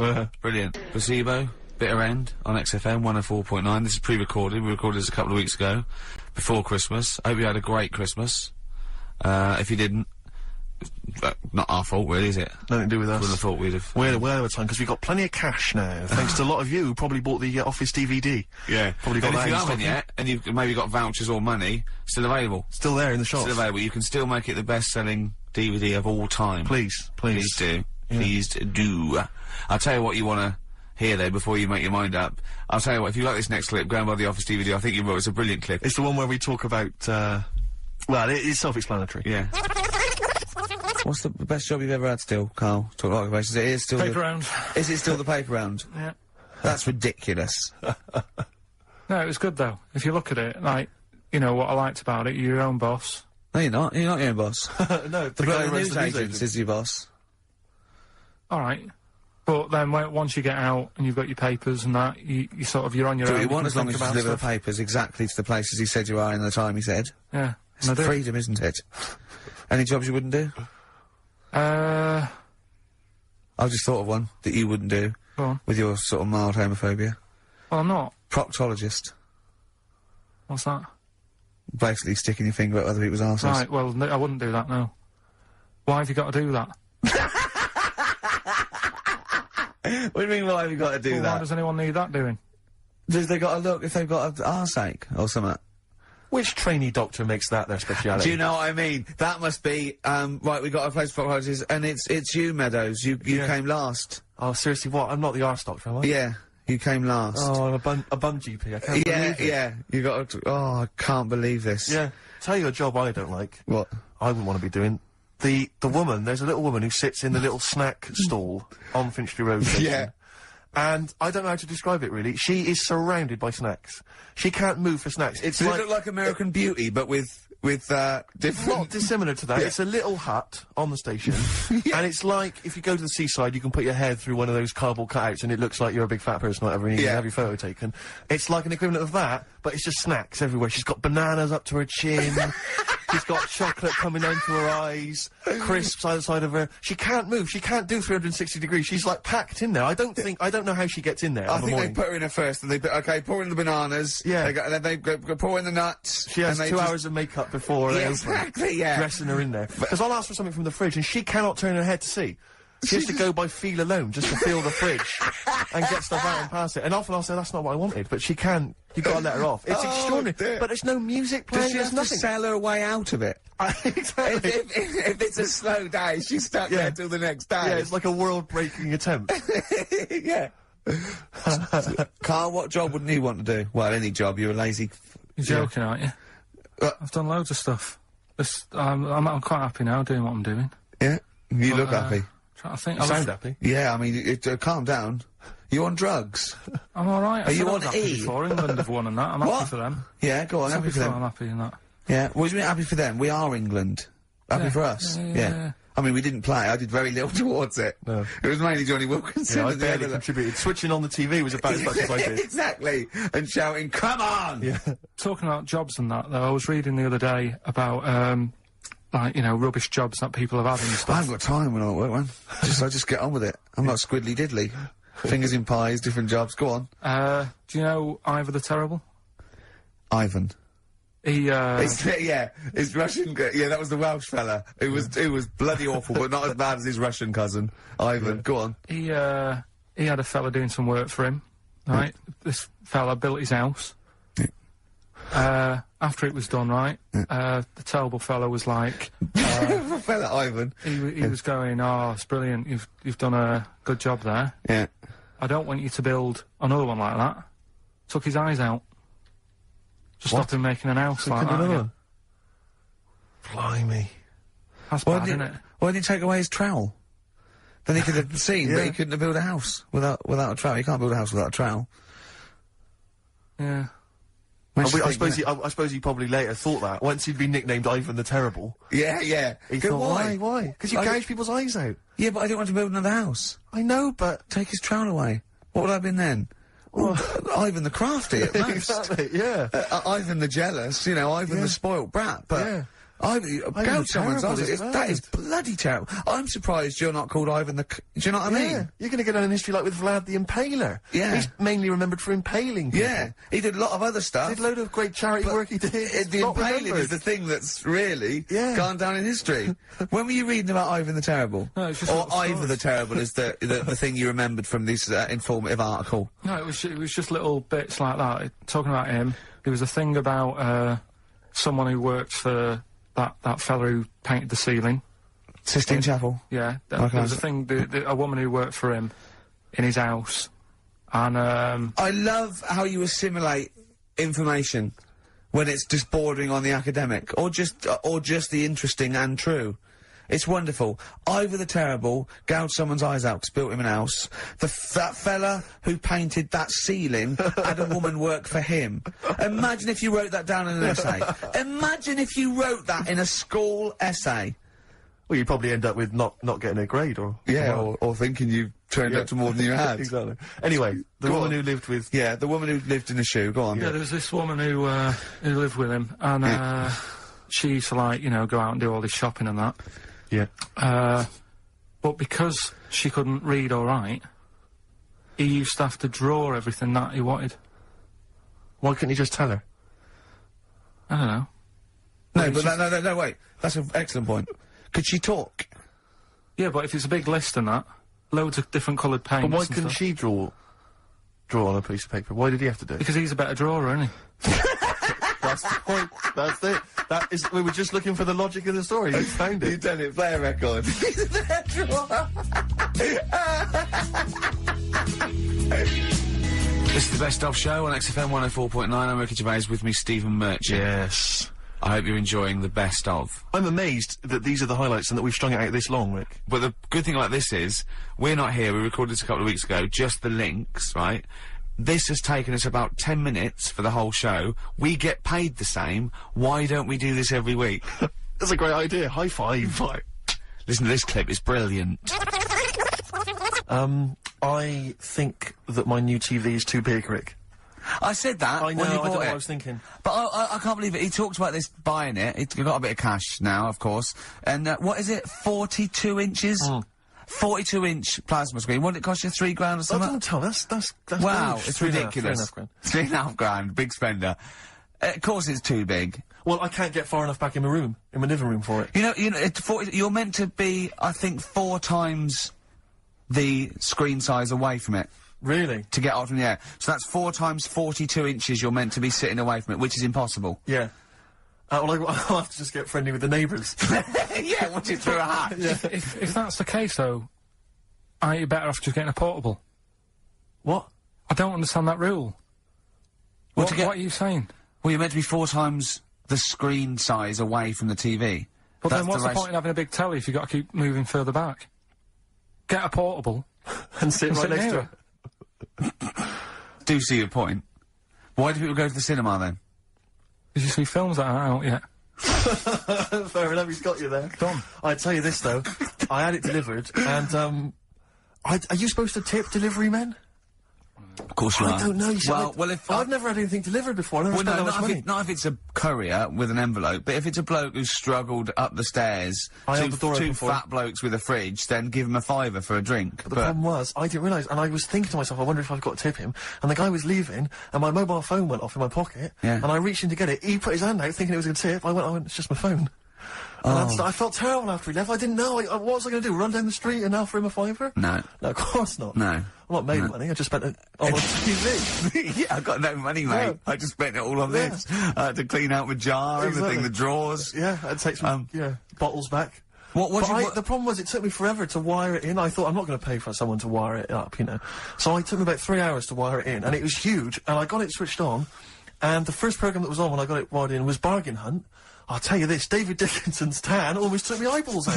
It was incredible. It was like X-rays. It was extraordinary, the glow. You know, a huge plasma screen with this orange thing coming out, and he keeps turning to the camera, doesn't he? Just to get you. Yeah, he turns away. You get a bit closer. They go, "What's he doing?" He just turns around, takes the cornea off. What do you think, Bargain Hunt? Bargain Hunt. Oh dear, that's why I'd buy a plasma screen to watch Bargain Hunt. I mean, it's ludicrous. This is the problem, is because what do you watch? I mean, have you watched anything that's been worth having? The only thing I've watched really worth watching. 24. Well, 24 works great, but also films. Obviously, that's the main reason I bought it, because films just look amazing on there. Yeah, DVD on the plasma screen. If you're into films and that, it's just that I only, you know, I've just got the 5 channels and flicking about. I'm not impressed. I mean, I can understand why more people listen to radio and stuff. Yeah. Well, not this one, but go on. Well, when was it? When was the last time I sort of sat down and had time, because I'm always busy doing stuff and that. Sure. Moaning takes up about 3 hours a day. When did Wimbledon finish? A couple of weeks ago. Right. Found myself sat there, right? I'm not having a go. I know we've stopped Cheeky Freak of the Week and all that, right? So I'm not going to be having a go. Christ, I sat there. I'm scared. No, I'm not having a go. You've always got to remember that. Go on, just get on with it. Get on with it. I'll apologise after. I'm just saying, watching Wimbledon, it wasn't, you know, one of the major games. It was in a wheelchair, having a game. Little fellas in a wheelchair. Right. But for me, I mean, you know, great. They're doing the sport and everything. Don't put it on the telly. What was up with it? There wasn't like, a rally going on. No, do you know what I mean? Do you know normally, like, with the well, not to Enman, but with some of the other, with some of the other players and that, they're playing for ages, aren't they? It's like, oh, who's going to win this and that? Yeah. None of that. It was just like, hit it, net. Oh, Christ! Oh, God! I don't know what to do! And people would, like, sat there watching it as well, when they've got other games going on in there. That's what I couldn't understand. If you've paid your money to get in... Yeah. I mean, like I say, good on them if they... Do you know what I mean? But it would have been... And they all start first in the marathon. I just thought it would have, you know, given a game of swing ball or something. Yeah. You know what I mean? No, yeah, I understand. Oh, God. Yeah. There's never anything XFM in the community. Let's play a tune. Ricky Gervais, Ricky Gervais. Don't put my name to this last link. Don't put my name to this last link. Ricky.Gervais, xfm.co.uk. Oh. Magic, Virgin, if you're listening, we are available probably sooner than we thought. That was Radiohead and They're There. We're Not Here, alright? Pre-recorded. Coming up is, one of Karl's little film things where he puts himself into a film. It's his favourite film. It's Kes. Enjoy it. I love the fact that in pole position, in positions 1 and 2 of his favourite films of all time, it's The Elephant Man and Kes. Yeah. That's brilliant. Yeah. Go on. Alright. Am I leaving the mics open a bit when this is going out? Yeah, or what? It's going out? Or Yeah, let's have a listen. Yeah? Alright. So don't talk then, right? Just put that hot dog down, Rick. And this is the bit in Kes where it's the teacher and he gets up and he has to Glover. What's his name? Is it Brian Glover? No, it's What's the other teacher. The other one. Anyway. Right. Go on. Alright, so, here we go. Things that had actually happened. I've got another one. What about you, Casper? Casper! Alright. Alright? Alright. You haven't been listening to a word I've said, have you? Yeah, I heard some of it. Yeah, you... Some of it? Just... Stand up.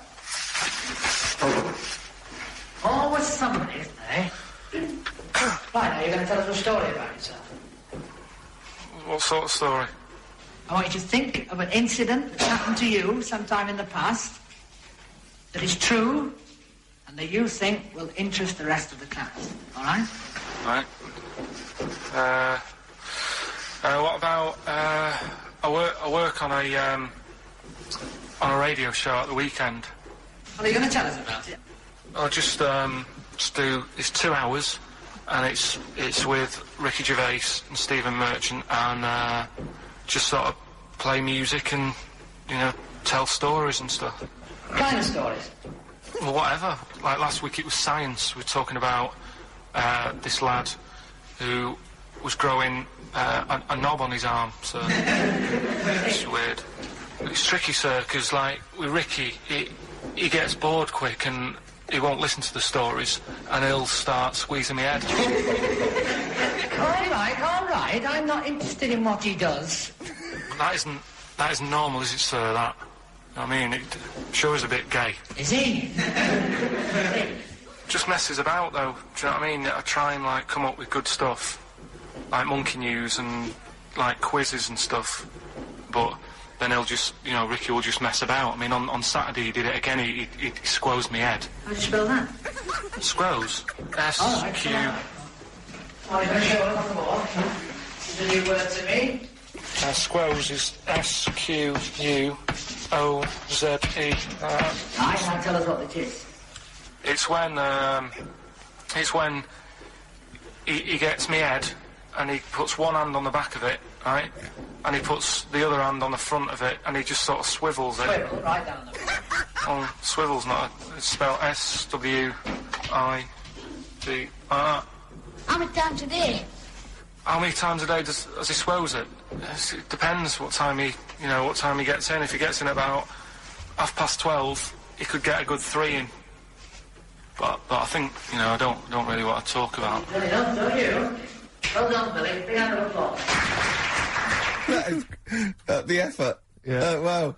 That's the best thing you've ever done, Karl. 50 Cent in Da Club on XFM 104.9. We're playing our favourite singles of the year. Yep. And we're looking back over some of our favourite clips of the year.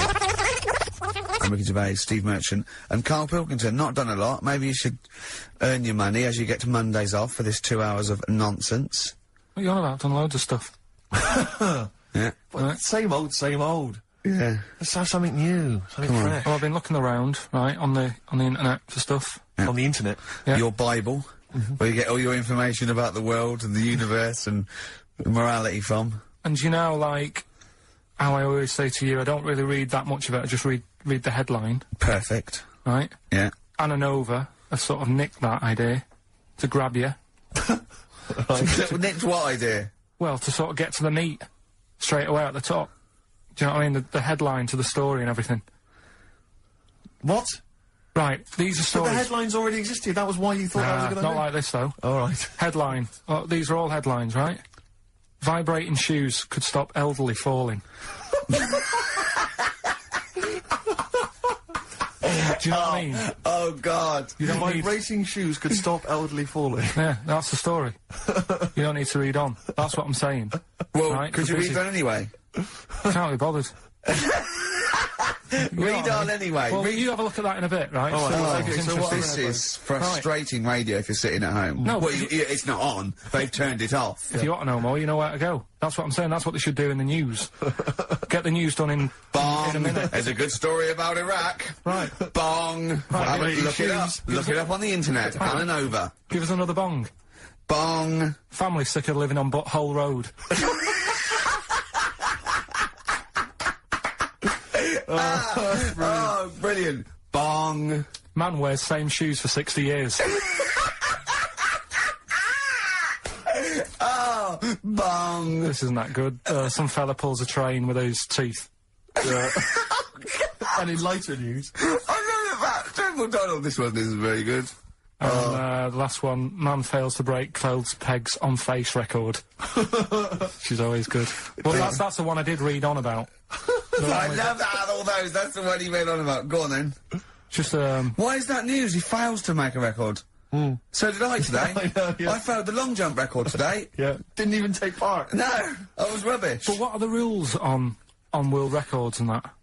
I don't know if there are rules. There are certain things you can't. I mean, it's the Guinness Book of Records, isn't it, really, that's the arbiter, isn't it? Yeah, but is there anything, if you said you wanted to do it, would they say, well, you can't do that? Yeah, they've stopped some gluttony records, obviously things that are in danger, so anything that's illegal, yeah, anything that's immoral. Yeah, like that American serial killer that just got discovered. Yeah. Having killed 47 women. I don't think he can make that into the Guinness Book of Records. No, because people would be trying to beat it, won't they? But there was some other story about a fella eating watches and that. That can't be good for you. So why don't they say, look, don't do that, do something else? He wanted to stay regular. Do you know what do you mean? Though? I just wondered. What do you mean he was eating watches? He just said he was eating watches. He got about 3 in about a minute. How was he time it? Do you know what I mean, though? And then the other thing is the one that I was reading, the world record with the fellow who's pulling a train with his teeth. Does that make any difference that he's done it with his teeth? What do you mean? Well, what difference does it make? Well, isn't it? It's quite hard to pull a train with your teeth, I imagine. Well, it's pretty hard to pull a train. All I'm saying is it because he couldn't beat the fella who's pulling it with his hands? Well, this is my point. I think there was one bloke with the record for the running backwards 100 metres was sort of like 11.5 seconds. And I was thinking, turn around, you'd probably have a really good go at that. Do you know what I mean? Yeah. It's sort of like doing a marathon with a milk bottle on your head. Take the milk bottle off and see how fast you can go, you twat. But you can just tweak it, like the fella who has done the pegs on the face, right? Yeah. His name's Gary Stretch Turner, right? Right. So he's sort of cheating already if he's got a stretchy head, right? but you are right. You are one of the most stupid humans I've ever met. Well, get me in the book. Yeah. Right. Well, listen. So Gary Stretch Turner, right? His record is 153 pegs. Yeah. He did it again, and he only got 150 on. So he hasn't broke his own record. Right. But what I'm saying is, if he tweaked it a bit more, would that make a new record? What?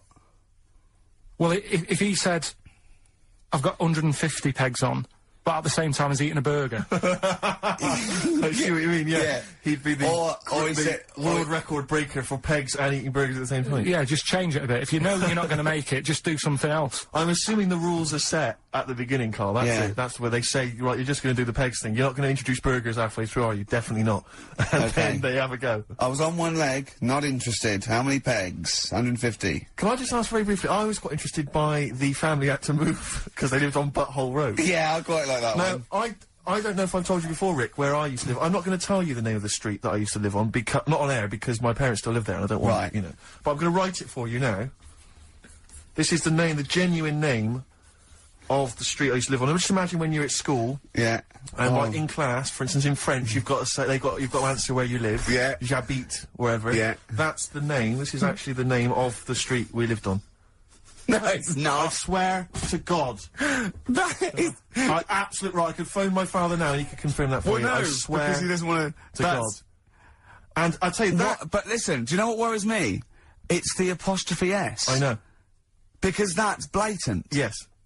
Amazing, isn't it? That is incredible. But imagine how embarrassing So if I look that up in the Bristol... You'll find that in the Bristol A to Z. I swear to God. That is really... Why have you never told me that before? I can't believe I haven't. That's I'm incredible. still embarrassed now. Do you know, whenever I have to phone up, if I have to give that address, I always spell it instantly. Really? Like, somehow that'll hide it, that'll disguise the name. But I can't get over that. Anyway, if you perhaps live in Tits Avenue, yeah, you know, or... Wankling Drive. Wankling Drive, just get in touch. Let us know, we're not really interested. This is the Best Of Show on XFM 104.9. I'm Ricky Gervais, with me Stephen Merchant. Yes. I hope you're enjoying the Best Of. I know what you're thinking. If this is the best, my Christ, what was the rest like? Well, we'll be back in a week's time, so you can judge it for yourself live. But anyway, in the meantime, this is one of the best clips I've ever heard. Oh, I'm laughing just thinking about what it might be. He said this, you know, oh God, it's like a child or a cat when it's confused. He went, Steve reckons, in ancient Greece, right, it was better to shag a bloke than a woman. And I went, well, yeah. I mean, that's about the male being sort of a first-class citizen, much better, wasn't it? An aspiration to sleep with a beautiful man than a beautiful woman. Women were lower-class citizens, so therefore men were seen as higher. So to have sexual relations with a man there was no shame in that. No. In fact, it was looked upon. And I said, well, you know, ancient Rome. I said, you know, Nero, he'd sit in his big jacuzzi and he used to get, you know, pretty boy men to go into the water and just nibble at his testicles while he was having a watch. Do that. He did. Yeah. And he's not a gay fella.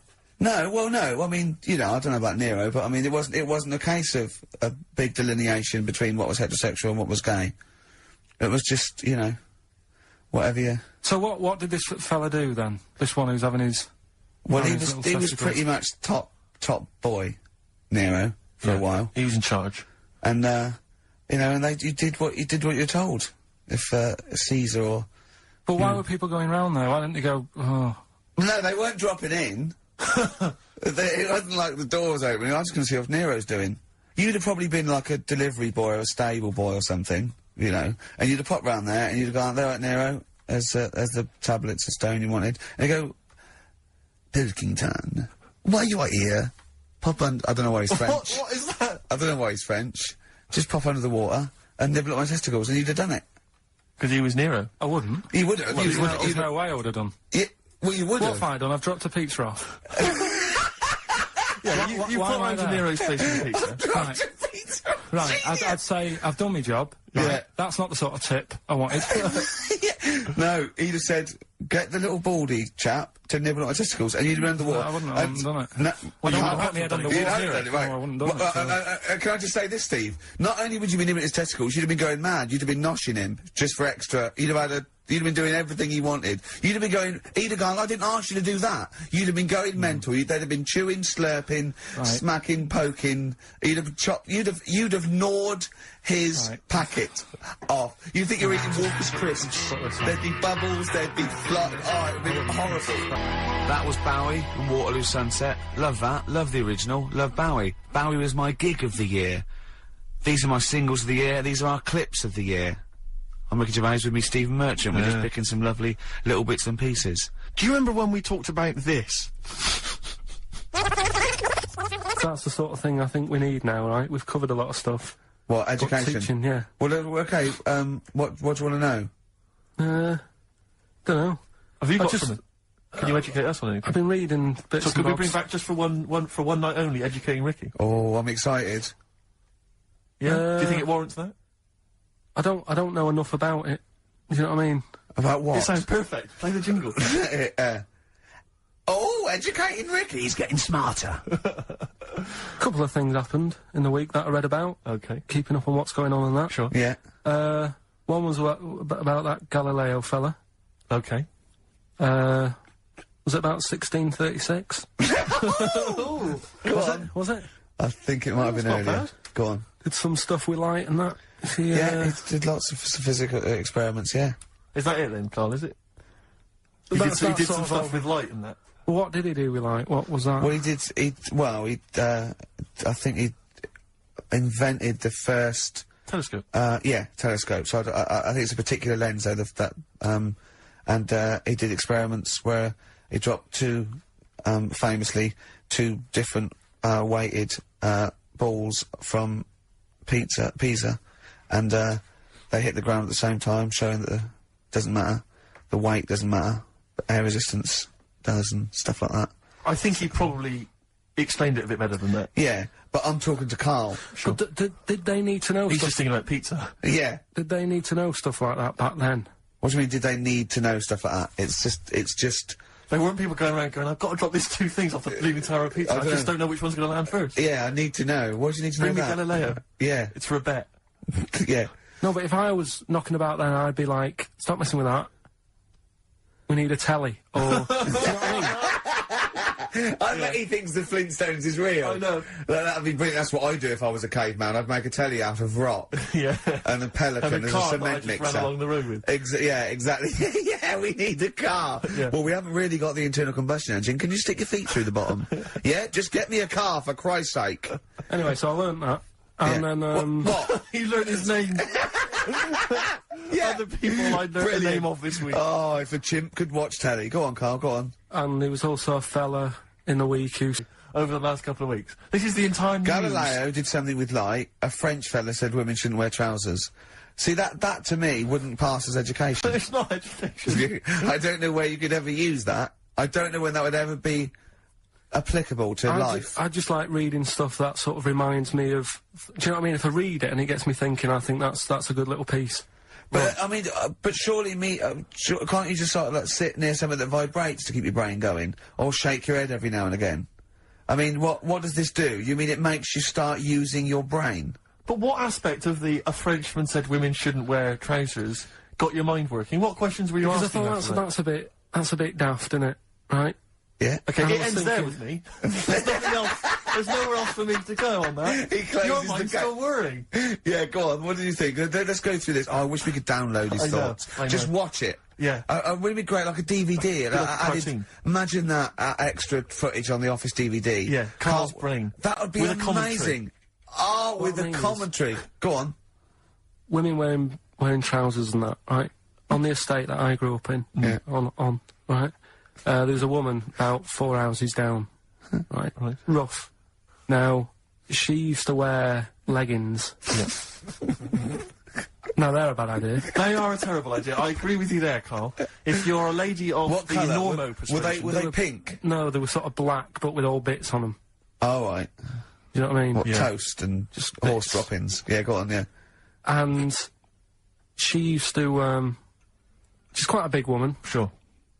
Pauline Quirk, I think, described her as. Looked like a light bulb when It she was is those bending kind of over in women that are leggings. attracted to leggings. Yeah, I know, yeah. They are drawn to them like a moth. Yeah. She used to wear them, and that's what I remember when I read this piece. And she used to work on one of those sex line things. Right. She used to do that. But what was she, an engineer? The weird thing with her was, she had big eyelids. Right. Go on. That were too big, and this is what I was thinking. What right? do you mean she had big eyelids?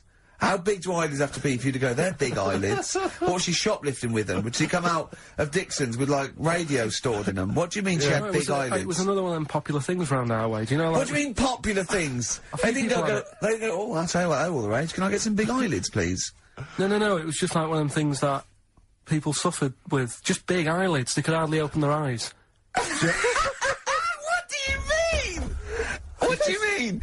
That's one of them popular things round where I grew up. People had big eyelids. They could hardly open their eyes. What does that mean? What sort of freak town were you born in? You had webbed feet people with big heads. You got women with big eyelids. What does big eyelids mean? Are you confusing her with the horse? Yeah. Did she have hooves? Look, what? Just anyway, so there's this big eyelidded woman with the leggings. And that's what I'm saying to you, though. That's... When I read that story with people with trousers, I went from that to a woman who used to have big eyelids. I still don't know the point. But then, and also the other bloke who had the eyelid problem was a mate of mine. Right. His dad had it, and same problem, massive eyelids. I don't know what that means. I don't know what that means. I used to say to my mum, I'm going round to Dave's house, and or Drew say, Pig, well, as you call him. That's all right, but make sure his dad doesn't take you out in the car, because he could hardly... he could hardly see. He had to have his head... He gets to tilt his head back to keep his eyelids open. Sure! Did he have a couple of matches with him at all times? What a load of gobbledygook. This began as educating Ricky. I know, so it's like he was people thinking, with eyelids. But it's like you're supposed to make that leap as well. Yeah. If I mention the trousers, Ricky will probably be thinking about people with big eyelids and women wearing leggings. Play a record, Karl. This is the Best Of Show on XFM 104.9. I'm Ricky Gervais, with me Stephen Merchant. Yes. I hope you're enjoying the Best Of. Like I said to you, though, the reason I did this was to get that kitchen, right? Now... Brilliant. As we speak now, right? Builder's in the flat. He's been annoying me. Of course he has. Of course he has. What's he been doing? When he turned up on Monday, right? Yeah. Wanders in, and the first thing he says to me is, said, the pub across the road, is it any good? I said, well, it doesn't matter, does it? You're working on the kitchen. Think of saying that to a builder. Probably making conversation. Probably meant, do they do a toasted sandwich? Because I've got a half-hour lunch break. Not an hour, like Karl Pilkington. So, I'll probably then get a nice, cheese and tomato sandwich. So is that genuinely what you said to him? Yeah. Suzanne had a go at me saying, why have you said that? He hasn't even started on it yet. I cannot believe that. You're unbelievable, Karl. And you say it's us that are rude, crass, I wasn't being rude. I just was letting him know. Do you know what I mean? I know what he knows what he was there for. He had it down on his little docket. Do the kitchen this week. He didn't come down and go, what did I come out for? Was it to go to the pub for a week? Why am I wearing these overalls? Yeah. Who's the little bald mate twat insulting me? Let me just check. Let me call the head office. I wasn't having a go, though. I mean, they should have finished it yesterday, and they're there now, on their own. And what annoyed me is they turned up late today. Hold on, Karl, I've just realised something. They're probably listening to the radio. This, I assume, tuned to XFM, isn't it, in your kitchen? Yeah, but they don't know it's me, do they? Do you know what I mean? No. They'd go, he's got a whiny mank voice as well. So's the bloke who owns this place. And the bloke who owns this place, when I said, what's that pub like across the road, said, well, you won't be bothering that, he's working on this. No, he won't be able to put two and two together, will he? You've suddenly, the penny's dropped, hasn't it? You've suddenly realised, look at his face! Yeah. He's suddenly realised they might know it's him! And they could be listening, and they're gonna clean you out, mate. Oh, if you are the builder, working in, where is it? I won't say the address, but it's... Central London, isn't it? Go mental. Have whatever you want. Opposite that pub that you like, He'll probably be in there now, so he won't be listening. Or insulting a British workman. He should have been in today. Mental. He should have been in at 8 this morning, which annoyed me anyway. Mental. Why, I really don't understand why they've got to start so early, right? Yeah. But he said he'll be there for 8, turned up at 9:30, right? Wanders in, and what annoys me is, he could have left all this downstairs. He had a paper under his arm, one of those crossword books, and a pot noodle. Now, I'm not being funny, but most of them take quite a bit of time. A crossword book, he's not happy with just the one that's in the paper. If you're listening, if you are the builder that's listening now, doing Karl's flat, what about pissing in the laundry basket? That was, Jane's Addiction. This is the Best Of Show on XFM 104.9. I'm Ricky Gervais, with me Stephen Merchant. Yes. This was a clip show. We recorded this a couple of weeks ago. I hope you had a Merry Christmas. It's not over yet, because tonight... at 9:50 is the second part of The Office Christmas specials. It's brilliant. Watch it, and we'll be back next week live. I'm Ricky Gervais, with me Stephen Merchant. Bye. Have a great new year. Probably you're thinking, Rick, isn't it time that we do our usual roundup of what's been happening in the news? Yeah. Which we always do every week. Yeah. We always do something, which is, I mean, basically, if you're listening and you're a new listener, say you work at a newspaper, we always try to be informative, just try and put stuff out there that just educates people, informs people. What are you thinking? Well, I said Monkey News is coming up, but what have you got? No, I was just looking on the net there and just found a couple of quite important news stories, probably worth mentioning. Policeman caught photographing. I don't know why it makes me laugh. It's just the phrasing, I suppose. It's a headline. Policeman caught photographing up woman's skirt. No, he wasn't up there taking a picture of Big Ben. No. He wasn't going, can I just sit up here? I'm just going to take a picture of that seagull over there. No. He was facing the camera up a woman's skirt. He was indeed. Right. A policeman in Japan is facing disciplinary measures after he was caught photographing up a woman's skirt with a hidden camera while on duty. The 42-year-old sergeant, who's not been named, used a digital camera to secretly snap the shots when the woman was reporting a stolen bicycle. So he was actually doing his proper job. He'd obviously thought to himself, I'll bring him a digital camera today. On the off chance a beautiful woman comes in to report a crime or robbery, I'll have it ready, I'll have it positioned, you know, in such a way. But this is interesting. This is how he got caught, okay? The woman became suspicious after she saw a flash go off. Brilliant. I mean, this... Not so secret at all. Sorry, did I just see your shoe? Your shoe just seemed to just spring into life there. It was light. There was light. Yeah, I think I'd had someone set fire to some magnesium that was on the end of it. It won't happen again. But it's only you and I in here, and your shoe was just suddenly lit. Why are you standing like that? Why is your shoe just sort of like between my feet? There's no reason. This is how I always stand. What did the bike look like? Flash? So, are you taking pictures of my family? No. And no, I'm not. And you should be wearing knickers anyway. Well, how do you know that? What? How did you know I'm not? How did I know what? I'm not wearing any... I didn't know you. I don't know what you've got up there. Well... I don't know what it looks like, and there's no way I could. Of course, it would be roughly that conversation in Japanese. I know, yeah. You know, you just mentioned there about sort of no knickers and that. Is this going to be your Auntie Nora? No. Right. It's just, you know, like the last flat that I lived in, I always had a good view across the road and I could see, it was the hairy... There was a hairy Chinese kid. Not a hairy Chinese kid. He was just a Chinese kid, actually. Yeah. Yeah. Running because about... that's rare, isn't it? Hairy Chinese kids are very rare, isn't it? Yeah. There's only one official sighting, isn't there? In one of those shit little magazines that you buy. And there was the old woman who didn't move. She was just sat there reading the book all the time. Who we think possibly died and no one came round for weeks, But, and now I've moved, right? And it was quiet for a bit. I always look at what view I'm getting, right? Looked across and it was just sort of empty, sort of flats ready for people to move in and that, right?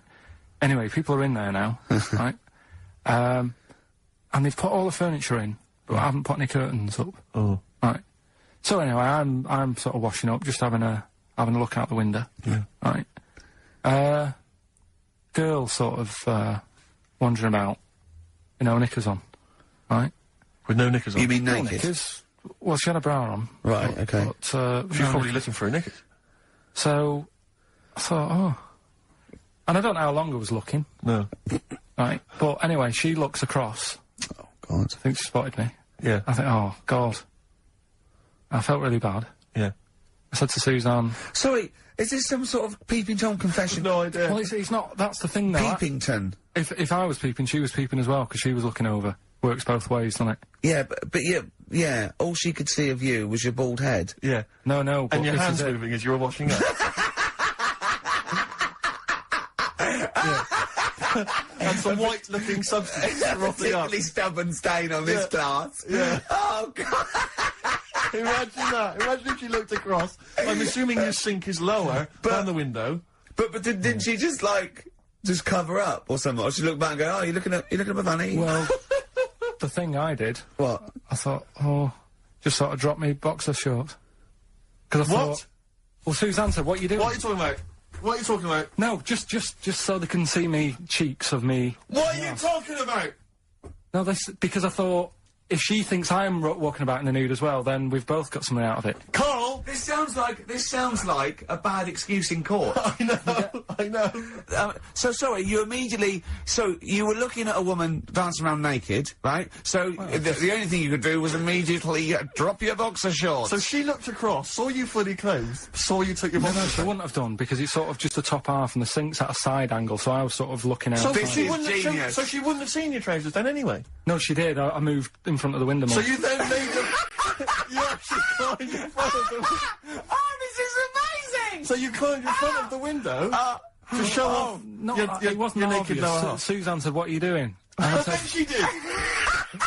What are you looking at? I sent you in here to clean up. What are you doing? I'm just taking my trousers down, standing over the window. Why? Because there's a naked woman across the road. What do you think I'm doing, Suzanne? I'm exposing myself while looking at some free fanny. Leave it. What's up with you, Suzanne?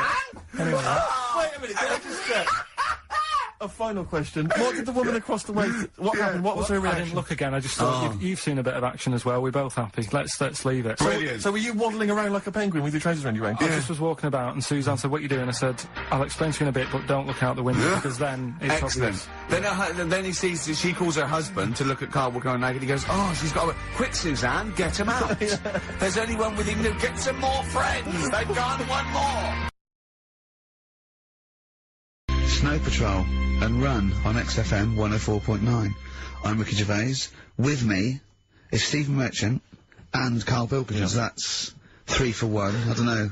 All right. Exciting. News. Breaking news is that there's only 2 more weeks of us before we have to go away on a little extended break again.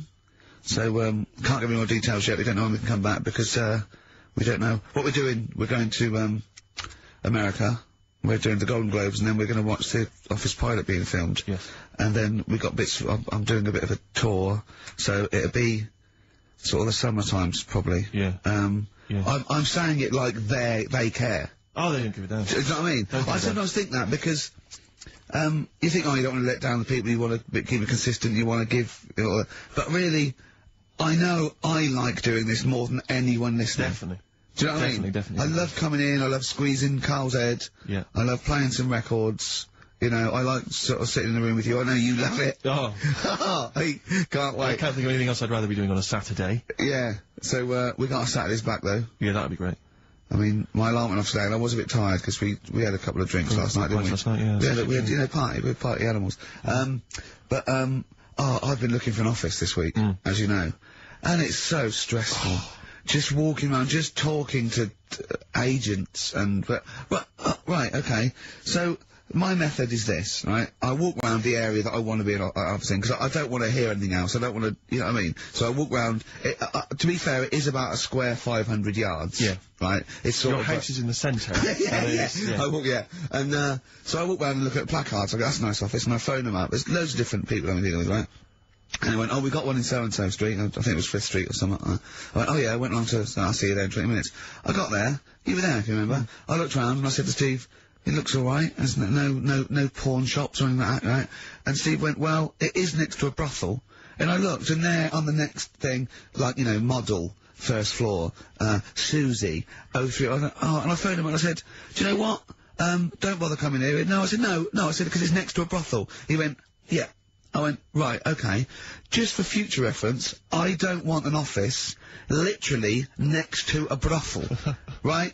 When I go to work, I don't want to walk past prostitutes. Call me old-fashioned. Yeah, right? as you go into work, there's a prostitute. Yeah. Morning. Morning. Oh, she's got a cappuccino. Yeah, Starbucks, yeah. Business good? Yeah, it's a bit slow at the moment. But it picks up later this evening, does it really? Good. And, I said to him, I've got so my New Year's resolution is being like a little fascist when it comes to business. And I said, also future reference, no crack dens, and no wild animals in the porch. And, I just can't believe it. There's always something wrong. We went to one, right? It got there, right? And, a woman said, oh, I'm new here. She didn't know what keys she was using. And she went, it's the 3rd floor. And she went, there's no point, we won't both get in the lift. I went, right, will you get a desk in the lift? Right, she went, I've got a chair in the lift before. Brilliant. So, just find me an office, Rathbone Place, sort of Percy Street, Charlotte Street, Dean Street. Yeah. Yeah.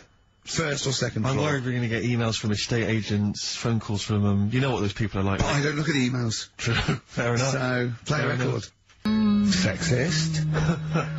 Joe Jackson, different for girls. Well, he's not in the charts anymore. I can't believe it. Unbelievable. You were talking about renting an office. I'm a little bit intimidated because I'm just at the moment thinking about trying to buy a flat or something because I'm just tired of pissing money down the drain. I know. Yeah. And but I'm really petrified. I've put it off because I'm really gullible. When I'm confronted with anyone in a suit who sort of knows what they're talking about, they can sell me anything. I'm intimidated. It's like, you know how you're supposed to go in there and you're supposed to sort of act like you're the guy with the money, this is what I want, this is what no. But I go in there and it's like I'm afraid they're going to say, clear off, I don't want to sell you a house. I'm not interested. Have you ever thought of, like, really putting on sort of like some sort of cool air? Like, sort of like kicking the door and going, what was that? Is it like, you'd be found out in 30 seconds, wouldn't you? Exactly. You'd go in there, you'd stub your toe, and they go, what do you keep I've got a toe, I've got a toe. Exactly, yeah. Brilliant. Just tapping the walls. Yeah, tapping the wall. What's the rates on? What rates? I don't know. Well, do you remember, I don't know if I told you before, I wanted to buy a laptop computer, and everyone said, go up Tottenham Court Road, and I was reading, like, magazines and stuff, they were saying haggle, make sure you haggle, make sure you're planning to haggle, get the best deal you can. And I found a shop which was selling the computer I wanted, and I went in there, and I had this whole plan in my mind of what was going to happen. He was going to say, like, it's worth this. I'm going to go, well, look, I can get it cheaper here, I want to buy it from you, I'm going to haggle, and off I went. So I went in the shop, and I said, yeah, looking for this, interest in this Toshiba. How much is it? He went, oh, it's 1,500 quid. I went, sure. Okay. I said, I'll give you 1,300. He went, it's 1,500. And I said, sure, but I'm willing to give you 1,300. He went, 1,500. And I was done already because he hadn't even begun to haggle. And I was assuming he'd at least go 1,400 and we could start, but nothing. So now I was screwed. My whole plan went out the window. Yeah. Well, did you just leave? No, I said to him, the thing is, I can get this computer cheaper down the road, but, you know, I like what you're providing me. I like your service. I've had good stuff about you. It was amazing. I said, I've heard good stuff about you. And he went, I said, seriously, I can walk down the street, I can buy it there for cheap, for like 1,400. And he went, well, see you later then. And I was like, right. So I walked out the place. I said, well, I'm going to have to leave then. And I walked out the place, and, of course I wanted to get it from there, because it was still the cheapest, so I had to walk back in again. I went, yeah. I've just had some second thoughts. Listen, I'll tell you what, I'll pay the 1,500. Can I get a free carry case? He went, the carry case is free anyway. I said, I'll take it. Carry case is free. I got nothing. No, but how much would you charge for that if it was on sale? Carry case a tenner. Well, let's just say it is a tenner. Give it to me for free. And he went, no, it's a tenner. And you went, well, you said it was free a minute. Yeah. Oh, it's just pathetic. That is lovely. It's having to walk out making a big statement and then come back in again. Oh dear. So I'm really scared. I feel like I need someone to come with me and do all the talking. You know what they're talking about. Because I'm not going to be able to tell if there's subsidence or if there's damp or... No, but you don't do that. Don't I? Is that not my responsibility? No, you get a survey done. Sure. And they charge for that, and then yeah, you don't have to go around doing it yourself. Right. Could I make a saving if I did it myself? Yeah, this should be alright. Yeah. It's just a hole in the wall, Steve. Yeah, but what's a hole in the wall? Put some newspaper over in that. Chaucer's day, that was the toilet. That'll be fine. Carl, you're a second-time buyer, aren't you? Yeah. Bought one in Manchester. Lost £7 on that one. Well, don't buy in Manchester. No, it's a good flat. It's just it wasn't. I didn't buy it to sort of make money. I thought I was going to be living there like all my life. and then a job came up here, and it was like, oh.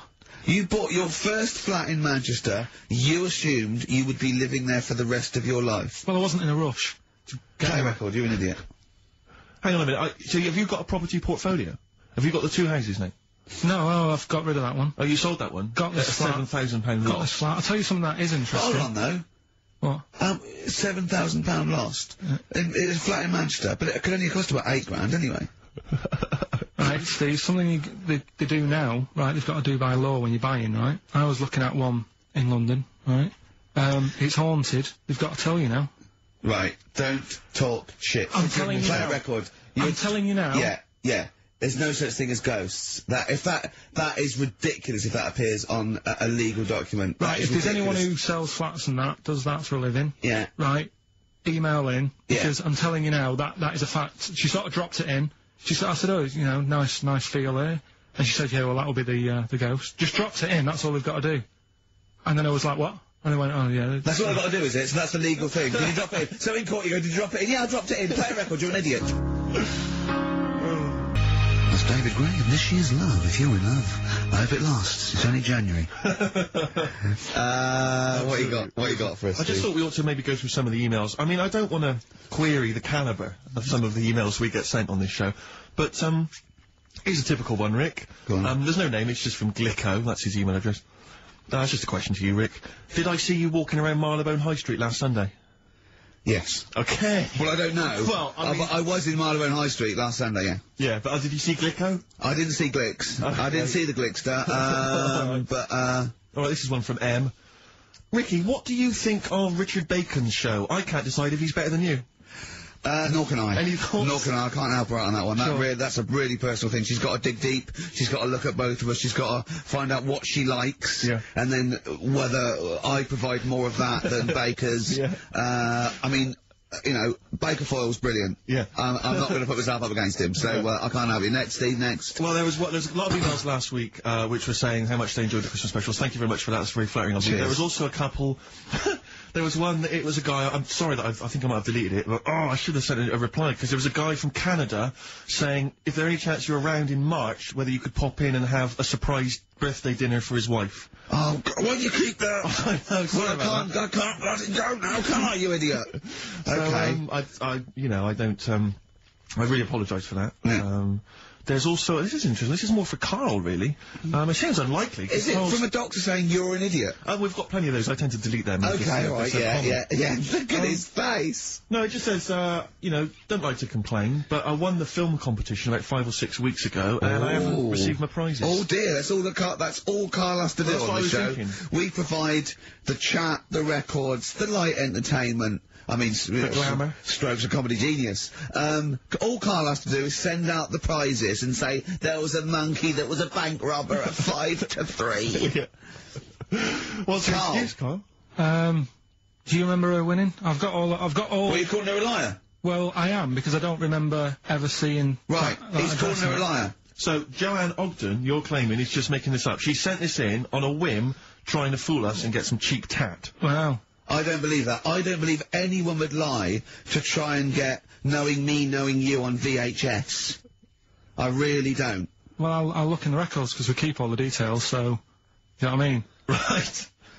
Well, one of you's in the wrong, and do you know what? Knowing you, Karl, I don't think it's Joanne. No. Has anyone else ever emailed in saying they haven't got the, like a trap? No, they haven't. They haven't. Well, one mistake's one too far, because that's one person. So, you might send out 30, but that one person, that's the first time they've won a competition. They want the history of Wind, narrated by Donald McIntyre on VHS. Yeah. And, Stephen King's It on Betamax. Yeah. No, sometimes they want the best of Primal Scream on a cassette. Exactly. So, You've got to make sure you're sending these prizes out. Yeah. Final email from Andy. He says, the webcam is pointing at the ceiling. Is it because the air conditioning vent is more exciting than what happens on the show? Let's put that down now. That's absolutely right. Hold on 1 minute. Now, just, if someone... Is that good? People love the webcam. I don't know what they're interested in, because all they get is a picture of Karl's big head. It's not a big, it's just round. Oh. Get it right. Yeah. Karl, I'd like you to play the next tune. I got sent a little cheeky, primer for the Cure's Join the Dots. It's B-sides and rarities, lots of stuff from them, from all over the ages. And it's amazing how good their B-sides are. Here's one of them playing. Yeah. Cure, and that's called A Man Inside My Mouth, which was the B-side to Close to Me. There's nothing amusing about that, Rick. I don't know why you're laughing. Wow. It's called A Man Inside My Mouth. Yeah, I know. And that's fine. Yeah, it's like, you know, this, like, you know, the little man inside your head. Yeah. You know, Man if inside a your man mouth. wants to be inside anyone's mouth, that's good, you know, good luck to him. Yeah. But, there's nothing wrong with that. But I agree. Yeah. Carl, do you agree with that? What man in your head? What does that mean? Brilliant. Yeah. Extraordinary. He doesn't even understand schoolboy carry-on innuendo. Amazing. I know the fact that the play on words is too fouling. What does it mean on slightly erection? What? What do you mean dumplings? Huh? You're a fan of The Simpsons. You know that character in The Simpsons, the, gap-toothed yokel? Yeah. If I look at Karl when he's perplexed, Cletus. Yeah. It's the kind of cliche comic book thing of having a mouth wide open to suggest formlessness. Oh. It's amazing. Or an accommodating come on. Yes. Absolutely. Carl. That little man inside your head, it's what, you know, people use it as your conscience, don't they? Alright. Have you ever heard that before? Yeah. No? No. No? Okay. I was, Rick, I was watching Moonraker. It was on, I think it was last week. Yeah. I don't know how familiar you are with the James Bond films. I don't think I've ever watched a Bond film from beginning to end. Yeah. I've never watched one on DVD, and I've never gone to the cinema to watch one, and I'm not usually in on Easter Saturday. Exactly. Honestly. The thing about James Bond, when I was younger, I thought he was amazing. I just thought he was the ultimate cool, sophisticated hero. Do you know what I mean? My dream as a kid, like when I say kid, I mean a teenager, was to come home, which invariably he did. He'd come back to his hotel suite, he'd open the door, there'd be a trail of clothes. And he'd follow, he'd go into the bedroom, there'd be a beautiful woman in the bed, you know. You'd have said, clean up, what are you doing? You're messy. I'm gonna have to get my mum to clean all this up now. Mum, she's got a bad back. There's a nudie lady in my bed. And as I say, I used to think he was really cool and sophisticated, and it's only of late that I've sort of revisited these films. And I'll tell you what, it's his jokes. Oh! He is the most infuriating man ever. Absolutely. I mean, I don't know why people in the films consider him so... I mean, I think the reason that women in the films are always being seduced by him is because, if you notice, they've normally got English as a second language. Right. So they don't understand. So when he's making those jokes... So they don't know when he goes, just keeping the British end up. Yeah, I'm just attempting re-entry. Yeah. If that was a British woman, she'd be going, what? Yeah, don't say that. That sounds awful, and it's a terrible it's time, so Roger. rude, what am I? Yeah, what am I? Yeah. And they just laugh. They just laugh coquettishly and then, you know, unzip their dress normally. Yeah. But some of the guys, there was one where he's being chased by a guy in a moped or something, and the guy plummets off a cliff and smashes through a van which is full of feathers, and he plummets to his death, and Bond just says, all those feathers, and he still couldn't fly. What are you talking about? What do you mean it's not a joke? It's just words. There's one where in Moonraker, he punches this guy, he's having a fight, he punches him through a plate glass window, and he lands on a piano, and Bond goes, play it again, Sam. And there's the one, I remember there's the one in one of the early films where he throws a guy in the bath and electrocutes him by throwing in a thing, and then he goes absolutely shocking. But I'm just thinking, you just killed a man. I know. You're a psychopath. Yeah. And it's just so excruciating. If someone was doing those kind of jokes in the office, you would hate them. Do you know what I mean? You wouldn't want to talk to them. They'd be a bore. I know. Yeah. Everything's a little one-liner. I know, and everything's a pun. Yeah. But I'll tell you what, he's a bloody good secret agency. That's true. So, you know, they're not hired for their, you know, wit and, you know, stand-up ability. Exactly. So, you know, it swings and roundabouts. Yeah. I doubt Johnny Vegas could, save the world. That's true enough, yeah. So, think on. Different people, different needs. Kings of Leon. California Waiting on XFM 104.9. Do you know what, Steve? We get emails and, you know, we got our posters up around this show and, people enjoy it. But I don't think we get the credit we deserve for picking the music. It's true. Because we're totally unplaylisted, and I don't know if people know about this, that mine and Steve's sort of first passion before comedy is probably music. We're we love playing each other sort of records and that. And maybe when we come back, we should do a show where there is no pressure to, you know, like, Karl doesn't press the buttons for us, pre-record it, where we swap each other's sort of ideas for music. It'd be like, the Ricky Gervais compilation tape. Well, sort of like, we're not talking John Peel, where we try and find obscure Belgian jungle and do demos. You know, everything from you know, Kings of Leon, Lou Reed, you know, maybe a bit of 80s stuff that people have forgotten about. Beautiful songs, beautiful songs. So what do you think? I'd love to do that, Rick. I mean, genuinely, there's nothing more exciting to me than introducing to someone a song which they then go on and they love, and they listen, maybe they buy the album, But that's something to think about, maybe, for later. Yeah. Well, it's like you say, the pressure to kind of come up with some, you know, high-caliber chat between each record, it takes a toll. But, yeah, and that's, you know, it's a passion of ours, and we'd love to, but now, it's Rockbusters. Can I just say something now, before we do Rockbusters? A lot of people sort of, they come up to me, they say, Steve, we like the show. When are you gonna get rid of Rockbusters? It brings it down. I'm not joking. I'm not joking, there is loads of people. But come on, let Karl speak. Come off it. What? Come off it. What? I know people who say, you're never gonna stop that, are you? So, one of us is lying again. Well, not really. You know, I'm talking about people who've listened to the show. You're talking about Suzanne, your girlfriend. Oh, Martin. He'll be at home now with a pad, getting ready to play. But I should just... Mark Freeman did encourage Karl on a couple of occasions. He even tried to get him through with the answer egg when we were doing that naming animal round. Yes. So, but I should just say that people think that somehow Ricky and I are endorsing Rockbusters, that somehow by allowing it on the show, somehow we think it's good or we appreciate it. And I need to point out that it's more like when a child comes back from school and they've done a painting. Yeah. It's crap. Yeah. But of course you've got to stick it on the fridge. Bigger than the house. You've got to stick it on the fridge because otherwise the kids can get upset. In this next episode, you've got to remember the cat is bigger than the house. Exactly. Okay. It doesn't look like anything. The humans don't have bodies, their legs come straight from their head. Yeah. Mummy and Daddy. Please welcome to the stage, Karl Pilkington's Rockbusters. Right. Right, so, cryptic clues, initials, cryptic. And you work it out, and you email in and that. Yeah. First one. Yeah. Don't be stealing my tools. Take your sister's. Alright, and the initials NK. Don't be stealing my tools. Take my sister's. Yeah, so that's like the cryptic clue, and the initials of the artist or band is NK. Right? Second one. Buy it if you want, not bothered. Think about it. Come back. Right? Come back if you want. Start again, Karl! No, start halfway through! Right, start that second one again! Right, well, you can buy...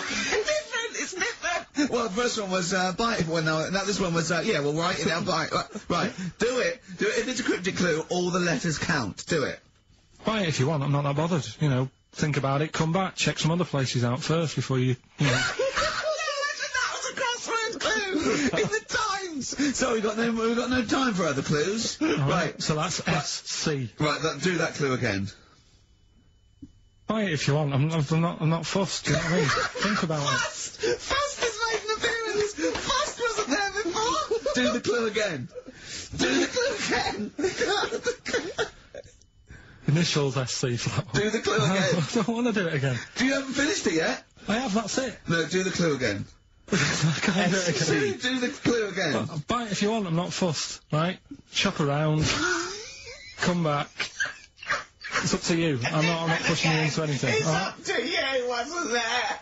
SC for that one, right? And the final one, that's good, I can play 10-pin bowling again. Okay, and what's the clue? Right. That's O for that one. O.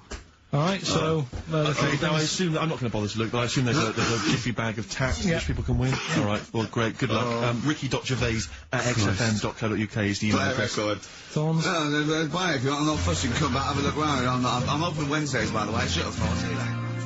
The Thorns and No Blue Sky, off their album, of last year, which is probably my favourite album of the year. I've started getting into that sort of like music, more serious thing, in case we do it. I mean, I don't know, from that comment, maybe we should do some preparation. Pre-record it? Yeah. So we can sort of like cut all the ums and ahs and like me sort of like eating a sandwich while it's on, singing along, tapping a little bit. Yeah. I won't lay down like this either. We'll get me a chair that I can sort of be upright so I can enunciate. You weren't in there, were you, when Karl was singing along to Oliver's Army? No. It was a joy. Checkpoint Charlie. Oliver's Army. Nothing. No idea. Oh, bless him. No, Rockbusters, well on the way. Any right answers yet, Karl? Let's just check. Let me see, we got, one email. One email? No. No, because they probably don't make sense. Yeah, no responses whatsoever. There's some on the text and that. Really? 83XFM if you want to do it on the old, Speak up, Karl. You're not just on the radio. Steve, no, we're on the radio, we're live. Just letting you know, do it on the text if you want. Send it in on the text. And what well, what is it? Say it! 83XFM. Right. Right? What's the email address again? ricky.gervais@xfm.co.uk. Are you tired today, Karl? Are you just bored, or...? No, well, I'm alright, I'm good. Yeah? Yeah. Steve?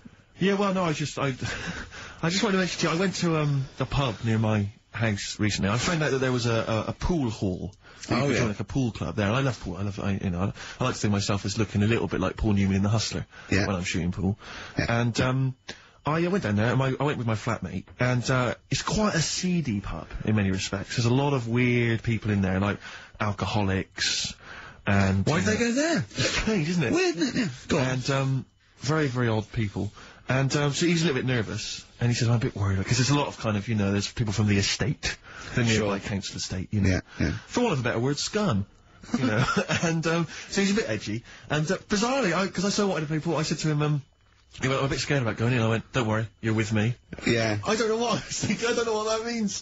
They're going to think, oh, wait a minute, the 6-foot guy with the lanky guy with the glasses. Yeah. I'm not going to mess with him. You go there, they take your glasses off and you go, I've lost. Exactly. That's it, I'm out of here. This is why I've never got into a fight, because if my glasses are gone, I'm screwed. That's the first thing you're really short-sighted, aren't you? I'd be absolutely done for.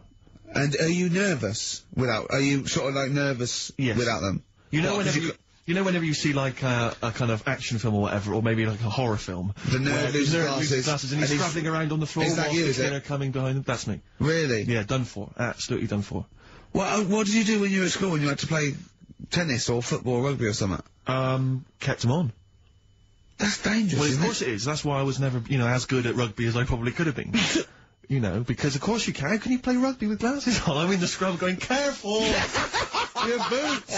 Hello! Yeah. Never mind me nads. Exactly. Watch my glasses! But, so I went in there, because I used to do judo when I was very young. Well, that's impossible. But this is ludicrous. That must go falling off. Oh, of course. What about gaffer tape? Just sort of like round. Yeah. Well, I bought something like a kind of a sports strap to keep them on, and it just pushed them right into my eyes. I could barely see. I was always blinded. But I swear, when I used to go to judo, I'm sure that the other kids were being taught, right, just knock Steve's glasses off. Knock his glasses off, you can get him. Dear. And, so I'm always a bit edgy about fights, but for some reason I felt super confident going in there. I swaggered in, and, into the pool hall, and it's one of those places you've got to sort of knock, it's like a speakeasy, you've got to knock, and they open the door and you come in. Yeah. And, I'm in there, and, one of those things you slide, like a little letterbox, they slide over. You knock, you open it up, you put your face there, you just knocked your glasses off. Exactly. And, so I went in there, and, in a way, my flatmate was justified in being a little bit edgy, because, the conversation we could overhear, the table next to us, we were playing pool, the guy next to us was going, yeah, of course, the bloody police. Spent Boxing Day in the Nick. Absolute nightmare. You're getting nervous. So I was getting a little bit edgy, because I didn't know, but then I thought, if they don't mess with their own, we're almost like gangsters ourselves, because we're there in the Lion's Den, do you know what I mean? We'll probably be fine. So then, there's just an old guy serving at the bar, in his 50s, and some guys go over to the jukebox, some young kids, they're just hanging out in the pool hall, they're pretty cool. They put some money in the jukebox, and in first track, Coldplay. Fine, I'm thinking that's nice, I'm playing pool. Second track, hardcore German techno. and they put in about 50 quid's worth, it seemed, because it just went on. Really thumping, kind of like GABA stuff. Old guy at the bar, just nodding his head, cleaning the glass. Yeah. So into this... Piano player, furious. Exactly. Into this comes, like, what appear to be a family of holidaymakers with kids. So they've entered this, like, seedy pool hall. We've got, the Cray twins playing pool next to me. They come in, the German techno's blaring. They come in, and there's, like, kids, and they've got the baby in one of those little pouches, and they sit down, and, the weirdest thing was one of the guys, the uncle, let's say, of the family, he picked up the kid, and he was about to put the baby down in a chair, and I thought, hang on, that's quite a hard-backed chair.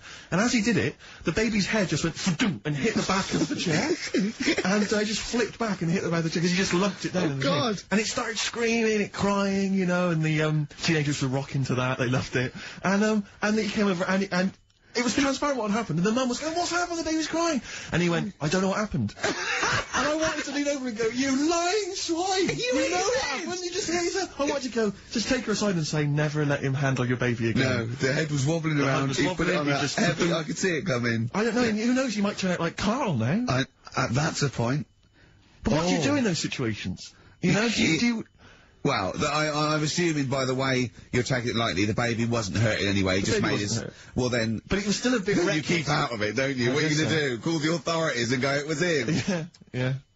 But I don't know. I mean, I don't want to name the place in case I get knifed. I imagine you trying to swagger it when you overheard him drop on the neck. I imagine you know him go, "Yeah, pigs." Sorry? Yeah, I ate the pigs as well. No, I'm a lawyer. I was down there. Oh yeah. Sure.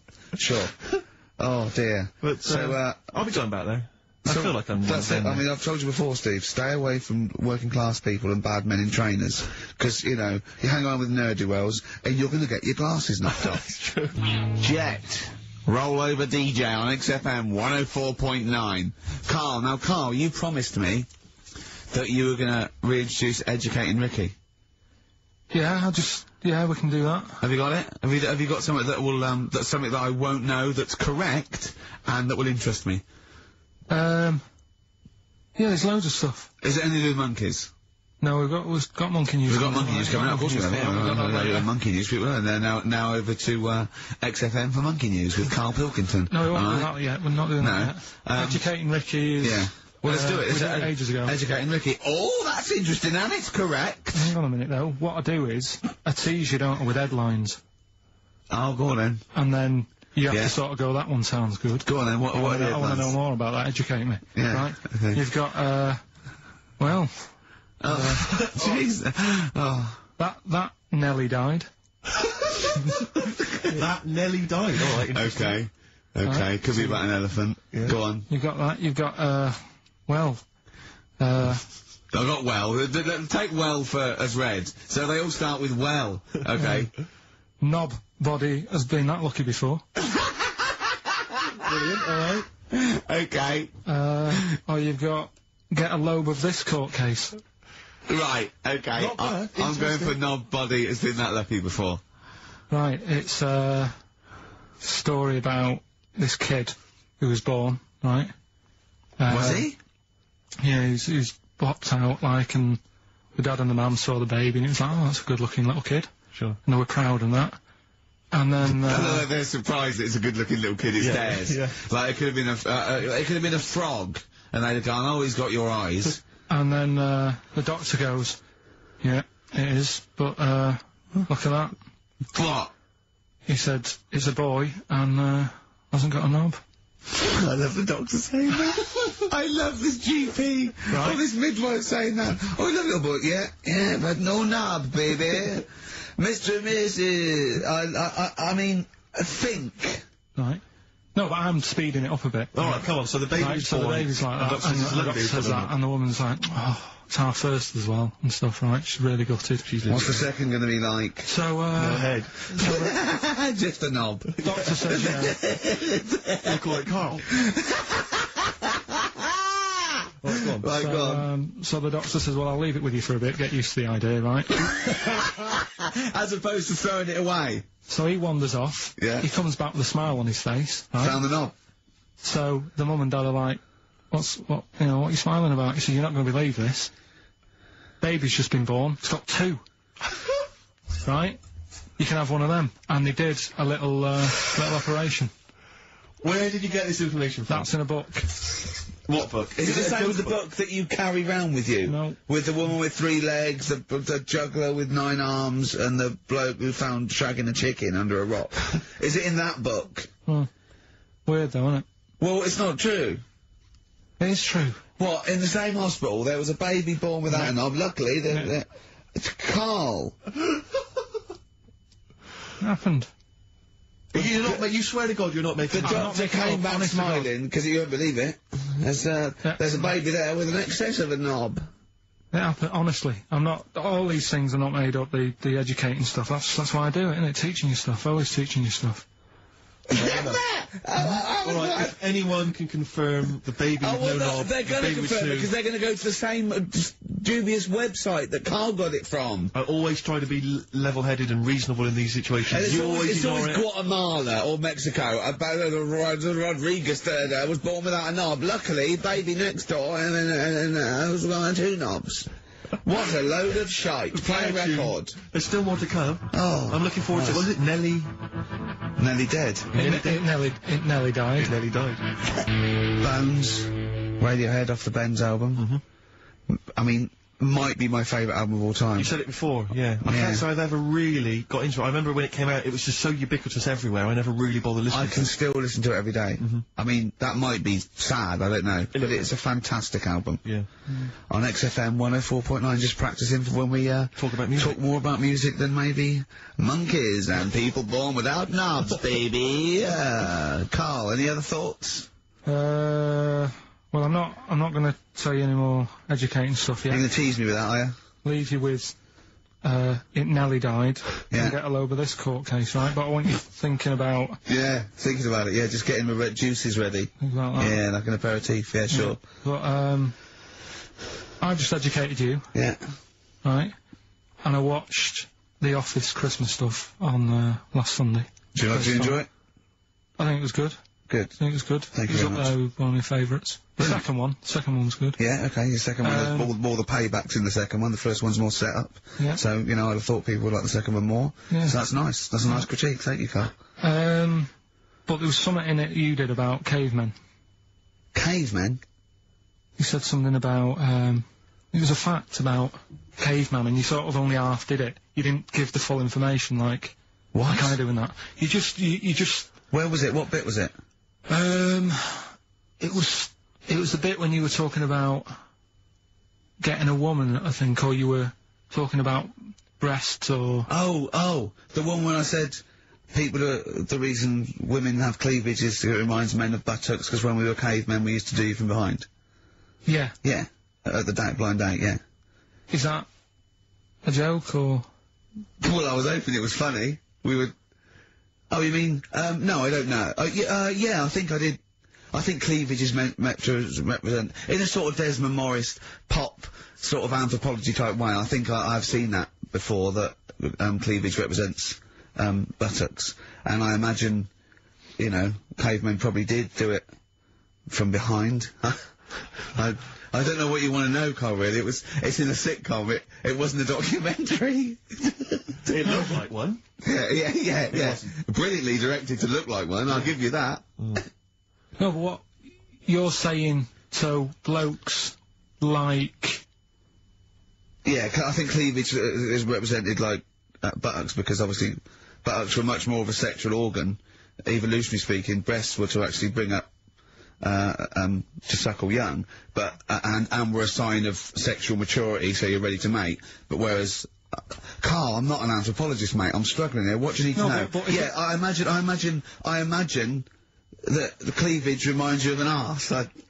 Right. Well, if it's all about arse, why don't gays like a little bit of tit? No, do you know what I mean? You've done me!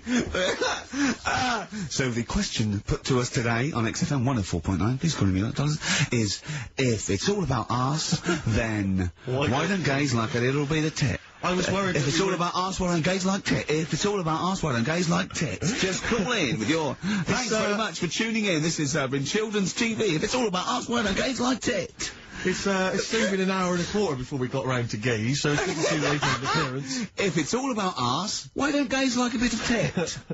Is the question. What a brilliant question. Well, if you're an anthropologist or a psychologist, a doctor, a gay, please call in. If it's all about arse, this is the question. I'm not convinced by this whole, cleavage looks like an arse, that's no, not Steve, nor am I. It's a bit of mock anthropology. I didn't think it would be under scrutiny. I think it's more likely that the reason men find cleavage attractive is because they know there's a lovely pair of Bristols down there. Yeah, so it's like, ooh, here we are. If that's what's on show... Exactly, imagine what's down below. If that's in the front window, right, yeah, what's you got to go into the shop?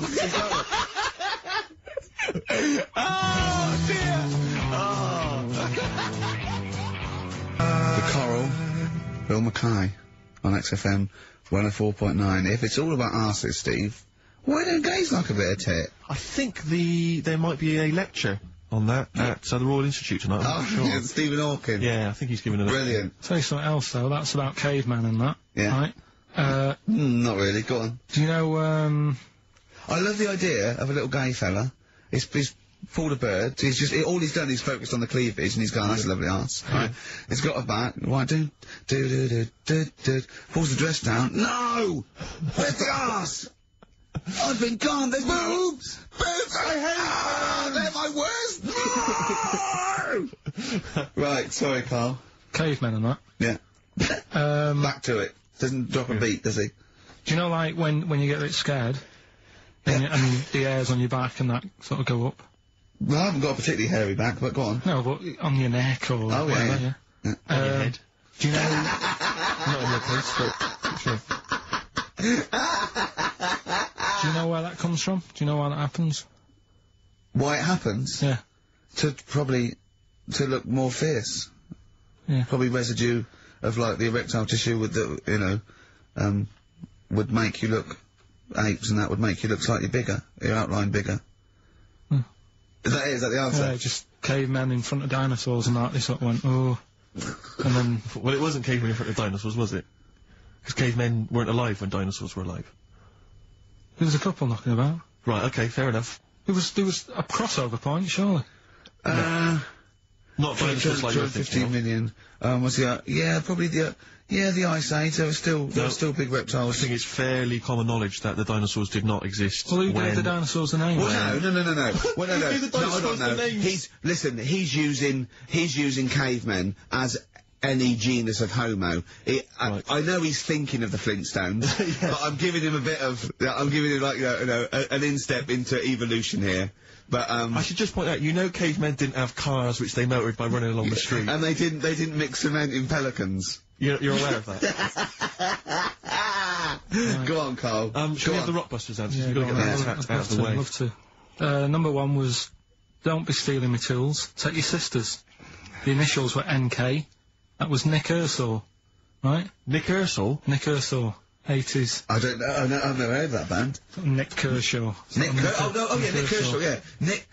sorry, what? I don't understand it. Nick... How does Nick Kershaw... Second one. No! Don't move on!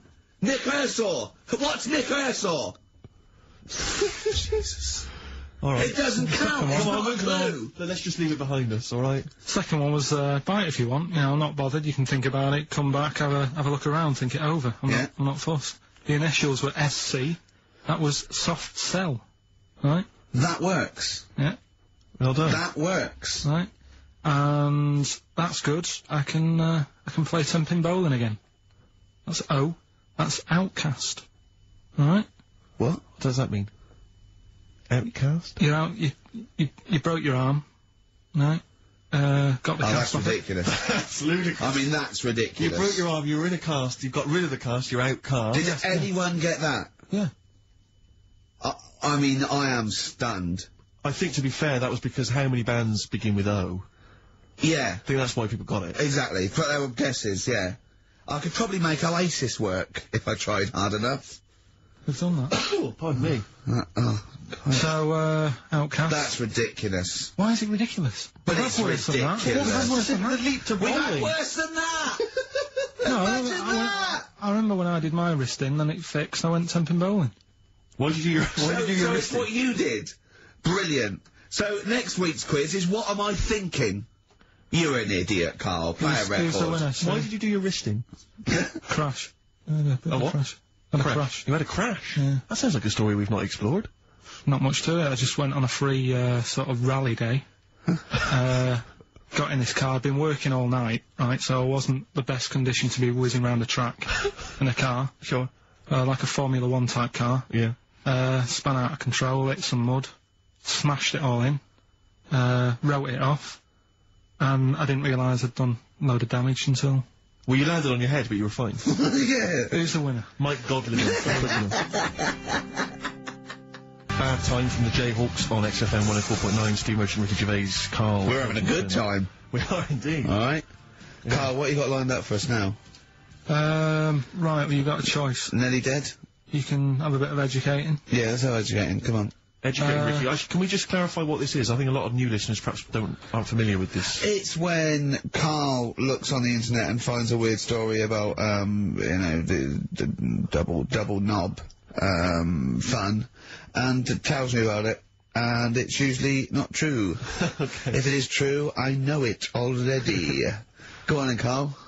They're not really weird stuff, it's just stuff that's gone on. That's interested me, that's all it's about, and I educate about it. I should just confirm that we've had a number of emails that say the baby born without a knob and then having one transplanted from a baby that luckily enough had 2 knobs is apparently true. No, listen. So, I don't question that you could be born with a deformity and get someone's, you know, fingers, knobs, What I'm saying is, it didn't happen with the doctor goes, I'll leave with it. I don't believe it. That baby's got 2 knobs. Exactly. What a coincidence.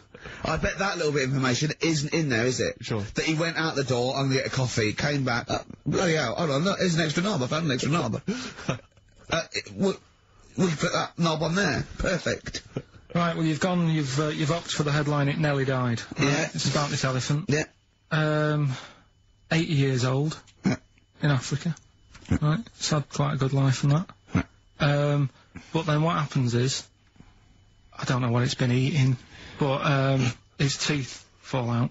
Yeah, that's what most elephants die of that, because they grind them down, the teeth, until they can't chew anymore, and most elephants dying of old age with an elephant is the fact that you haven't got teeth anymore.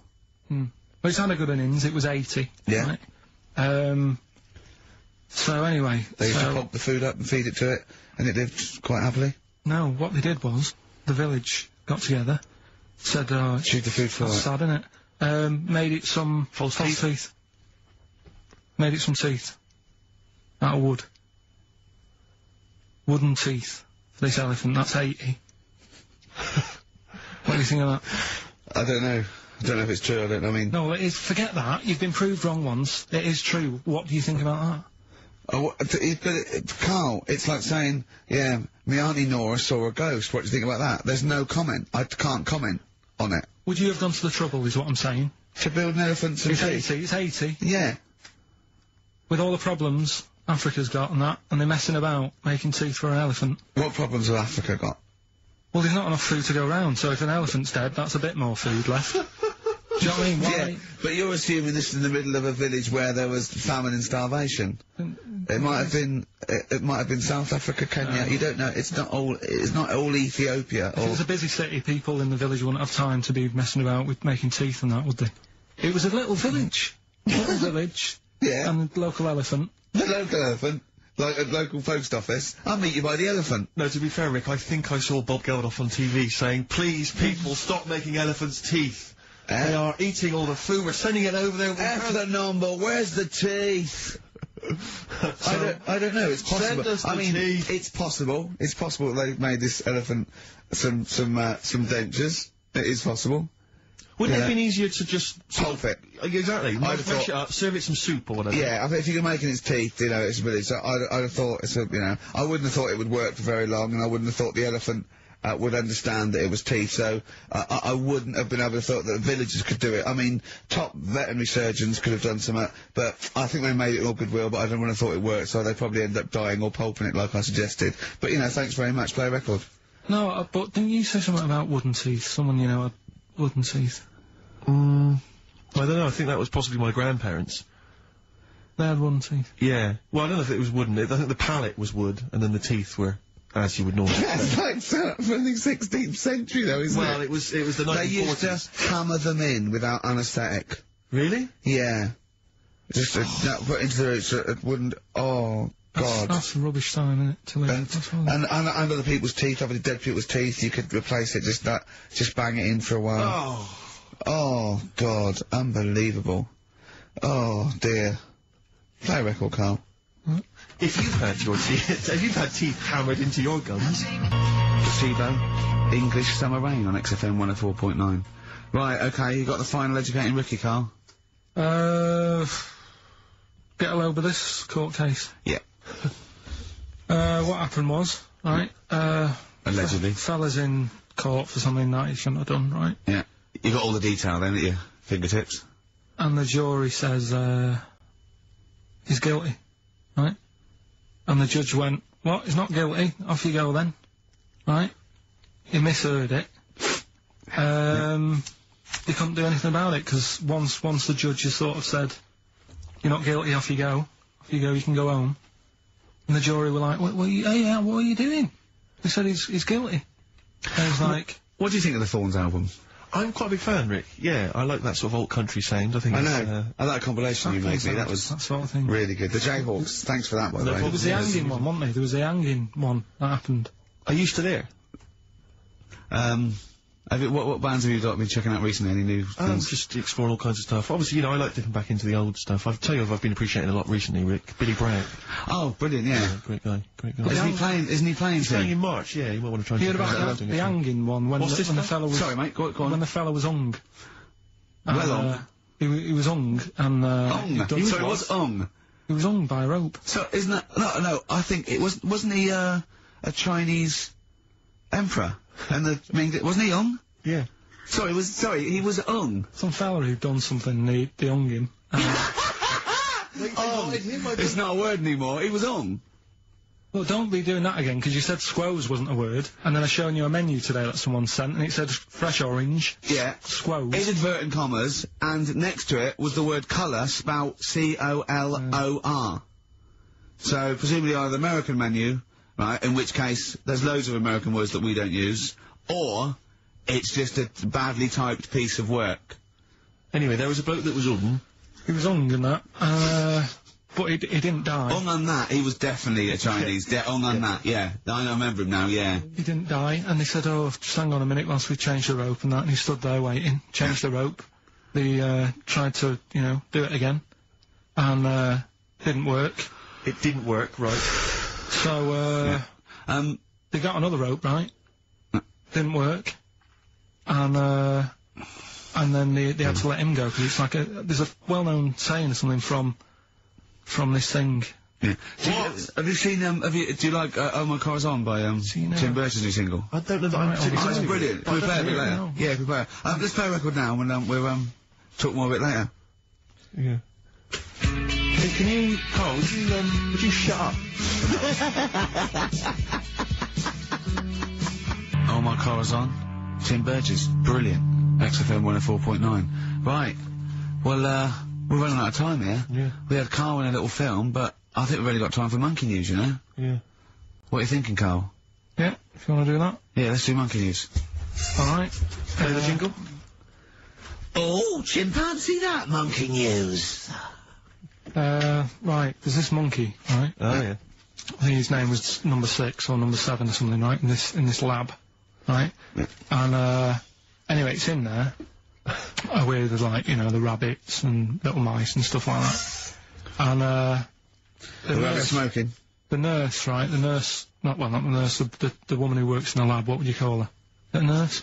Depends what turns out her job was. If she was a lab assistant, you call her a lab assistant. Right. I mean, they probably call her by her name. Alright, lab assistant, right? Kirsty. So she's... I think it's probably Kirsty. Right, Kirsty Morris. Well, she's in there, right? Yeah. And she doesn't work with many people and that. She's mainly on her own with, you know, just putting lipstick on rabbits and stuff like that, right? Chimpanzee it? So, chimpanzee. He's putting on lipstick, chimpanzee. So, hairy legs. He gets pally, right, with this woman. Yeah. Because, you know, he gets to a point when she sees him every day. The way he tries to string out like it's a narrative love story. The chimp put its hand out and grabbed her, and then you're thinking that he made a move on her. So, right, come on, he's allowed out. Oh, it's not a story, is it? He's allowed out the cage and what have you. Anyway, so, he's wandering about, and as time goes on, he's watching what she's doing more and more, right? So, he notices, like, the code on the door, right? Whatever, 247 or whatever, yeah. He goes, right, I've clocked that, I've got that, I'll remember that, right? And then he goes, right, there's a lot of lipstick and that knocking about, a lot of makeup. Right, okay. No, there's no way. No, because Steve, you know what's gonna happen. I know what's gonna happen. So he's there. It's ridiculous. And he's going, well, if it's there, you know what I mean? So while she's messing about with the rabbit, he gets there, he's in front of the mirror, putting a little bit of lippy on. Right? I know! It's gone too far! No, it's gone too far, see? Right, your mic's off, Rick. He's finishing the story. So turn mine off as well. It's looking pretty good. I didn't mention the mascara! It's looking alright. right? So it knows the code on the door, 247, right? So when she's sort of messing about with the rabbit, right, he goes, right, right? So it knows the code on the door, 247, right? So when she's sort of messing about with the rabbit, right, he goes, right, here's my chance. He's looking good, 247, out the door, reception man's there, he's like, alright, Kirsty, right? Don't talk shit! I Feel Free from Cream, that's pretty much the last track, isn't it, guys, I imagine, on XFM 104.9? Well, I mean, yeah, I've got nothing to say after that ridiculous story. I mean, that's worse than the bank robbery to me. Yeah. That he clocks out, and the bloke on the desk. Alright, Kirsty. Oh, you're 2 foot shorter and hairy. She wasn't a looker anyway. She wasn't a looker anyway! Brilliant. Oh, play a record and say cheerio. We'll see you next week for the last time for a little while. Ads and adverts? Oh, I'd love to end with adverts. See you later. It's brilliant. Going out on a bang. Fortune Faded by Red Hot Chili Peppers on XFM 104.9 with Ricky Gervais, Stephen Merchant and Karl Pilkington for the last time. Yes, we've said that before, of course, so don't get your hopes up. Yeah, we've had some highs, some lows, some laughs, some tears. Karl, you're concentrating. Lots of tears, mainly from the audiences. Yeah. Now, before we get into that, before we get into talking about maybe some of the hijinks we've had, looking back, looking forward as well. Yeah. I came in, Karl was sitting at the desk, he went, alright? I went, alright, yeah. He went, see that Alan Clark diaries? I went, no, I didn't. He went, no, alright. A lot of people talking about it. He went, I've never kept a diary. Keeping a diary will always get you into trouble. And I said, like Anne Frank. What did you say, Karl? The woman in the cupboard? That's what he said. The woman in the cupboard. And I went, save it. Save it. You never speak to Karl off air. Save it all from when we're on the wires. He went, but what did she do? What did she do except be in a cupboard? What does she have to write about? And I said, well, her thoughts. Do you know Anne Frank? That's all I know about Anne is. There's no point pretending here. Anne! That I know stuff. Yeah. Right, well, tell us everything you know about Anne Frank. She was in a cupboard. Yeah, what else? If she didn't do that, I wouldn't know about her, seriously. That's all I know about her. Yeah. So what did she do? But what do you how do you think we know that? We know about her cupboard because of her book, don't we? But hang on, what, in the bigger scheme of things, why was she in a cupboard? I don't know. Right. I honestly don't know. You don't know anything else about Anne Frank beyond the fact that, to quote you, she was in a cupboard? Well, what's she done then? You tell me, why should I know more about her? Firstly, I don't think she was in a cupboard. She wasn't in a cupboard. She was in an attic. Alright. Yeah. So what was she doing? She was hiding from the Tidying Nazis. She was hiding from the Nazis. But isn't that the first place they'd look? Sort of... work from the top down. Carl, they weren't specifically looking for Anne Frank. They weren't going, where is she? Where's Frank? If she gets that book out, we are in a deep shit. We've got to stop the book. They were just looking generally. She was, I think she was 13, 14, she was hiding, she was Jewish and she was hiding, lived in Amsterdam, didn't she? Yeah, as much of her family were having to hide, being helped by, you know, friends, non-Jewish. In a cupboard. A cupboards, you know. And how long did she sort of hide up there for? Until she was caught. Long enough to write a book. So she even got caught after all that? What do you mean, so she even got caught? We're talking about one of the great, you know, humanist tragedies of our times, and you're going, she couldn't even stay hidden. What do you mean, did she get caught? No, I'm just saying, like, you know, it's not a great tip then, is it? Do you know what I mean? She didn't do it well. She didn't hide until they escaped it. She Her diaries are not a manual on how to hide from people. It's not how to win at I don't know anything about her, and we might be going down some ground that's a bit dodgy. I don't know enough about it. Maybe it's best just leaving it. All I was saying is diaries. You know, what do you do them for? Have you kept one, Steve? Never kept a diary, no. Right. I can understand your fear that it might get discovered, someone might read it, find out all about your inner secrets. Of course, the good thing about you is you tell everyone what you think about them. Yeah. Yeah, but... Yeah, no one's gonna find a diary and go, oh, God. I can't believe it. Carl doesn't like my haircut. Yeah. Carl thinks I look like Dave Hill from Slade. Yeah, I told you that, didn't I? Yeah, I told you that. Do you think they'll last, though, diaries and that? No, because they were a bit of a time killer, weren't they? It was something to do at the end of the day, whereas now there's iPods and that. Do you know what I mean? It's fantastic! The iPod of Anne Frank. Yeah. No, new from Sony. That'd be great, wouldn't it? All her greatest hits. Who can forget? Oh, well, dear. leave that then. I didn't know it was that deep. I thought it was just like a, you know... You thought it was like, didn't you? Adrian Mole type thing. Yeah, what are we doing? Thorns, from my favourite album of last year, that. And, I can't remember. We'll be doing a bit of that, playing some of our favourite songs. We've, got a couple of requests. In fact, yeah, one of them celebrity requests, Matt Lucas from, Little Britain, is listening in. Oh, yeah. So, is it your last show? I said, yeah. I said, do you want me to play a record? Yeah, he said, what's your favourite group? Guess Matt Lucas's favourite group. Now, remember, him and David are the new darlings of comedy. Yeah. They're cool, they're trendy, everyone loves Little Britain. They're comedy geniuses, they're only going to get bigger. What's his favourite group of all time? That is tricky. Level 42. No. Karl, have a guess. Well, there's going to be something weird in it if you're saying this. Well. So... how old's the band? They're probably about as old as him. How old's he? No. Oh, Karl, have a guess. ABBA. No, it's, why'd you say ABBA? They're good, aren't they? No, it's The Proclaimers. The Proclaimers? Yeah. Really? Yeah. And I know he's listening, but, you know... I mean, there's nothing wrong with The Proclaimers, I just can't imagine anyone getting that excited about them. I bet that's why he likes you, because you hang out with him, don't you? I do hang out with him. He thinks he's... yeah. It's like the closest thing he can... He knows one of the Proclaimers. Wait till he meets my twin brother. Yeah, yeah, he's gonna have a field day, isn't he? Believe it. Yeah. So I was honest, I said, I can't play the Proclaimers, but we're playing another... Where did they come? Because I don't really remember the Proclaimers particularly from when I was young. Well, let me give you a little blast.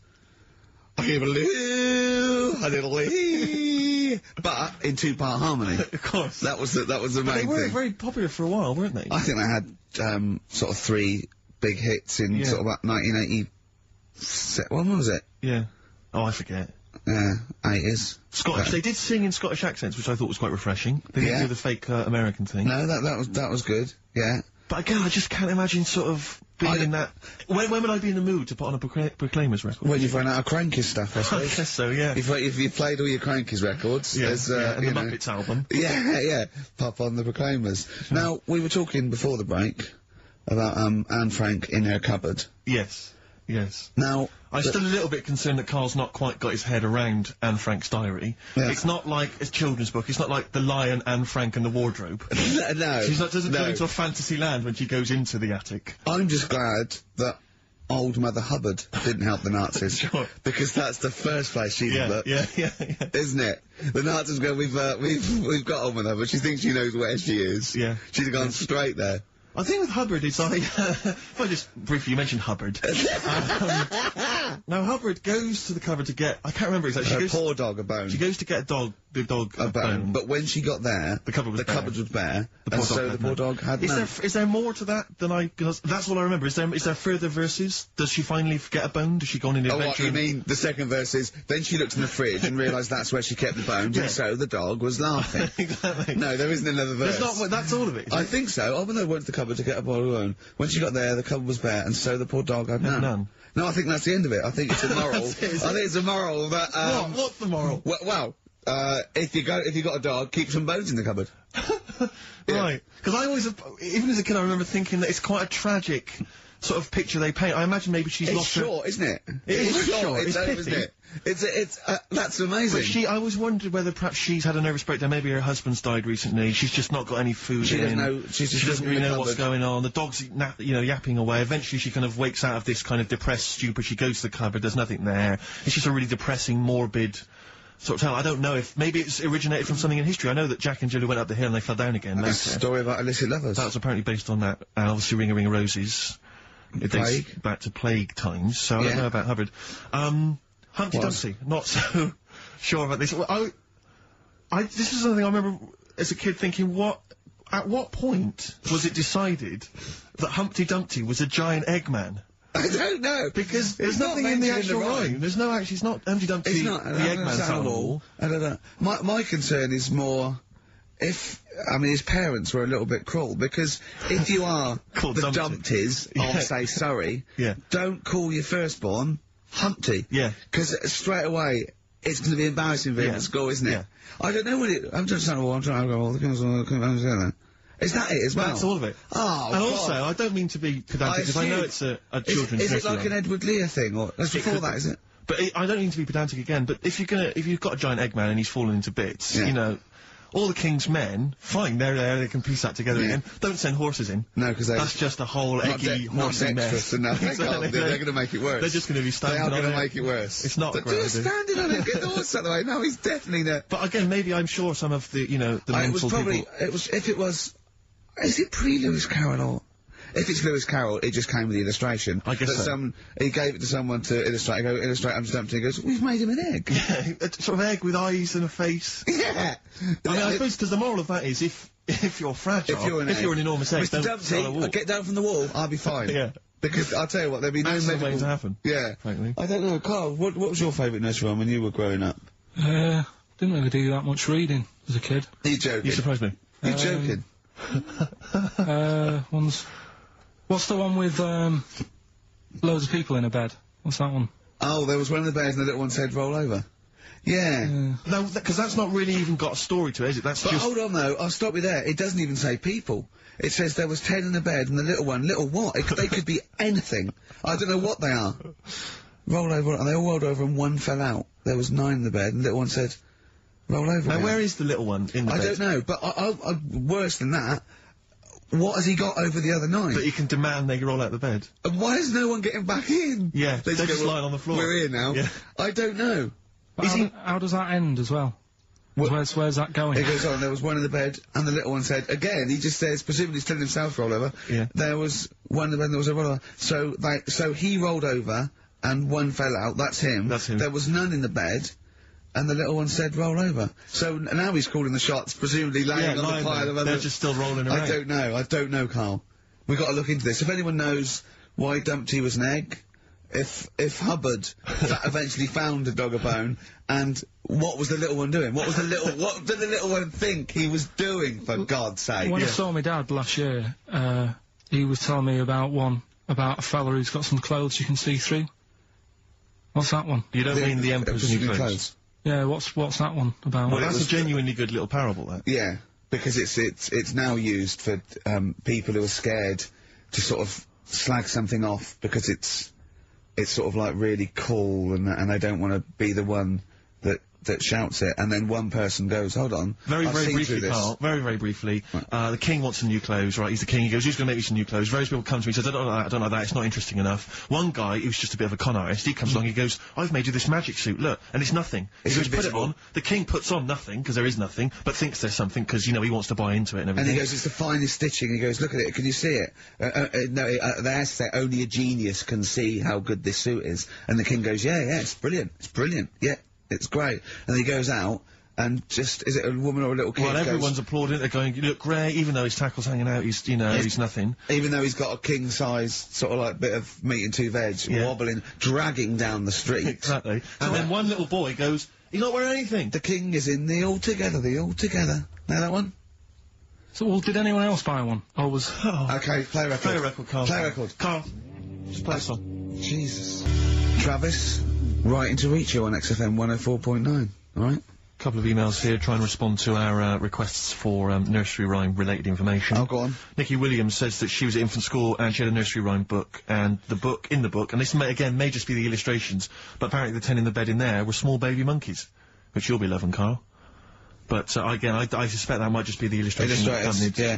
I remember I had a book of nursery rhymes when I was little, and my brother, who was older than me, I was about 5, so he was about 16, I remember him and his mate just absolutely cracking up, because it said, up Jack got and home did trot as fast as he could caper. He went to bed and bandaged his knob, N-O-B, with vinegar and brown paper. I've since found out that knob is like the old English for head, but I didn't know why they were laughing. Of course. They were just cracking up. This was, whenever one of my mates' brothers came around, he said, where's your nursery rhyme book? And he'd read it to him. Yeah. And it was just the funniest thing in the world. The brown paper and vinegar was a popular method, because didn't Jack and Jill use that? They used something similar. No, that was Jack and Jill. That was Jack and Jill. Yeah, that's Jack when he broke his crown, which obviously, oh, that means his head as well, doesn't it?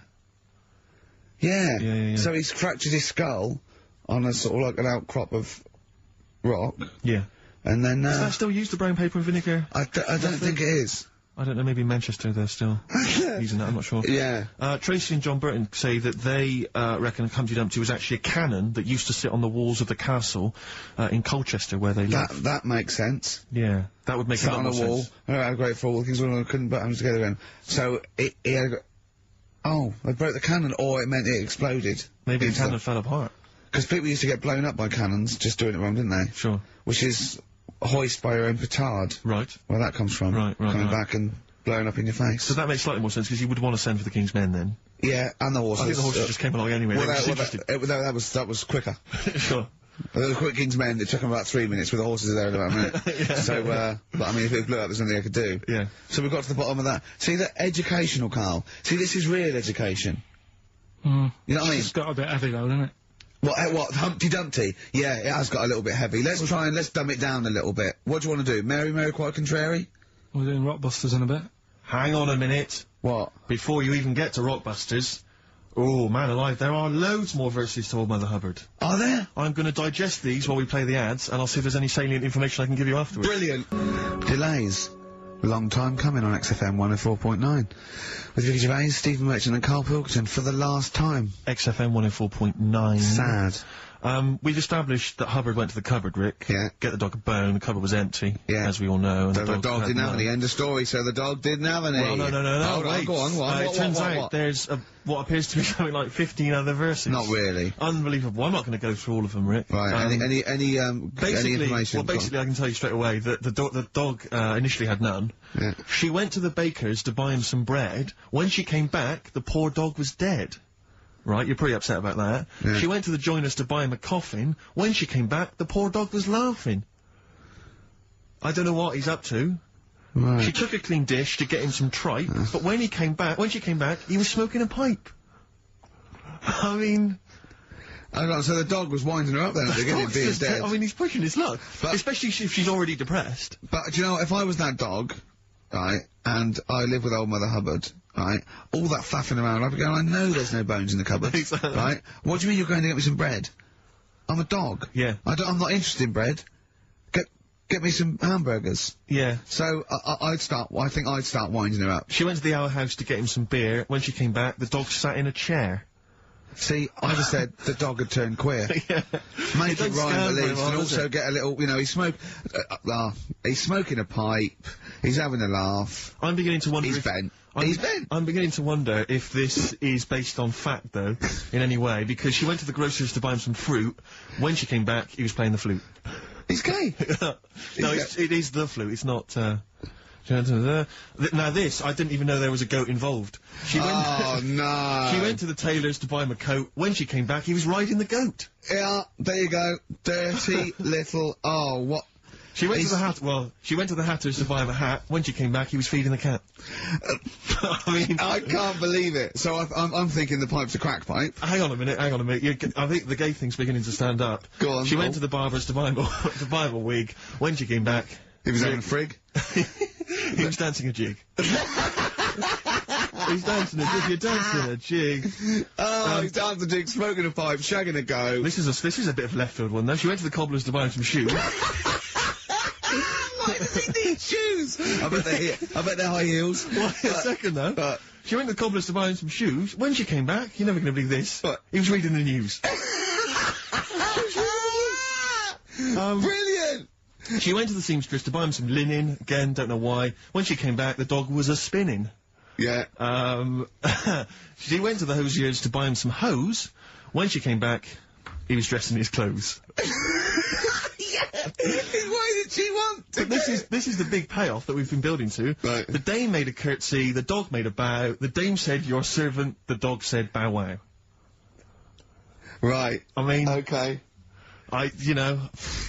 I'm gonna probably do a few more verses during the next song. During the course of the show? Yeah. Listen, before we move on, I should just say that we've had various people saying what was in the bed and what was the final line of the bed thing. Why do they care? It's extraordinary, isn't it? We've talked about politics in the past, great music, we played great songs. Yeah, we've got Monkey News coming up talking about politics.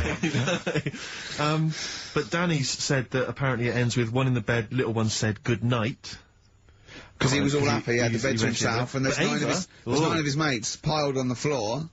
Rick, but Ava counters that by saying, actually, one in the bed, the little one said, come back, because he felt lonely.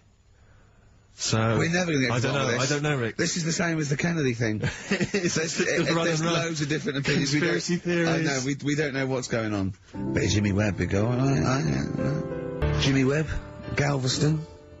Fantastic version on XFM. 104.9. You know what, Steve? I know, you know, people are going to miss the talk about little Chinese fellas, little gay fellas, little monkey fellas, and all that. Yeah. But I think they're going to miss some great tunes as well. I'd hope so. She went to the jeweller's to buy him a clock, but when she got back... What was he sucking? A choc ice. A choc ice, fine. So... Fine, respectable. Yeah. Yeah, I sort of feel like, you know, one thing we've never done, Rick, is we've never pandered to people, but as it's the last show, we've got to give the audience what they want. Blockbusters? Well, yeah, and I was going to say things they don't want as well. And, you know, well, just basically to keep a smile on Karl's face. Yeah. I say a smile, a sort of not quite a scowl. Yeah, he never really smiles. So, yeah, it's just really as a chance for him to have a go. It's like, you know, you indulge an annoying child. The only time Karl laughs is for no apparent reason. Yeah. What do you think, like... What do you mean? Well, sometimes you'll go... and I know you'll be thinking of what a monkey could do. Yeah, it's like people who've had electroshock therapy. Yeah! Oh, it's such tied down biting on something. Yeah. Biting on a big leather pad. Let me just tell you briefly what the prizes are. It's the number. That looks like a piece of shit. Let me tell you, Rick, let me tell you. There's a number of mediocre CDs and DVDs. That is real but tight. mainly, what about this? It's the Lord of the Rings Collector's Edition. Oh. Well, the movies you're thinking? No, it's the Radio 4 adaptation. It's only 14 hours long, Rick. Oh, that is... Throw that away. So, pop that in the bin. So, that is just... Either pop it in the bin or send it to some poor bastard who wins this quiz. Exactly. If you're willing to take part in the quiz, you deserve 14 hours of your life wasted with that Tolkien tripe. So, right.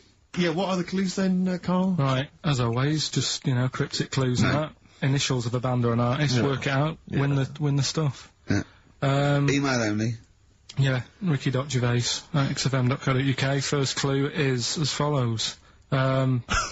The Jamaican fella wrote a review for... It's the good old Jamaican fella. The Jamaican fella. It's the last show and the little Jamaican fella's made an appearance. This normally suggests that you need to think of the answer in a Jamaican accent. Yeah. Or not. Yeah, or not. Yeah, so any hang accent. on. Or an accent. Or pronounce the word slightly differently. Yeah, okay. Yeah, go on. The Jamaican fella wrote a review for Phoenix Nights.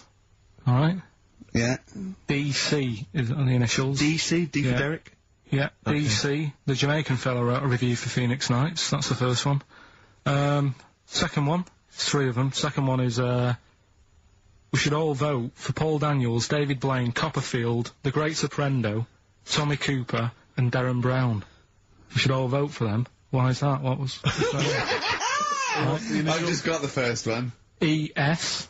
E.S. Right? E.S. Okay. And the last one, Steve, what did your dad do? Huh? Steve, what did my dad do? What did your dad do? Is that the question, or are you asking me? Well, Ricky, what did your dad do? It can work on anyone. What did your dad do? Alright. Right? That's E. Right? What did your dad do? Quickly again, the Jamaican fella wrote a review for Phoenix Nights. Right? DC. Second one, we should all vote for Paul Daniels, David Blaine, Copperfield, Great Soprano. No, but that's important. Right? ES, and the last one, you know, Steve, what did your dad do? Right? Okay. The initial E. Ricky.Gervais at xfm.co.uk. We don't want to speak to you. Please don't phone up. Remember, you could win some Lord of the Rings tripe. Right. There's no more on XFM. Last Rockbusters ever, thank Christ. Thanks no more in their version of I'm Easy on XFM 104.9 with Gervais, Steve Merchant, Karl Pilkington. Rick, for the last time. We've only really got 3 topics of discussion on this show. I think you agree with that. Little Chinese fellas. Little Chinese fellas. Monkeys. Monkeys. And the gays. The gay people. Yeah. We're hoping to cover all those subjects today. Monkey News is coming later. I'm sure we can find something to discuss about gay people. We've done gays, we've done a few gays. I suppose we talked about the dog. Yeah, big time. I think you'll be enjoyable. This is something that's got sent through to us. I'm not quite sure who by, but thanks very much for it. It's a story that was in the press recently. I'm not going to give you the headline. I think it gives away too much. I think, Karl, you'll be particularly interested in it. A farmer in eastern China, here we go. Basically, he paid £1,300, or the Chinese equivalent, to marry a woman, and basically she refused to sleep with him after the wedding, complaining that she felt unwell. 6 days after the ceremony, she tried to run away, but the farmer followed her. He found her in some neighbouring town. They grappled together. The bogus bride's false breasts fell off. And he's hard. It wasn't his hard up his old tricks. It wasn't his hard. Trying to do another show in Chinese this time. But it was a man. Oh, and, no. Apparently, it was an arranged marriage. I don't know who sorted that out. Did he get his money back?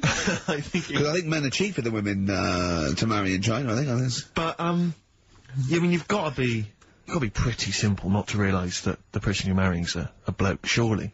Well, no, if he didn't have a little look, what was, you know, in the back of the store, he just saw the shop window, sort of lovely little Chinese lady there. Yeah. Right? You know. The lovely hair, real breasts. There's lumps where the breasts should be. Yeah. I can only assume they are breasts. Yeah.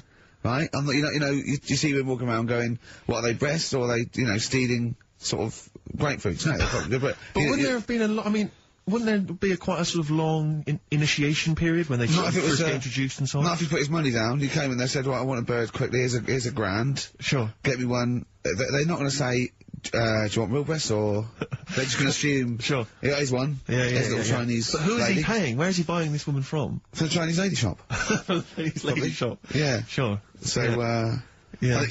There's one in Chinatown, I think. Okay. So, yeah. Not really a town. Not exactly a town, more a novelty street. And the roads are very slippery. Very sticky. I tell you what, though. What? I was looking at their menus when I was walking on. They don't waste anything, do they?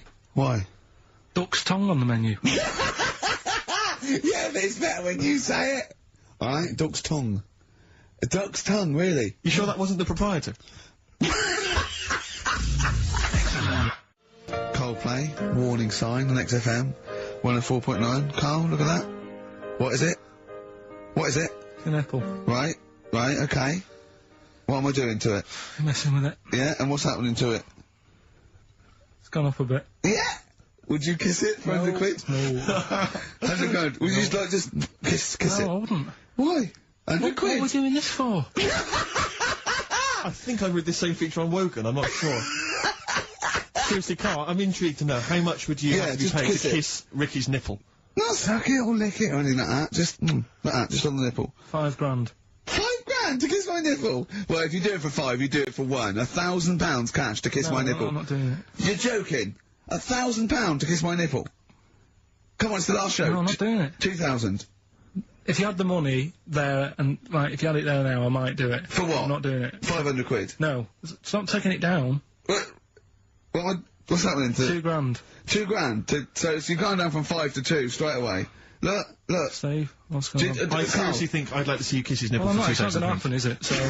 If Steve wants it and I want it, that's 2 to 1. It's not going to happen. I thought it was a democracy, this show. You're not educating Ricky or what? Email in if you'd like to see, or rather hear, Karl kiss Ricky's nipple for £2,000. Because it's not going to happen.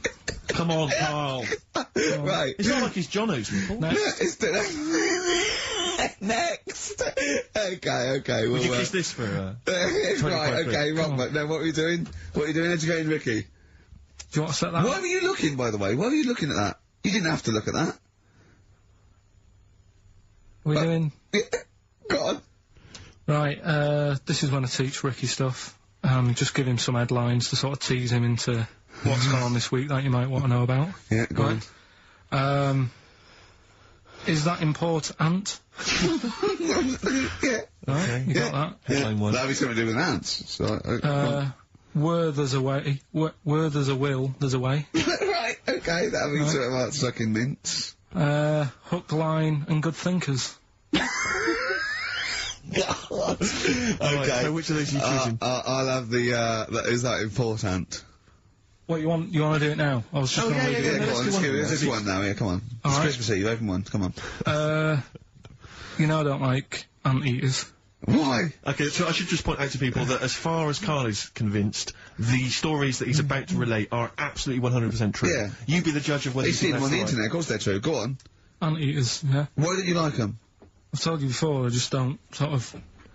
It annoys me that an animal's named after what it eats. You don't need Yeah, but it didn't choose it, did it? Yeah, but if there's nothing else that it can be called, it's like, oh, what's it do? I don't know. What's it eating? It's eating ants, right, let's call it an anteater. It's not good enough. But why are you annoyed at it, though, for someone else calling it being lazy? Because it obviously doesn't do anything else.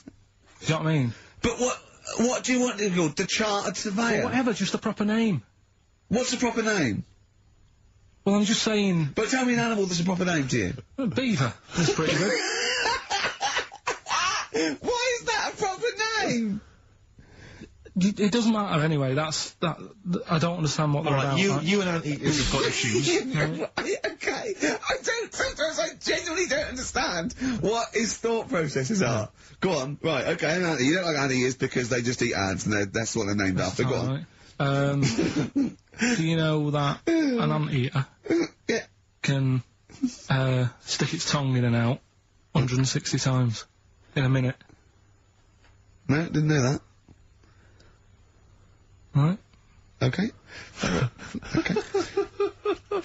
Oh, it's rubbish. Thanks. No, but do you think that's good? I don't know what do you mean? Shall I call Norris McWhirter? What do you mean, do I think that's good? What, compared to what? You see, I read it and thought, so what? So it's interesting. Well, we think it's so what as well. So you still put it down as something interesting to tell me? No, but it's the fact that that is meant to be amazing. I did 148. I did 148 last night in a minute, right? Record! Oh! Well, hold on. There's my nipple. How many could you do if it meant you had to touch my nipple at the end? £2,000. Burn Baby Burn on XFM 104.9.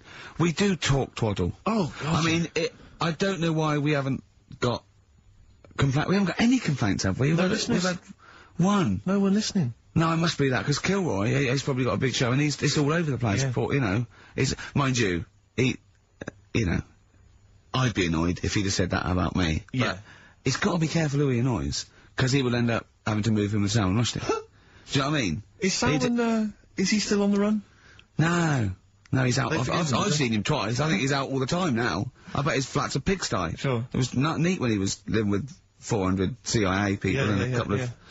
You remember he went into hiding, I think it was mid-80s, I can't remember exactly. Yeah, that's right. He went into hiding, he was in there, he was hiding, basically, surrounded by security guards, confined to his flat for about 10 years or something. I'd have thought so, yeah. Have you ever seen a picture of his missus? Yeah, are you annoyed? Well, I mean, man alive, she's like she's like a former Miss India or something. Stunning. Yeah. Have you seen a picture of him? I mean, he might be a great man and a talented writer and an intellectual fella, but, Jesus. Do something with the beard. Well, yeah, but he's busy, isn't he? What? He's busy writing How stuff. did he pull her? When he was just basically in there? In his flat? I don't know. Internet? Possibly. Just got to know him and then not only married, but dumped her for his, nurse. Extraordinary, isn't it? So he's pulling birds left, right and centre. Well, you know, it's true that I mean, not so much now, but years ago I was not the ladies' man. But you are now. Really. You weren't sort of suave and sophisticated. You weren't, exactly. You weren't the James Bond type that you've, I wasn't the James Bond of TV comedy. Because I remember Karl, when you first met him about 3 years ago, what did you think? Just a bit odd. I love it. And that's coming from him. I know. Yeah. But I'll tell you what used to really annoy me. Talking of, do you remember there was that story? I think it was a world record-breaking attempt. There was a bloke. I think it was up in a car park, in a pub car park, in sort of Leeds or something. No, Mansfield. It was a car park in Mansfield, and he broke the record for being buried alive. Being buried alive. I mean, and he was literally in a casket, like, not David Blaine out in the lovely sunshine with loads of Jonathan Ross waving to you. Yeah. No, none of that. Paul McCartney calling you. You know what I mean? He was buried alive in the dark with just a tube for communication. I think he was buried about 10 feet underground. There's a tube which people would communicate and send stuff put water down and I remember reading the story. I was interested in it. I remember reading it, and there was one element of the story. You would think it was a cheap holiday. Well, you're not going to pay those prices. 400 quid, whole seasons, you're having a laugh. That's nothing. Mansfield car park. And there was an element. It said in the news report. It said that while he was down in the ground, he began and ended a relationship with a woman. While he was down there, some fan who was a fan of what he was doing, he started communicating with her through the tube. I don't know the ins and outs of it, but they began a relationship and it ended. And I have to say, I remember thinking, you know, when you read that there's a man... How did it end? Well, why did you go that this isn't working? That's twice you've stood me up. Yeah. Well, I can't get out, can I? But I remember thinking at the time, you know, as I say, I was not the sort of the ladies' man that I am now. I remember at the time reading it and thinking, there's a bloke, you know, he's pulling women 10 feet underground through a tube. Through a tube. I'm out and about with some of the most expensive hair products on the market. I've got to sit down and ask myself some very serious questions. Oh dear. Extraordinary. I don't know if he did the world record attempt. I don't know if he broke it. I don't know how that happened, but good luck to him. What do you mean a hole though? Like what? A proper thing, or is he moving about? How big is it? No, it was just I think it was just buried alive in a casket. I don't know, just down there, probably laying on his back maybe, just waiting for little bits of water. But could he get out if he wanted to? Well, yeah, he could say, "Can you get me out?" He couldn't just leave and then come back. There was people. So someone's there then? No, they buried him and said, "Well, we better go back in a couple of weeks, see how he's doing." What do you mean, someone's there? Of course, there's someone there. Norris McWhirter for one, I'd imagine, going 3 days, just a few more to go. And why is it Norris or who's alive? Ross or Norris? I think it's Norris. Right, you're thinking of, What's that? It annoys me a bit, all this sort of, you know, getting in a hole and in a box and all that, and people going, oh, that's good. I mean, if he was doing something when he was down there, making something or whatever, you'd go, that's quite clever, but I don't understand all the fuss about... I don't know, people are just making a fuss about things that aren't that clever these days. It's just... You know what I mean? I don't reckon he beat Anne Frank's record. No, I think she's got the record. I know, yeah, and she did something, she wrote a book. So you must think that she's pretty good then. Yeah, but at least she did something. Yeah, I know, yeah. That's what I'm saying. That's what I mean. There's some fuss, about a woman who's going up Everest on a bike, right? Someone's walked it. That's harder than going on a bike. No, it's not. Of course it is. Of course it's not. Of course it is. Not Walking's uphill. better than... Riding about on a bike's better than walking everywhere. Yeah, but not uphill. Well... No? Don't agree with me. Why do people get off their bike and walk it up a hill? They don't always, I see people... No, but why do they? When people are going up a hill on a bike, but they get off and push the bike... Just saying. No, why is that? Doesn't matter. Do you think it's because it's harder? They go, I'll tell you what, this would be a lot easier on the bike, but I'll tell you what, I want a bit of a challenge. I'll get off and walk up this hill. You dopey. Go along then. Clap for her and that. You know what I mean? When someone's doing a London Marathon in a car, you can go and clap them, because that's just the same as far as I'm concerned. It's not hard. Play a record. Imps. So Alive. Ryan Adams on XFM. 104.9. Ricky Gervais. Steve Merchant. Karl Pilkington. For the last time. Well, you might do some other stuff later. Oh yeah, I mean, yeah, for a little while at least. Well, we won't be around for, foreseeable future. Better things to do, bigger fish to fry. Well, you got your music show that you'll do, that should be good. Yeah. Yeah. As if the other radio stations are more interesting. I think we've just got enough energy left for the last 35 minutes. Yeah. We've given them a lot, Steve. We've given them a lot. We've come in here, week in, week out, every Saturday. Never late. We've always given them, 30%. Really pulled it. We've got 30% of energy. Yeah. How did that start? People going, you've got to give 110%. Yeah. It just my heart sinks. And I go, 100%. I say, you've got to give 110%. I can't. I'll tell you what, I probably won't even give 100, because you never know. But I'll give as close to 100 as I can stand. Yeah. And that's all I'm saying that to a drill sergeant. Yeah. I'll tell you what, I'm going to give nearly 100. And that's, that's more than most, I think you'll find. Maybe if you appear on Celebrity Fact Club. Well, I don't think I need to, do I? Karl, do you think I need to go on that? When you had your nipple out. It was pointing downwards, was it? A little bit. Even though it was erect, it was pointing toward my knees. Can I just point out that we've had more requests for Karl to kiss your nipple than we have answers to Rockbusters? Ain't gonna happen. Well, it's the last show, Karl. You've got to give the punters what they want. In the webcam, and just a little peck on the nip. A little Karl, peck. that is just out of order. The show must go on. You've got to give people what they want. I'm doing it. Why? Why not? What's wrong with lips on nipple? What's up with lips on nipple? You hear about stuff like this, and then, like, I might enjoy it, and then next thing it's like, Suzanne, can you leave? Because, do you know what I mean? I like fellas. So that happens, isn't it? That sounds like an episode of Kilroy. Oh, God. Oh, Emma. I'll tell you this. Pilkington, are you thinking? I'm thinking exactly the same as you're thinking. I was reading the paper today. The show's been axed. It's axed. But they're keeping the show on at the same time. It's going to have a different name, different host. Hello. Pilkington. Come on. Hello, welcome to Pilkington. Oh, Karl, what would you do? If we give you a subject, will you just run through what you might say about it, or what questions you asked? Well, what sort of stuff? Okay, sort of like, Steve's, 15, I'm 15, and my dad wants to have a sex change, so I'll play the dad, right? I'm Jeff. I'm Jeff from Luton. I'm, a 54-year-old plumber. And, I've decided, and this is my son, Paul. Paul. Paul, you sure to be Paul? Yeah, I thought it to be Paul. Okay. Yeah. So ask me some questions. So what's going on? Well, I'm not happy with this body. I've always felt that I was a woman trapped in a man's body. Have you? Yeah. Oh. Yeah, and, I think I'd be happier, as a woman, and, you know, it's for him to accept it, really, because I'd have accepted anything that he wanted to do, or, you know, and it doesn't change anything. Not no, I know, but I mean, it won't change anything. You know, I still love you, and I'll still be your father. I can't believe I agreed to come on national TV. I'm going to get taken out of me at school. Really? Man alive. Well, you know, with that, you got to go through lots of stuff. But I mean, don't think of me any different. What does Mum think of all this? Well, Mum doesn't. She doesn't want it really.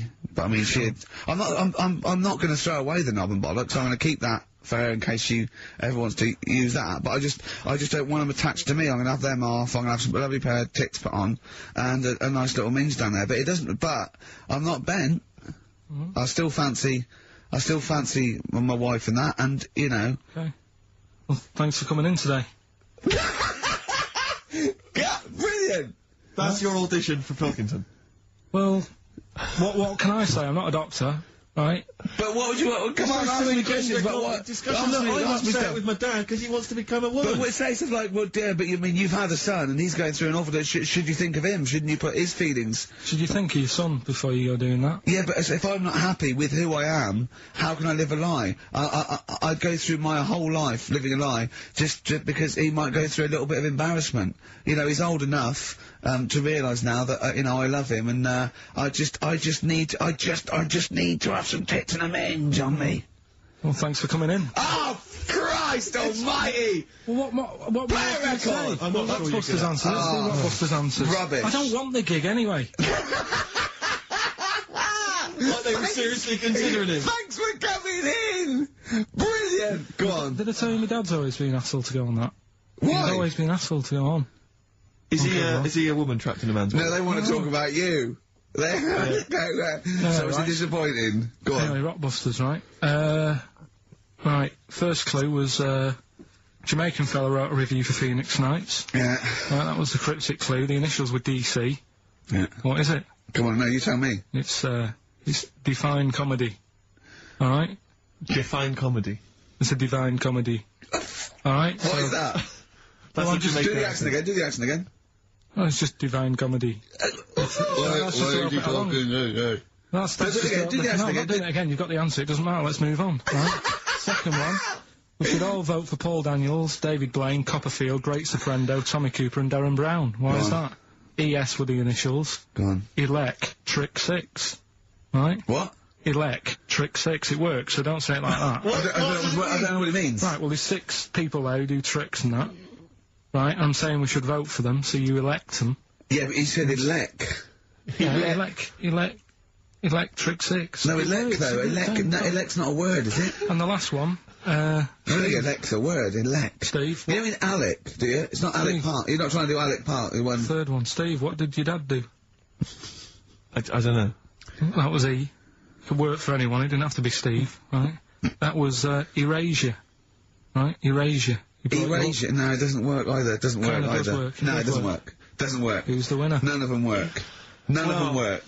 Another pile of crap. For the mind of little, stupid...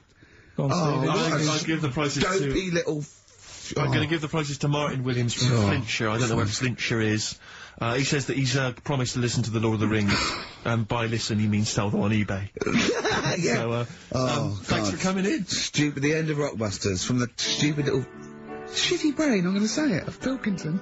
Possibly my favourite song of all time, after the Gold Rush by Neil Young, and that's for, Karl's lookalike, Boyd, who's, actually on Justin Lee Collins' show after us. About 5. He's not really a lookalike. He is. Yeah. He's got a bald head. More like Gandhi. He's in a toga, he does. A little bit. I don't think Gandhi wore a toga. No. So what are you, What did he do? Oh, dear. Well, he just sat around, to be honest, Karl. Didn't want to get involved. Didn't do much. Just said, don't have a go, just be careful. Yeah. Don't go mental, don't start fighting, let's all calm down a little bit. He's the one in the pub that goes, okay, stop this, stop mucking around. We were educating Ricky earlier, Karl. I wonder if we should resume that, as the clock is ticking away. Alright, you've got 2 bits of info that you could be, leaving the building with today, right? You've got, where there's a will, there's a way. Yeah, I have that one. They've brought out this drug or, sort of tablet or something. Yeah, you've got to do it then, yeah, go on. Carefully researched. Yeah, brilliant. Which means, like, an 8-year-old woman can have a kid. What do you think of that? No, it doesn't. What are you talking about? You can inject a woman with something, 80-year-old, and it means, you know, she's got more time on her hands now and that. It's better to have a kid. She can have a kid later on in life. I just realised, where there's a will. Yeah. Very good. Very good. Right, well, let's just move on from that, because it's clearly drivel. No, it's not. I think it's a bad idea. Of course it's a bad idea. I'll even give you that it's true and possible and might even... It is true and possible. Okay, it's not even recent, it's like a few weeks old. Yeah. Okay. Well, it's terrible. No, you shouldn't do it, yeah. Alright, what's the final educating Ricky? So far, I'm not impressed. Get her a cat. Yeah, get her a little Pekingese. Don't let her have a child. Yeah, but it's meant to get you thinking, like you're saying, well, she shouldn't have a kid. By the time he's 5, she'll try and pick it up and her arms will break. Whose arms? Moving on, what's the next one? Would she get a breastfeed? Yeah, and she'd be able to do it standing up while he was on the floor. Talking to nipples.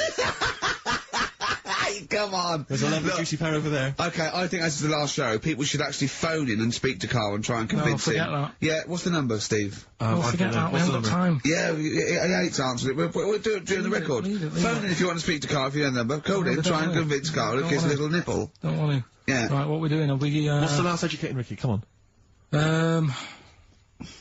Hook, line and good thinkers. Brilliant, okay, yeah, sounds good. Go on, what is it?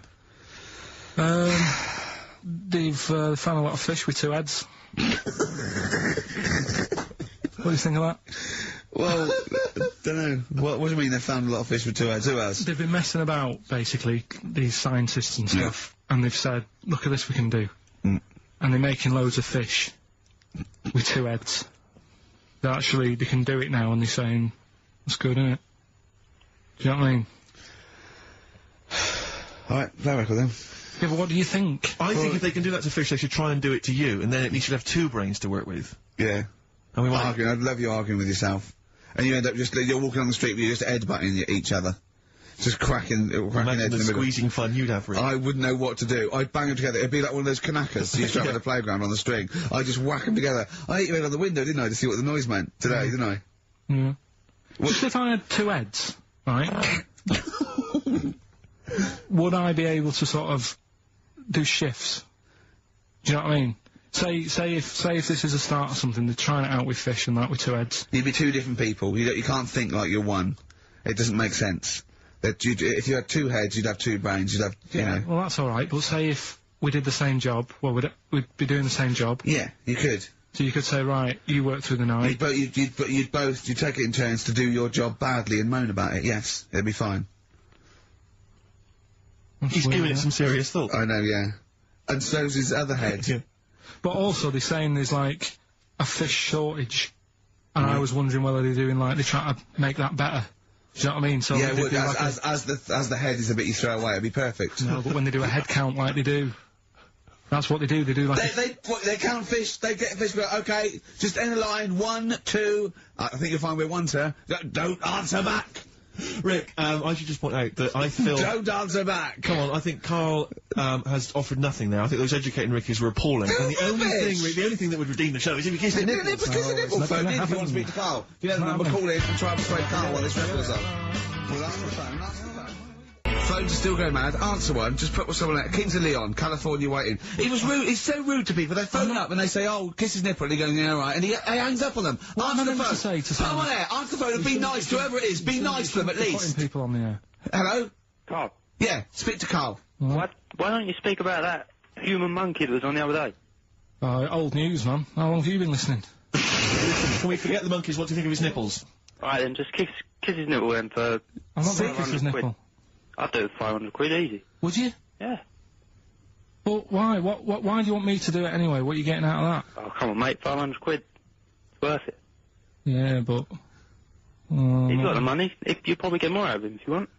It's not about the money, really. 500, think of Suzanne. Suzanne, you'd come on 500 quid and go, there you go. Just kissed his nipple, 250 quid each. She gives me more. I'm not, it's not happening. Right, it's not happening. Did you just cut him off then? Well, there's another fella there. Who's that? My name's Linda. Right. Alright, Linda, you alright? What would make your day, Linda? If Karl actually gave it a lick, not just a kiss. Forget it.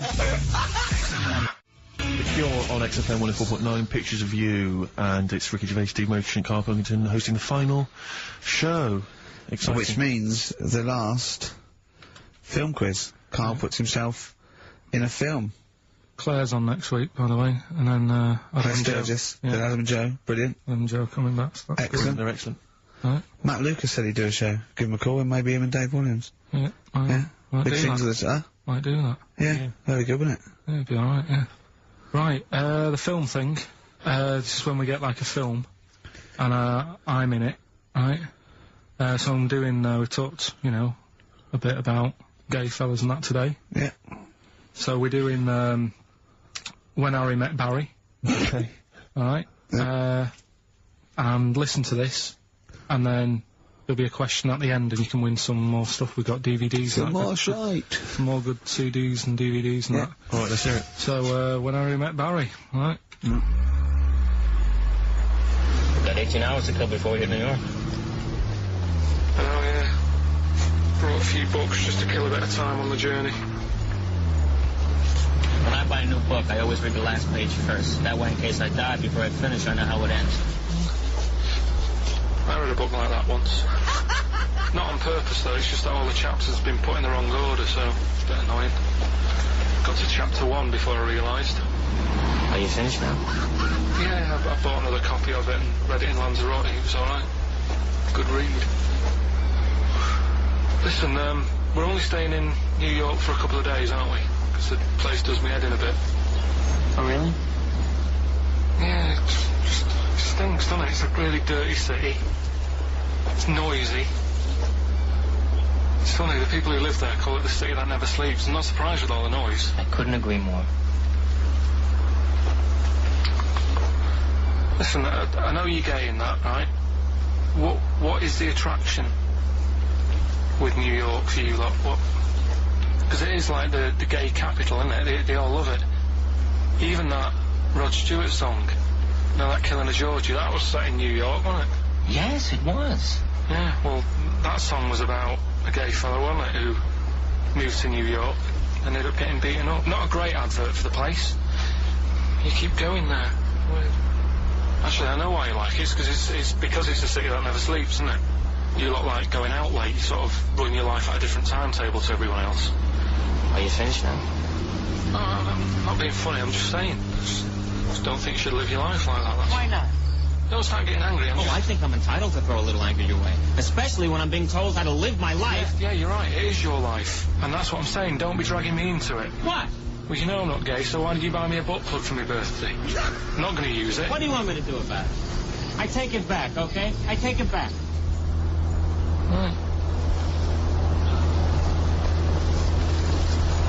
Want to spend the night in a motel? No. Why not? Because you're gay and I'm straight, that's why. Why aren't you seeing anyone? Well, I'm seeing Suzanne again. We only split up for a few weeks when she had that funny haircut that made her look like David out of Slade. It's grown again now. She looked weird, didn't she? Well, but forget that. Anyway, don't want to share a bed with you again, not after last time. Oh, jeez, what are we supposed to do? This isn't normal, mate. Pull over. All right, Forget it. all right. Don't you... I don't want to talk about it. How was that pull pub? over. Just pull over here. Fine, but let's There's nothing. I'll get a B&B. And by that, I mean bed and breakfast. Not bum and bollocks, as you call it. Get one thing straight. Not interested. See ya. Oh dear. Excellent. Oh, little Karl Pilkington. When Harry Met Barry, it's a classic film. What's the, What song was I talking about? That, you know.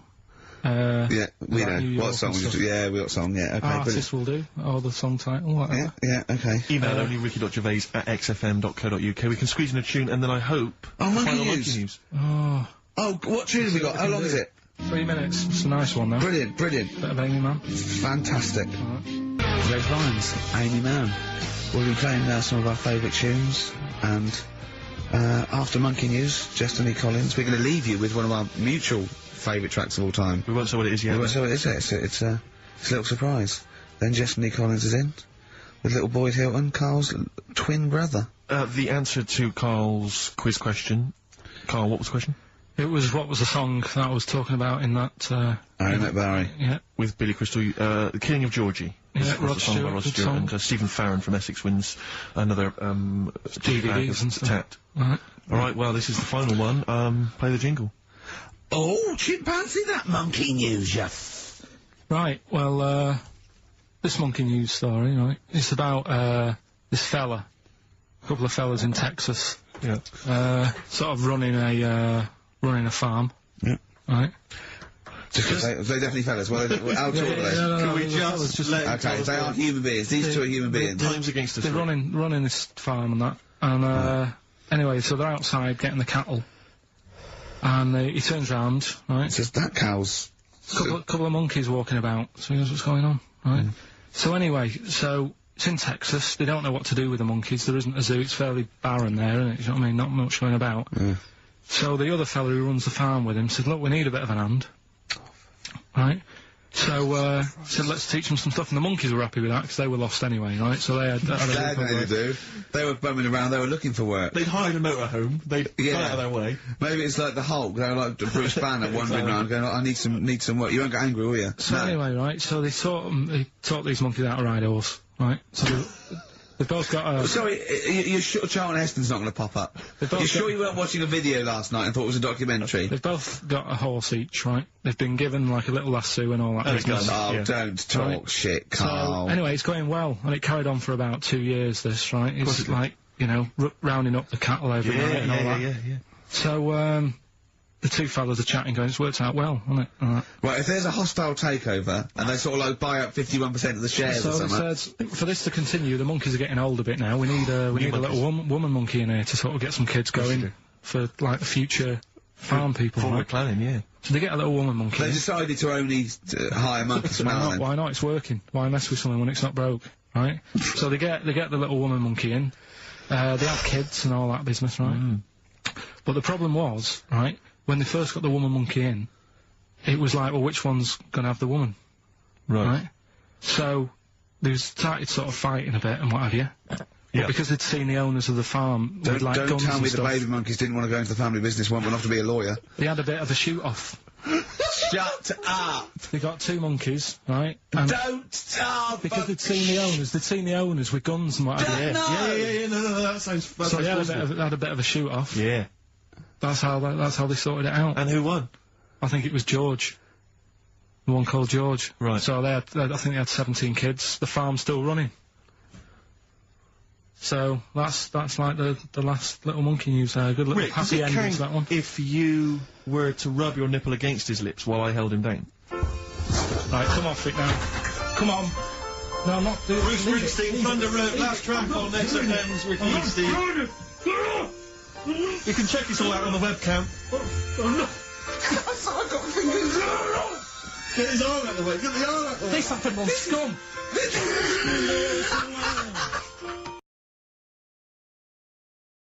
Since you've been gone, by Rainbow. Since we've been gone, Steve. What's been going on, mate? Well, so much has happened, hasn't it, in the world?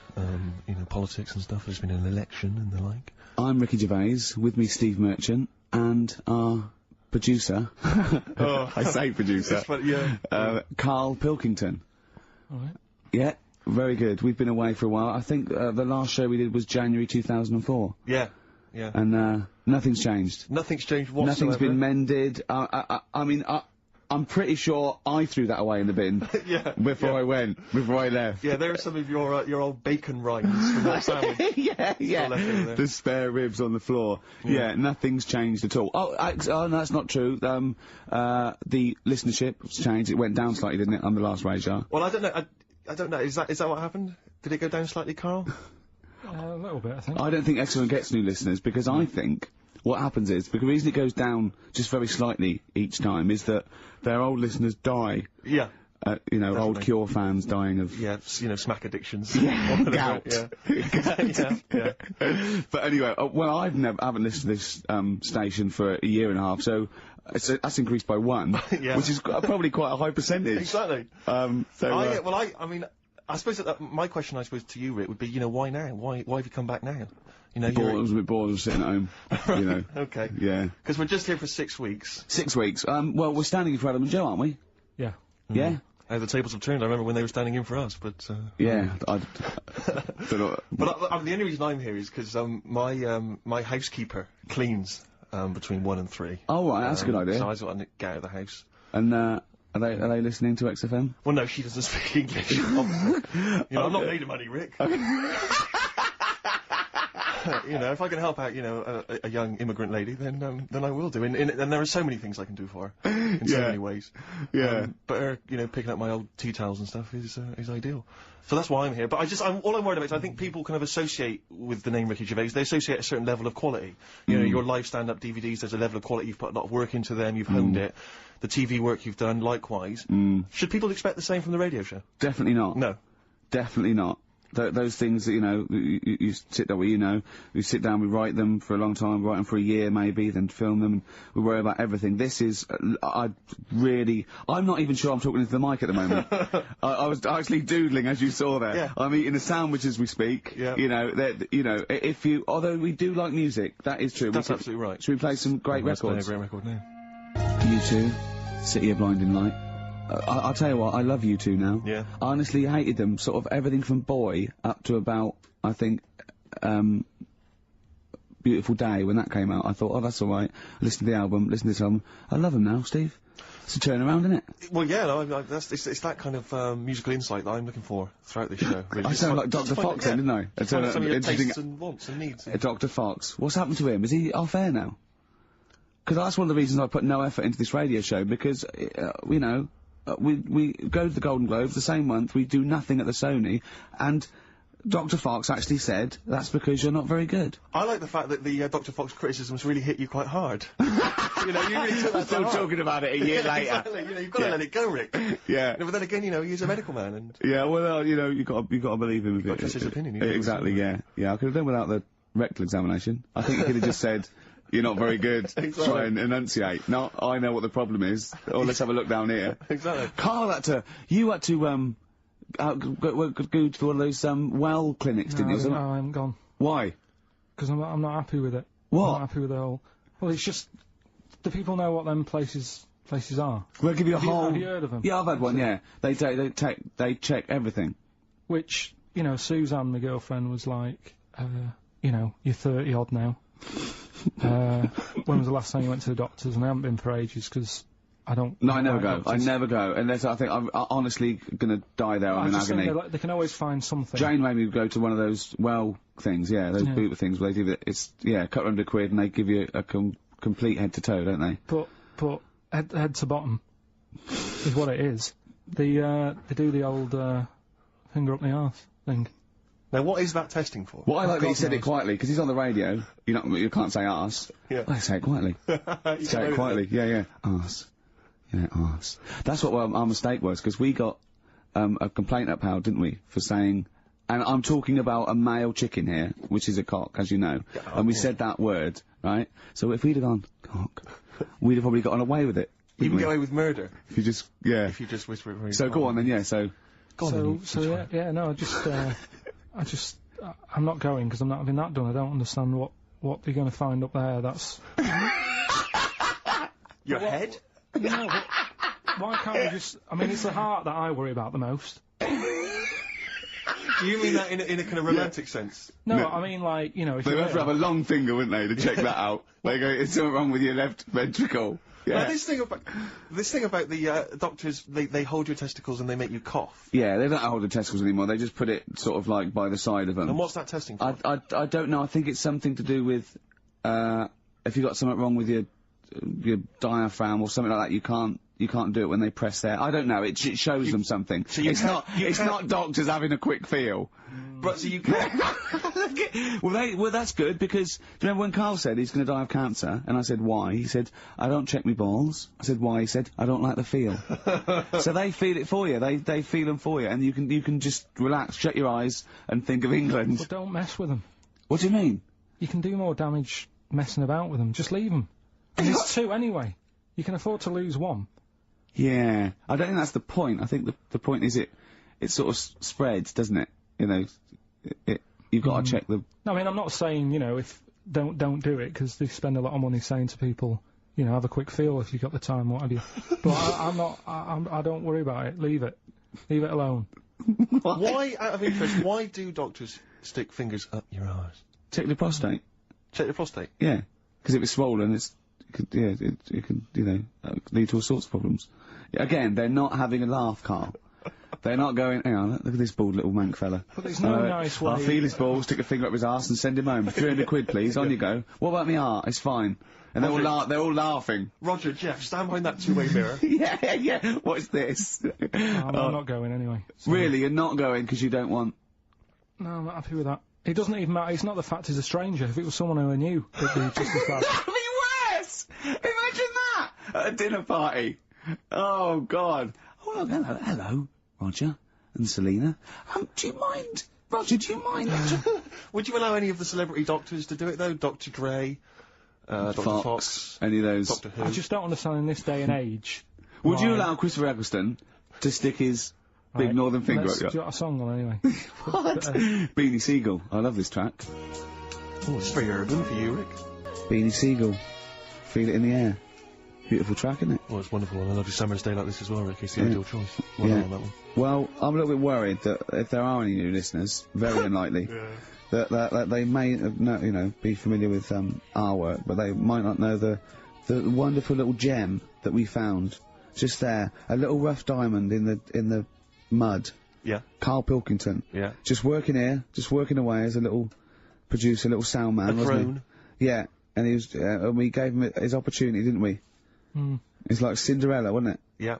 And he grasped that opportunity, didn't you, by the horns, and 3 years later, you're exactly where you started. So, good work. Got Mondays off now. Well, I thought maybe a useful way of introducing the mind of Karl Pilkington to our new audience. You use that term loosely. Yeah, when I say mind, I don't... Yeah. Yeah. I thought... Look at his face! Oh. There is a website. Have you got the website? Oh, there's address? a website that we just found. Right, Karl, what is the address? If you are unfamiliar with what Karl looks like... Please log on to this now. Log on to this website and stay tuned, but log on to the website because you'll see Karl's face, you'll see some of his pearls of wisdom. Yeah, now what's the address, Karl? Freewebs.com. www. Yeah, freewebs.com. Freewebs.com. Yeah, / Yeah. The-K-Man / The K-Man. It's complicated. It is, yeah. Do it again, say it again. Get a pencil now, they've all got a pencil now. Freewebs.com. One word. Yeah. / the-K-Man / Now, when you say dash, is it a dash or is it is it in the middle? underscore? Is it underscore? Is it in the middle of the word, or is it hover in the middle of the word, or is it at the bottom? It's just a line and that. Yeah, I know, but is it an underscore or is it a dash? Try both. He copied it down! Have a go. That's the sort of level we're talking about! Well, already you've got some insight into the mind of Karl Pilkington. Yeah, absolutely, yeah. But I thought what we should do is we could hijack... Imagine that! Imagine Bill Gates! Yeah, or a teacher. In an exam. Pop down both. Multiple choice! Yeah. Yeah. Right, okay. But anyway, yeah, if you're a reader of the Weekend Guardian, you know there's this thing called the Q&A, which they give to celebrities and thinkers and the like. And basically it's a series of questions they pose to people each week, and it's the same questions, and it gives little insight into people's minds, the way they think. What thinker, philosopher is in this week's? It's the lead singer of Feeder. So, you're in good company, Karl. No, I like Feeder. No, fine. I love Feeder. So, Karl, I'm just going to fire a couple of these questions at you. We'll maybe drop them in throughout the course of the show, just to try and get a sense of who you are. So, here's the first question. All right, you got your thinking head on? Go on. You Wurzel. What is your idea of perfect happiness? What, for me, or...? Already? No, Ronnie Corbett. No, but what... Do you mean, like, what will make me happy, or for everyone to be happy? No, what would make you happy? Maybe maybe that's the answer. Your idea of perfect happiness is everyone being happy. I don't know. What would make you totally blissfully happy? I imagine it's a 24-hour monkey channel on, like, the sky. Yeah! Okay, go on. A never-ending popsicle. Go on.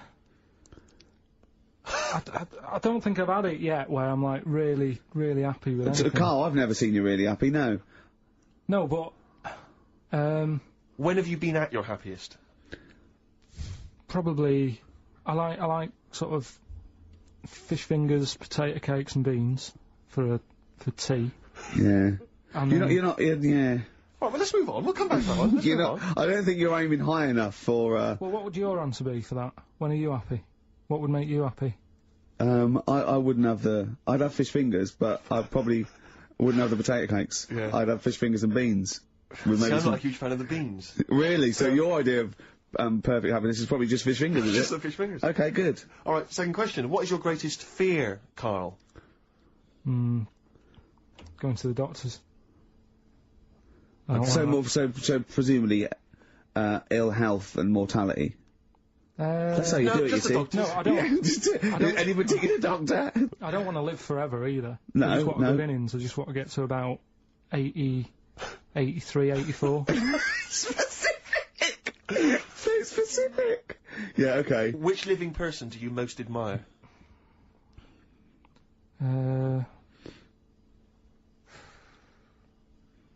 Which person throughout any time in history do you most admire? Winston Churchill's pretty good. You like him? It's very good. Why? Right.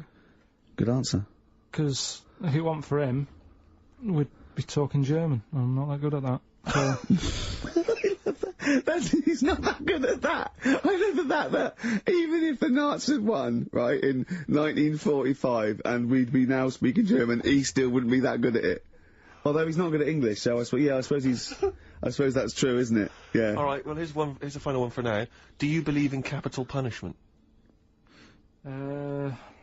That's not it in Dr. Fox over the head with a stick.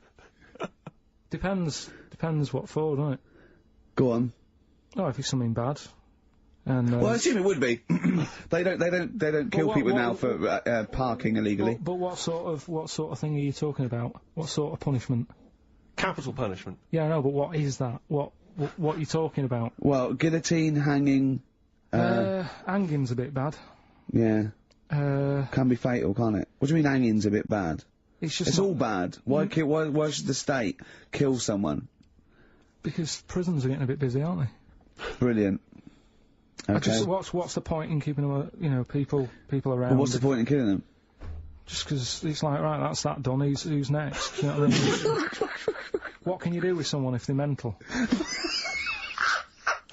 Employ him on a radio show! Yeah! Right, next question. Play a record. Okay. We'll come back to the questions. What do you want? What have you got in here? Rick, I know you're a massive fan of the Thorns. Yeah, but maybe you're less familiar with the different elements of the Thorns' solo work. No, There's a track from Matthew Sweet. Oh, yeah. XFM 104.9, Matthew Sweet, and a song called In My Time, Ricky Gervais, Steve Merchant, Karl Pilkington. It was great, that. Yeah, just asking Karl some of these Q&A questions. This might be my idea of perfect happiness, being in a room with Karl Pilkington. Yeah. Just what I just watch him look around. When you're talking, he looks at you, and it's like, you know when the owners say, it's like the cat can understand what I'm saying. Yeah. It's like he's on the edge of that. He's on the edge of that. You think he can. And I know he understands the words, but I don't think he understands the full impact. He never, whenever you say something to him, it might be some, you know, a revelation or something, he always picks up on the wrong side, you know, well, that's not the important bit. Do you know what I mean? He always goes... It's a bit like having a 14-year-old French exchange student. You know, their English is not amazing, they roughly understand you, but they're trying to piece together what you're saying. Exactly. But it's great. You see, the thing about Karl is, and don't take this the wrong way, I like him because he's stupid, in a way. No, I'm not being funny, but do you know what I mean? But even though I think he is considered stupid, some of the things he says, I think borders on the, I don't know what the PC term is, the retarded. Do you know what I mean, Karl? Anything in particular you're thinking of there, Rick, when you think of the... Well, he was talking to me the other day, because I'm trying to write a show called Science, and he's sort of going to help me out with some of the research, and I want him to do some on the DVD for it, right? And he was talking about it, and he was talking about, he says that in the future, they reckon we'll be able to, soon, he said, they'll be able to take us into space, and it's going to cost us £150,000. He said, what's the point? There's nothing up there. He said, when they went up there, right, he said, when Louis Armstrong went, in 1966, right, he said, it was nothing there. So there was him, a fella called Buzz, there was one and third bloke that didn't even get out of the spaceship. He said he went all that way, he didn't get out to stretch his legs. How good can it be? Forget it. That's him summing up space exploration. Don't you agree with that? What's the point in going up there? Because you're Are we talking about the finger in the arse again here, or space? No, what is the point in going? Because you're expanding, you know, human endeavour, aren't you, and the human understanding of the world and the universe. It's like, what else are we going to do as a civilization, as a people, if we're not constantly searching and, you know, and reaching out into the far distance? But there's nothing there, then. I know some people you grew up with that haven't left their street, but that's not everyone. But what is it? What do you mean there's nothing there? That what has got to be there for it to be worthwhile? Like, just something. What, I mean, like, to be honest, what would you be happy with finding out on the moon? The video? Just something. I don't think they looked hard enough anyway when they got there, because they seemed to get out, have a bit of a dance about, and then they came straight back. And I sort of think, you know, did they look properly? It's not a day trip, is it? But what I mean But they is... took that car out there, didn't they, and drove around a bit? Yeah, but only a little bit. What I mean is, say if an alien landed in Africa, there's not much there, so they'd go... What do you mean there's not much there? Well, it's a bit barren, isn't it? What, Africa? Just in general? Well, so anywhere like that, desert or whatever, what I'm saying is, have a good look round. Probably where all life came from, and probably 500,000 species of animals live there. Buildings and that, and stuff. Oh, buildings. Well, just stuff. Yeah. I mean, did they look properly? Or did they just land, get out, go, oh, bit dusty, whatever, right, let's go back? I just think it's a bit pointless. Especially when we haven't done everything there is to do here. Go on. Well, I don't know, but I'm sure there is stuff that needs sorting out. Well, I know the place that there's no medical man has been. In this room. Yeah. There's definitely an unexplored, cavern. Sitting right in front. Alright, Steve, would you go to the moon if someone said there's a space? He doesn't march at a concert because he's scared his glasses will fall off. Of course he wouldn't go to the moon. They'd spin him round in training, his glasses would come off, and that'll be it. He'd feel sick. My worry is I'm not sure would I be able to wear him under the helmet? Imagine him! Like, I went paintballing once, and I had to wear the glasses underneath the mask, and of course it was a bit hot weather, it was awful, it was steamed up in there. Still, I couldn't see anything, I got shot straight away, I was out of the game, it was pointless. You know, it cost me like £8. Yeah. You don't have to be that fit anyway, do you? You're only sort of sat there. Well, not, well, yeah, but what are you talking about? Think of G-force alone and weightlessness. Of course you've got to be, what? Yeah.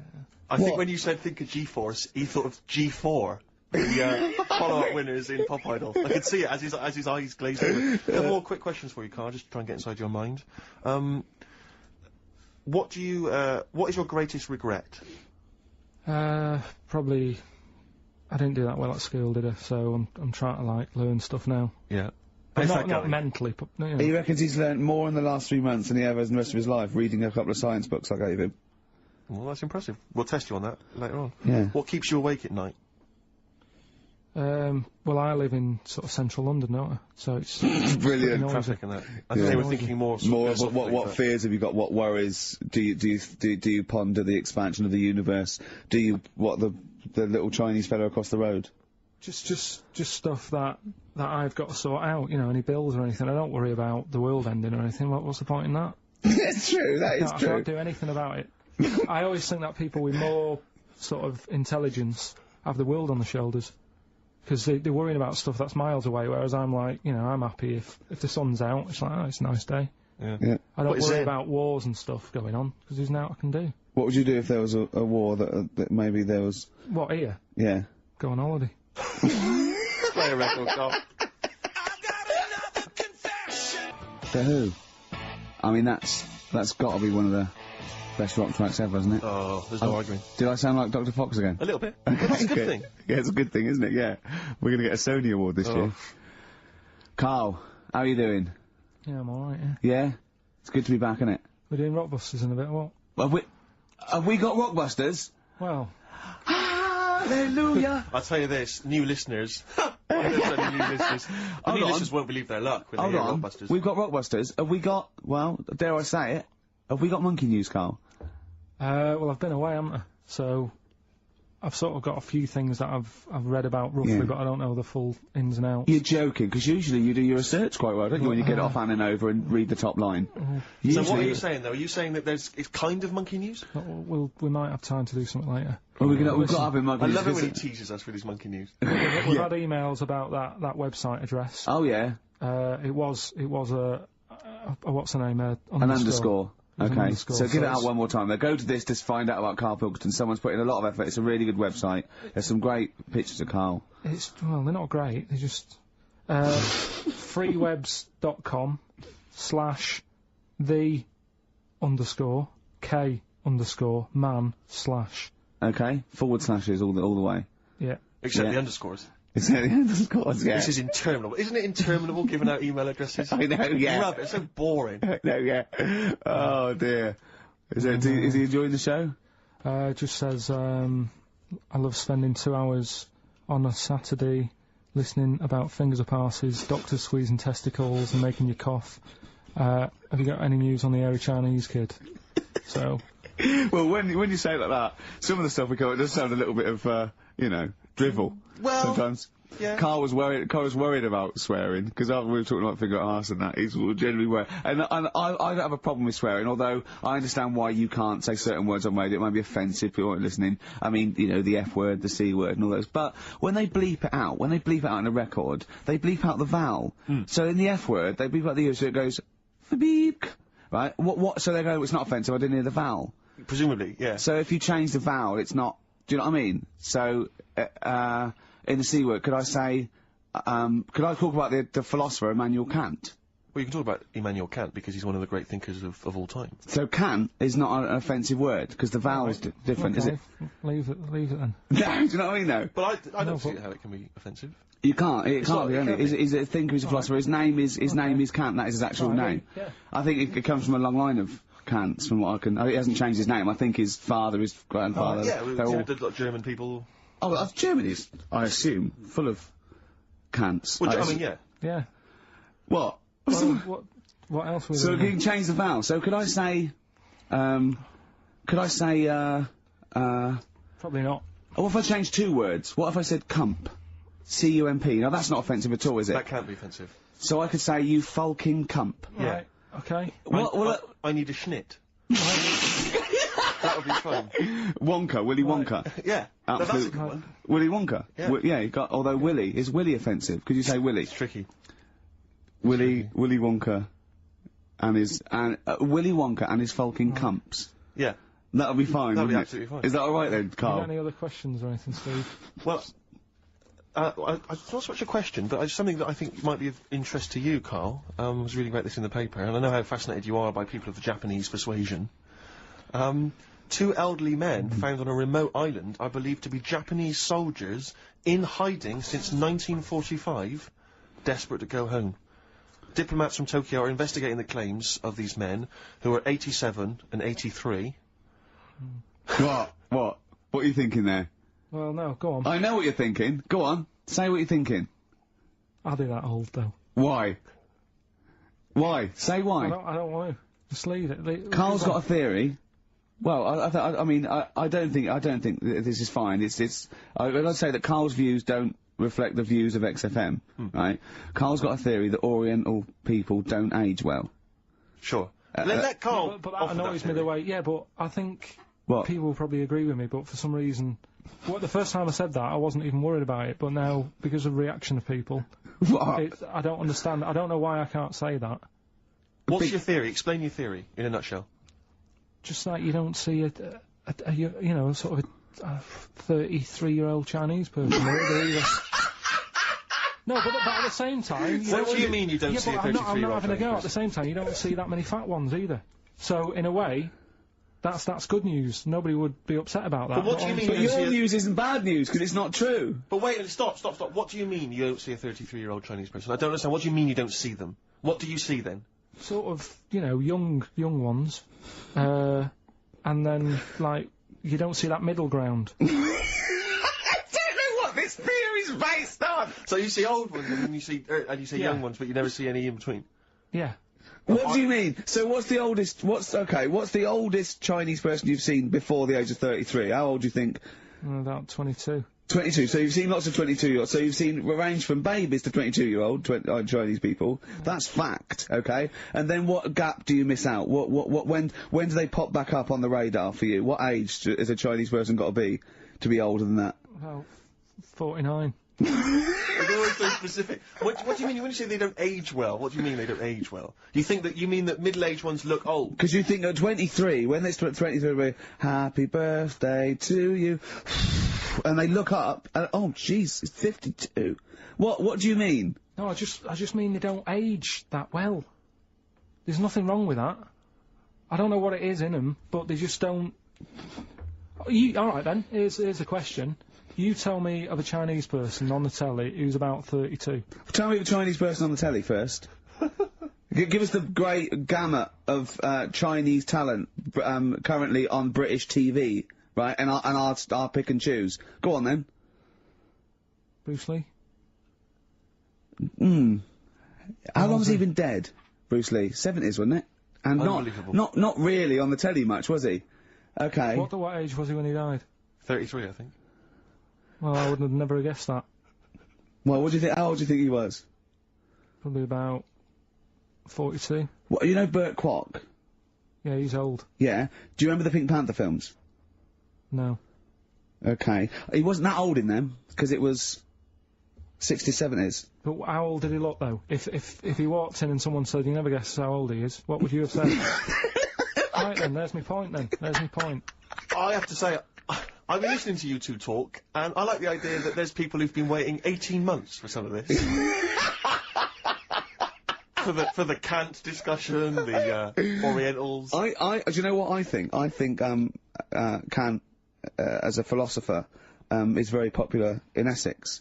Because I hear him saying his name all the time whenever I go through. What? They're all shouting this and that. Kings of Leon on XFM. Karl. Gervais, Steve Merchant, Karl Pilkington.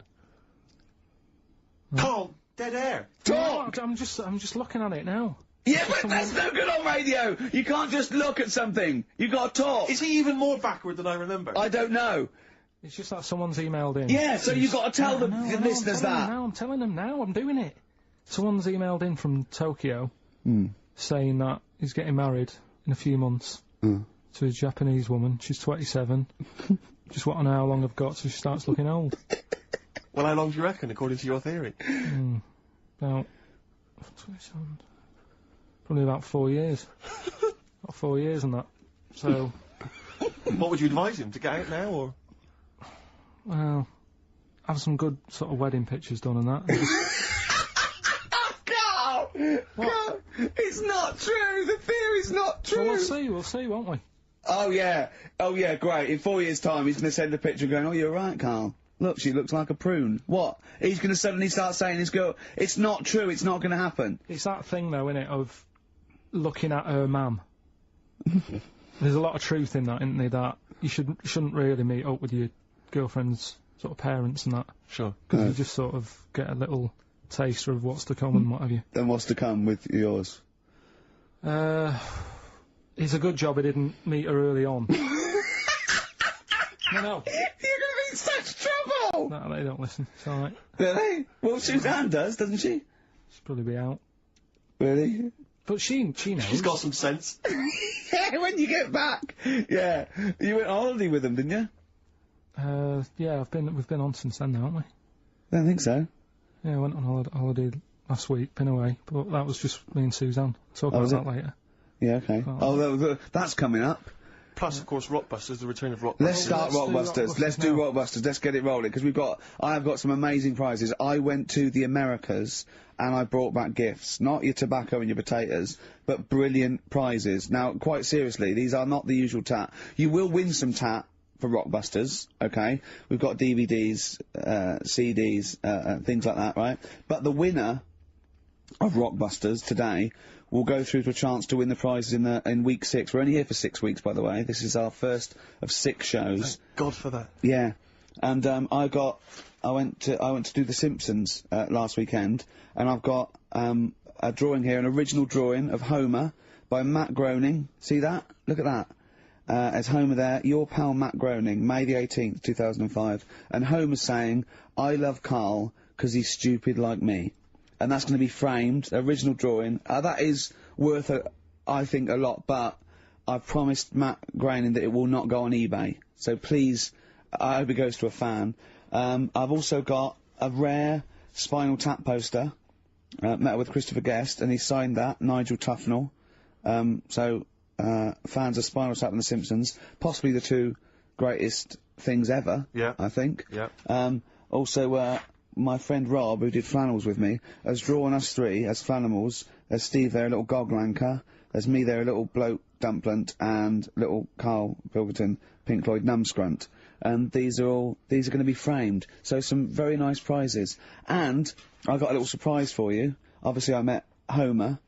Press that little button there. Listen to this. Hi, this is Homer Simpson. I like Karl and his perfectly round, bald head. If you put 3 holes in it, it looks just like my bowling ball. Brilliant. Actual proof that you've met the people themselves, that the prizes are bona fide and genuine. But don't enter this week's Rockbusters thinking you're going to win those prizes automatically. No. This week you just win the usual tat. What is the tat, Steve? Well, we'll talk about that shortly. Okay, but you go it's worth waiting forward for. to the big showdown, the big final competition in week 6, where you get the chance to win those. One person wins all those beautiful so just everyone goes in the collectible draw. prizes. Yeah, everyone. Yeah, the winners of each week go into the draw. What is Rockbusters, Karl? We've whet their appetite. I think play a record and maybe some wonderful adverts and then come back with Rockbusters. It's that kind of teasing that has made this a potential award-winning show. Bronze, I think, next year. Can we just swap that round and do ads and the song? Whatever way suits you, mate. Go on. XFM 104.9, Magic Numbers, Ricky Gervais, Steve Merchant, Karl Pilkington. Well, I'm a little bit worried. I've just got to warn the listener, if we suddenly just go off air, right, it's because champagne is pouring down a hole where there's loads of wires into the desk. 'Cause Steve... Yeah. Getting ready to open this champagne, right, just took that wire thing off, just put it there, of course, because it's warm, it just exploded everywhere. Yeah, I should explain now, I didn't bring in champagne to toast our return to the radio. I mean, I'm not an idiot. But, actually, from Focus PR, Ashley has rather nicely sent us some Lindauer sparkling wine, and I'm just trying some, and it's really quite refreshing on this summer's day. So if you're perhaps working for some kind of PR agency, you know, or any kind of company, and you want to send us stuff which you want us to shamelessly promote on air, then feel free to do that. So you're just looking for free stuff? Yeah, I mean, you know, electrical goods. Okay, it's not just like champagne and Definitely stuff. not. Because I was going to say, if other champagne companies... What's that champagne company called that they sent us for free? Lindauer sparkling wine, which I imagine is available now. Yeah, so other champagne companies feeling jealous could send you some and you'd mention it. I don't want to exclude anyone from this. You know, anyone is welcome to send anything in. Brilliant. And as I say, I'm particularly interested in sort of designer goods. Okay. You know, the Apple Mac people, they're welcome to send anything in. Now, what's annoying about that champagne opening like that is that, as you know, I've brought my camera in, and I wanted to film you opening that onto Karl's head. Got the cork. Rick, I got another bottle. Have you ever? I don't want you to miss out on an opportunity like that. That's a bit of a waste of champagne, opening 2 bottles. But Karl, would you mind? Because that would have made a cracking noise against your head, that cork going off. and because it's such a lovely bald little sort of dome. Yeah. We'll put your head right down. Yeah. He'll open it. We'll see what the cork does, and I'll film it for like a website or something. Maybe we'll make that the finale of today's show. That'd be great. Yeah. Okay. Sponsored by Lindauer Sparkling Water. Oh yeah, the sound of a cracking cork against Karl's skull, sponsored by Lindauer. Sponsored by Lindauer, available now. Great. Right, we're doing Rockbusters then. Oh, okay, now you should explain briefly what the concept is, Karl, because there might be a few new listeners. It's Blockbusters.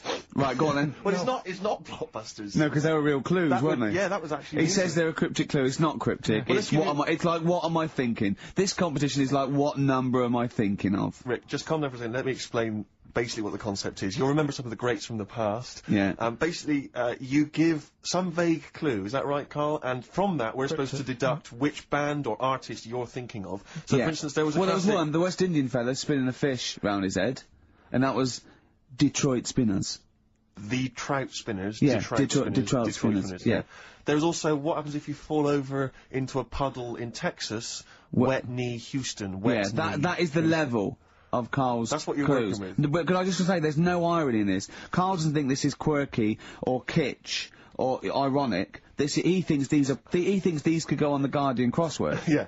Right. Okay. This is the best stuff you can come up with. Yeah. Right. So there's three of them. Yeah. Right. I give you the cryptic clue. Yeah, and to help you along, well, it is. Yeah, and really. I give you some initials of the band or the artist or whatever to help you along as well. Yeah. Three of them. This is on the text only. We don't want emails on this one. Just it's the one that gets the highest, or the first one to get 3. The first email with 3, or the first one that is the highest. So if no one gets a third one, which I wouldn't blame you for, so if there's like 30 people that get 2, it's the first email that comes in that we pick, and they win a handful of tat. Would you like to go through? I'll search out the tat in a second. I'm not sure where it is. Yeah. There's some DVDs and stuff in there. It's not bad. Yeah, but it means you go forward to the grand final in 6 weeks' time when you're playing for all that amazing stuff Ricky's got. We've got the signed, genuine, exclusive drawing of Homer Simpson done by Matt Groening, featuring references to Karl. We've got the signed Spinal Tap poster. This is big stuff you can't get anywhere else. No, it's a rare American poster signed by Nigel Tufnell. And it's such a shame that your only chance of winning it is with this inane quiz. Absolutely. It's not down to skill or anything. It's just such a shame that. Let's just do it then. Go on then. Right. The first one. Go on. What you got to remember is it's a band or an artist that XFM play as well. Right. Right then. So the first one. Oh yeah, because XFM play the Detroit Spinners and Whitney Houston all the time, don't they? All right. These three. Okay. Give it away, but these are XFM bands. Okay. Yeah. Right. If you got like a ball. Oh Jesus. I know, you don't think about the cryptic clue is that every syllable counts. He says it's different every time he says it. There'll be something different. Look, go on then. Go. Right. So if you get a bulb, right? A bulb? What? A bulb. A bulb. What's a bulb? What's a bulb? Like a light bulb. A light bulb. Oh, a light bulb. So okay, you get a bulb. You get a bulb. Yeah. Yeah. Go on. He's gone. Right, go on. So you get a bulb. Right. Oh, yeah, a bulb, yeah. Have you got something in your throat? What are you doing? Are you eating a gobstopper? What are you doing? We'll play a song then. No, come on! Get the clue out, for goodness sake. So the cryptic clue is, so, if you get a bulb, right, so... That's the beginning. Okay, great. Right, if you get if you get a bulb, like, go on.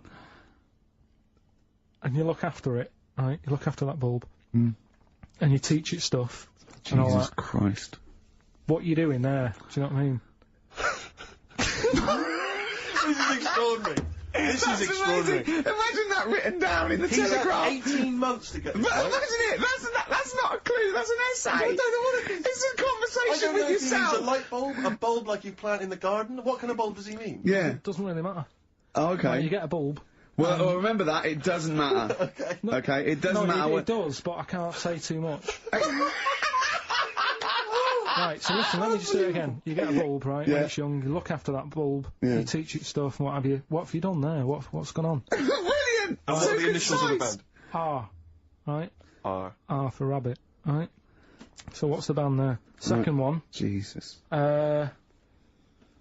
People have a problem doing this when they get home from like a night out drinking. Right? What's the problem they've got? Right? The initial there, K. What's the band? Right? People get in from having a night out, they'll have a problem doing this. What is it? What's the problem? Okay. And clue number 3? I had a vision of that Chinese flu. Right? That's C. I had a vision of that Chinese flu. You had a vision of that Chinese flu. Yeah, and that's the the band letter C. Right, so 3 bands there. 3 cryptic clues. Not really. Text in 83 XFM. Just send the 3 band names. That'll do, won't it? Can they do a website as well? If they want, they can email in. Well, tell them what it is. Yeah, ricky.gervais@xfm.co.uk. Send it in there. Give them again quickly then, Karl. Right then, so get a bulb when it's young and that. Look Brilliant, after it. different, totally look after different. It, teach it stuff. Yeah. And all that. Okay. What's the band, right? Yeah. Second one, people have a problem doing this when they get home late at night. You know, they've been out drinking and that, they get home, what problem are they going to have? K is the initial. Third one, I had a vision of that Chinese flu. What do I mean? Brilliant. C is the initial. Play a record. I mean, it's abomination. Right, go. Embrace.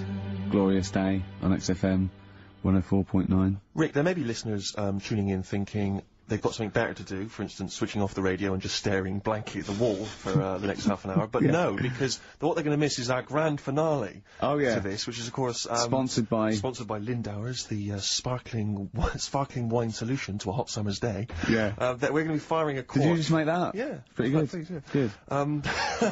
They're going to be firing a cork at Karl's head, just for the sound. I just think it sounds... Huh? It's not happening. Yes, it is. You said... No, we've said it is now.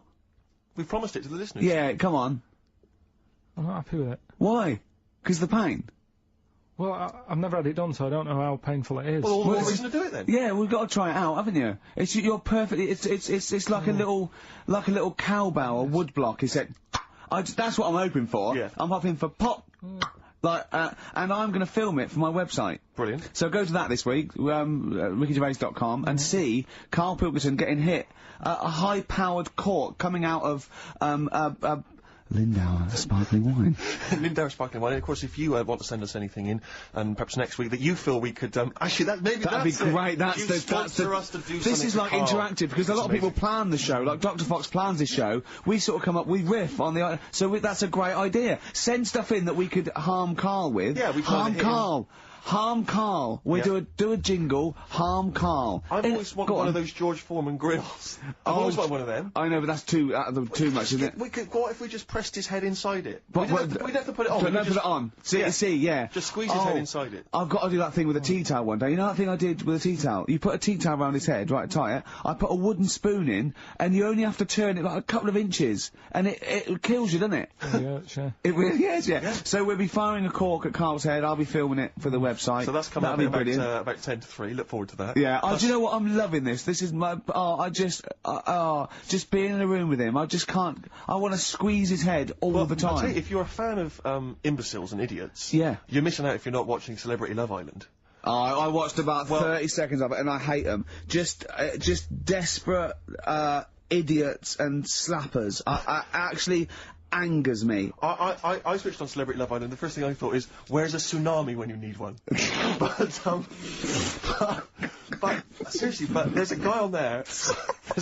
Paul. I think his name's Paul Danan, ex of Hollyoaks, and he's an absolute joy because, like Karl, he's an absolute simpleton. Oh, really? And it's fantastic. And he was on one week, and he was talking about how he fancied Lady Isabella Harvey. Oh, yeah. And he said, thing is, right, I really fancy her because, she don't like reading books, and I don't like reading books. They've got something in common! But I love the idea that he's attracted to someone for something they don't do.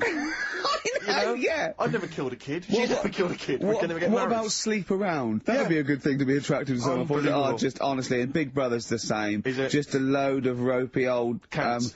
Yeah, I know, just like a horrible, cellulited, wobbly, rice-arsed, fat-titted tarts, and idiots, and show-offs, and they all disgust me for a different reason. I don't know which one to hate most, and why. They all give me a couple of reasons to hate them. That's what the nomination should be. Yeah. You know, nominate who do you hate the most. Because I thought I was going to switch on and find that actually, people like Abby Titmus and Rebecca Lewis had been misrepresented by the press. Oh, what, the one that wanked off a pig in public? Oh, yeah, go on. Yeah. Yeah. Did you say wonked off? I said wonked off a pog. Yeah. Wonked off a pog. Yeah.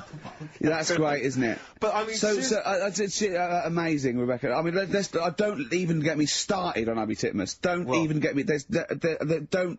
I like the idea of her parents perhaps going to, you know, some kind of, you know, someone's birthday or whatever, meeting some old friends who've been away, living in another country. Yeah. How's young Abby? Is she still a nurse saving lives? No, she gets her tits out for a living now. Aren't it funny?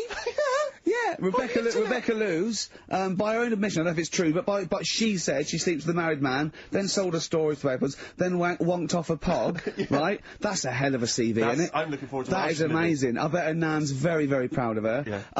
Oh, God, don't, just forget it. Don't get me started. I'll be watching every night for the next 10 weeks. You can't not. My adrenaline rushes. You go, oh God, I'll just tune in to see. It's almost like you tune in to see which one gets hurt. Yeah. That's the thing, isn't it? Emotionally scarred. But maybe one of them will come through. We'll find out. We're always going to be we're going to find out that one of them was like had a really, really bad childhood, and we feel sorry for her for a little, you know, like the Jade Goody syndrome or something. And oh God, then they release an exercise video. Oh, Karl. We got to get in on this. Oh, imagine Karl in Big Brother. That would be a joy. That would be amazing. But you turned on and you hated it, didn't you? Yeah, I gave it, like, 3 minutes and it's gone. There's always something better on there. You annoy me that you watch it. You're moaning about it now, but you watch it. I know, yeah, I know. There's always something I really did not watch any of Celebrity Love, and that was just too awful. I think the celebrities are worse than, general public, though, to me, because if they're so desperate, they want 9 little bites of the cherry, and it's embarrassing. It's embarrassing. Or at least these people, you know, they think that they're gonna get out of their job they don't like, maybe, or, you know, it's sort of like, you know, I give them their 15 minutes, but it's, oh, God. But there's always something, I mean, when we were out the other night, Steve, right, there's a programme on about, a spider that's a foot long and eats chicken. No one's talking about it. I don't know where to start! What do you mean? What do you mean? No, well, I'm sorry, I had to stand up because I thought I was going to explode. What do you mean there's a spider that's a foot long and eats chicken? There was a programme on about it, about how there's this spider in the jungle or something, but I missed it because I was out, but no one's talking about that in the papers. To me, that's a worry. That's about why? In case it nicks your Sunday roast. What do you mean? No, well, but if it likes chicken now, Rick, you know, in like 2 years' time, who knows what it might like. I know, it move up the evolutionary ladder, it start liking Karl, then humans. No, I'm not bothered about the chicken bit, because I eat chicken, that isn't that shocking, but the fact it's a foot long, and no one's, it's just on a Thursday night, no one's talking about it. What do you expect, though? What do you expect from this? It's got its own PR. What do you want? What do you want this spider to be famous? Where is it? Where is it? It's in the jungle. It's not worrying anyone then, is it? It's not gonna move. Well, why? It's not gonna. Though. What do you mean? What do you mean it's not gonna move? Well, how's it gonna get here? Is it gonna get on a bus? There's waves and that, they come in bananas and all that. So, don't worry about it. So, I'm not, if you're gonna be like that. Anyway, listen, we better line up Babushka, we better play that shortly, because I know you need to analyse those lyrics. That's very important to you, I know. We've still got that cork, hitting. Oh, cork on their head's gonna be great. We're gonna put his little head down and really give it a firing. Sponsored by Lindauer Sparkling. Jessie's Girl by Rick Springfield. The reason I played that is twofold. One, it's one of the prizes we're giving away. It's an album called Rock Gods, and that's with a Z, right, and an umlaut over the O. Yeah. And it's got Kiss, Judas Priest, Deep Root of the Darkness. I mean, it really is good. It's all your classic rock tracks. The other reason I want to play it is because I like that song. It's a great little uptempo bubblegum pop song, rock, you know, great. But it's got one of the worst lyrics in it. He's, you know, he's worried about bringing up the fact that he loves his girlfriend's, his mate's girlfriend, and he goes, I'll bring it up. He goes, you know, I tell her that I love her, but the point may be moot. Just he don't use that in a rock song. The point may be moot. Well, I was listening to Christian O'Connell on the Breakfast Show when he had this bounty hunter thing running a couple of weeks back, and I don't know what happened, but anyway, he ended up with Brian Adams in the studio doing a live session. Brian, you know, good natured or whatever, but you can't help but feel with Brian that he thinks that he's Bruce Springsteen, but there's something wrong. I mean, he's got the voice and the guitar, he can play and everything, but there was a lyric, and he played it completely earnestly, and it was a session, and the lyric was something, it was from his recent album, and the lyric was along the lines of, and I'm paraphrasing, but it was along the lines of, I'm sat in my hotel room, there's a knock at the door and I get kind of nervous. I'm hoping it's you, it's just room service. Which is extraordinary, but Christian came up with the best, they finished it, and obviously Christian was thinking, what did I say? And he came up with the best answer if you've had a session that you're not entirely convinced by. He just said quite simply, that sounded great. That's good. Which is amazing. Who are you complimenting there? The engineer. Yeah. You know what I mean? It's like the sound recordist. What does that mean? That's great. That sounded great. Yeah, good. We got some good mics. Yeah. Oh, Brian Adams. Is it true he bought the pub next door to him and closed it down because they were noisy? I hope so. Yeah, that's what money's for. Oh, that is what money's for, isn't Absolutely it? Right. Waking up the neighbours. That was his album, wasn't it? That was right. That was. I don't know if that was before or after that. Whether it was related or not. Well, if you buy a house next to a pub, you know what you're going to get. Yeah. So move, rather than ruining the fun for everyone. It's more good advice from Karl Pilkington. Karl, while we're talking to you, we should give these answers to Rockbusters. It's the big quiz. And of course, the winner this week goes forward to play in the grand final in 6 weeks' time, where they get to win all those amazing gifts. We've a signed Homer drawn, especially for Karl by Matt Groening. Nigel Tufnell signed rare poster. They're amazing. Should we give away a sort of, maybe a original print of behind the scenes of extras? We've got some amazing pictures filming extras. I was thinking of the other day, you know, like how excited I am to be with Karl and let off corks on his head. Well, our editor, long-suffering editor Nigel, we'd worked with Ben Stiller, Kate Winslet, Sam Jackson, all these people for 8 weeks. It was amazing. But my highlight, I thought about it, and my highlight was dressing Nigel up, our editor, in a baby grow. Sure. It was, I planned it, we got the department, costume department hired it, and we dressed it up, and it looked brilliant, didn't it? Yeah. And it's just, and that is BBC licence fee money going towards you dressing up your editor. Because you didn't pay for it. The BBC paid for it, so that is how your money is being spent, people. But it's available on the DVD again. Exactly. Nothing's wasted. Which you have to buy for 15 quid. Sure. So, yeah, it's a win-win situation. Like, the whole thing is one big reality game show, isn't it? Yeah. Oh. Anyway, the answers, give us the... Go on, give us the clue. I haven't got an idea. Go on, give me the clue then again. Right, well, do you want to say who the winner is, or... No, let's hear the answers first. First clue was, if you get a bulb when it's young, you look after it and that, you teach it stuff. Yeah. What's going on there? Go on. The initial was R. Yeah. Right, that was razor light. Alright?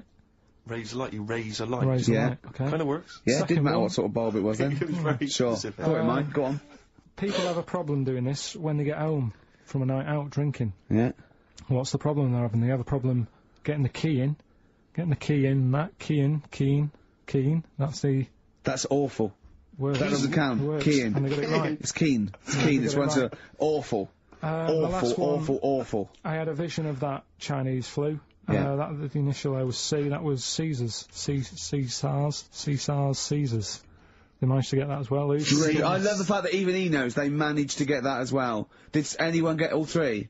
Yeah, a few people. That's terrible. Okay, who was the first one? I don't know what it says about XFM and its listeners that people are getting these answers right. I know. Go on then. I mean, horrific. But anyway, we're going to give it, and he goes forward, as I say, for the big prizes in 6 weeks' time.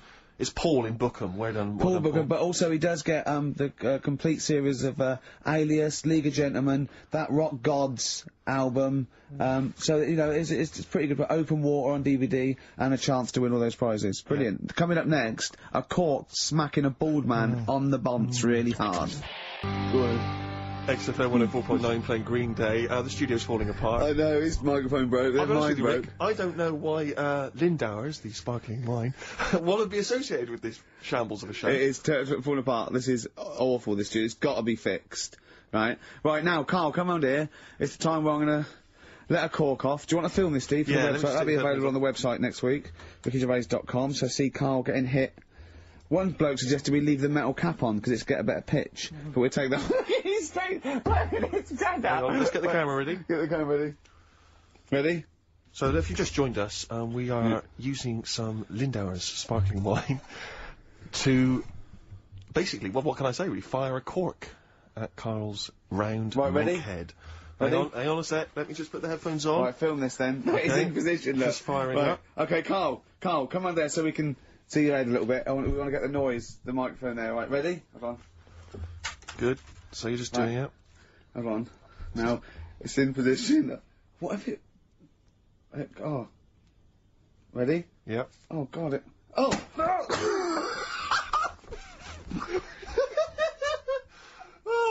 It's like Jackass. Did it hurt? What do you mean? Did it hit you? I sort of just. It went off course, did it? Just glanced, did it? Right, Lindauers, you're going to send us 8 more bottles, please. Yeah, we're going to get this right.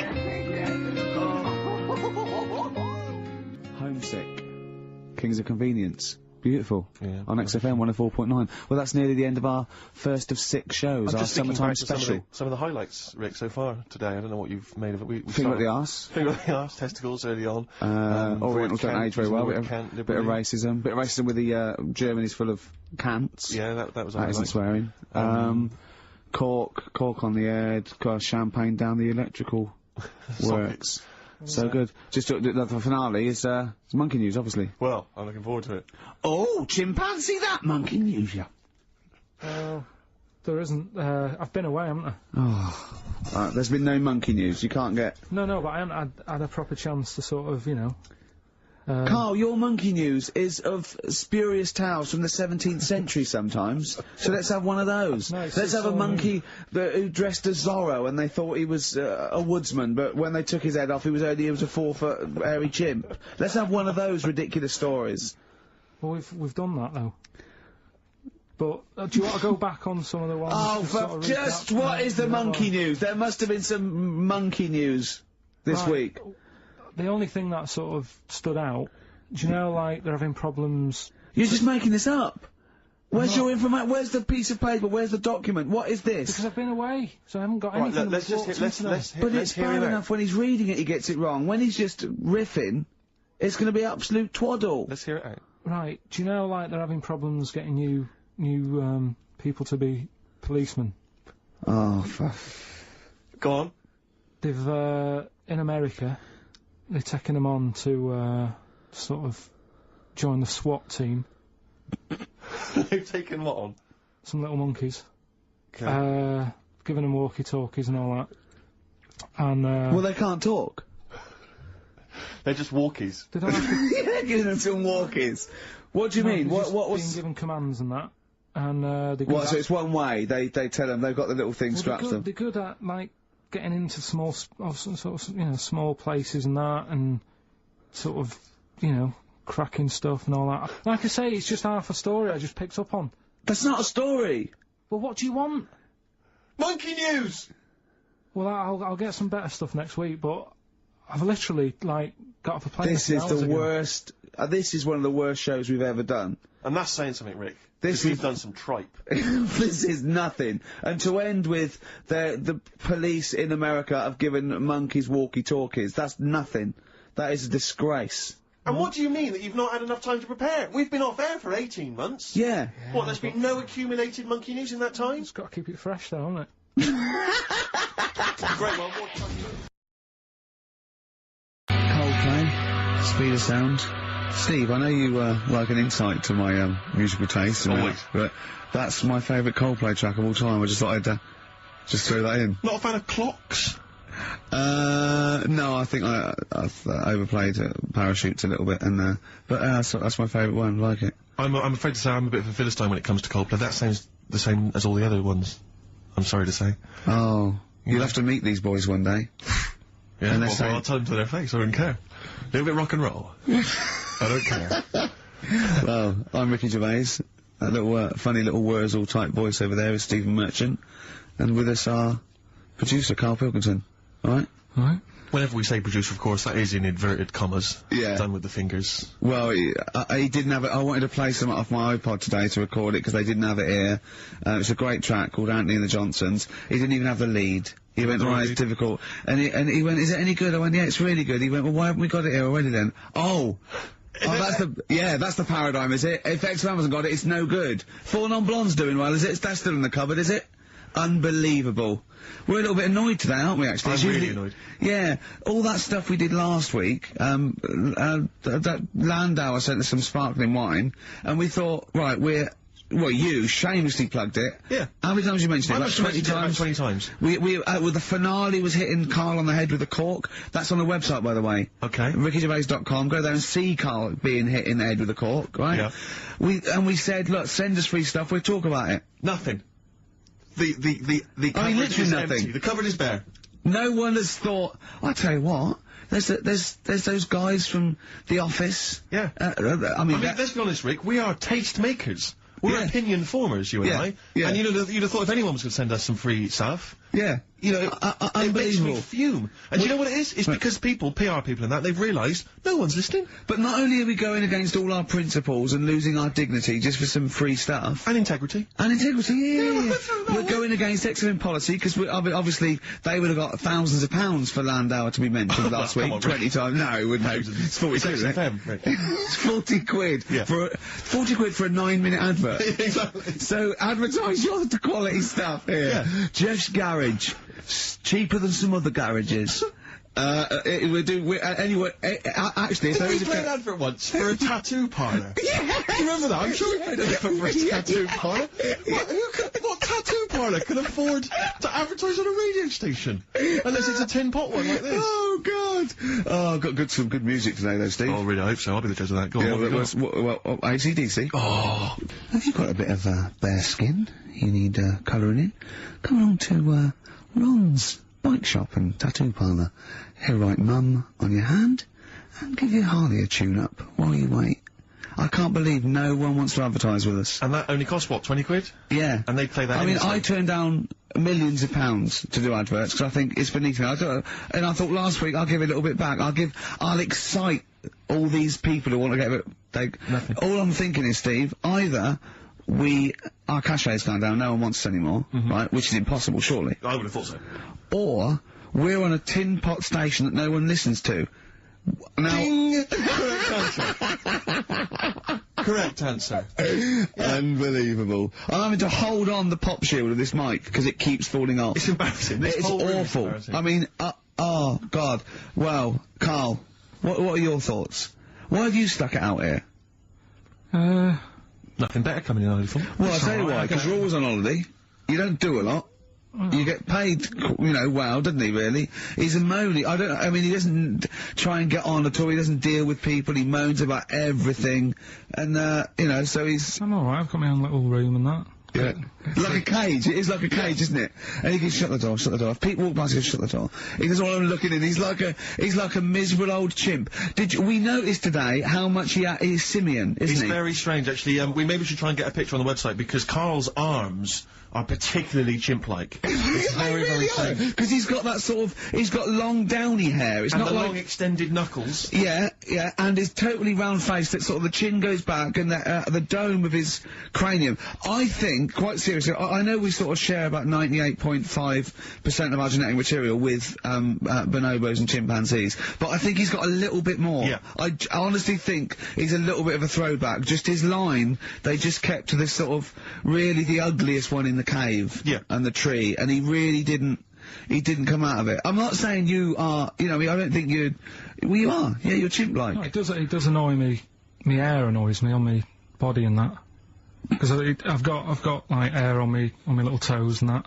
Have you? And on the legs. Would you see your little toes? Can you pick things up with them? No, that's right. Okay. Well, that's the finale of this week's show. We're going to see if he can play a record and put the fader up. From a tyre. While swinging in a tyre. Just using his hairy toes. Yeah. I've sort of got hair all the way, but then it just runs out where it should be. On the I know. Yeah. Is this part of the reason why you're always uncomfortable about, being nude or around naked people?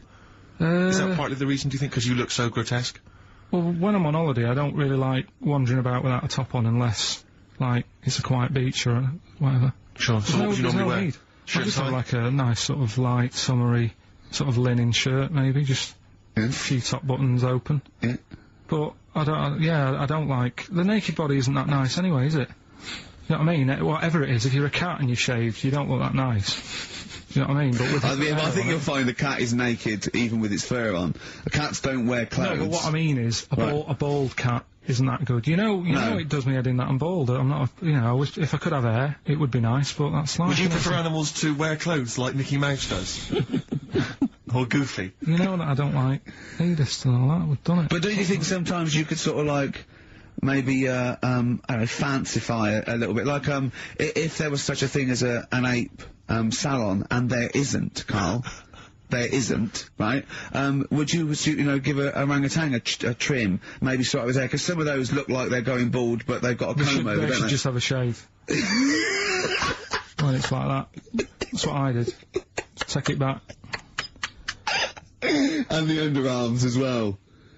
Yeah, they've really got a lot of underarm hair. Even the women ones. Really? Yeah. That's disgusting. I know. I don't know. I don't even know where they breed. I don't know. I don't know how they get their laid, some of those horrible old, hairy ginger orangutans. Yeah, they are particularly grim, some of those. I know, yeah. The big ones. I know. Ginger ones. Yeah. They can't be happy, can they? What is that? Where did that happen, the ginger thing? Why do people give them, like, a hard time and that? Well, you just gave them a hard time then, so why did you do it? You were just flying in, were you, to people do sort of give... I don't understand why, but ginger people get quite a bit of stick, and I've never understood it. No, I was doing it, it's just, I don't know why. They do, though, don't they? I don't know, it might be historical, it might have been because... I'm sure they don't everywhere in the world, I'm sure it's probably... No, they are, they're always... I've said to you about even, like, ginger cats, they're always fat, because they're sort of sick of it, probably.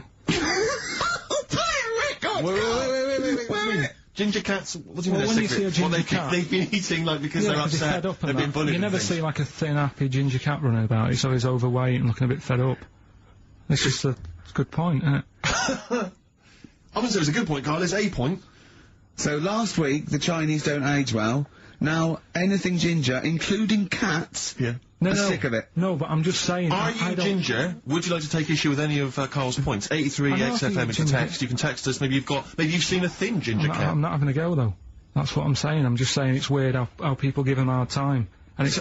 if I could have hair, I'd go for ginger hair rather than being bald. Really?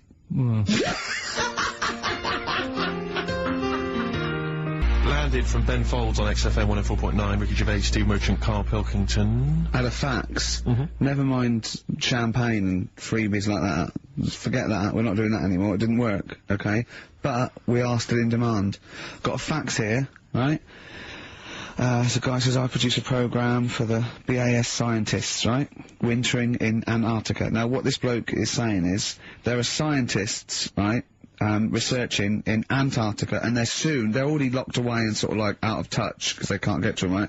But they're soon going to be living in 24-hour darkness, because through midsummer here, it's darkness for 24 hours for like 3 months, and they're totally cut off, and he's trying to get some stuff together, and he wants us to record a message, and it said, every year, they choose a celebrity to do something, a message of their choice. They had Rolf Harris, David Attenborough, Jonathan Ross. This year, Ricky is the popular choice.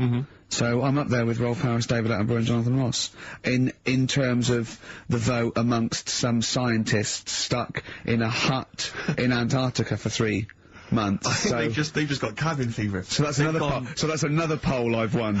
A British Antarctic scientist in a hut poll. If I was trapped in a little room with several other men for 3 months of pitch darkness, sexist. Or indeed women. Yeah. I can't imagine why I'd ever want a message from Rolf Harris.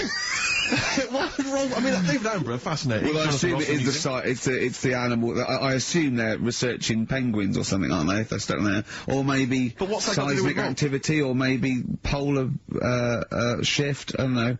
Possibly if you were researching kangaroos. Yeah. Well, he knows about all animals, doesn't he? You can take him a budgie with a broken wing and he'll sort it out. Or he knows a man who does. Sure. He can, he'll sort that out for you. And he'll do a picture of it. While you wait. Yeah. So, but anyway, I thought they want a 5-minute message. We can do better than that. Let's dedicate the whole show to them, Steve. We're gonna what?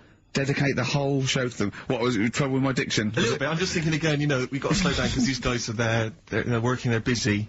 They're used to, speaking eloquent yeah, English. Exactly. They're used to talking to intelligent, educated people. Yeah. So Karl should be something of a surprise to them. I imagine they'll just flood back early and come back to study him.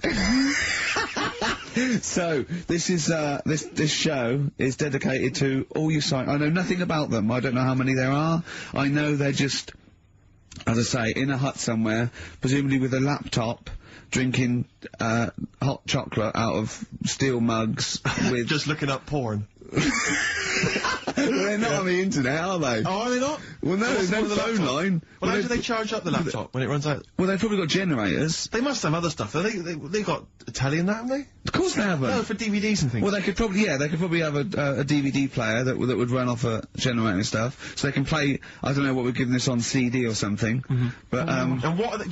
How can that enhance your life though? That you like 2 months has gone, you've sat there, you're chewing Kendall mint cake and just looking round at white walls, right, thinking that the Thing's going to come in any minute and put you out of your misery, right? And you go, all right, lads, it's here. What? A 5-minute message from Ricky Gervais. Yeah. Who? The fellow from the office? Oh yeah. Go on. I mean, so I don't know how I can enhance. I mean, I one of them's going, I voted for Ricky Martin. What? Yeah.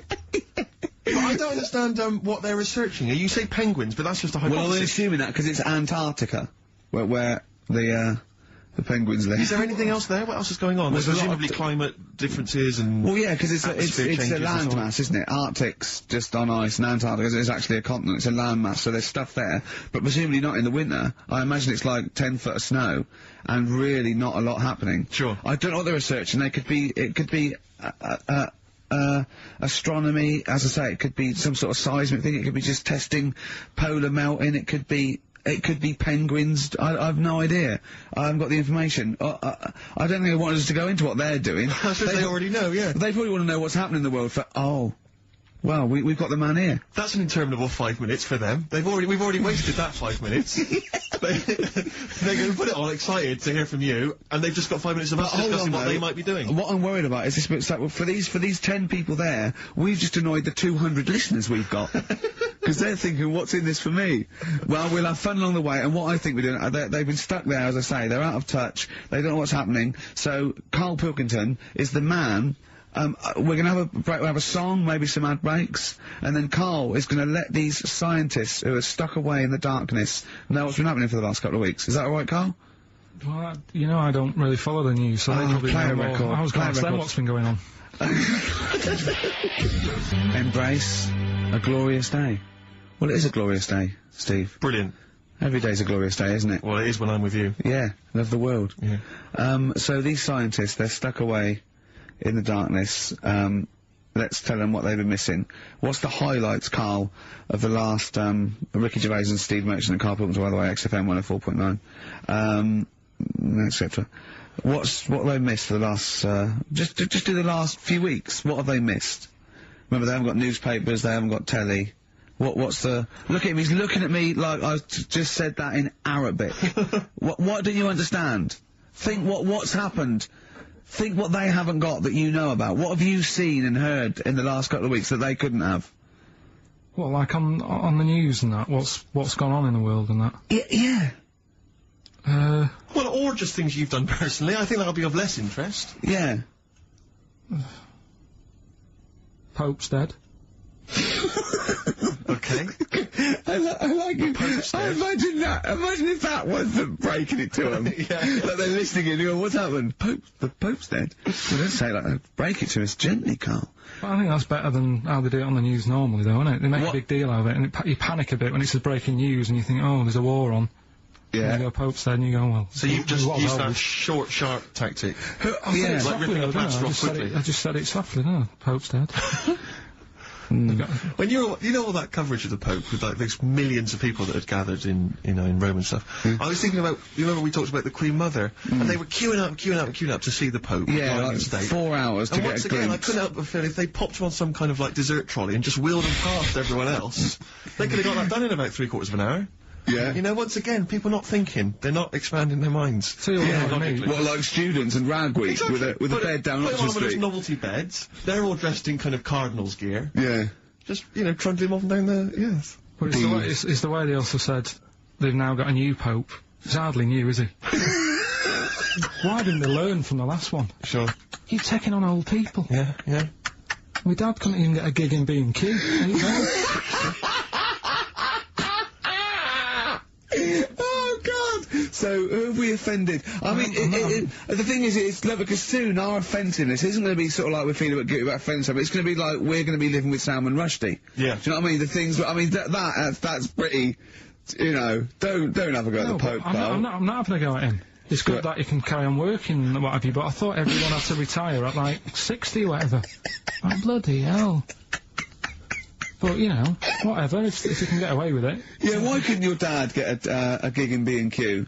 I mean, he goes there a lot, doesn't he? He goes there a lot! That's why, if you're just joining us for this one-off show because you're trapped in a bunker somewhere in the Antarctic, you should know this of Karl's dad. He's a thief. He steals things, and we've openly discussed this before. He steals this from other elderly ladies and elderly people. Perhaps he's not like Raffles, though. He doesn't go into their house. He's not a gentleman thief. No, let's put this in context. You know, he's not a villain, but sometimes when people leave groceries lying around in a public telephone box. No, what it was, where they live now, they've retired, right? They've moved. I won't say where they are, but somewhere quiet, right? And it's so quiet. It's not a witness relocation protection scheme. Because there's only about 8 people live in this village, it's not worth, like, the like, corner shop. There's only 8 people living in the village? It's quiet. The village of the damned. So anyway, rather than keep the shop open, you're meant to call up and go, alright, Harry, I need some milk today. Right. And they stick it in a phone box outside in the shop, and my dad found that out. So, when he's been out, just stop off at the phone box, have a look at what's left lying around. Yeah. But of the 8, I mean, there's 8 people in the village, my attention would be instantly drawn to the dodgy Mank fella. I mean, you know what I mean? It seems, in Manchester you can probably get away with this, there's a lot of scum up there, but down in this little village, you know, you got a little Miss Marple type and a little, you know, country policeman. He's stopped doing it now, has he? Stopped doing it, yeah. Cleaned up his act. Yeah. Good, alright, so the Pope's dead, any other big news? There was that thing I told you about last week, the foot-long spider eats chicken. What does this mean to them? They're going to think that the world's been taken over by them. It's like this epidemic. We're not going back. There's a foot-long spider on the loose. How are these people bright, though? Well, let's have a look. Antarctic scientists. Yeah, they've probably got an O-level or two. They're looking at penguins all day. Yeah. So how bright have you got to be? What do you mean? Well, what are they doing? Well, I don't know, do I? But they've been chosen. It's probably cost millions of pounds to set them up there.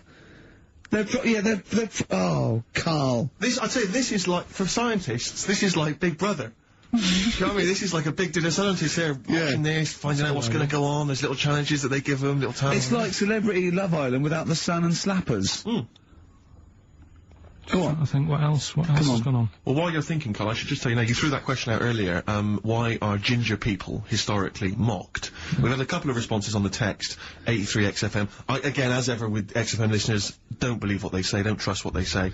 But one of them, have we got any respect for anyone in the world? I'll get back to you.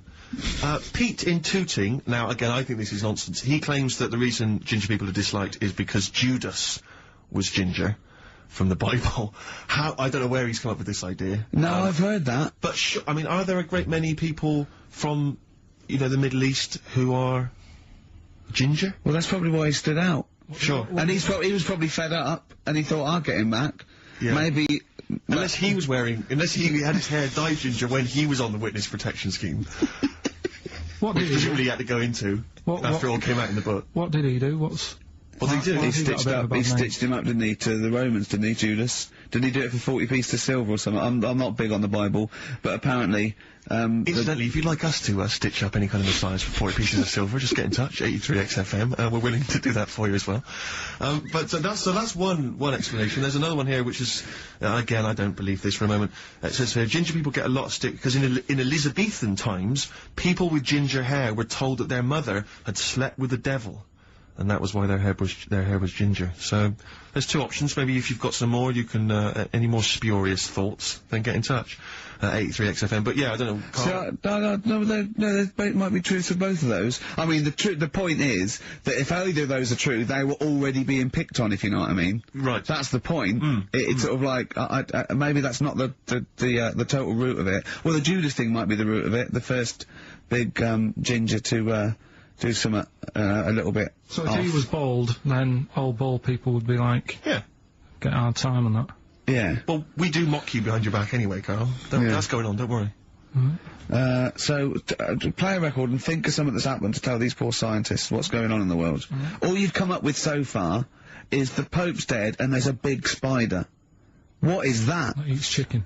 The Pope's rainy night in Soho. I hope there isn't a rainy night in Soho tonight, Rick. You're one of those who agrees with me. So we just had an email here from a guy called James Lee. He says, hi, just writing a bit of info on the scientists in Antarctica. I'm a scientist who's just come back from one of the Antarctic bases called Halley, or Haley. There are 15 people staying there over the Antarctic winter. The scientists are looking mainly at the atmosphere, things like the ozone hole, and meteorology.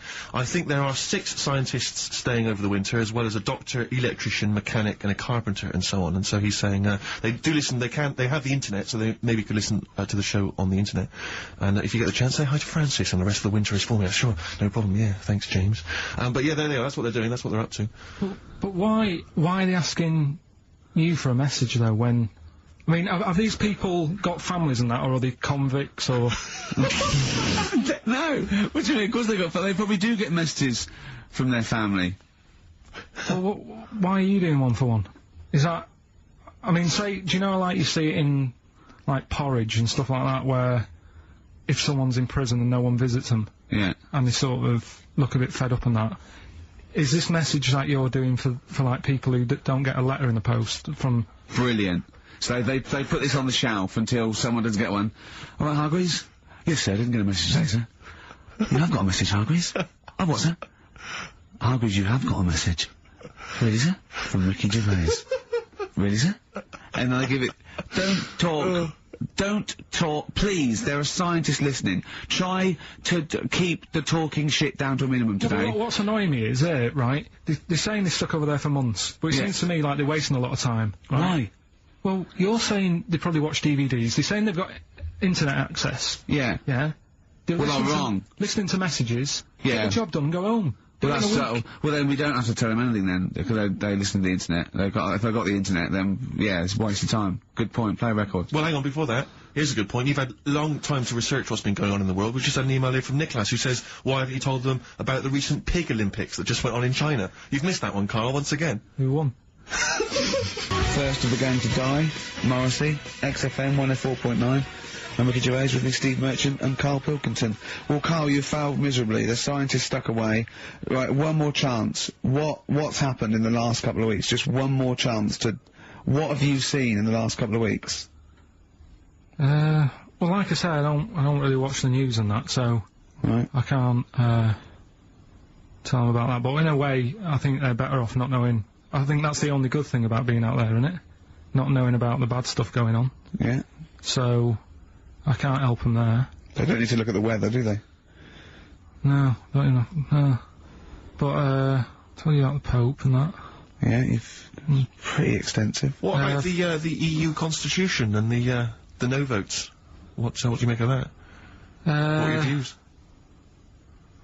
What's the problem there? Oh, this isn't broadcasting though, is it? This is nothing. Come up with something. Well, the fat baby then, the fat baby that they found, that was on the telly. Right. Well, what was that? It's just a little fat baby.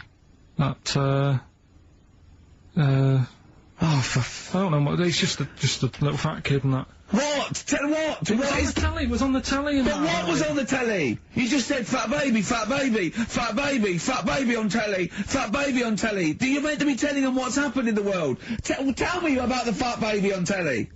It's just they've found some, there's this illness called Momo, right? And, they've just got this woman had a kid. It's really sad, it was on Channel 4 and that, right? And, kid's born. You sure it wasn't Jimmy Carr? Kid's born and that, right?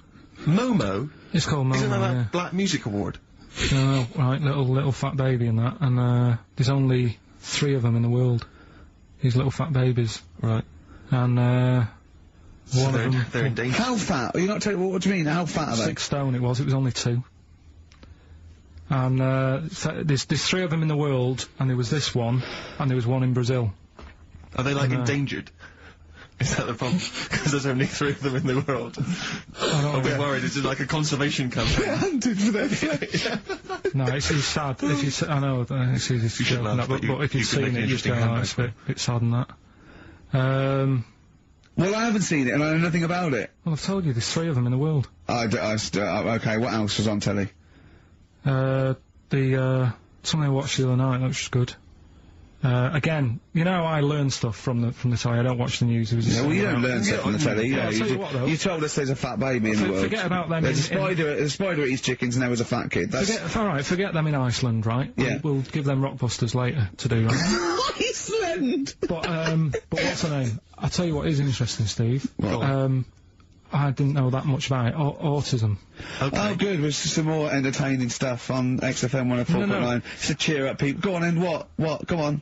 No, right. Have you heard about it, Steve? What autism? It scares me to death when he comes up, when he touched on a serious subject. We've been talking about wheeling a dead pope round, the Chinese don't age well, and ginger people are hated, and now we're going to touch on a really, my heart's in my throat. Go on, Karl, tell me your insights to autism.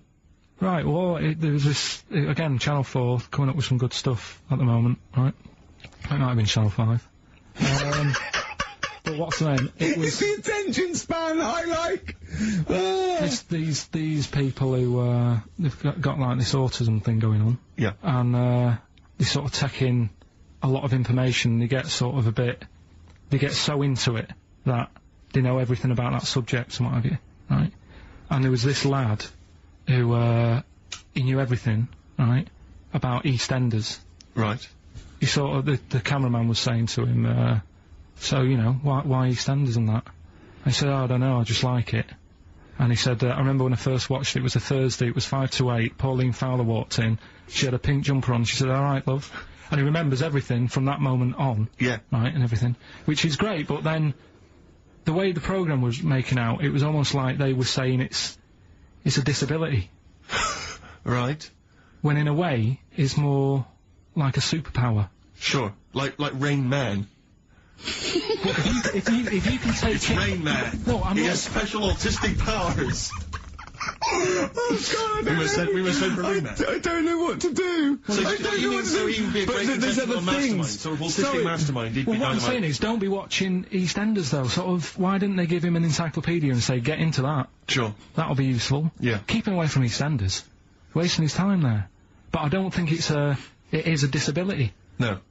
Yeah, there are other things, and they're not, it's also autism is a matter of degrees, from what I know, and I'm sorry to have to do this, but I feel that I have to at least be the voice of reason, as ill-educated as I am on the subject, but I think, one, there's degrees of autism, I think some are higher performance than others, there's other issues with it, it's not they're just got good memories, they don't go around doing tricks for people, because they can remember stuff, there are other issues with it. Do you know what I mean? Well, I mean, they seemed a bit... But you watched the programme, what did you learn? That he knows when Pauline Fowler came in? Yeah, I mean, there was other bits where they couldn't control her emotions and stuff. Oh, that other little bit, yeah. But the main bit of it was he can soak up information and stuff, and I'm just saying, it didn't seem really bad. Do you know what I mean? There's disabilities where people say that's a bad disability. It's like how people say about, This is brilliant, this. It's just like, this is amazing to be in a room with this man. It's incredible. You just wind him up and listen to what comes out. And I'm gonna sit back now. I'm not gonna defend you or explain anything. Just go on and tell me about the other disabilities that are worse. No, what I mean is, how people can sometimes easily get mixed up. How people are scared of, like, a cyclop. When at the end of the day, he's got a disability. A bloke Who's scared of a cyclop? No, it's apart from Jason and his Argonauts. Where's this Cyclop that you're scared of? No, I'm just saying in history and in books and that. No, not in history. History happened. Yeah.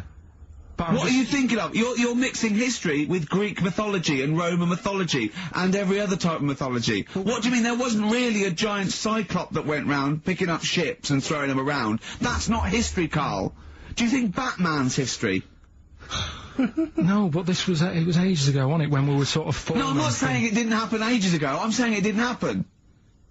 Well, it might have done. There's no, I mean, what's so ridiculous about a fellow with one eye? In the middle of his head, and he's big and scary and lives in a cave. Why is he scary? Because he's got, what, if he had 8 eyes, I'd be scared of him. At the end of the day, he's got a disability. Oh, we'll talk about it in a bit. Bobby Womack, across 110th Street on XFM 104.9. I'm Ricky Gervais, with me Stephen Merchant and over there, Karl Pilkington. Can I just remind people that... A man so stupid, it isn't actually offensive. I just want to put that out there. Yeah. Okay, good. No, just wanted to remind people that they can get in touch on the text, 83XFM. You'll need that text number shortly, because we're going to be playing Rockbusters very soon. Gav has texted in, and he says quite simply, "What's happened to the webcam? All I can see is a bald monkey." Well... You're absolutely right, we'll try and get that sorted out for you. But, we're rockbustering now? Should we do it now? Should we do it now? Set it up now. Okay, great. Yeah. You should just remind people, Rick, particularly if they're trapped in Antarctica for the next few months, what this game is. Well, this is, Blockbusters, just totally ripped off, and, the clues are bands and artists. Karl says they're cryptic clues. They're not cryptic clues. They're more like, what word am I thinking of? They're tenuous. Some of them don't work at all. So it's really, are you in tune with a shaved monkey? I mean, it's nearly embarrassing to get the clue. I pride myself on that I don't really get them. And I'm sort of proud of that, because you shouldn't. Yeah. But anyway, I think I've given it a big sell. Yeah. Now, you do win TAT today, but the big prize is going forward to be in the draw in 5 weeks' time, when there's a signed Homer that I got Matt Groening to draw. If you go to rickygervais.com, you can see him drawing it. It's an original. Well, if they want to see it, they can go to xfm.co.uk/Ricky, and it's actually, just click on it, you can have a look at it. Oh, you can see all the pictures there, can't you? There's also a signed Nigel Tufnell poster, and us three as Flanimals, but there's a little actually video clip. I was on rickygervais.com. You can actually see Matt Groening drawing it. Well, so those prizes are the ones the big prizes you can win in 5 weeks' time if you get to the grand final. In the meantime, it's the usual selection of mediocre gifts which will be given away. That we found in a drawer that people would have sent us to give away. First up, we've got I think most people agree, the mediocre John Travolta film Ladder 49, which I think barely made it into cinemas over here. We've also got on DVD. And we're giving that away. We're giving that away. Brilliant. On DVD, the TV series Grumpy Old Men, which I think is repeated every single night on BBC Two. Oh, and that's free as well, is it? Yeah, well, that's free. Oh, okay. We've got the complete third series of Alias. Great gift, only if you've seen the previous 2 seasons. So, is that the one I'm in? I don't know, possibly. French and Saunders at the Movies, a collection of all their hilarious movie spoofs. Again, on television, I think, every Friday. And the TV series Operation Good Guys. You know, fine series, but you could see that on UK Gold most nights. So, once again, an excellent selection. But if you win all those and take them straight down to Record and Tape Exchange, you will be able to get 2 albums that you actually like. That's exactly right. So, people send us them, so they sort of get bigged up on the radio, so that's done. We don't need to worry about that. Angry. So, anyway then, three clues. Well, hang on, let's play the jingle. No, I haven't got one. You not got a jingle for Rockbusters? No. Well, do one quickly now. Okay. Rockbusters. Brilliant. Alright, so we got 3 of them. Cryptic clue and the initials, the band. It could be a band or an artist. We've done all that, haven't we? Yeah. Alright, first one. The fella let his wife know how he got the bruise on his leg. Right? Give us that again. The fella let his wife know how he got the bruise on the leg. He got a little bruise. Yeah, it's all, imagine that in the Times crossword. You read it again, it's slightly different. Every time I look back at this crossword, it's slightly different. All the words change. It can't be cryptic. The initials there, CL. Right? CL. Fella got a bruise on his leg. He let his wife know how he got it. What's going on? Right, second one. All the muttering! And what's the next cryptic clue? Second one. That Potter lad had a lot of bottle doing all that stuff with the wizards and that, right? He had a lot of bottle playing with the wizards and that. What's all that about? Right? I love it! He always says, what's all that about? TB there, band or artist, the initials TB. That Potter lad, he's got a lot of bottle doing all that stuff with the wizards. Right? And the third one, the Buddhists won't be able to get in their temple without these. Oh.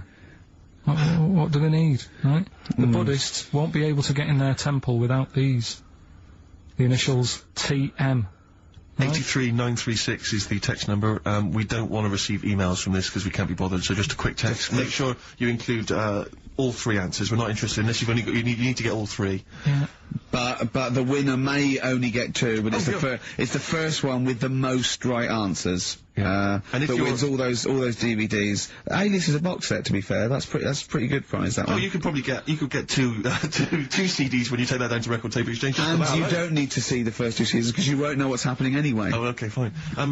I'm excited to think that there's some people now in Antarctica just scrabbling around to get a pen, just trying to figure them out. You know, they'll probably stew on that for the next, I don't know, 2 months. Forward Inc. Gorillas on XFM 104.9. I'm Ricky Gervais with the Steve Merchant and Karl Pilkington. Karl, okay, we've got to sort this out. We didn't meet again this week, and this is a shoddy show. I thought we had a sort of framework for it, but do you know what I mean? No, I thought you know, Karl could sort of tell him what was going on. He doesn't know anything except watching telly, late night telly on strange channels. Like he gets all his information about the news on Anna Nova, and I mean. I even tried to help because Monkey News last week was awful. It wasn't Monkey News. It wasn't Monkey News. It was I can't remember it. I've been away on holiday. Brilliant. Yeah, and the Monkey News stops. I phoned him up. There was a front cover of the I think it was the Telegraph one day this week, and it was an ironic story. It was a fluff piece, but it was a funny story. It was about a monkey in a zoo that had a ruck with its father because it's adolescent. It was like the equivalent of like 16 to 18, and it had a fight with its father, and it escaped. It ran away, and it was like, you know, an interesting story. Yeah. I phoned Karl up and said, "This is Monkey News. A monkey has escaped from its cage after an argument with its father." And he said, "What was the argument about?" I mean, he thinks like Homer Simpson. Yeah. Amazing. What was the argument about? Like, the zookeepers are going, "Oh, look, oh no, he's brought up his untidy room again." The father, "Oh, look, he's caught him smoking again." I mean, what do you mean, what was the argument about? They have fights. They have fights, and then it ran away. His dad wanted him to go to college, but he just wants to quit and get a job. Yeah, and he fancied a monkey in the other cage, and the father was saying, "She's not good enough for you." Oh. So what we've got was some it Monkey about? News today? Yeah, I got a little bit of Monkey News. You got a little bit of Monkey News, right? You've redeemed yourself then this week. We've got some stuff there and that. What else has been going on? You were, what are we going to talk about now? Sort of head's gone now. Your head's got gone? Monkey News. Yeah. And, why is your brain, why is it, it seems like since we've come back on air, you have become dimmer. I mean, it is extraordinary. It's like BSC has kicked in. Or and did you we really just forget? We just forgot. Maybe it's been a long time we've forgotten just how stupid he is. Yeah. It's proper, do you mean it's the silences? You know, he forgets we're on the radio. There's just I know, dead air. it's unbelievable, and it's our name on this. They put up a but as I said before, you know, he is no offence, he's not a bright lad or educated or anything like that. Yeah, but some things he says does border on the retarded. I've been trying to take in too much information though. That's the problem recently. Well, I said to you last week, I've been like reading more books and what have you, and trying to take in too much. But the problem is, like even watching telly and that now, Suzanne said to me, you know, stop doing that. Stop watching telly late at night and going to bed, because it's making your brain too active. And I'm sort of heaven forbid. And you know, I'm trying to get to sleep and I can't. And then when I wake up, she had a go at me the other day, right? Because it was the night after watching The Fat Baby, right? Woke up in the morning, and she had a go at me because as soon as I woke up, I said it was something like, "How can you freeze time?"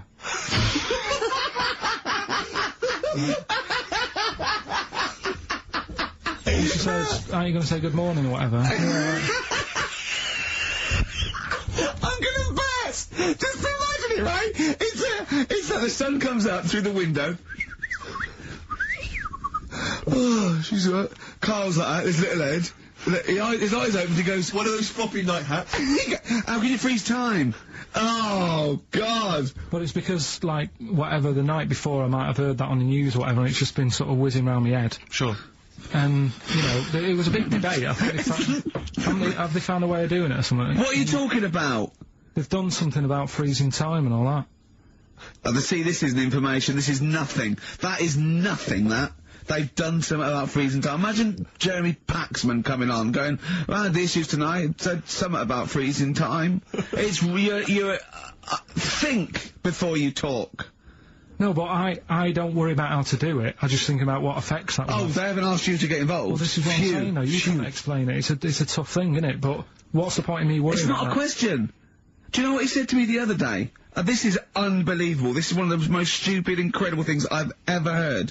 He was talking, and he suddenly stopped, and he was thinking about it, and he went, "Oh," I don't know what, he went, "You'd never see a black ghost." Extraordinary. True, though, isn't it? I've never seen a ghost, full stop. There are no ghosts. There aren't ghosts. No, I mean when you just see him in, like, magazines and that. Play a record! There's someone. Anthony and the Johnsons. Isn't that beautiful? Interesting. Hope There's Someone on XFM 104.9. I'm Ricky Gervais with me, Steve Merchant, and Karl Pilkington. Well, Karl, more, revelation. We were talking about it last week, but Karl brought it up again, just now. Didn't want to go to the doctors, didn't want to have a full sort of body checkup that may save his life, because he saw on the website they do a test where they have to insert a finger in his arse. Well, don't tell me about it. Why? Don't put it on the website, just put, we look at your heart, yeah, we check your blood pressure out. Yeah. And then they could just do it quickly, could just sort of say, right... How do they do it quickly? No, but what I'm saying is, it's worse, isn't it, going in there, knowing that... I mean, they've got it on the website, so you're on the journey on the bus thinking, in about 20 minutes I'm gonna have a finger up my arm. But they're doctors. Yeah, but just they're not doing it for a laugh. They're not filming it with a two-way screen. They're not putting on boxing gloves so it hurts more. They're up. Oh, it's prostate, all right. Out again. Out again. I'm just saying, in the day, the sort of. Do you think they're in the pub going? Here he comes. It's Pilkington. I have a finger up his arse today. Do they allow ladies to do that? Do they allow female doctors to do it? Of course they do. They're doctors. No, that's worse. Though. You're sounding like him. No, I'm just interested because you know, do they allow female doctors to do the finger up the arse thing? Well, of course they do. They're doctors. Forget the female and male. They are doctors. Right. Do you know any female doctors to do that? But what I mean is, isn't it a bit like if you're being searched at an airport, you know, and you're a woman, they send in a woman person to search you. They don't send in a bloke to do it. Is that the same thing? Yeah, they probably trust someone who's gone through 6 years medical college not to be taking the piss as opposed to a fat security guard who couldn't get anything else. Do you know what I mean? You're talking about there's doctors all the time coming out in the papers, or they gave them this so they could look at their boobs or whatever, or, you know, it's all you're always hearing stuff about dodgy doctors. But what I'm saying is, the reason why they do that security, because there's lots of security people, and they can, you know, for your own, you know, for your own modesty, there's a female one to search females and a male one to search males, and that's fine. But there's not like 4 or 5 GPs to choose from, and you go in there and you go, is it your arse and testicles? Do you want a bloke or you know, you accept it. What long fingernails? They don't have long fingers. What do you think of this female GP looks like? She's sitting behind the desk like Cruella de Vil, with cleavage and long red false nails, going, "Hello, love, bend over. This may hurt a little bit." There's gloves and Vaseline. I don't believe there's 2 of you now in the room. Karl, they're doctors. They have to. What would you rather do than put the hand down your throat and round your alimentary canal to feel your arse? It's a quicker way in. You seem to know a lot about these doctors and fingers up people's asses. You're a very well-informed gentleman about this sort of thing. Well, say if they did find something. Yeah. Would you then have to get, like, a second opinion, so someone else's finger? Well, no. They test it to see if there's anything suspicious. That it's usually a swollen prostate, which can be anything. So you know, they catch it early, and that's it. They feel up there. But if you want a second opinion, then the same doctor will just stick a thumb up and have a feel around then. So it always works in the same way. Yeah.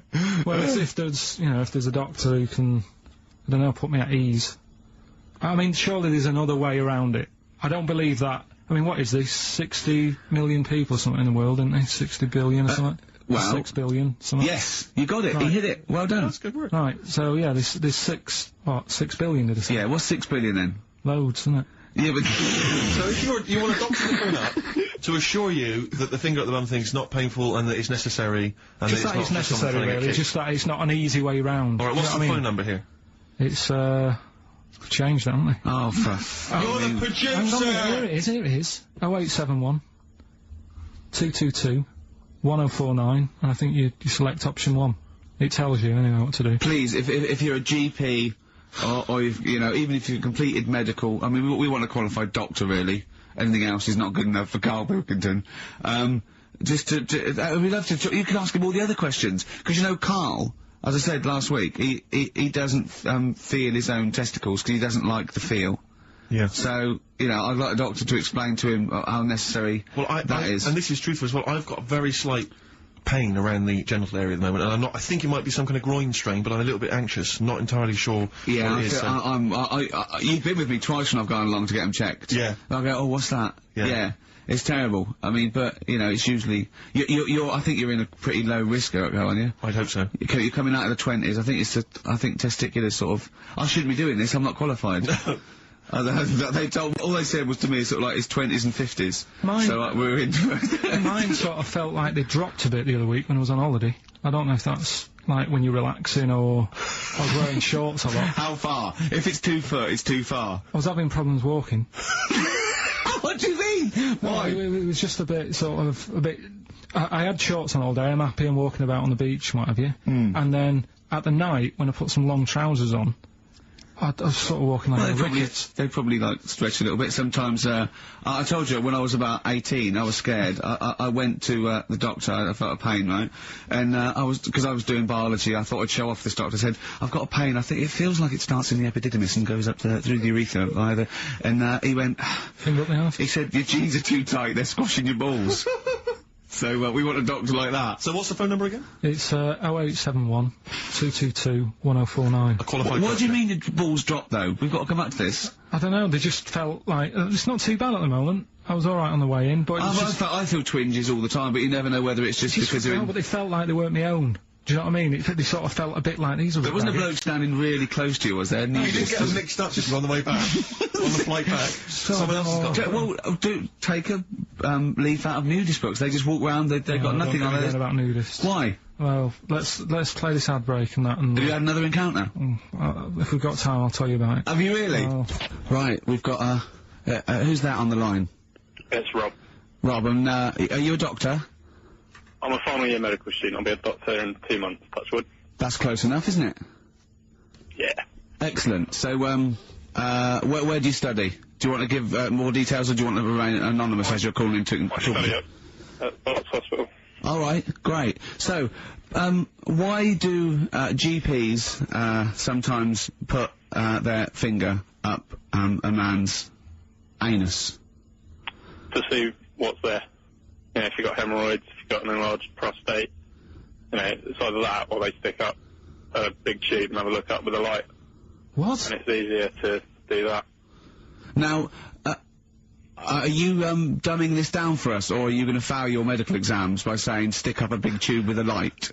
I'm dumbing it down. Okay, come on then. We're all intelligent people here, and Karl. So you tell us what's that called? It's called a sigmoidoscope. Right. Nice. That was a clever test, wasn't it, Rick? 12 inch long. Yeah. 12-inch long tube I can put up there. So, Karl, would you prefer that or a finger? Well, so do they sort of do the finger first, and then, I mean, at what point do they say, hang on, we need a light here? I mean... It's normally if there's something wrong. But, so if I go then, say if I go to this well-known clinic, right, and they go, yeah, the art's good and that, yeah, finger, there you go, and then they go, hang on, I'm gonna go and get me light and tube. I could start worrying them because they've sort of found something. Yeah, they're not likely to go straight in with the tube. They'll probably send you off some tests first. But Karl, there's nothing. But you go to these places to put your mind at rest and to know where you are with your health. I mean, it's not that you go along. That's what most people worry about. They think that because I'll go along and they'll find something. Well, one, that's illogical. It doesn't heighten the fact they'll find something because you go along. And two, if they do find something, it's a good job you went along. I mean, I'm a hypocrite because I don't go to the doctor, but you know, I've had that done. You should be concerned if, when they shine the little light in your ear, it comes out the other side of your ear. No, the other ear comes right out the other side. That's when you should be worried. But Rob, right, you said then, if they find something, they send me off for some tests. Why can't I just have the test without that and cut out the middleman? Do you know what I mean? Because you're wasting lots of money. There's hundreds of tests they could do, and they could do every test, and they could all come back with nothing. Or they could do the finger up there and send you for the 3 tests you need to find out what's wrong with you. But in this day and age, with all the technology and that, and like brainy doctors and all that, the only way to find out is sticking a finger up there. What are you worried about, Karl? Is it fundamentally that this doctor who's has done 6 years medical training, is it embarrassing to have a man's finger up your ass? I just don't understand how you can get round to that without... But what don't you like? Is it fundamentally you don't like anything up your ass, or is it the fact that it's a man's finger up there? I don't like going to the doctors. It makes me nervous, because I think if anyone searches you long enough, they're going to find a fault with you, right? And especially if they're going that far into you. They're going to find something. And... Probably not. Well... You know, I just don't know how to get round to that sort of, that point where you get a, what do you talk to the doctor about when he's like, alright, nice day, strap your trousers? He goes, he says I'm gonna just, most people just shut up and let you do it, and then breathe a sigh of relief when you say there's nothing there. Yeah. But is that at the end of the test, or is that the first thing he does? It's the last thing. So that trousers up out the door. Because he knows it ends conversation. He knows it's a bit of a faux pas. The doctor says, "Oh, I better not kick off with the finger up the arse." What I do is I'll start on with the the head, and then we'll then go. Oh, one final thing, Mr. Pilkington. So Rob, he drops his keys and he goes, "Pick them up." And as you bend over, will you be doing this, Rob? Is this what you're like open to do? You do all these. I'll have to do it at some point. All doctors do it at some point, no matter what they specialise in. So the first one, is there another doctor there to sort of make sure you're doing it right? Not dentists. No, but do you know... Dentists aren't doctors anyway. No. But do you know what I mean? Like, normally it's like a co-pilot will have someone with them for the first one. So when you put your first finger in... Yeah. Will someone be there going, right, you just want to move to the left of it? I've already done it. Have you? Yeah. So that's the thing with a student, you're learning. So you get people teaching you. And you learn on... these things. Can I just point out, Rob, I think I'm right in assuming that you have a glove on. Yeah. And there's lubrication. Yeah. And it doesn't hurt. No. There you go. What are you worried about, Karl? Who's this person who everyone's testing on in your class? It's not one person. It's not one person. There's like, when a patient comes in and they've got a problem, your boss, the consultant, he does his finger up, and if he finds something, he goes to the patient, is it alright if the student has a feel as well? Then the student puts on a glove, puts the leave on the glove, and sticks his finger up, and sees what he comes out with. Rob, I wish you could see Karl's face. I mean, his face when you said, and he says, can this fella have a go as well? He looked horrified. That he thought it was a free-for-all, like there's a queue of people trying on gloves, and going, let's have a go. That looks good up there. What have you found? No, but I mean, how come you had to sort of... Is it not something you could test on yourself rather than waiting for other people to come in? Because then, you know... It's an awkward position to get to, really, isn't it? Well, but you can have a good rummage then without feeling too awkward, but to sort of have a go on your first patient when you don't really know what you're looking for anyway. Do you know what I mean? Never really thought about it. Because you don't... If you've never done it before... You pop your finger in there, and you've got to sort of look. You've got to have an expression on your face, like you know what you're finding. Well, they can't see what you look. They can't see your face. There. You got the big boss consultant there going, now move your finger there, and you'll probably feel this because he's just done it. He knows what's there. Well, what? Oh, so he's already had a go. He's had a feel, and he's going right. If you feel to the right, that's the conglomerate or whatever. The conglomerate, yeah. His conglomerate is in perfect working order. Well, I'm still... Thank you, Rob. I'm sorry you had to go through this. Karl is probably the worst patient you'll ever encounter in your medical career. Good luck with your finals, and thanks very much. And do you know any female doctors who do this? Or? Thank you. XFM 104.9. Thank you. Josh Rags, it's the night time on XFM 104.9. Steve Merchant, Ricky Gervais, Karl Pilkington, is it time? I think so. Yeah. Oh, chimpanzee that monkey news. Right then. So there's this monkey, right? In Canada. It's in a zoo in Toronto, I think it is. His name's Pascal. Right, and what happened was all the people in the zoo sort of said, you know, what can we do? Sort of spice the day up a bit. Right? Yeah. So they left. Embellishing. No way this is a news story. Let him do the news. Okay. So they left. Any dates? Just let him read the news. Well, I wouldn't interrupt Moira Stewart. It was announced No, because she always says today, so you know it's news. She doesn't say.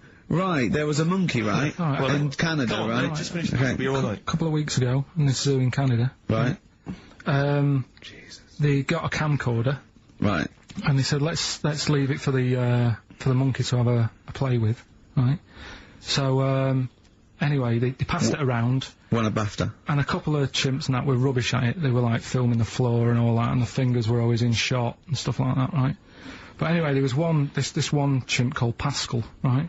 Who, annoys me that he calls them monkeys, though. They're not monkeys, they're apes. He was a dab hand at it, right? He was like, filming stuff, really good shots, you know, sort of nice nude and that. He used the lighting properly and all the rest of it. No, he didn't! This is the news, what are you talking about? This is the news. God, so Steve, anyway, it's so annoying. You know it annoys me so much. Things like that. He was a dab hand, he was doing really good shots. It really annoys me. Let's hear the news. Anyway, right, so he started, at night, like, when the zookeepers went home, he started filming, like, other monkeys on the go, like, whilst they were at it, right? And he was filming them and what have you. The Ron Jeremy of the zoo. You know it's going to end up on the web. So anyway, the zookeepers came in the next day and it's like, let's see what shots he's got. Anyway, he's got all this, like, you know, all these monkeys at it and what have you. So, yeah, this is, honestly, you don't know what this is doing to me, Steve. Can I stop him now? So they thought, like, actually there's a few monkeys who aren't at it enough. Do you know what I mean? They have problems and what have you, so let's give them the videos. That is so untrue! This is so untrue! It's so untrue that it was filmed by a monkey! So it's so untrue! Right? Rick, I don't know who to believe. Oh, Karl, you're talking so much shit again! You must know that's not true. There's no way. There's a load of tapes out. Look at me, don't keep talking, look at me. Yeah. You must know that's not true. Can we just hear the end of this news? You had to go at me last week because I didn't have the full story. I've got the full story, you're still not happy. There is no way that, by chance, what should we do? Let's give him a camcorder, that could happen. Right. He then films him at it, that might happen. It might happen, but I don't think he'd keep the camera still. Two, they go, hold on, this is good stuff, this is good shit, this porn's good shit. Anyway, look at that, he's got a lovely shot, yeah. So this is ridiculous. Let me just recap, because I lost my way there. So the monkey has filmed the monkey porn, and now they're showing it to the other monkeys. Is he directing? Can you hear him saying stuff? Can you hear him go... It's just like, you know, Chimp Pimp 1, 2 and 3 and all the rest of it, right? But anyway, so they've got all these other tapes, because what happened was, they said he's quite good at this. And the animals are happy having him around because he's not a human, he's just one of the gang, do you know what I mean? So they started... What's happening? Can we just hear the end? Why can't he just find a real story about a monkey? Let's hear the end. The end is really that he's going to China, he's filming the pandas and what. No, he's not! They wouldn't send a monkey director! They would not send a monkey director! Thunder Road by Bruce Springsteen, possibly the greatest rock song of all time, I don't know. Big words. Big words indeed, but I echo them. Well, we're running out of time, we've got to get on with the show. It's near the end. I hope you've enjoyed it. I hope the scientists stuck in a big, I don't know, hut in the middle of nowhere in pitch darkness, 10 of them.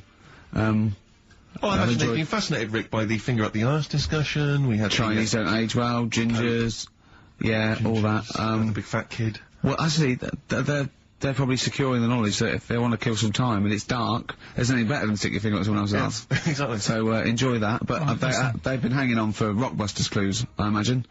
There's the answer. So, give us the clue again quickly. Alright, so the first one was, the fella let his wife know how he, got the bruise on his legs. Go on. Right, that was, Courtney Love. Yeah, Courtney Love.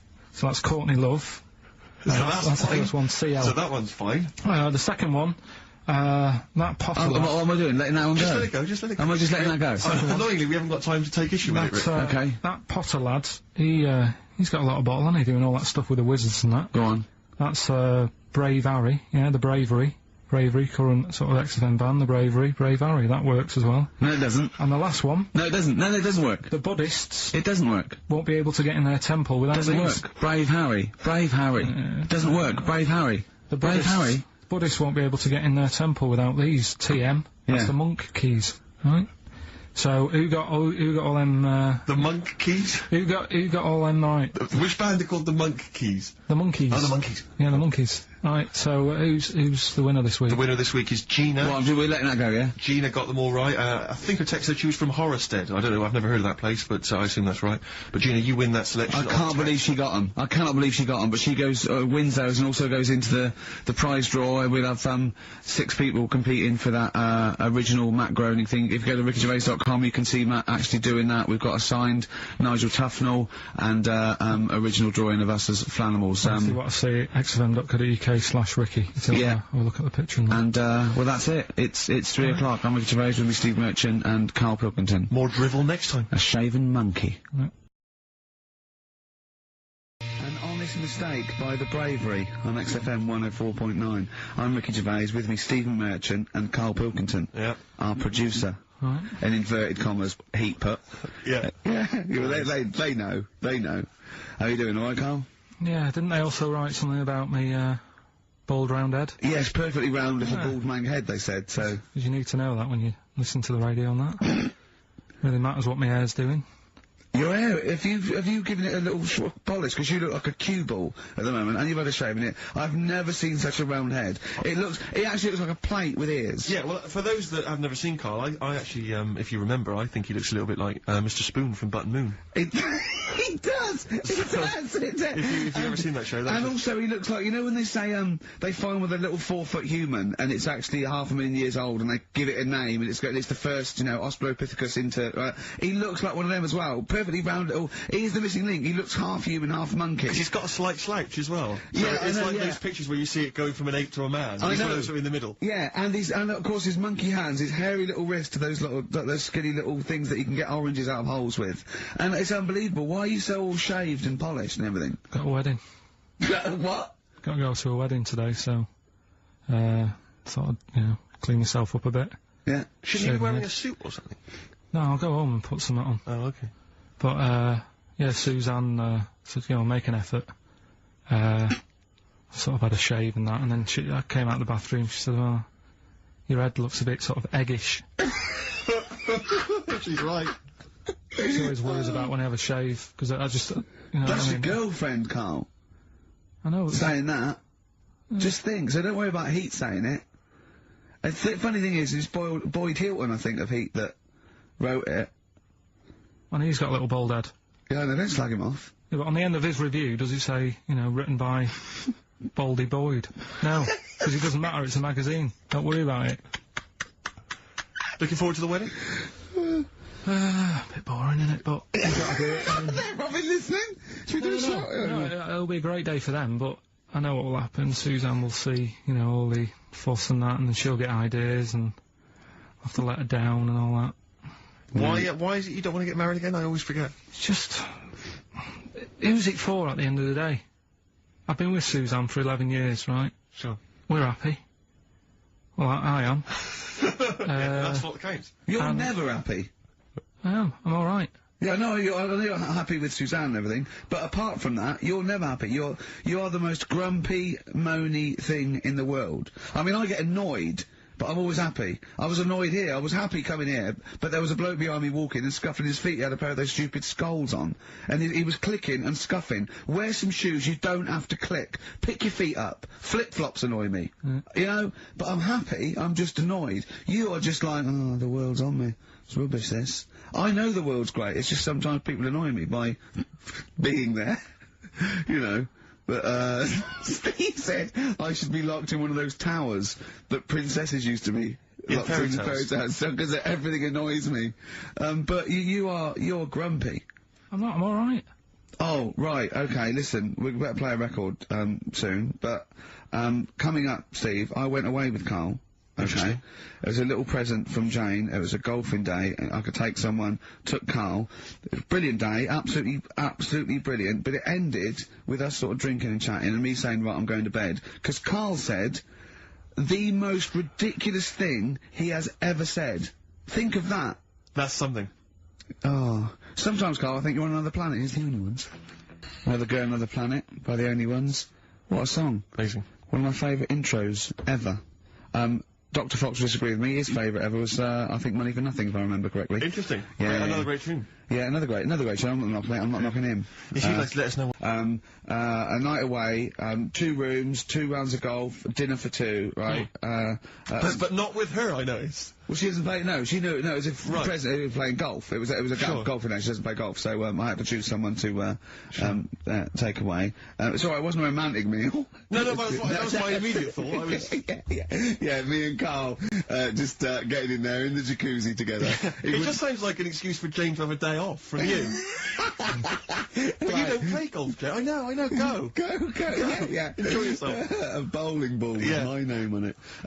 So chose Karl, obviously. We went. It was a great day, wasn't it? Brilliant round of golf. Absolutely brilliant. Such a beautiful place in Stoke Poges. It's like a really posh place. And are you a good golf player? Well, we'll get to that. Oh, okay. Well, he bought the shoes especially for it. Oh, I'd love to see him in those little shoes. I know, and they were no good because they were metal spikes. We had to change them. He was annoyed straight away. He spent over £22 on these golf shoes. We hired a buggy that was brilliant fun. I was bombing along, wasn't I? I don't drive, but it was great on that buggy. Well, you've been on a buggy with me, and you were a bit scared. Yeah. What? I nearly killed us once. I was just taking banks and things, but you don't see sort of bunkers, and he'd scream, go, stop! And he'd put his foot down the brake, and then I reversed. Well, at one point he sort of did a handbrake turn next to the lake, and then we had to reverse, right? And you just flick a switch and put your foot down. He did that without looking. I looked behind, there's a big oak tree there. Screams, watch the tree, right? So. Jeeps with hazard. I kept jumping in and leaving him behind because I had to go to my ball. Anyway, so the first shot, I got on the driver. I honestly did one of the best shots I've ever done. It went straight down. It was great. I thought, phew, got away with that because it's always the first one because there's a clubhouse and you want to look good. Yeah. So. He tees up, and I've been saying, buy some balls. He just got 6 balls. I was going, what if you lose me? I won't lose 6 balls, right? He tees up, right? Whacks it. It goes miles, like, right angles, straight into these, the woods, right? He turns around, he goes, go and buy some more balls.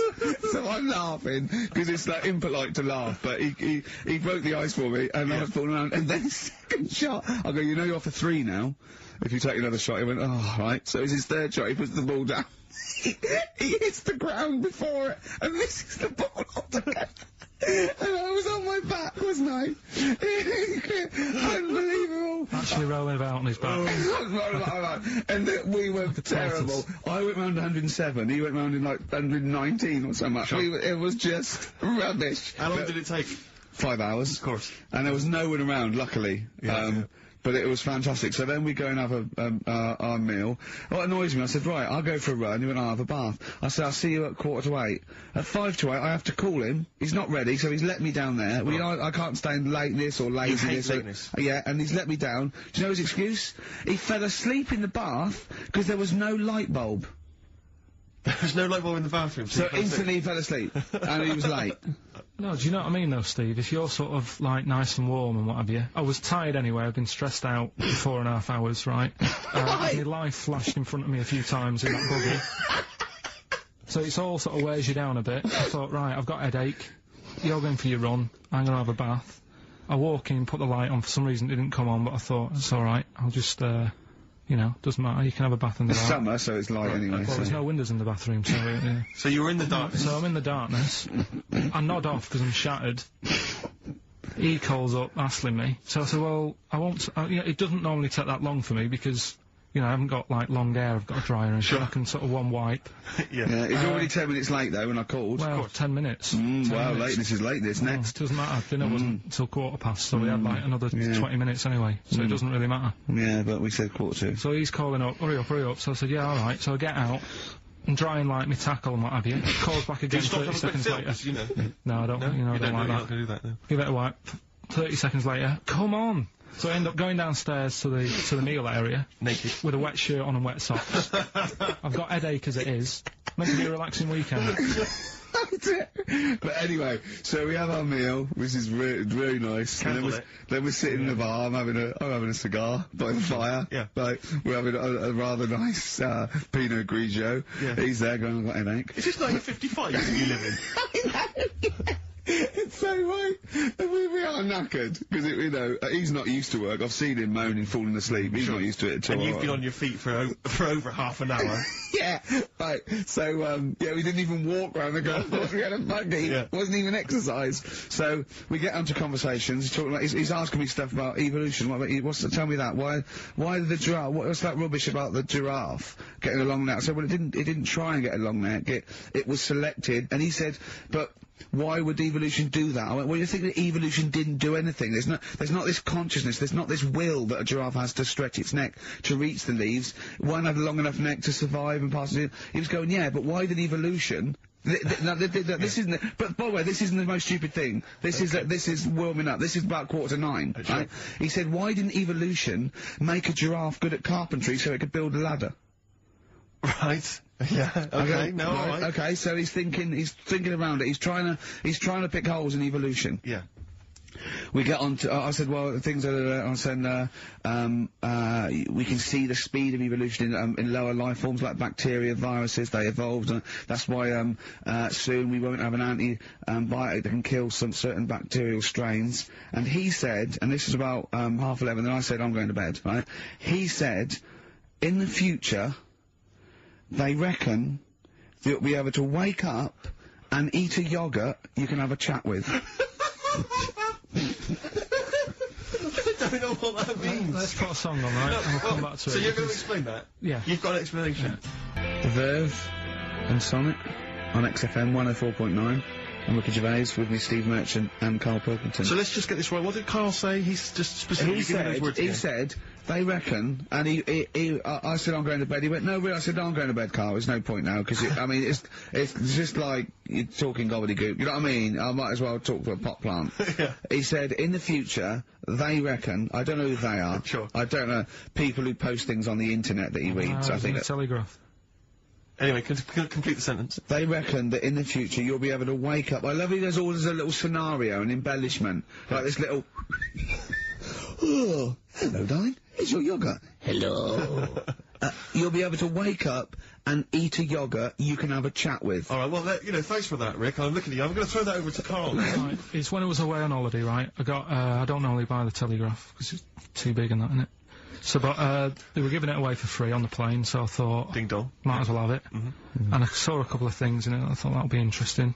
I saw this thing about the future, and it was talking about evolution and what have you, right, which I always find weird, because I always think that maybe we've sort of done it wrong anyway. Do you know what I mean? I sometimes think... You can't evolve... By definition, evolution can't get things wrong. Things change, that it's not successful, it can't pass on its genetic material, or but if you're around, it's working. If you're around, it's working. Slugs are as evolved as they need to be. Slugs are as evolved as you and me. That's true enough. Yeah, no disrespect, but it works. It works. Sorry, go around. Anyway, what's your point, Karl? No, I mean, I think we probably would have been better off staying as a fish. Just because there's more water than land, isn't there? Right. And you wouldn't drown. This is why I went to bed. No, I can imagine. I'm thinking of dozing off now. Yeah. No, but do you know what I mean? From, what was it? It was bacteria, it was fish, mermaid, man, onwards and what have you. So anyway... Oh God! No, there are a few knowledge gaps in your theory of evolution. You generally got it right though, so I mean, basically, yeah, it went bacteria, fish, mermaid, man. What's next is the big question. So it was telling you all about this and what have you, and saying how, like, we shouldn't have interfered, because maybe if we wouldn't have invented planes and what have you, maybe we'd be able to fly and what have you, if we really needed to and stuff like that. Okay. So we've interfered with evolution, you see. Right. But then it was saying, well, what's the future got? Well, yes, in one way we have interfered with evolution, yeah. The evolution of the human being in society is changing. It's no longer based on the strongest or the fittest, because medical science can keep us alive long enough. People can, pass on their genetic material where, without this civilization, they wouldn't have been able to. So, yeah, there are different parameters, there are different pressures, there are different things that say whether we're going to pass on genetic material or not. Okay. So in that sense you're right. And that, Rick, as far as I'm aware, has led to a yogurt that you can eat and have a conversation with. So this is what it was saying. It was just saying, you know, we're living in mad times and that. You know, there's a lot of weird stuff going on. One of which is... Go on. And the fellow was just saying, you know, with computers and stuff like that, the way it is, we'll be able to wake up... Go on. Have a chat with your yogurt and have something to eat. What do you mean, have a chat with your yogurt? Because of the amount of... I mean, you have them yogurts already, those friendly yogurts. Those bacteria-friendly ones, so this is just a really friendly one. Yeah, they don't... Oh, God! I might burst! Do you know what, sometimes, Carl, I think that we're having a chat with a yogurt. Do you know what I mean? There can't be any difference. Yeah, but then I'm always reminded that would be more entertaining. That would be more informative. God! U2, City of Blinding Lights. I'm going to see them next week at Twickenham. Well, enjoy that. Looking forward to it. Yeah. Thanks again for letting me know about your, old Nobbo and Edge and all that. Now listen, you just got an email there saying, can you turn up, your microphone, Steve? Apparently my voice is a little bit, quiet. Carl has to do one thing, make sure we're heard. That's all he has to do. Well, I can hear it. Sounds fine to me. Well, not to the listeners, and that's who we're trying to please. Well, it's one person, so they can't hear Yes, but we've only got one listener. So he's not happy. We're buggered. You're allowed to say buggered. Not twice, certainly. One's could have been a mistake. Yeah. Twice, pointing it out is definitely, complaint material. Now, Karl, you haven't told us about your holiday yet. You were meant to do it last week and you didn't. You started on this, but we didn't have time, because we had to do monkey news about a monkey who was a director who cared about lighting and stuff. Is there more monkey news this week? Is it as... okay. Is it real monkey news? Did it happen, or is it mostly embellishment in your round little head? It's proper stuff. Yeah, okay, good. So, holiday, where did you go on holiday? Sardinia. Good? Yeah, it's alright, yeah. Nice food and that, it's important, isn't it? Yeah. And nice beaches and what have you. Excellent. Always like a nice long beach to walk down. Yeah. But, so we're having a nice walk, right? You know, nudists do me head in. Sure. Right. Not a problem though, is it? It's not like being scared of spiders where they might jump out under the kitchen sink at you. You know what I mean? It's not a big problem being, having your head done in by nudists. Yeah, but it just annoys me. It sort of ruins the day a little bit. Because it makes me feel uncomfortable. Right. Take your clothes off if you feel uncomfortable. It's much more relaxing. Yeah, but... Well, anyway, right, so I'm walking along the beach, right? Lovely long beach, what have you, you know, watching the sea, picking up shells and that. And what are you wearing? What's your natural beach club? When he says picking up shells, I imagine he's like on all fours going, like that, you know what I mean, looking at things. Just like washing his nuts in the sea to get them tasty. Yeah, going into the sea and then kind of shaking himself and all the water flows off. Yeah. I've just got, you know, flip-flops on, pair of shorts, and like a little light shirt. Sure. So anyway, walking along, and, Suzanne goes, oh look, right, and there's this woman, German I think, coming out of the... How can you tell she was German? Underarm hair? I'll get to it. Forget the underarm hair. She came out, it looked like she was smuggling seaweed. I'm gonna burst! I'm going to burst! Oh God! And the funny thing is, right, she, smuggling seaweed! Oh God! She was a bit hairy down there, was she? Mental. I felt bad because I hadn't had a shave for 2 days, right? Looked at her, it was ridiculous. She might as well have kept her trunks on. It was just like she was wearing furry trunks, right? So anyway, so I'm walking along. So... yeah, go on then. So Suzanne's like, oh, look, and I'm like, oh, not again, you know, because every time we go away, there always seems to be one of these. Is she by herself, this woman?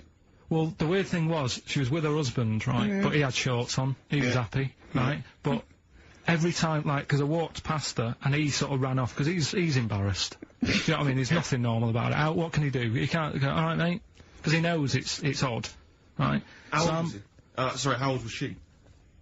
It's hard to tell when someone hasn't got clothes on. You know what I mean? They always look older, don't they, when they haven't got clothes on anyway, but I'd say she was about 40, 41. Okay. Right. So yeah, so I walked past, and the annoying thing is, she got there on a bike, right? No clothes on, little pair of boots next to the bike. So if you can wear boots, just pop some shorts on. You know what I mean? That takes more effort for me, putting boots on. So put the shorts on, right? So anyway, so the husband kept running off. I walked past, and I'm getting annoyed because I'm saying, well, we've got to walk past them again on the way back. I like the fact that they're scuttling away when Karl walks past. Like when you lift up a bit of, sort of iron sheeting in the woods and loads of mice run away. Yeah. It's like whenever Karl goes, that nudists run away. Yeah. Oh, right, okay. So, but no, so we sort of come walking back and what have you, and you know, I have another look and what have you, and he runs up again. Why are you another look if it offends you so much? Oh, you might as well just have a look, you know what I mean? It's just putting it on show and what have you. But the interesting thing was, I just wondered whether the husband...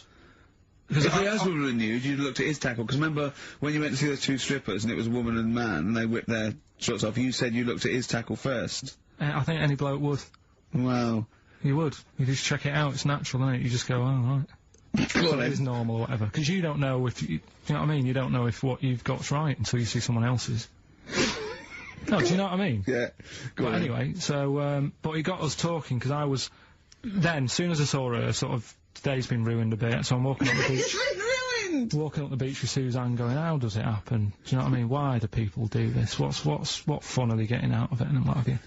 And, I just was thinking, is there any chance that that fella, right, didn't even know that she was a nudist until they went away? Do you know what I mean? Because I said to Suzanne, say if I met Suzanne, it's like we're getting on, yeah, everything's fine. And then you go off on holiday and you go, you haven't got much luggage. And she's like, no, it's fine, this is plenty, and I'm thinking that's weird. And then we go down the beach and she whips her knickers off. I'd be annoyed, but there's nothing I could do. Do you know what I mean? Sure.